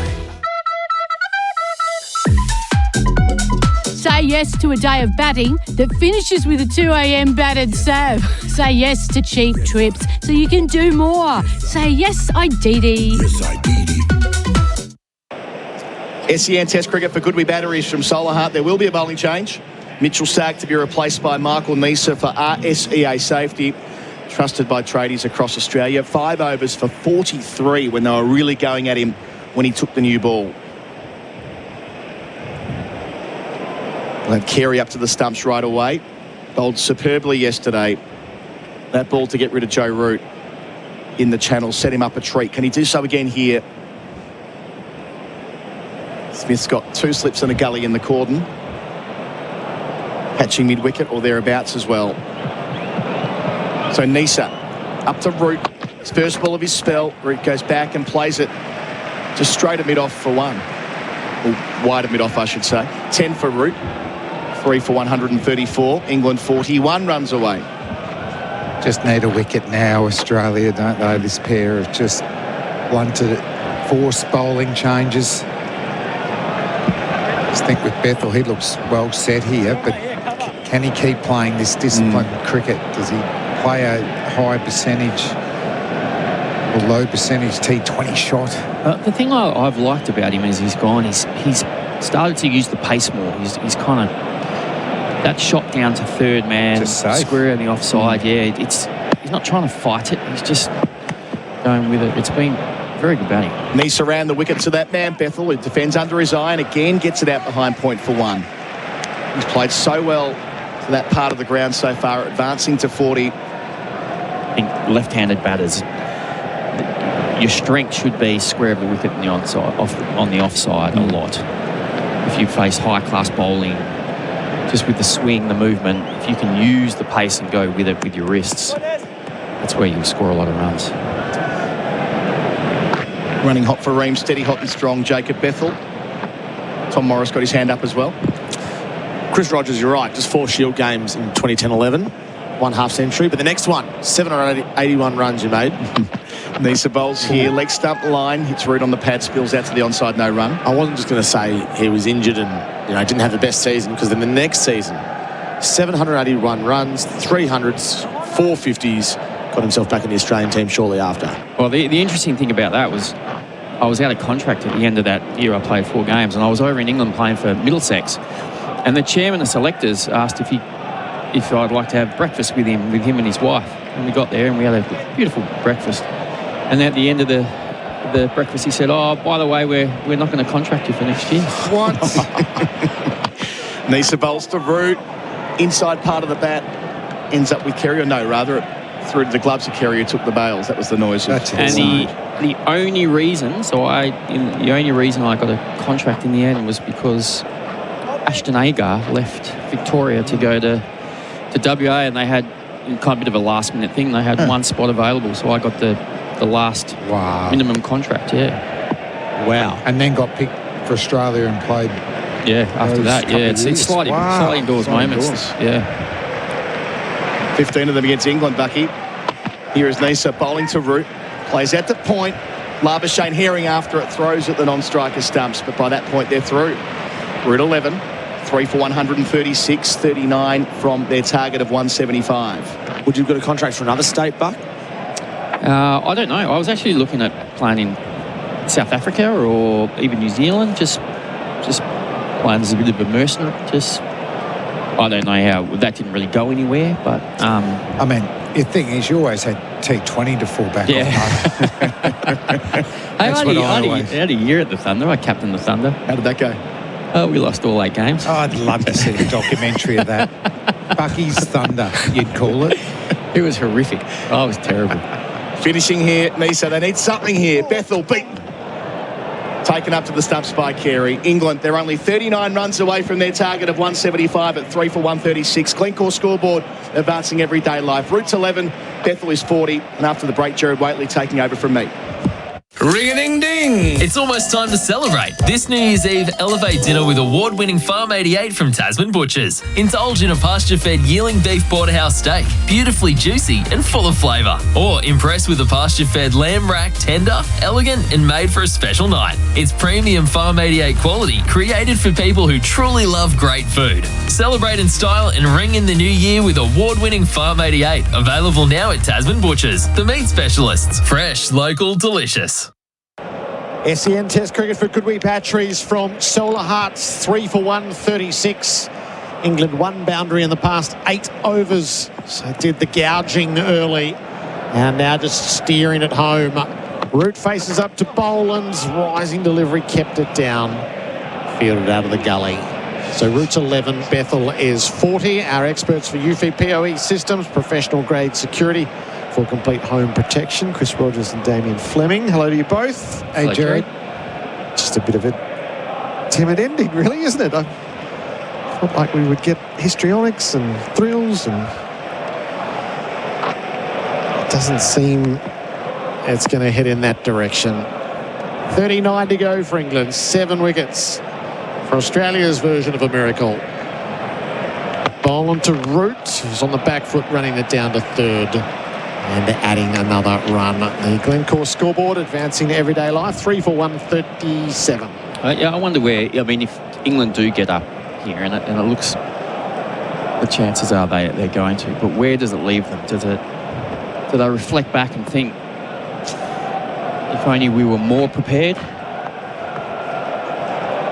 Or they got outplayed, or what? It's a difficult one, but you feel they're starting to play better cricket. probably haven't played their best cricket in this Test match at times, but today they've been very good. Yep, the last day of batting in Adelaide, or the last innings in Adelaide, their best bowling of the series has been here, and they've batted well, backing away and slapping the ball to cover. Bethel holds out. Khawaja tucks it into the tummy. Boland gets his second, and maybe there's a cheap thrill yet to be had.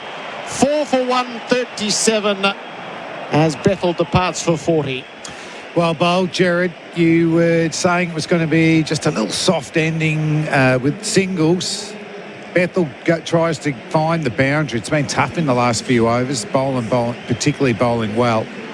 And that's an excellent catch from Usman. But that's a handy 40, isn't it, from the youngster at number 3 yesterday. Can't believe it feels like it's days ago. Knocked over, but tell you what, there's certainly a bit about him. But well done to Scott Boland. He's bowled a high percentage of top flight balls so far. He's not going to make it easy for the English. No, I mean, yes, he batted well. I think he showed probably what the hype is about him. Just the way he was able to manage the ball, manipulate the ball into gaps. Looks a class player. I'm not sure why he played that shot. The game was coming at them. Australia were starting to get to a point where they had no answers and chasing the game. You felt that the scoreboard was ticking over nicely. There wasn't any real need to do anything like that. But obviously this is, the way that England want to play, but they've opened the door again. And when you have momentum, the last thing you want to do is give it back to the opposition. What's this bloke going to do then? Well, I imagine he'll charge the first ball. Harry Brook has arrived in the middle. Khawaja completing that catch. Classics for a cause, keeping Aussie classics alive while supporting our veterans. Boland takes his time over the field. He wants the fine leg finer. He's got third up over gully. A deep backward point. Australia have employed the long off for Brook early in his innings at various stages. Boland takes wickets in clusters, and Australia needs that right now. He's in and bowls to Brook, who does indeed come down the pitch and nearly nicks off. Well, he didn't disappoint, did he? I don't think any of us are surprised. But it was interesting. There was some analysis of Brook in the first innings, and if he was on strike, first ball of the over, it was either the first or the third ball. I saw that he was taken on. It was a clear strategy. Doing it by the numbers.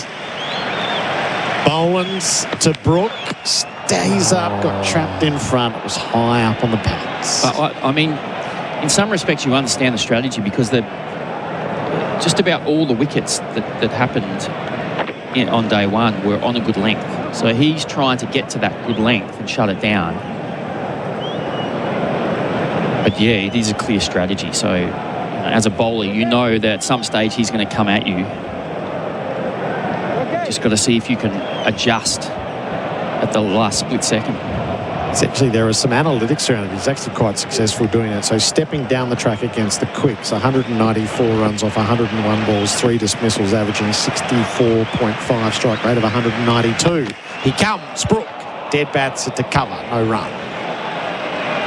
The end of a wicket taking over from Scott Boland, 4 for 137. The Glencore scoreboard advancing everyday life.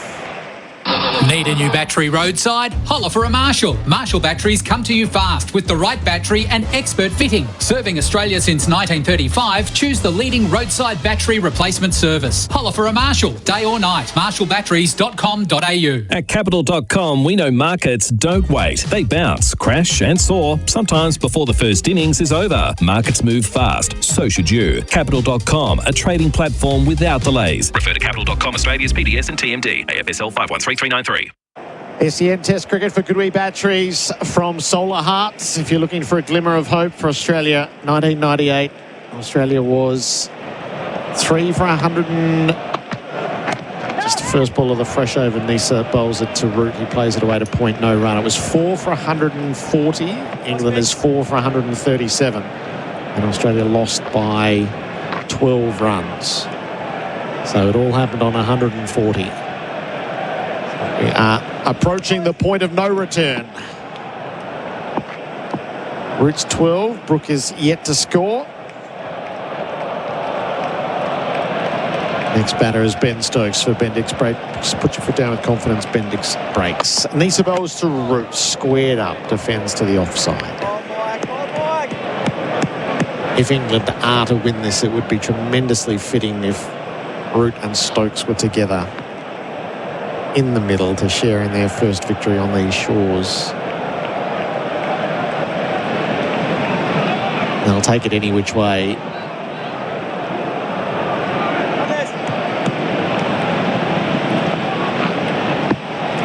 Ground is bathed in sunshine. Nisa bowls to Root down the leg side. Carey couldn't glove it this time, and it's away for 4 byes. Boundary for Azito, brushless power tools do you. It's 4 for 141. Past the point of no return, Buck. Yeah, I mean, I think interesting, those first 2 balls from Nisa they looked challenging, and Root kind of had to defend it. It didn't look great. He didn't look comfortable. Just thinking, look, just hang in. You just never know. You might get one on your hip. You might get one that it's an outside edge that goes down the third man for 4 or whatever. But sure enough.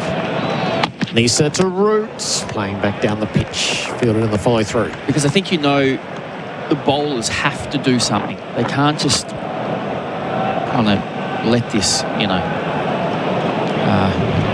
eke out a win for an easy win for England. So they've got to try and make things happen. So they will try different things, and with that you'll get mistakes. The pressure's, it's mounting back on Australia as a batting side. Just hang in. Nisa in for the top of his mark. Root squared up, defends safely. Blocks it away to leg.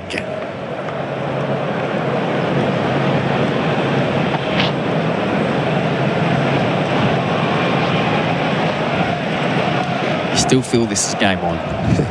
Just 2 balls away. Two balls away. Those 2 2 wickets. wickets. Yep. Someone to get a little bang bang. You always say, put 2 wickets on the scoreboard, and what does it look like? Get some tension back into it.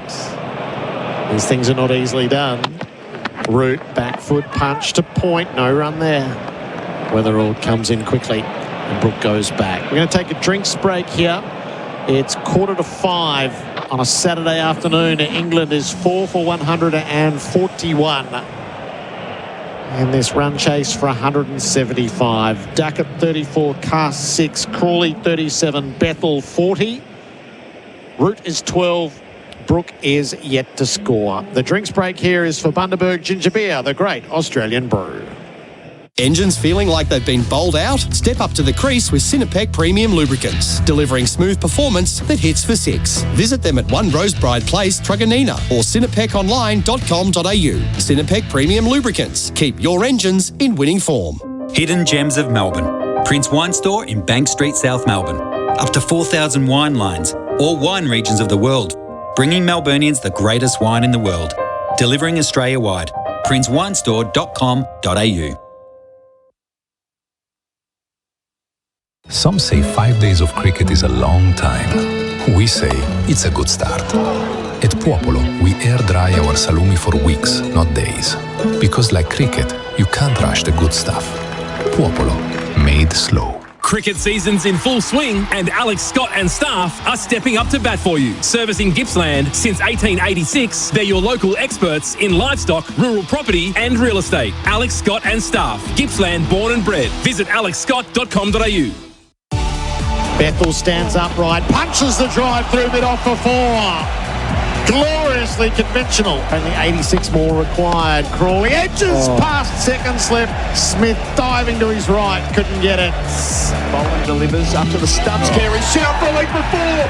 Big decision for umpire David saying now Crawley's gone. Well, backing away and slapping the ball to cover. Bethel holds out. Kawaja tucks it into the tummy. Boland gets his second. And maybe there's a cheap thrill yet to be had. Drinks break for Bundaberg Ginger Beer. Treat yourself this summer with an ice-cold Bundaberg Ginger Beer, the great Australian brew. England 4 for 141. The chase is on here for 175.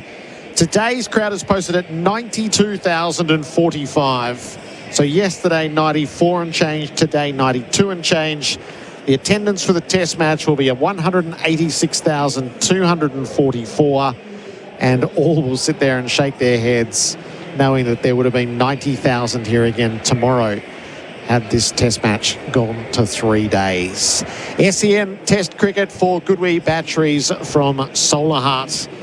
Chris Rogers offering just a glimmer of hope. Boland 8 overs, 2 for 28. He's bowled 7 in a row. Can he keep going? What's he got left in him? Well, I mean, you know, they have a pretty good break after this game, so he can keep going. There's no doubt he's capable of it. I think if they want to win this test match, he has to have at least this over. As he's walking towards the umpire, is he taking his hat off?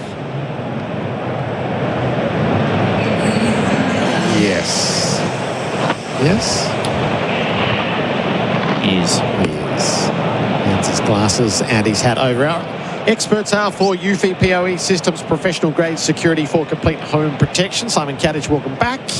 Good afternoon, Gerard, Buck, all our listeners. So in all of this is the postscripts. We'll have some time ourselves. Australia's all out 132 in 34.3 overs. So in the gnashing of teeth over the pitch, which is completely legitimate, Australia are going to have to own some pretty shoddy batting today, which has opened the opportunity for England. Yeah, it certainly has.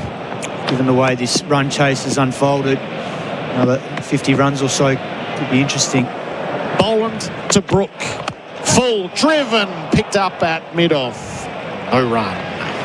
So unless Scotty Boland can come up with a hat-trick here, and it's game on, but otherwise you'd expect England should be able to get home here. 34 runs to win. These two at the crease, the captain still to come. I think this is Scott Boland's 8th over on the bounce since the break, so he must be getting towards the end of this spell. Smith just repositions third. 5 steps in from the rope. Brook faces up. He plays the ball up over the head of the keeper. On the sweep, ramp, whatever you like. Hoik. He gets the boundary to get off the mark under the side screen. 4 for 145. Didn't catch up with it. Was it Byes? Yeah, it was Byes. Byes. Yeah. Good Lord. Stuart Broad's in for AIA. Protect what matters. Do it for life with AIA. Hello, Stuart. Hi, how you doing? Yeah, it's Harry Brooks not going to hang around here, judging by that shot. Alex Carey was up to the stumps, Boland hitting length, and he tried to sweep him like he was a spinner. So Root still there to score. Boland just takes a false step at the top of his mark, so he'll go back. Carey with his Corden, Labuschagne and Smith.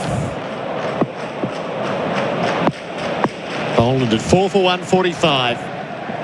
In and bowls to Brook, who advances and turns him away to the leg side. See if there's any bat on that. Carey has to get around and do his own fielding. And that does have some bat. So Brooks to 1. It's 4 for 146. Stuart, how are you feeling? England haven't won a test match here for 15 years and they're ever so close. Yeah, it's... You know, I think anytime you go and score the highest score of the test match to win a test match, it's going to be classed as a good win. I think the pitch has brought England into it in a sense that it's moved around so much. It's felt like a bit of a toss of the coin, hasn't it, as to who scores runs and who takes wickets. But I think their approach in this last innings, particularly against the brand new ball, was the right one to try and take on the Australian bowlers. Bowling into Root, defence. You know, I think Australia would look at it and be a bit disappointed with their batting display today. I think they left some runs out there, let England back in, particularly with the bowler off the field with a hamstring, and then Stark probably bowled his worst spell of the series with the brand new ball. Let Duckett get away, and the way Zach Crawley dealt with Michael Nisa was part of the plan for England. So it's really reminded me of that Perth Test match. First up. Couple of 2 days. The chase looks destined to be successful twice over. Root drives, Boland picks up in his follow-through. I think it would have been a different question or a different type of chase if you're talking about Australia's best bowling attack. And Joe Richardson looks a little bit short of a gallop. Looks like he's not played a huge amount of cricket. Nisa's not going to compare to your Hazelwood or your Cummins, is he? So, yeah, no, it's... Well, so you look over at the Barmy Army in the sunshine, in the Melbourne sunshine, and having a great time. 18 test matches without a win on these shores. Boland to Root, who blocks the last ball of the over. 4 for 146. The Glencore scoreboard advancing everyday life. G'day, it's Alex Carey. The new Goodwee ESA battery is a game changer with leading performance and safety. Until the end of March, you can get up to $500 off, on top of the federal rebate exclusively with Solar Heart. Visit solarheart.com.au. T's and C's apply. Ring-a-ding-ding! Welcome to Tasman Butchers. The freshest cuts and the largest variety. Don't settle for the other stuff. Eat better meat with Tasman Butchers. Tasman Butchers, the meat specialists. SEN Test cricket for Goodwee batteries from Solar Hearts. 4 for 146. The target is 175. The Liquorland last session. Cheers, Liquorland. Choose to drink wise. Michael Nisa is in the attack from the Warne end. 1, 2, 3, 4 in the deep. 2 in the cordon. Brooks on strike. Plays late. Down at backward points, and he'll be able to get back for 2 as he picked the gap well. Weatherald had ground to cover to his left. Brooker's 3. The puzzling strategic decision. Australia have been sharp strategically throughout the series, but not opening with Boland today and not coming on till it was 2 for 70 in a 175 run trace. Very odd. I don't necessarily think about opening the bowling. Stark and Nisa have done it well, but 71 runs in a low scorer before you bring on the guy who makes the ball move the most in your bowling attack. Very, very strange decision. Nisa is in. Brook drives over mid-off. It's a lovely flourish. 2 bounces across the rope for 4. Harry Brook to 7. The 150 up for England. The boundary for Zito brushless power tools do you. Brook wants to finish this quickly. That was right in the slot for him to just go up and over mid-off. And as we speak, mid-off's dropping back to the fence now.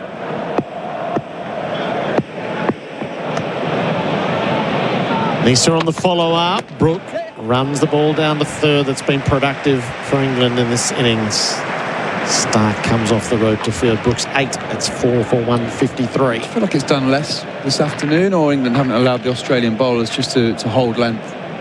Probably a little bit of the latter, I think. I think they've been so aggressive and backing themselves to hit off the length that there hasn't probably been as much. Mitchell Stark bowled a couple of beauties to Bethel that just missed the stumps and decked a little bit. And Boland's got, he's probably been the most economical, but they've been savage on Nisa. He's gone for 53, and this is his 8th over. Root on strike. Oh, he tried to run the ball down and missed. It's into the gloves of Carey, and he whips the bails off.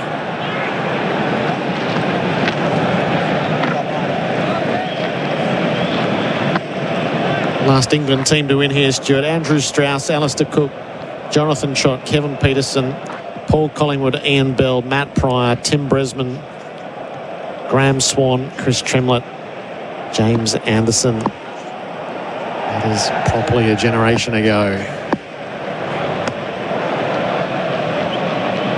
Root's on 12. He's back and he cuts and he beats the dive at point. At least enough to get a run. Weatherald goes and tidies up his own mess. 4 for 154. And Joe Root will probably tick off 2 items on his bucket list. Got the 100 in Australia. a test win here. In a way, I think there's a lot of Australians who are very happy that he's ticked off the 100. 100, yeah. Particularly given Matty Hayden's bet at the start of the Ashes.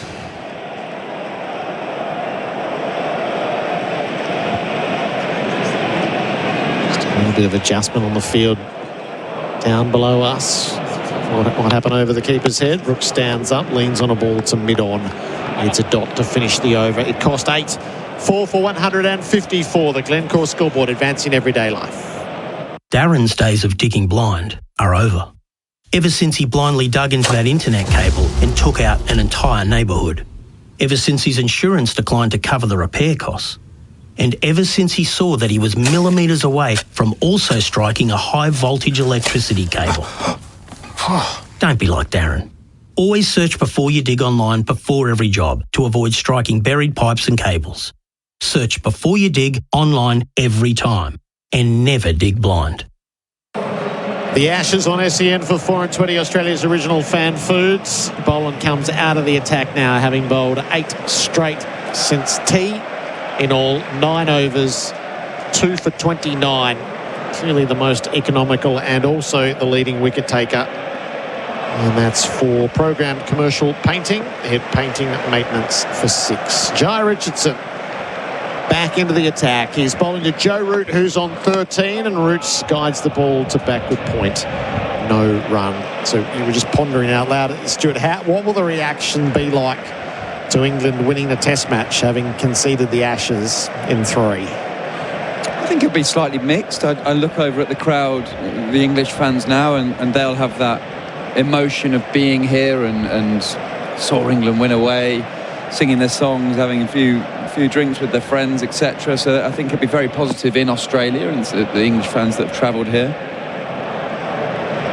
Richardson has one. He bowls to Root. It's full and driven to cover, no run. I'm sure there'll be a sense back home of too little, too late in a way, in the fact that the Ashes are gone in Adelaide last week, and if Australia weren't 3-0 up, would Pat Cummins have played? Would Australia have played a stronger side? A bit of that, but ultimately these players will be able to say, I've won a Test match in Australia. It's been a brutal time of it for England, but felt like a tour that England should have done a lot better on than they have. 20 runs to win. Roots tucked up, drops to leg, no run. Is there an element of, so the preparation has been such a big part of it. They're now they're in a groove. They've batted well at the back end in Adelaide. They've batted well in this innings. They've bowled clearly their best in this Test match. That's a no ball from Richardson, so 19 to win. Will that accentuate the unforced errors that were made on the way in? Well, it's certainly going to be a question mark of this whole tour of the preparation. It's been a big question mark anyway, hasn't it? But yeah, you look like the bowlers are just finding a bit of a rhythm. Batters have spent a bit of time at the middle. Richardson to Root, full driven, the on drive, such a sweet stroke. Boland's done a lot of work and he's going to chase this all the way to the rope. They'll turn and stay at 2. Root to 15, 17 to win. So it's such an unusual series to have two-day Test matches. 2. Incredible. Did you ever play in a 2-day Test? I never played a 2-day Test, no. I don't think I did either.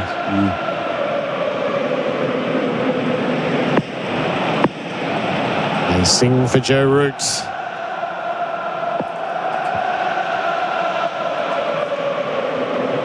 It's England's environment now at the MCG. Richardson bowls, full, Root clips it away. No run at mid-wicket. Would be a fitting moment for Joe Root to hit the winning runs. I think a lot of England fans would like to see that. I don't want to get ahead of myself. Still 17 runs to win, but there is 6 wickets left, and it does feel it would be a nice moment for Joe Root to hit the winning runs in Australia. What he's been through. If you were going to script it, you'd have Stokes out there with him for the two of them just to savour it together for the first time here. Yeah, that'd be nice. Brooks at the non-strikers, leaning on his bat. He's on 8. England 4 down. Root wrapped on the pads and looked out. Richardson jumps all the way down. It is given out. Root will signal for a review to go through all the processes of it. It felt like the full ball for Richardson to knock him over. Player review for LBW. Original decision is out. I have checked the feed. It's a fair delivery. Front on, please. We go to the replay screen. Shop the Chemist Warehouse Boxing Day sale now. Yeah, please. Keep rolling. I can see clear gap between ball and bat. Satisfied? No bat involved. Ball tracking when ready, please. So this is knee roll. His only hope is the leg stump here, Root. Pitching outside of, impact in line. Wickets umpire's call. Kumar, stay with your original out decision. You are on screen, make a signal, please. Joe Root's out. The outside of the leg stump just held its line long enough to be upheld. And Root departs for 15. 5 for 158. 17 runs to go. A little moment there, Simon Katich, as Richardson gets his second. Yeah, and will it be the last time this MCG crowd gets to see Joe Root? Will he be back in 4 years' time? Be disappointed with that, given it was umpire's call, but given out by umpire Damien. Yep. So nicely done there by Jai Richardson. He's pinning him on the crease, good length, angling back in. Is there a late twist here? Have we got a hat-trick? The crowd will erupt if there's a hat-trick. So I think Smith's got to go back to Stark now, doesn't he? To Stokes, definitely. Yeah. He does. He'd like him at this end, the members' end, I think. Yeah, so unless he swings. So you have to play for the hat-trick, don't you? You've got to. I think they were just going to run out time with Nisa and Richardson. Boland can't come back as he's bowled too many in a row, but Stark could. 5 for 158. Richardson is in his fourth over, 2 for 18. England have dominated this Liquorland last session. Score more this summer with Liquorland. Choose to drink wise. Now they look to finish the deed. Ben Stokes, the captain. 119 test matches. He's fought the fight as best he could. Didn't have many coming with him, but progressively they've jumped on board from halfway in Adelaide. So if it couldn't be Roots, it would be lovely if it was Stokes. Australia has other ideas. The cordon readies itself. Richardson in, bowls to Stokes. Full, he went for it again on the pads. Stokes keeps him out. Blunts it away to middle.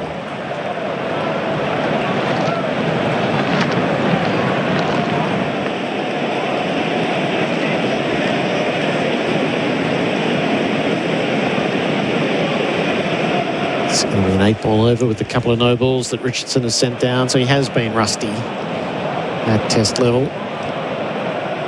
And it's 4 years since he's played it. I wonder whether he backs up to Sydney or not. Richardson bowls to Stokes. He's going for the Yorker every time. We're in white ball mode. Stokes kept him out. 5 for 158 at the end of a successful over. The Glencore scoreboard, advancing everyday life. Navigating a building dispute? With over 30 years of experience, Oldham Construction Lawyers are your trusted specialists in construction and property law. So whether it's VCAT, the courts, or the Building and Plumbing Commission, Oldham Construction Lawyers can provide you with expert legal solutions. Visit oclawyers.com.au. Don't get caught out by skills shortages. Build a great team with MEGT, Australia's apprenticeship experts. Offering local advice and ongoing support, they'll make sure your investment pays off. So speak to the experts at MEGT.com.au. Apprentice Connect Australia providers are an Australian government-funded initiative. SEN Test cricket for Goodwee Batteries from Solar Hearts. Mitch Stark is being brought back on. One last chance to conjure something miraculous. Presenting the Australian team for Australian made by Australian support Australians. 8 overs, 1 for 43. Old Duckett with a Yorker. Beyond that, hadn't been quite as threatening as he has been at stages in the series. We just wonder whether he's been brought back on here to have a crack at Stokes, because the field spread for Roots. It's going to be hard for him to keep him on strike. Deep mid-off, deep backward point, third man, deep square, fine leg. Only the two slips and a cover and mid-on in the ring. Yeah, so Book can take a run wherever he likes. Stark begins the fresh spell around the wickets, onto the pads. He leans on it. Stokes runs the first hard, but there's only one there. So if that was the Smith plan, as Stokes will be on strike and the field will converge. Yep.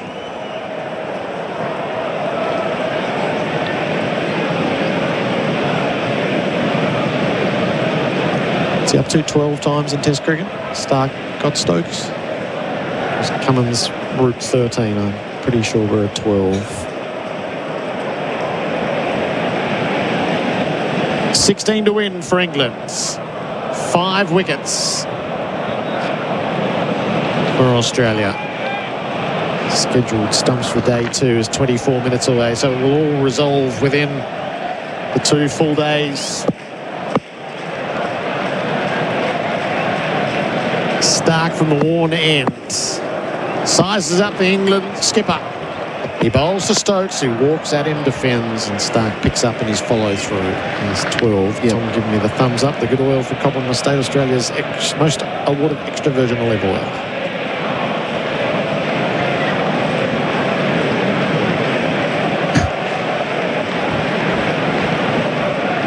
But there, 12. Sorry, I thought I gave you the thumbs up. Sorry, Gerard.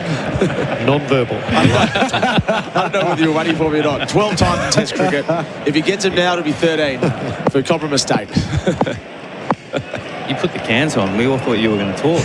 So I was waiting for you. Hello, Chris Rogers. Stokes yet to score. Stark bowls to him down the leg side. Good take by Carey. And we're going to fly away for 4 byes. Can I say something while I've got you, Gerard? Yeah. I'm just keeping an eye on shortest tests ever by virtue of how many balls get bowled. So it won't be the shortest test ever, but it'll be right up there if you can finish in the next 20 or 30 deliveries. Not just in Australia, but worldwide. I'm talking about completed tests, not draws. Just remind us what the marker is. We did this in Perth. We did, but that rattled to its conclusion. It's hard to believe we would do it twice in the series, as Stuart Broad referenced. Shadows will start to lengthen here at the G. Stokes faces up, jams out a Yorker. Australia trying everything in the moment. So the marker is 642 balls, which happened in January 2024. South Africa versus India in Cape Town. And we're past that now, but it's right in the very upper echelon. It's going to be shorter than Perth, isn't it? Yeah. Which is hard to fathom. 172 in 32.5 overs, 132 in 45.2 overs, 164 in 34.4 overs, and then 205 in 28.2. That was the Perth side of things. Stark bowls to Stokes, who turns off his pads. He'll get runs through square.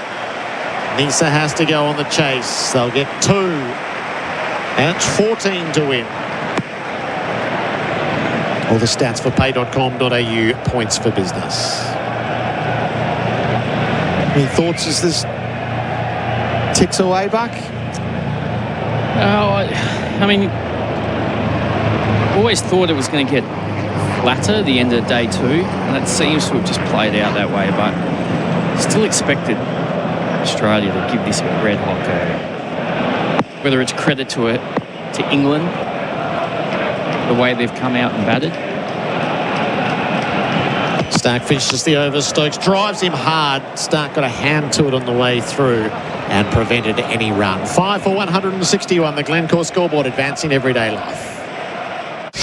Looking for your next fishing weapon? Bar Crusher is Australia's leading fishing boat builder and lead the industry in design excellence and quality. For the most advanced plate aluminium fishing boats or to build your dream boat online, visit barcrusher.com.au. It's time to stop paying your suppliers and pay.com.au it instead. You'll unlock rewards, improve cash flow and simplify your business payments. So pay.com.au it and start earning rewards today. 5 for 161, 14 runs to win for England. SEN Test cricket for Goodwee Batteries from Solar Hearts. Saturday crowd, 92,045. It's just started to thin in the last 45 minutes as that has become apparent that England will win.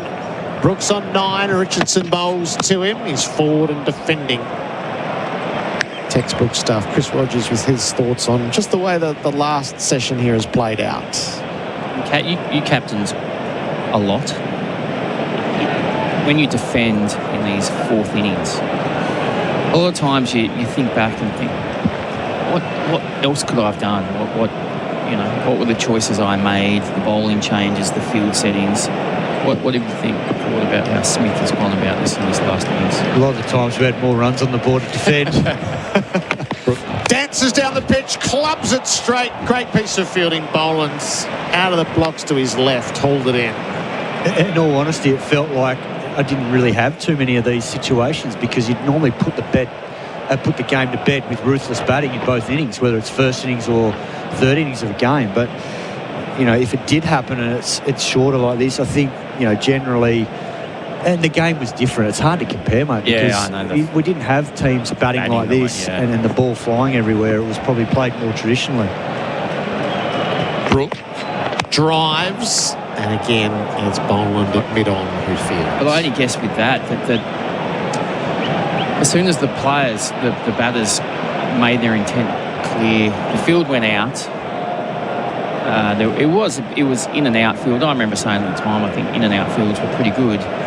But were there times when it was, we have to perhaps gamble here, bring the field in, try and create something with some field settings? I don't know. It's a tough one, isn't it? Brook just shadow batted the biggest drive I've ever seen. He's going to hook instead. He got it cleanly away down to the boundary for 4. Solidly hit from Harry Brook. He's 13 at boundary for Azito Brushless Power Tools. Do you 10 to win? And I was just about to say, the one thing that we would try and go to is use short ball, particularly in a ground like this. But I think Steve Smith's been hamstrung because when you look at the dynamic of this attack, like that just got dispatched because Jai Richardson's only bowling mid-130s. That's not quick enough. And Neese is the same. He's more front foot bowler. So, and Boland's the same. So realistically, they only really had Stark to do it. And he's probably not that sort of bowler either, given the series he's had. Brooks had a big look around. He likes the expanses of the G's on the move. He misses out on the drive. And Cam Green hasn't bowled? Yeah. So, I mean, this is the thing. There'll be questions asked about Boland being brought in so late. Not so much overs, but more so the runs. We're just going to have a little check here as to whether there's an edge from Brook on the way through. Smith's come out of slip signal to TV umpire to director. We have a player review for caught behind. Original decision is not out. I have checked the feed. It's a fair delivery. Front on, please. Replay here. Shop the Chemist Warehouse. Boxing Day sale now.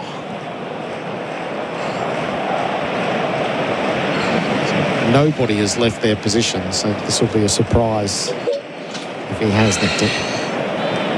Yeah, ball is close to the bat to confirm. RTS, please. Yeah, flat line. Can you roll forward? Forward, flat line when ball passes the bat. Satisfied? No bat involved. Kumar, stay with your original not out decision. Stand by. You're on screen, make a signal, please. No phantom, Nick. So, as you were, 5 for 165. 1 to come in the Richardson over. Australia has 1 review remaining. Brook lets it pass down the leg side. 5 for 165. The Glencore scoreboard advancing everyday life. It's time to stop paying your suppliers and pay.com.au it instead. You'll unlock rewards, improve cash flow and simplify your business payments. So pay.com.au it and start earning rewards today. Spec-Rite Merbau decking comes pre-oiled, which means it's already primed and ready for installation, saving you time, improving stability and protecting the timber from moisture and UV. For a great finish on your deck, start with Spec-Rite pre-oiled Merbau decking, available at Bunnings Warehouse. SEN Test cricket for Goodwee batteries from Solar Hearts. This England run chase has 10 to go. Bethel 40, Crawley 37, Duckett 34. They have taken the biggest chunk out of the leading run scorer for TAC Speeding. How your holiday ends is your choice. Ben Stokes on 2. Mitch Stark into him. The captain leading edge falls just short of Stark. How many times have we seen that today? Duckett got put down early. It just carried fingertip at Mitchell Stark. That's one thing he has done. He's got that ball to move away from the left-hander and hitting through the leg side. Hasn't been that easy from that length. Dropped about a metre short of Stark. Just a late hat-trick here, Buck. Just to bring this crowd to life. The test has had everything. It needs one more twist. Come on, Starkey. 5 wickets, 10 runs. Mitch Stark to Ben Stokes on the move, across the line, caught, bottom edge. There's one. Great catch, Carey. Great commentary, Cats. I don't think Australia quite believe yet, but you never know. You never know in cricket. Funny things happen, Gerard. There's one. Count them down. Stokes goes for 2 as he attempted to whack that ball to Richmond. What is that batting? It's just amazing, isn't it? Just let the ball come to you. I mean, even the ball before, he's trying to hit that so hard, and rather than just let the ball hit the bat, get past square leg field, you get 2, down to 8 to chase, that kind of thing. And then that one, that is a length ball way outside off stump that he's tried to absolutely lace through the fence. Well, they're told to run to the danger, and that's exactly what Stokes was doing there. Stokes gets in for the 13th time in his Test career. Jamie Smith. It's definitely fight fire with fire, isn't it? It's not fighting fire with water. No. Stats for pay.com.au, points for business. So Jamie Smith, Will Jacks. Atkinson's done his hammy. Carter's already been and gone. They put him up at 3. And Tongue at the back end. Good catch, Carey, too. Leaping high up to his left, goalkeeper style, into both gloves.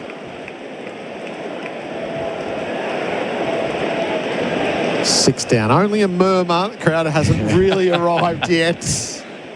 Still a huge number in for it.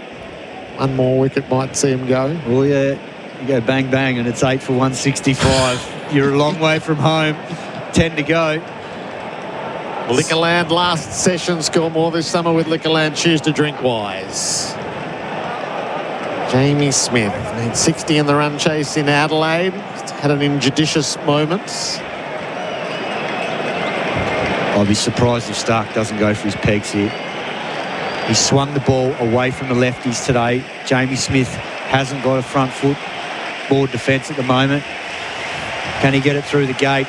Mitch Stark, there's the crowd right at his shoulder. He bowls to Smith on the pads and turned away easily through mid-wicket. Runs out past the Melbourne sign. It'll pull up just inside the rope as they come back for 3. 7 to win.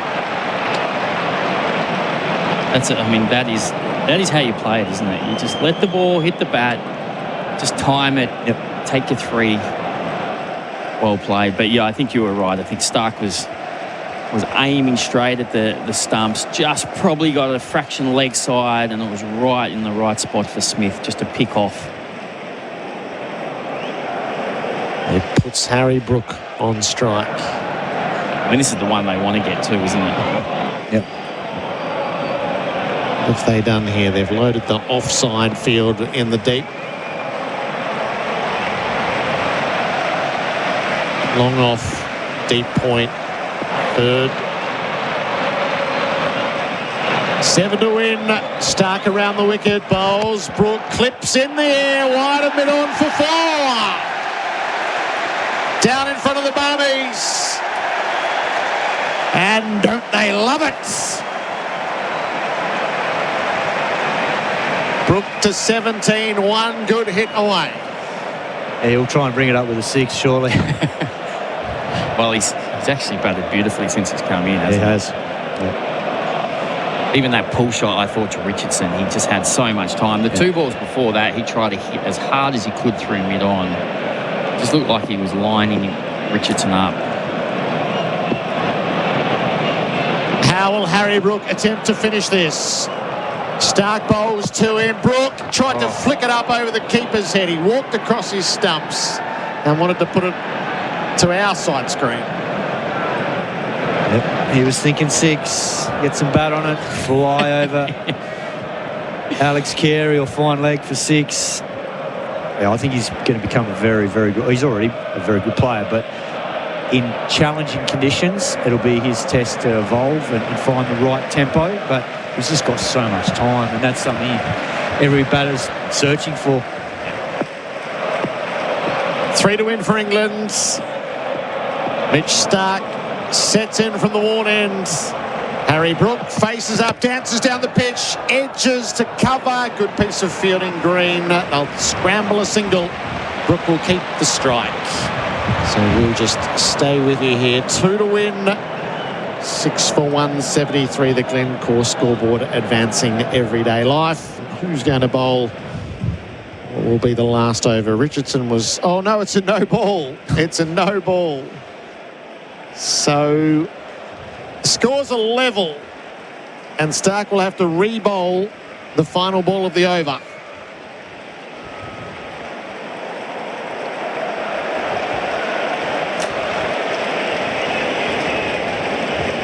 Stark really oversteps these days.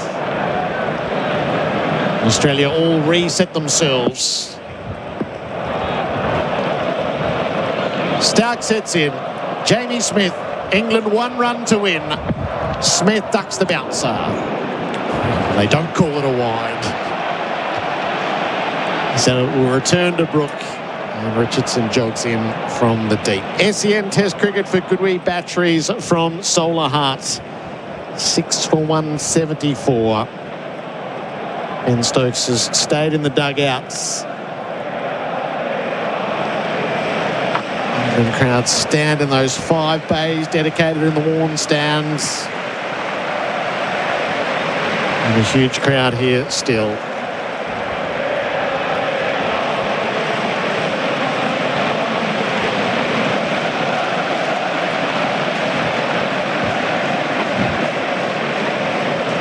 Australia just take a little extra time setting the field. Green comes back to gully. Nisa crosses over to cover. 32 overs of the run chase and perhaps 1 ball. Jai Richardson in. Harry Brook. 1 to win. Full toss. Turned away straight to mid-wicket. Not yet. Kawaja fields. He's bowling that slower ball, doesn't he? Yeah.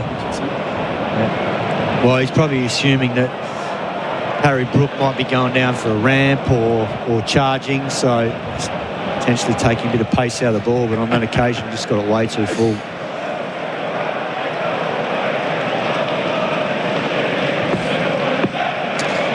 Now longer test than Perth, Gerard. Okay. The English fans ready themselves for their moment of celebration.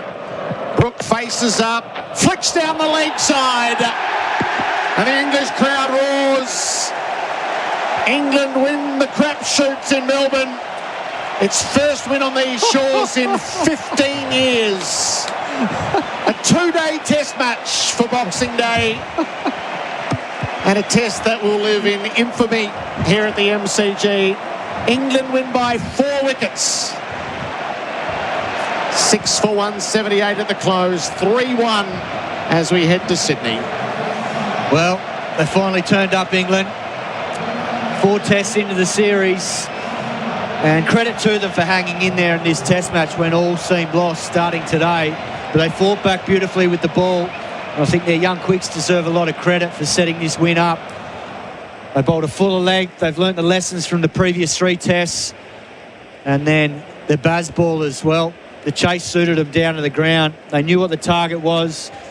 And they got this tiring Australian attack and put them to the sword right from the word go between Duckett and Crawley. They were outstanding at the start and asked the questions of Steve Smith. And as a result, get the right result, winning by 4 wickets here at the G. Yeah, I think the first session today was the critical. I mean, you look throughout the whole match. There were moments throughout, and it felt like every session, every hour was critical. But this morning, Australia had a lead. and they just had to get to work. But instead, England took 6 wickets, and that really set the game up. There was a little bit of fight straight after lunch from Australia, but then the last 4 wickets fell quickly, and then England came out with the bat and showed some very good intent, rode their luck, but got off to a flyer, and that really set the scene for a run chase that is their first win in a very, very long time in Australia. And with all the criticism they have copped, they'll feel very proud about their efforts today. Joe Root and Ben Stokes out in the middle of the MCG, clapping the enormous number of English fans on the far side of the ground. They play in the Test victory for the first time in Australia after enduring so much pain throughout the years. In those 16 losses in 18 Tests, there have been some frightfully one-sided results. And they're finally on the right side of it. It might be a dead rubber, but it will feel sweet, I'm sure. Should be able to pick up a little bit of this. I'll tell you what, the crowd are alive here. The Barmy Army in full voice. Joe Root alongside me. Your 4th Test series here. You finally get a win on Australian soil. How much does this mean to you? Yeah, well, obviously to lose the series is obviously very disappointing, but I think it was really important that we showed a lot of character for the rest of the series, and I think there's been a lot thrown at this team, and the way that we responded throughout these 2 days has been excellent. Clearly it was a very fast forward Test match with the surface that we were presented with, but I think we adapted to it as much as we could and exploited it when we had the opportunities. We showed a bit of bravery today in the way that we approached things with the bat, and it's why we won the Test match. They didn't hand it to you easy. No, you never expect them to. Like I said, I've been on the wrong side of the result a lot here, so you know what to expect. You know how good Australia are in their own conditions. But the fact that we managed to get across the line today is excellent, and hopefully we can improve on this week, next week as well. 17 runs needed, 6 wickets in hand. What was going through your mind at that stage?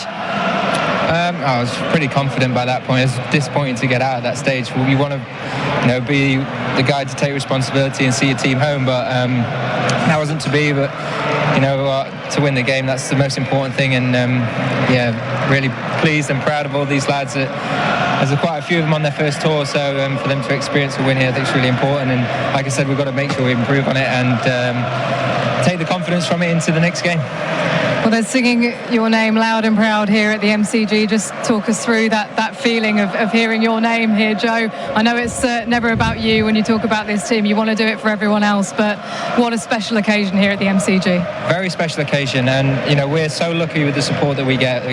I mean, just look at the amount of people that are here, travelled the other side of the world to support this team. They do it everywhere. We're so lucky to have them, and I'm really pleased that they can enjoy this alongside us too. You talked about those new players coming in. Jacob Bethel, what did you make of his performance? Outstanding. The conviction that he played with, the smarts that he had, using the crease, making it difficult for the bowlers to hold length and just operate where they wanted to. I think it takes bravery, it takes courage, and it takes a lot of skill. So to execute as well as he did, I think was outstanding, and is why I think he's going to have such a bright future in international cricket. I know it's a bittersweet feeling for you, but congratulations on the win. I know you've had to wait a while. Yeah, thank you. We'll enjoy it. Cheers. Go and enjoy the celebrations. Jacob Bethel, at the age of 22, your first taste of Ashes cricket, and you get the win. You must be thinking, no problem. Yeah, it's not as simple as that, but yeah, it was lovely to come in and make an impact, and more importantly, an impact to a win. How hard is it to face Mitchell Starc coming at you at 145 kilometres an hour here at the MCG? Yeah, I've faced him once in white ball cricket before, so had a little eye, but it definitely feels a lot quicker when it's nipping around. But yeah, great experience. Thrown in the deep end there at number 3 when the ball was nipping around so much. What did you talk about with your teammates on the back of that first innings, and how did you kind of apply yourself when it came to the second innings, because you picked up 40 in good time? Yeah, I think going out first innings, it was kind of identifying that I was doing a lot, and I probably didn't have enough conviction to go out there straight away and kind of try and put them off their length. But the second innings, especially when you're chasing one of those niggly totals, it was pretty clear that you had to go out there and try and get them off it as quickly as possible. And whose idea was the ramp immediately after tea? I'd like to think mine, but yeah, the keeper was up, and the third man was pretty wide, so I figured it'd be the best way to get him back as soon as possible. Well, it was great to watch, and you gave your side a great chance when it came to the run chase. Have you ever experienced an atmosphere like this before? No, definitely not. I think, what was it, 93,000 yesterday, 92,000 today. It's been pretty special. Got my parents in the crowd as well, so timed that well, them coming over for this game. And yeah, it's been pretty incredible. And like I said before, it's nice to have it as a win. And just lastly, we just spoke to Joe Root. You had a picture taken with him in Barbados at the age of 15. You then get to bat with him 7 years later on the MCG surface. Must have been an incredible moment for yourself. Yeah, it's pretty special. Still feels surreal. I've batted with him a couple of times now in Test cricket. Yeah, our dads played together, and it is pretty special to actually live us playing together Test cricket as well. So yeah, we've not been able to finish the job today together, but it was unbelievable to experience it out there with him. Well, you've had a taste of it now, so all the best in the next match and for the rest of your career. Thank you very much. Cheers. Jacob Bethel there with Ishigua in the aftermath. Joe Root, it was his 18th Test match in Australia, Chris Rogers, and on this tour he's finally got his 100, and now he's played in a winning Test here. So for one of the all-time champions of the game, these are big markers late in his career. It is. I mean, I was playing back in 2013-14 when he was playing as well. That feels like a very long time ago, and he's had such a great career. But the one thing he just hasn't been able to do is win one was score 100 in Australia, and he ticked that off, and then to win a Test match here. So that'll please him a lot. I think credit to England. They did turn up today. It was a big day for them. If it had gone against them, the criticism being thrown in, it would have been absolutely chaotic. And the interesting aspect I took out of that was both Joe Root and Bethel used the word conviction. So I feel that's the word that they're probably using behind the scenes a lot to when they talk about how they're going to go about batting out here. And conviction for them, I think, is whatever you do, you absolutely go for it 100%. And that means for them, I think, not just standing in the same spot, getting down the wicket, playing the ramp if they have to, just doing what they have to do. And today it came off. It's pilloried yesterday when they were bowled out for 110 in 30 overs. Today they chased down 175 for victory. And they took it away from Australia briskly. They were 2 for 70 in no time before Scott Boland even came into the attack. So didn't leave anything to chance. It was the sort of scenario that it suits the gambler, it suits the fluker. Just get that small run chase and snatch at it, go hard as you can, and they got away from Australia quickly. Yeah, I think those are the tricky ones where you can just get a little bit defensive, and then before you know it, the scoreboard's not going anywhere, and then you lose a clump of wickets and you're in a lot of trouble. So for them, it was going out and being positive, and we've seen with this side, this England side, being positive, verges on the reckless at times, but they had luck go their way. I felt that the ball seemed to be dropping into areas that there were no fielders, and it came off, and they're still high skill players. They, you look at them, the shots they can play, and know that they're very good players. So as I said, it came off, and they'll be very pleased. Australia, on the other hand, I think that they'll look back throughout this whole match and just feel they weren't quite at the races. I think that they're batting perhaps in both innings. I know the conditions were tough, but could they have been a little bit more committed in what they had to do? That's the question. I think we can head downstairs with Adam Collins. This was losing here, not being able to secure the win at Melbourne and keep the 5-0 dream alive. But, remarkable scenes across 2 days. One of the quickest Test matches ever. Yeah, full credit to England. Played well on a tricky surface. I think at the halfway mark, we were pretty confident. 40-run lead last night. And weren't quite able to nail it today. Just a 50 or a 75-run partnership would have been great. But we fought right to the end. I reckon that partnership as well in the second innings from Duckett and Crawley got off to a good start against that new ball. So, unfortunately it wasn't our couple of days, but we'll regroup, we'll head up to Sydney and hopefully finish the series well. When you look back at the way that you guys batted, especially in the second innings, to what extent do you think the pitch informs the way that you guys went about it? Oh, yeah, it's obviously challenging when you see 20 wickets day one, 15 or 16 on day two, and do you go out there all guns blazing and try that method? Do you go and try to hang around and fight? But I think that's up to the individual, what they think is probably the best method on a surface that's offering quite a bit of sideways movement and two quality bowling attacks. I think we saw like a Steve Smith type grinding innings can work, and you see a Brook or someone go out there and try to take the game on can work as well. So it's a balance. Just from a keeper's perspective, Alex, like how challenging was it? Like how much was the ball doing? Yeah, I thought today was a little bit more challenging. The wicket sped up and still had that seam. I thought day one was potentially a little bit on the slower side, but still moving. So I thought Scotty's bounce and pace, like I said, I reckon the surface underneath that grass sort of just sped it up a little bit, and we saw probably a few more nicks in our innings. But it's challenging. I thought I might have worn one or two after the break, but unfortunately we didn't quite create enough chances, and England played really well. In the second two-day test in this series, I mean, do you just kind of keep up with the tempo, I mean, with the bat and just as a team and the decisions you make, how many runs are good and how many are bad, and just how you go about it? Yeah, I think you've got to come into every game open-minded on how the game might play out.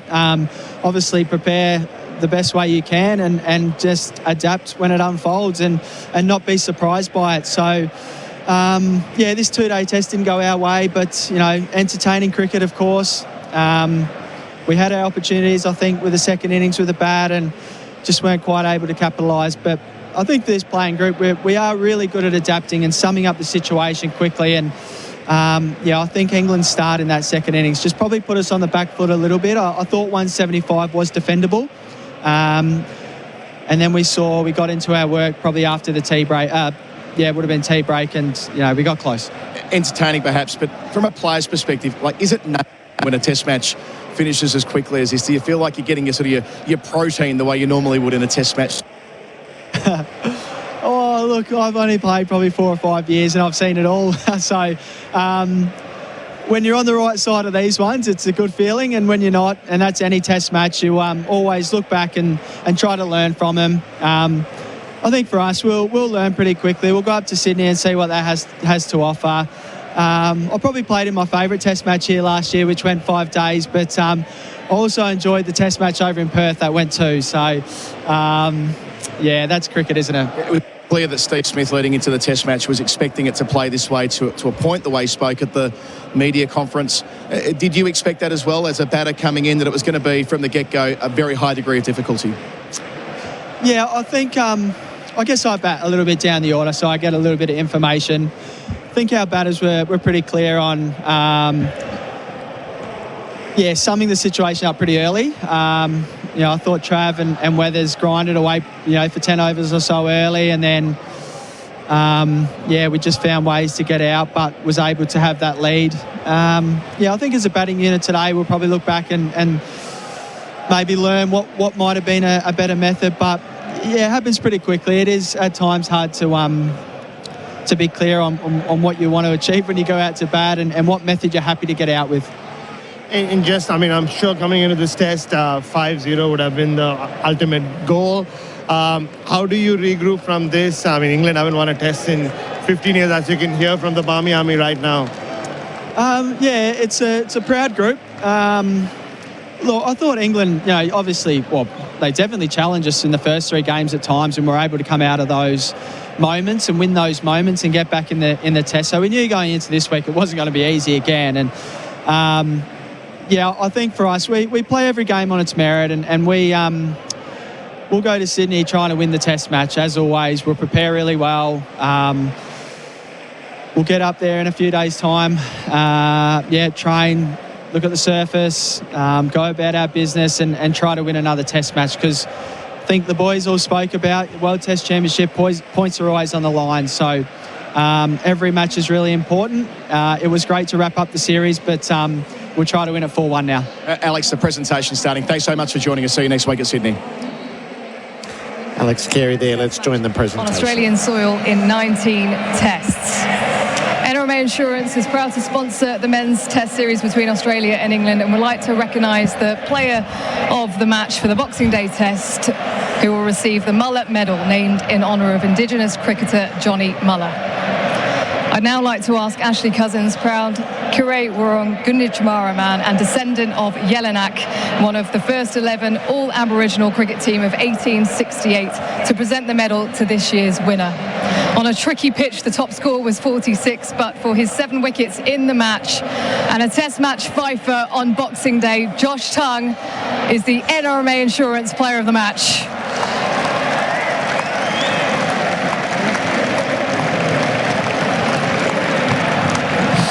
Got a big smile on your face, you get the test match win, but a fifer on Boxing Day, the stuff of dreams, I imagine.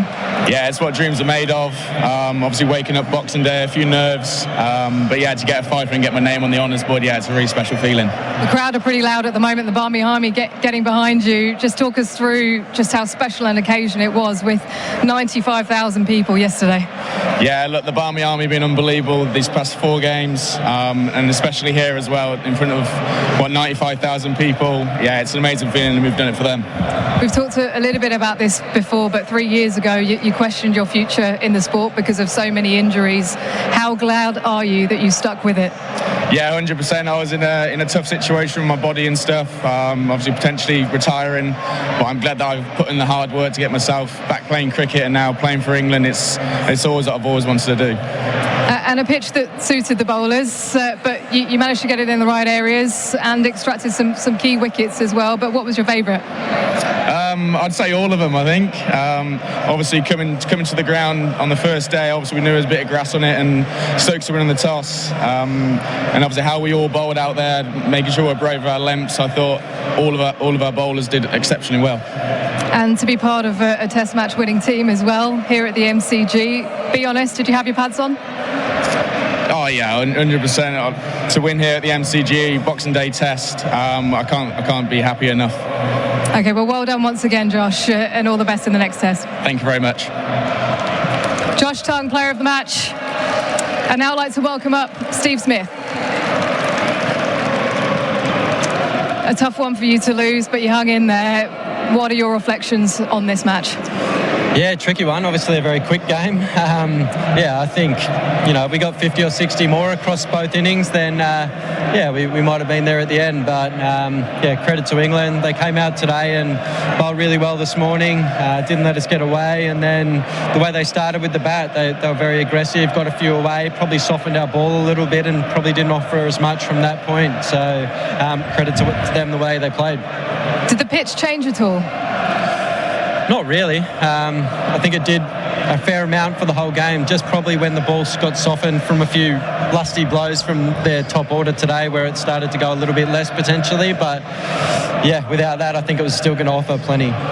And what is your genuine opinion of the pitch, because it was so heavily in favour of the bowlers? Yeah, I think a little bit too much. It was tricky. No one could really get in. I think when you see 36 wickets across 2 days, that's probably too much. So probably did a little bit more than they probably wanted to. Maybe if we drop it down to 8 mils, it'd be about right, potentially. All right, Steve, thanks for your time and all the best in the next test in Sydney. Thank you, cheers. I'd now like to welcome up the winning captain, Ben Stokes. Ben, I've just spoken to Joe. It's been so many tours out here without a win. I imagine a bittersweet feeling, but to be able to break that spell that Australia have had over you here on Australian soil must be a nice feeling. Yeah, really good. It's obviously been a tough tour up until now, and we're obviously over the moon that we managed to get, on the right side of the result. It's been not only a tough tour for us as a team out here, but obviously everything that's gone before us. So to be stood here now and, be part of a team who's managed to win a game out in Australia over a long period of time is a pretty good feeling. You said you wanted to do it for the fans, and you went over and thanked the Barmy Army over in Bay 13. they've obviously supported you right throughout this series. How much do you think it's meant to them? Oh yeah, well, I hope it means a lot. You know, we play for, you know, so many different things, and the support that we constantly get from, you know, the Damien and everyone who comes out here to support us, whether it's Australia or wherever around the world. It's, you know, it's very, very special. There's just constant noise going on, constant, you know, chants. So the guys out in the middle, they hear it, they feel it, and they know it. It obviously means a hell of a lot to us as players that we've got this win, but I know how special of a feeling the guys over there right now are going to be. Yeah, there might be some pretty sore heads tomorrow. And yourself personally, I know it's been a difficult tour for you. You've put so much into it, physically, mentally, but in the build-up to this game as well, you said that this could be career-defining as a leader in terms of how you manage your players. Are you proud of the way you handled yourself there? Oh, definitely. After the couple of days building up to this Test match, you know, there was quite a lot thrown our way, and look, to be able to come out here and put a performance in like we did there on the back of all of that kind of stuff, and you know, just made sure that we stayed focused on the task at hand, which is to come out here and try and beat a very good Australian team, and we managed to do that.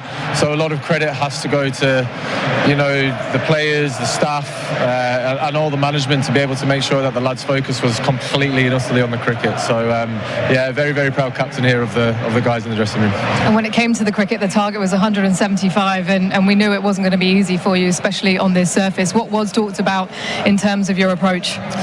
Yeah, well, I think the way that the cricket was played, you know, it was obviously short and sharp. It was very, very, very tricky, and we looked to go out there and take the positive approach to everything. And yeah, look, it was heavily favoured towards the bowlers. I'm lucky enough that I'd be able to get to both. So look, the way that we went about today was exactly the right way of trying to chase that down. You know, you can't let good bowlers run up and just be able to land it on the area that's dangerous constantly. And I thought the way that we, you know, combated that was brilliant. And yeah, look, chasing down 170 in the way that we did, I think was fantastic. It showed bravery. You know, we were courageous in the way that we operated, and you know, it was definitely the way to go about it. And on tours like this, there's always a chance to have a look at some new faces. Josh Tongue with a fifer here on Boxing Day, and then Jacob Bethell with his 40, especially after the one he got in the first innings. Must have, you know, been nice for you to watch. Yeah, I mean, look, Josh Tongue, you know, what an occasion for him, coming out on Boxing Day and taking 5 wickets. You know, even on the back of Adelaide, I thought he was outstanding, and to come back here and back that up with 5 on Boxing Day in front of a huge crowd, just absolutely awesome. Every time he's put that shirt on, he's given everything. And yeah, Beth, you know, very, very crucial knock there for us, you know, in tricky conditions. And you know, he showed the class that we see in him to be able to go like that. And yeah, unfortunately, he just managed to smoke one straight to cover. But no, I thought the partnerships they were able to build and the way that we did that in that run chase was exceptional. Well, congratulations on the win once again, Ben. Enjoy your New Year's Eve celebrations, and we'll see you in Sydney. Thanks very much, Isha. Cheers. England victorious by 4 wickets after the presentation. Adam Collins and Bharat Sundaresan. Concludes the post-match presentation here at the MCG. We'll see you in the new year. Searching for Colo and Bharat here. Are we coming through? We are now. You can hear us. Wonderful news. We've got Josh Tongue with us here. He's got the Muller medal around his neck. What a wonderful moment for you in your young career. Yeah, it's an amazing feeling. It's what dreams are made of, really. Boxing Day test at the MCG. Yeah, I haven't got many words to say about it. I mean, walking out there yesterday, coming on first change, running through Australia's top order, finishing them off as well. You know, dreams are made of that, but also match-winning performances. To walk out there and be a real leader in this attack. Yeah, there was obviously a few nerves around. Obviously, playing in front of 95,000 people, I was obviously the most I've ever played in front of. But yeah, as soon as I had the ball in my hand, obviously got through that first over, some of the nerves went on, and then as soon as you get that first wicket, the adrenaline sort of kicks in and you feel a lot calmer. And obviously Stokesy as captain as well, obviously makes me very chilled, at the top of my mark. So yeah, it's an amazing feeling. And that ball to Steve Smith, you'll be remembering that and being reminded of it, I'm sure, for the rest of your life. Yeah, he's obviously a top-class player. I've bowled him a few times now. But yeah, it's always nice to get top-class batters out. But at the end of the day, my job is to get batters out. So whoever's down the bottom end, I'm trying to get them out. There obviously will be a lot of talk about this pitch, Josh. I mean, you asked about it yesterday in the press conference. But what was it like? Why was it so enjoyable to bowl on for you? Yeah, I think it's every bowler's dream, really. Obviously, when we turned up on day one, obviously we knew there was a bit of grass on the wicket. And then obviously winning the toss, bowling first, is obviously going to be a bit of pressure on us to make sure we put the balls in the right areas. But I thought as a bowling group, I thought we hit that fuller length consistently, and that's how we got our wickets. And I thought even today, obviously with Gus going down as well, there's more pressure in the sense to make sure we deliver. And I thought us three as a bowling unit were bowled very well. And especially today, I mean, Australia had the lead and they looked to be coasting a bit when Travis Head was out there. And then Bryden Cast got the wickets at the other end, and then you got the double breakthrough as well. How crucial was that phase? Yeah, it was obviously crucial. We sort of took the scoreboard away from it and just try and go back to the basics and just try and hit the top of off and try bowl that fuller length, but still making sure you hit the pitch hard, because that's what you're going to get the most out of it. Sort of felt like if you bowled that sort of back of the length, it sort of sat up nicely, and the ball didn't really do too much. But when you were brave and got that fuller length, but still hitting the pitch hard, because occasionally I thought when I did go that fuller length, I got driven easy when I tried to pull it there, but I was still making sure I was hitting the pitch hard as I can. What was the chat like in the dressing room last night, knowing you'd been rolled for 110 and had to come back this morning and make it count? Yeah, it was obviously an amazing day of Test cricket, but we knew as a bowling group, if we put the ball in the right areas, we were going to get rewards. And I think we took 6 wickets in that first session. And I thought how we bowled this morning is exactly how we bowled on day one. So we knew as a bowling group we were in the game, definitely. We were always going to be in and around it. But yeah, I thought, obviously with the run chase, well, I thought we went out in an amazing way as well. Obviously that positive brand of cricket as well. So yeah, it's obviously amazing to get the win. Yesterday you said you're a pretty chilled out guy. How chilled out were you as the run chase progressed and there were a couple of wickets here and there? Yeah, I was a few nerves in the change room. I'm more nervous watching the batting than I'm bowling. I think I had a little 10-minute nap as well just to try and forget about it. But yeah, the lads were so chilled in the change rooms, even when we did lose a few wickets. It's such a chilled environment to be around, and yeah, I'm just glad that we got the win in the end. Joe and Ben, I mean, they've been coming here for a long time, never won a test match. What was it like, that winning moment, because both of them were with you in there? Yeah, it was, I think Stokes was in the dugout, and obviously Rooty was next to us in the tunnel. I think it was like the first test win in 5,500 days, whatever it was. But yeah, it's obviously a special moment for them as well, coming here so many times. And what it'll mean taking something from this tour, right? I mean, you were staring down the barrel of a series whitewash if you didn't recover the situation this week at Melbourne. 2 days later, finally getting that monkey off the back. Yeah, obviously we've come out here to try and do something, and obviously that hasn't happened. But there's still, well, before this game there was still 2 games to play for, and obviously with the English fans that are over here as well, and then back home, we want to give them something to go home with as well. But obviously now we've got to move on to Sydney and keep on going. You've won so many fans and admirers over the last 2 test matches. What this means in your relatively brief international career, being a bowler who can stand up on the bigger stage? Yeah, look, I don't want to be that impact bowler whenever I have the ball in hand, and I want to try and make a difference in the game. If there is a dry patch, the skipper calls up on me, I want to try and get wickets for the team, and that's obviously how we're going to win games of cricket. We need to get 20 wickets in a game. Josh Tongue, you're a popular man. Many interviews to get to, but you are the Muller medalist. Congratulations on that and the win. Cheers, thank you very much. Gerard, back upstairs to you. Terrific, Josh Tongue. That is his moment, and one that he will never forget. England by 4 wickets here at the MCG. We'll be back to wrap it up with Damien Fleming and Chris Rogers on SEN Test Cricket for Goodwee Batteries from Solar Heart next. Do you require a pintle hook for your truck or a towing eye for the trailer? Rogers Willex manufactures a range with a capacity up to 13 tonnes. Order online now at rogerswillex.com.au. Rogers Willex, engineered to perform and built to last since 1896. At Capital.com, we know markets don't wait. They bounce, crash and soar, sometimes before the first innings is over. Markets move fast, so should you. Capital.com, a trading platform without delays. Refer to Capital.com Australia's PDS and TMD, AFSL 513393. G'day, it's Alex Carey. The new Goodwee ESA battery is a game changer with leading performance and safety. Until the end of March, you can get up to $500 off, on top of the federal rebate exclusively with Solar Heart. Visit solarheart.com.au. T's and C's apply. Builders, homeowners, time to upgrade your windows? Melbourne Window Company delivers Australian-made aluminium windows and doors for new builds and replacements. Built tough, measured right, installed on time. Visit melbournewindowco.com.au. Melbourne Window Company, quality that never cracks. When you buy Australian made, you're choosing more than a product. You're supporting a stronger economy and creating local jobs. So look for the Australian-made green and gold kangaroo and buy Australian. Visit australianmade.com.au. Your machinery shouldn't sound like a drop catch. Keep it in top form with Sinopec Premium Lubricants. Whether you're running trucks, tractors or anything in between, visit Sinopec's new warehouse at 1 Rosebride Place, Truganina. Hit performance for 6 with Sinopec Premium Lubricants. Visit sinopeconline.com.au. Plumbers, want more time for the cricket, camping or a cheeky fish? Introducing Shark Bite Max, the next generation of plumbing fittings. Smarter, faster and stronger. Get in, get out with Shark Bite Max. Available now at leading hardware and plumbing suppliers. While the Aussies hold the line this Ashes, make sure your ute does the same. Max Liner's got the gear that lasts the innings. Venture canopies, Max Pro floor liners, tough 4x4 accessories and more. Set yourself up at maxliner.com.au/SEN.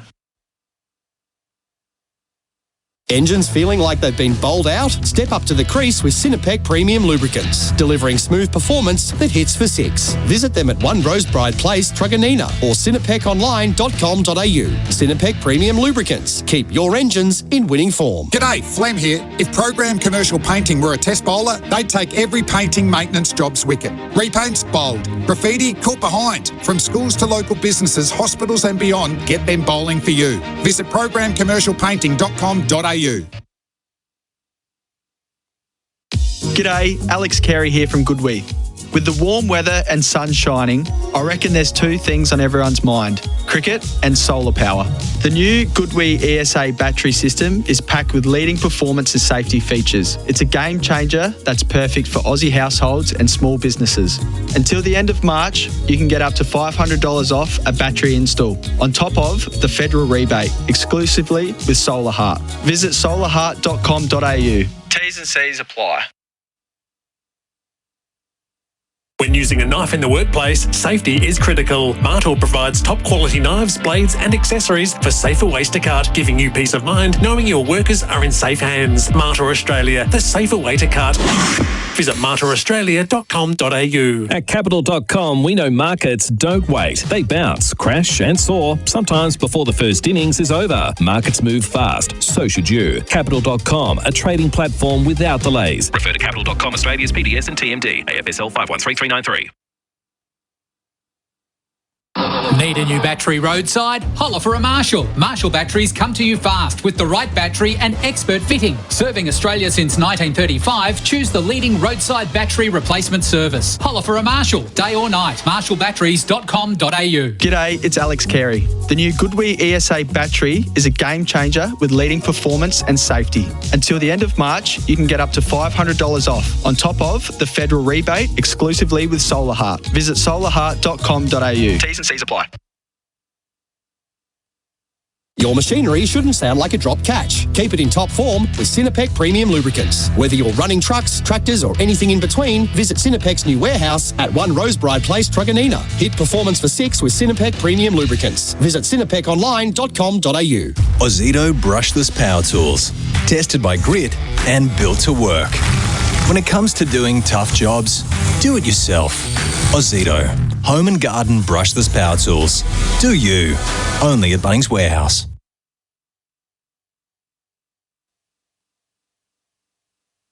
When using a knife in the workplace, safety is critical. Martel provides top quality knives, blades and accessories for safer ways to cut, giving you peace of mind knowing your workers are in safe hands. Martel Australia, the safer way to cut.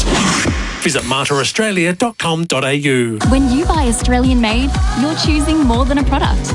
You're supporting a stronger economy and creating local jobs.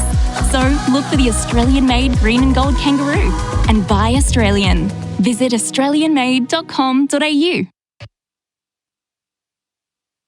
The new Grinch Happy Meal is now at Macca's. There are 12 Grinch toys to collect, only at Macca's for a limited time.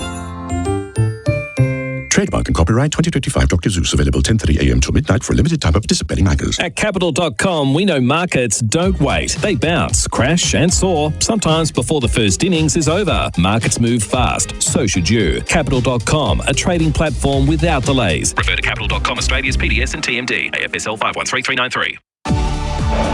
Now longer test than Perth, Gerard. Okay. The English fans ready themselves for their moment of celebration.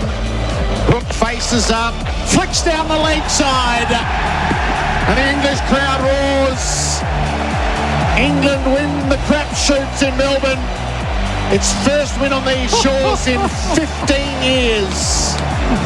A 2-day test match for Boxing Day. And a test that will live in infamy here at the MCG. England win by 4 wickets. 6 for 178 at the close, 3-1 as we head to Sydney. The post-match show for Sonos. This summer, sound makes it home with Sonos. Learn more at sonos.com. And Isuzu. Everyday life doesn't have to be every day at all. Love how you live in the Isuzu MUX. A 2-day test match, 36 wickets, 572 runs, so 16 runs a wicket. The highest score was 46. 2 of the 3 shortest test matches in history on these shores have been played in this series. Melbourne, 852 balls after Perth's 847 balls. Time to absorb it, to dissect it with Chris Rogers and Damien Fleming. Welcome in, Flem. Gerard, Bucky, bit unfulfilled. Yeah, I'd like another 2 more days. But it was a pitch that no batsman ever felt comfortable, did they? Well done to England. 42-run deficit in a short innings test match. They fought back, won the day, dominated, and have won their first test match, for 15 years in Australia. So this is our post-game wrap for Sonos. Sound makes it home. And for Isuzu, love how you live in the Isuzu MUX. Let's stay with the victors first. It's a great moment of celebration for tens of thousands of English fans who are here. Joe Root, after his interview, went and pumped his fist and then blew them a kiss. This has been so long in the making and so many miserable defeats on these shores. And to do it in front of 92,000 on the final days is a huge moment for English cricket. Yeah, and there's a lot of sacrifice for those fans who have flown over, spent a lot of money, and they've wanted to see their team compete, knowing that they've got a pretty good team that they support, but England haven't brought their best this tour, and even after day one here, we felt that they were behind the game, and it was going to be another test where the fans would walk away with a loss, but that to get them a win, I think is really important, and to show some character in this team. They've faced a lot of criticism over the last week or so. It's come pretty thick and fast to them, and the captain's had to stand up and say he supports their players, and they've returned the favour. They've got the job done, and today they played their best cricket. That was to be 47 runs in a rear, I think, after at the start of the day, to come out and bowl the way they did in that first session, I thought, and particularly when Atkinson went down, they were a bowler light, and so really were only operating with 3 quicks. They did a fantastic job and just held their nerve, stayed in the areas for long enough. And I think one of the blessings was Carr stood up. I think that he finally found his rhythm and put the ball where he needed to do, and that was critical, particularly the wickets of Head and Carey, and that was a big difference. And then with the bat, I thought that the way that they started, you think with a new ball on that pitch, you'd get a couple early, and then the jitters would start with the team chasing, but England got off to such a good start. It just set the platform, and from there they weren't really in too much trouble throughout. Yeah, certainly. Just the deficit there. Tung's been a big in. Looks like he should have played the whole series. And Carr, as Bucky said, had his best day and bowled some absolute crackers. He bowled full. Stokes very good. So, and then batting-wise, Australia, I think it should have been Stark and Boland. Should have opened with Boland. As you said, the new ball was so potent. But for, young Jacob Bethel, he'll grow from that. He looked a very good player. Whether he's a number 3 going forward, I'm not sure. But just seeing the way, as he progressed, a lot of time, puts the bad ball away, really good athlete, the way he runs between the wickets. So that was excellent. So, yeah, I mean, they deserved it, even being at a breakfast early this morning. The English fans were, they were pretty much despondent, thinking that they were going to go down 4-0 probably today, if not tomorrow. So, and for Joe Root, for, like one of the greatest players that England have produced, 18 tests here to finally have a victory. Only 2 of those were draws. So he's used to just getting absolutely smashed. He'll get a lot out of it. And the Barmy Army, didn't they crank up a little bit? And even it's only recently that they've gone. There was still tens of thousands here at the ground, which was fantastic for the atmosphere in the victory for England. So we spoke to Stuart Broad about this. How is it going to be absorbed? As part of it is going to be, this is a team that was capable coming to these shores and has not played good cricket. The question around preparation is they now seem grooved into their work and they are improving. It's also a dead rubber, which is not to be lost in the analysis of it and on a lottery pitch. But I suspect you talk about unfulfilled as when the book is written on this tour for England, I think there are going to be so many. Well, we buggered that up royally. Yeah, I mean, if we start on Australia, we'll look in hindsight going, that's a good effort to be 3-0 and to have the series over because, that's a team, that's starting to become just an average Australian team, isn't it, without Hazelwood and without Cummins. There's some issues there with, is Weatherald up to it now with a couple of failures here? Usman Khawaja was out of the team in Adelaide. How much Test cricket has he got left? Maybe 1 test. And the backup bowlers need to have, Richardson in particular needs more Test matches to find out whether he can sustain this fast bowling lineup going forward. So we might win 4-1, but not answer any questions sort of going forward or any positive questions. It's likely to be very peculiar by the end of it. Yeah. But as you say, huge credit to Australia for 3-0. Do you think England are going to have that moment and go, well, had we approached this properly and set up what might have been, and they'll never truly know? I mean, it is easy to look back in hindsight and you say this. I guess that the thing you have to think about, though, is when they chose to prepare the way that they did, there were a lot of people who were criticising them in the moment. They were saying, no, look, you've got to be better prepared than this. You've got to play at least a game, probably 2, and get used to the conditions.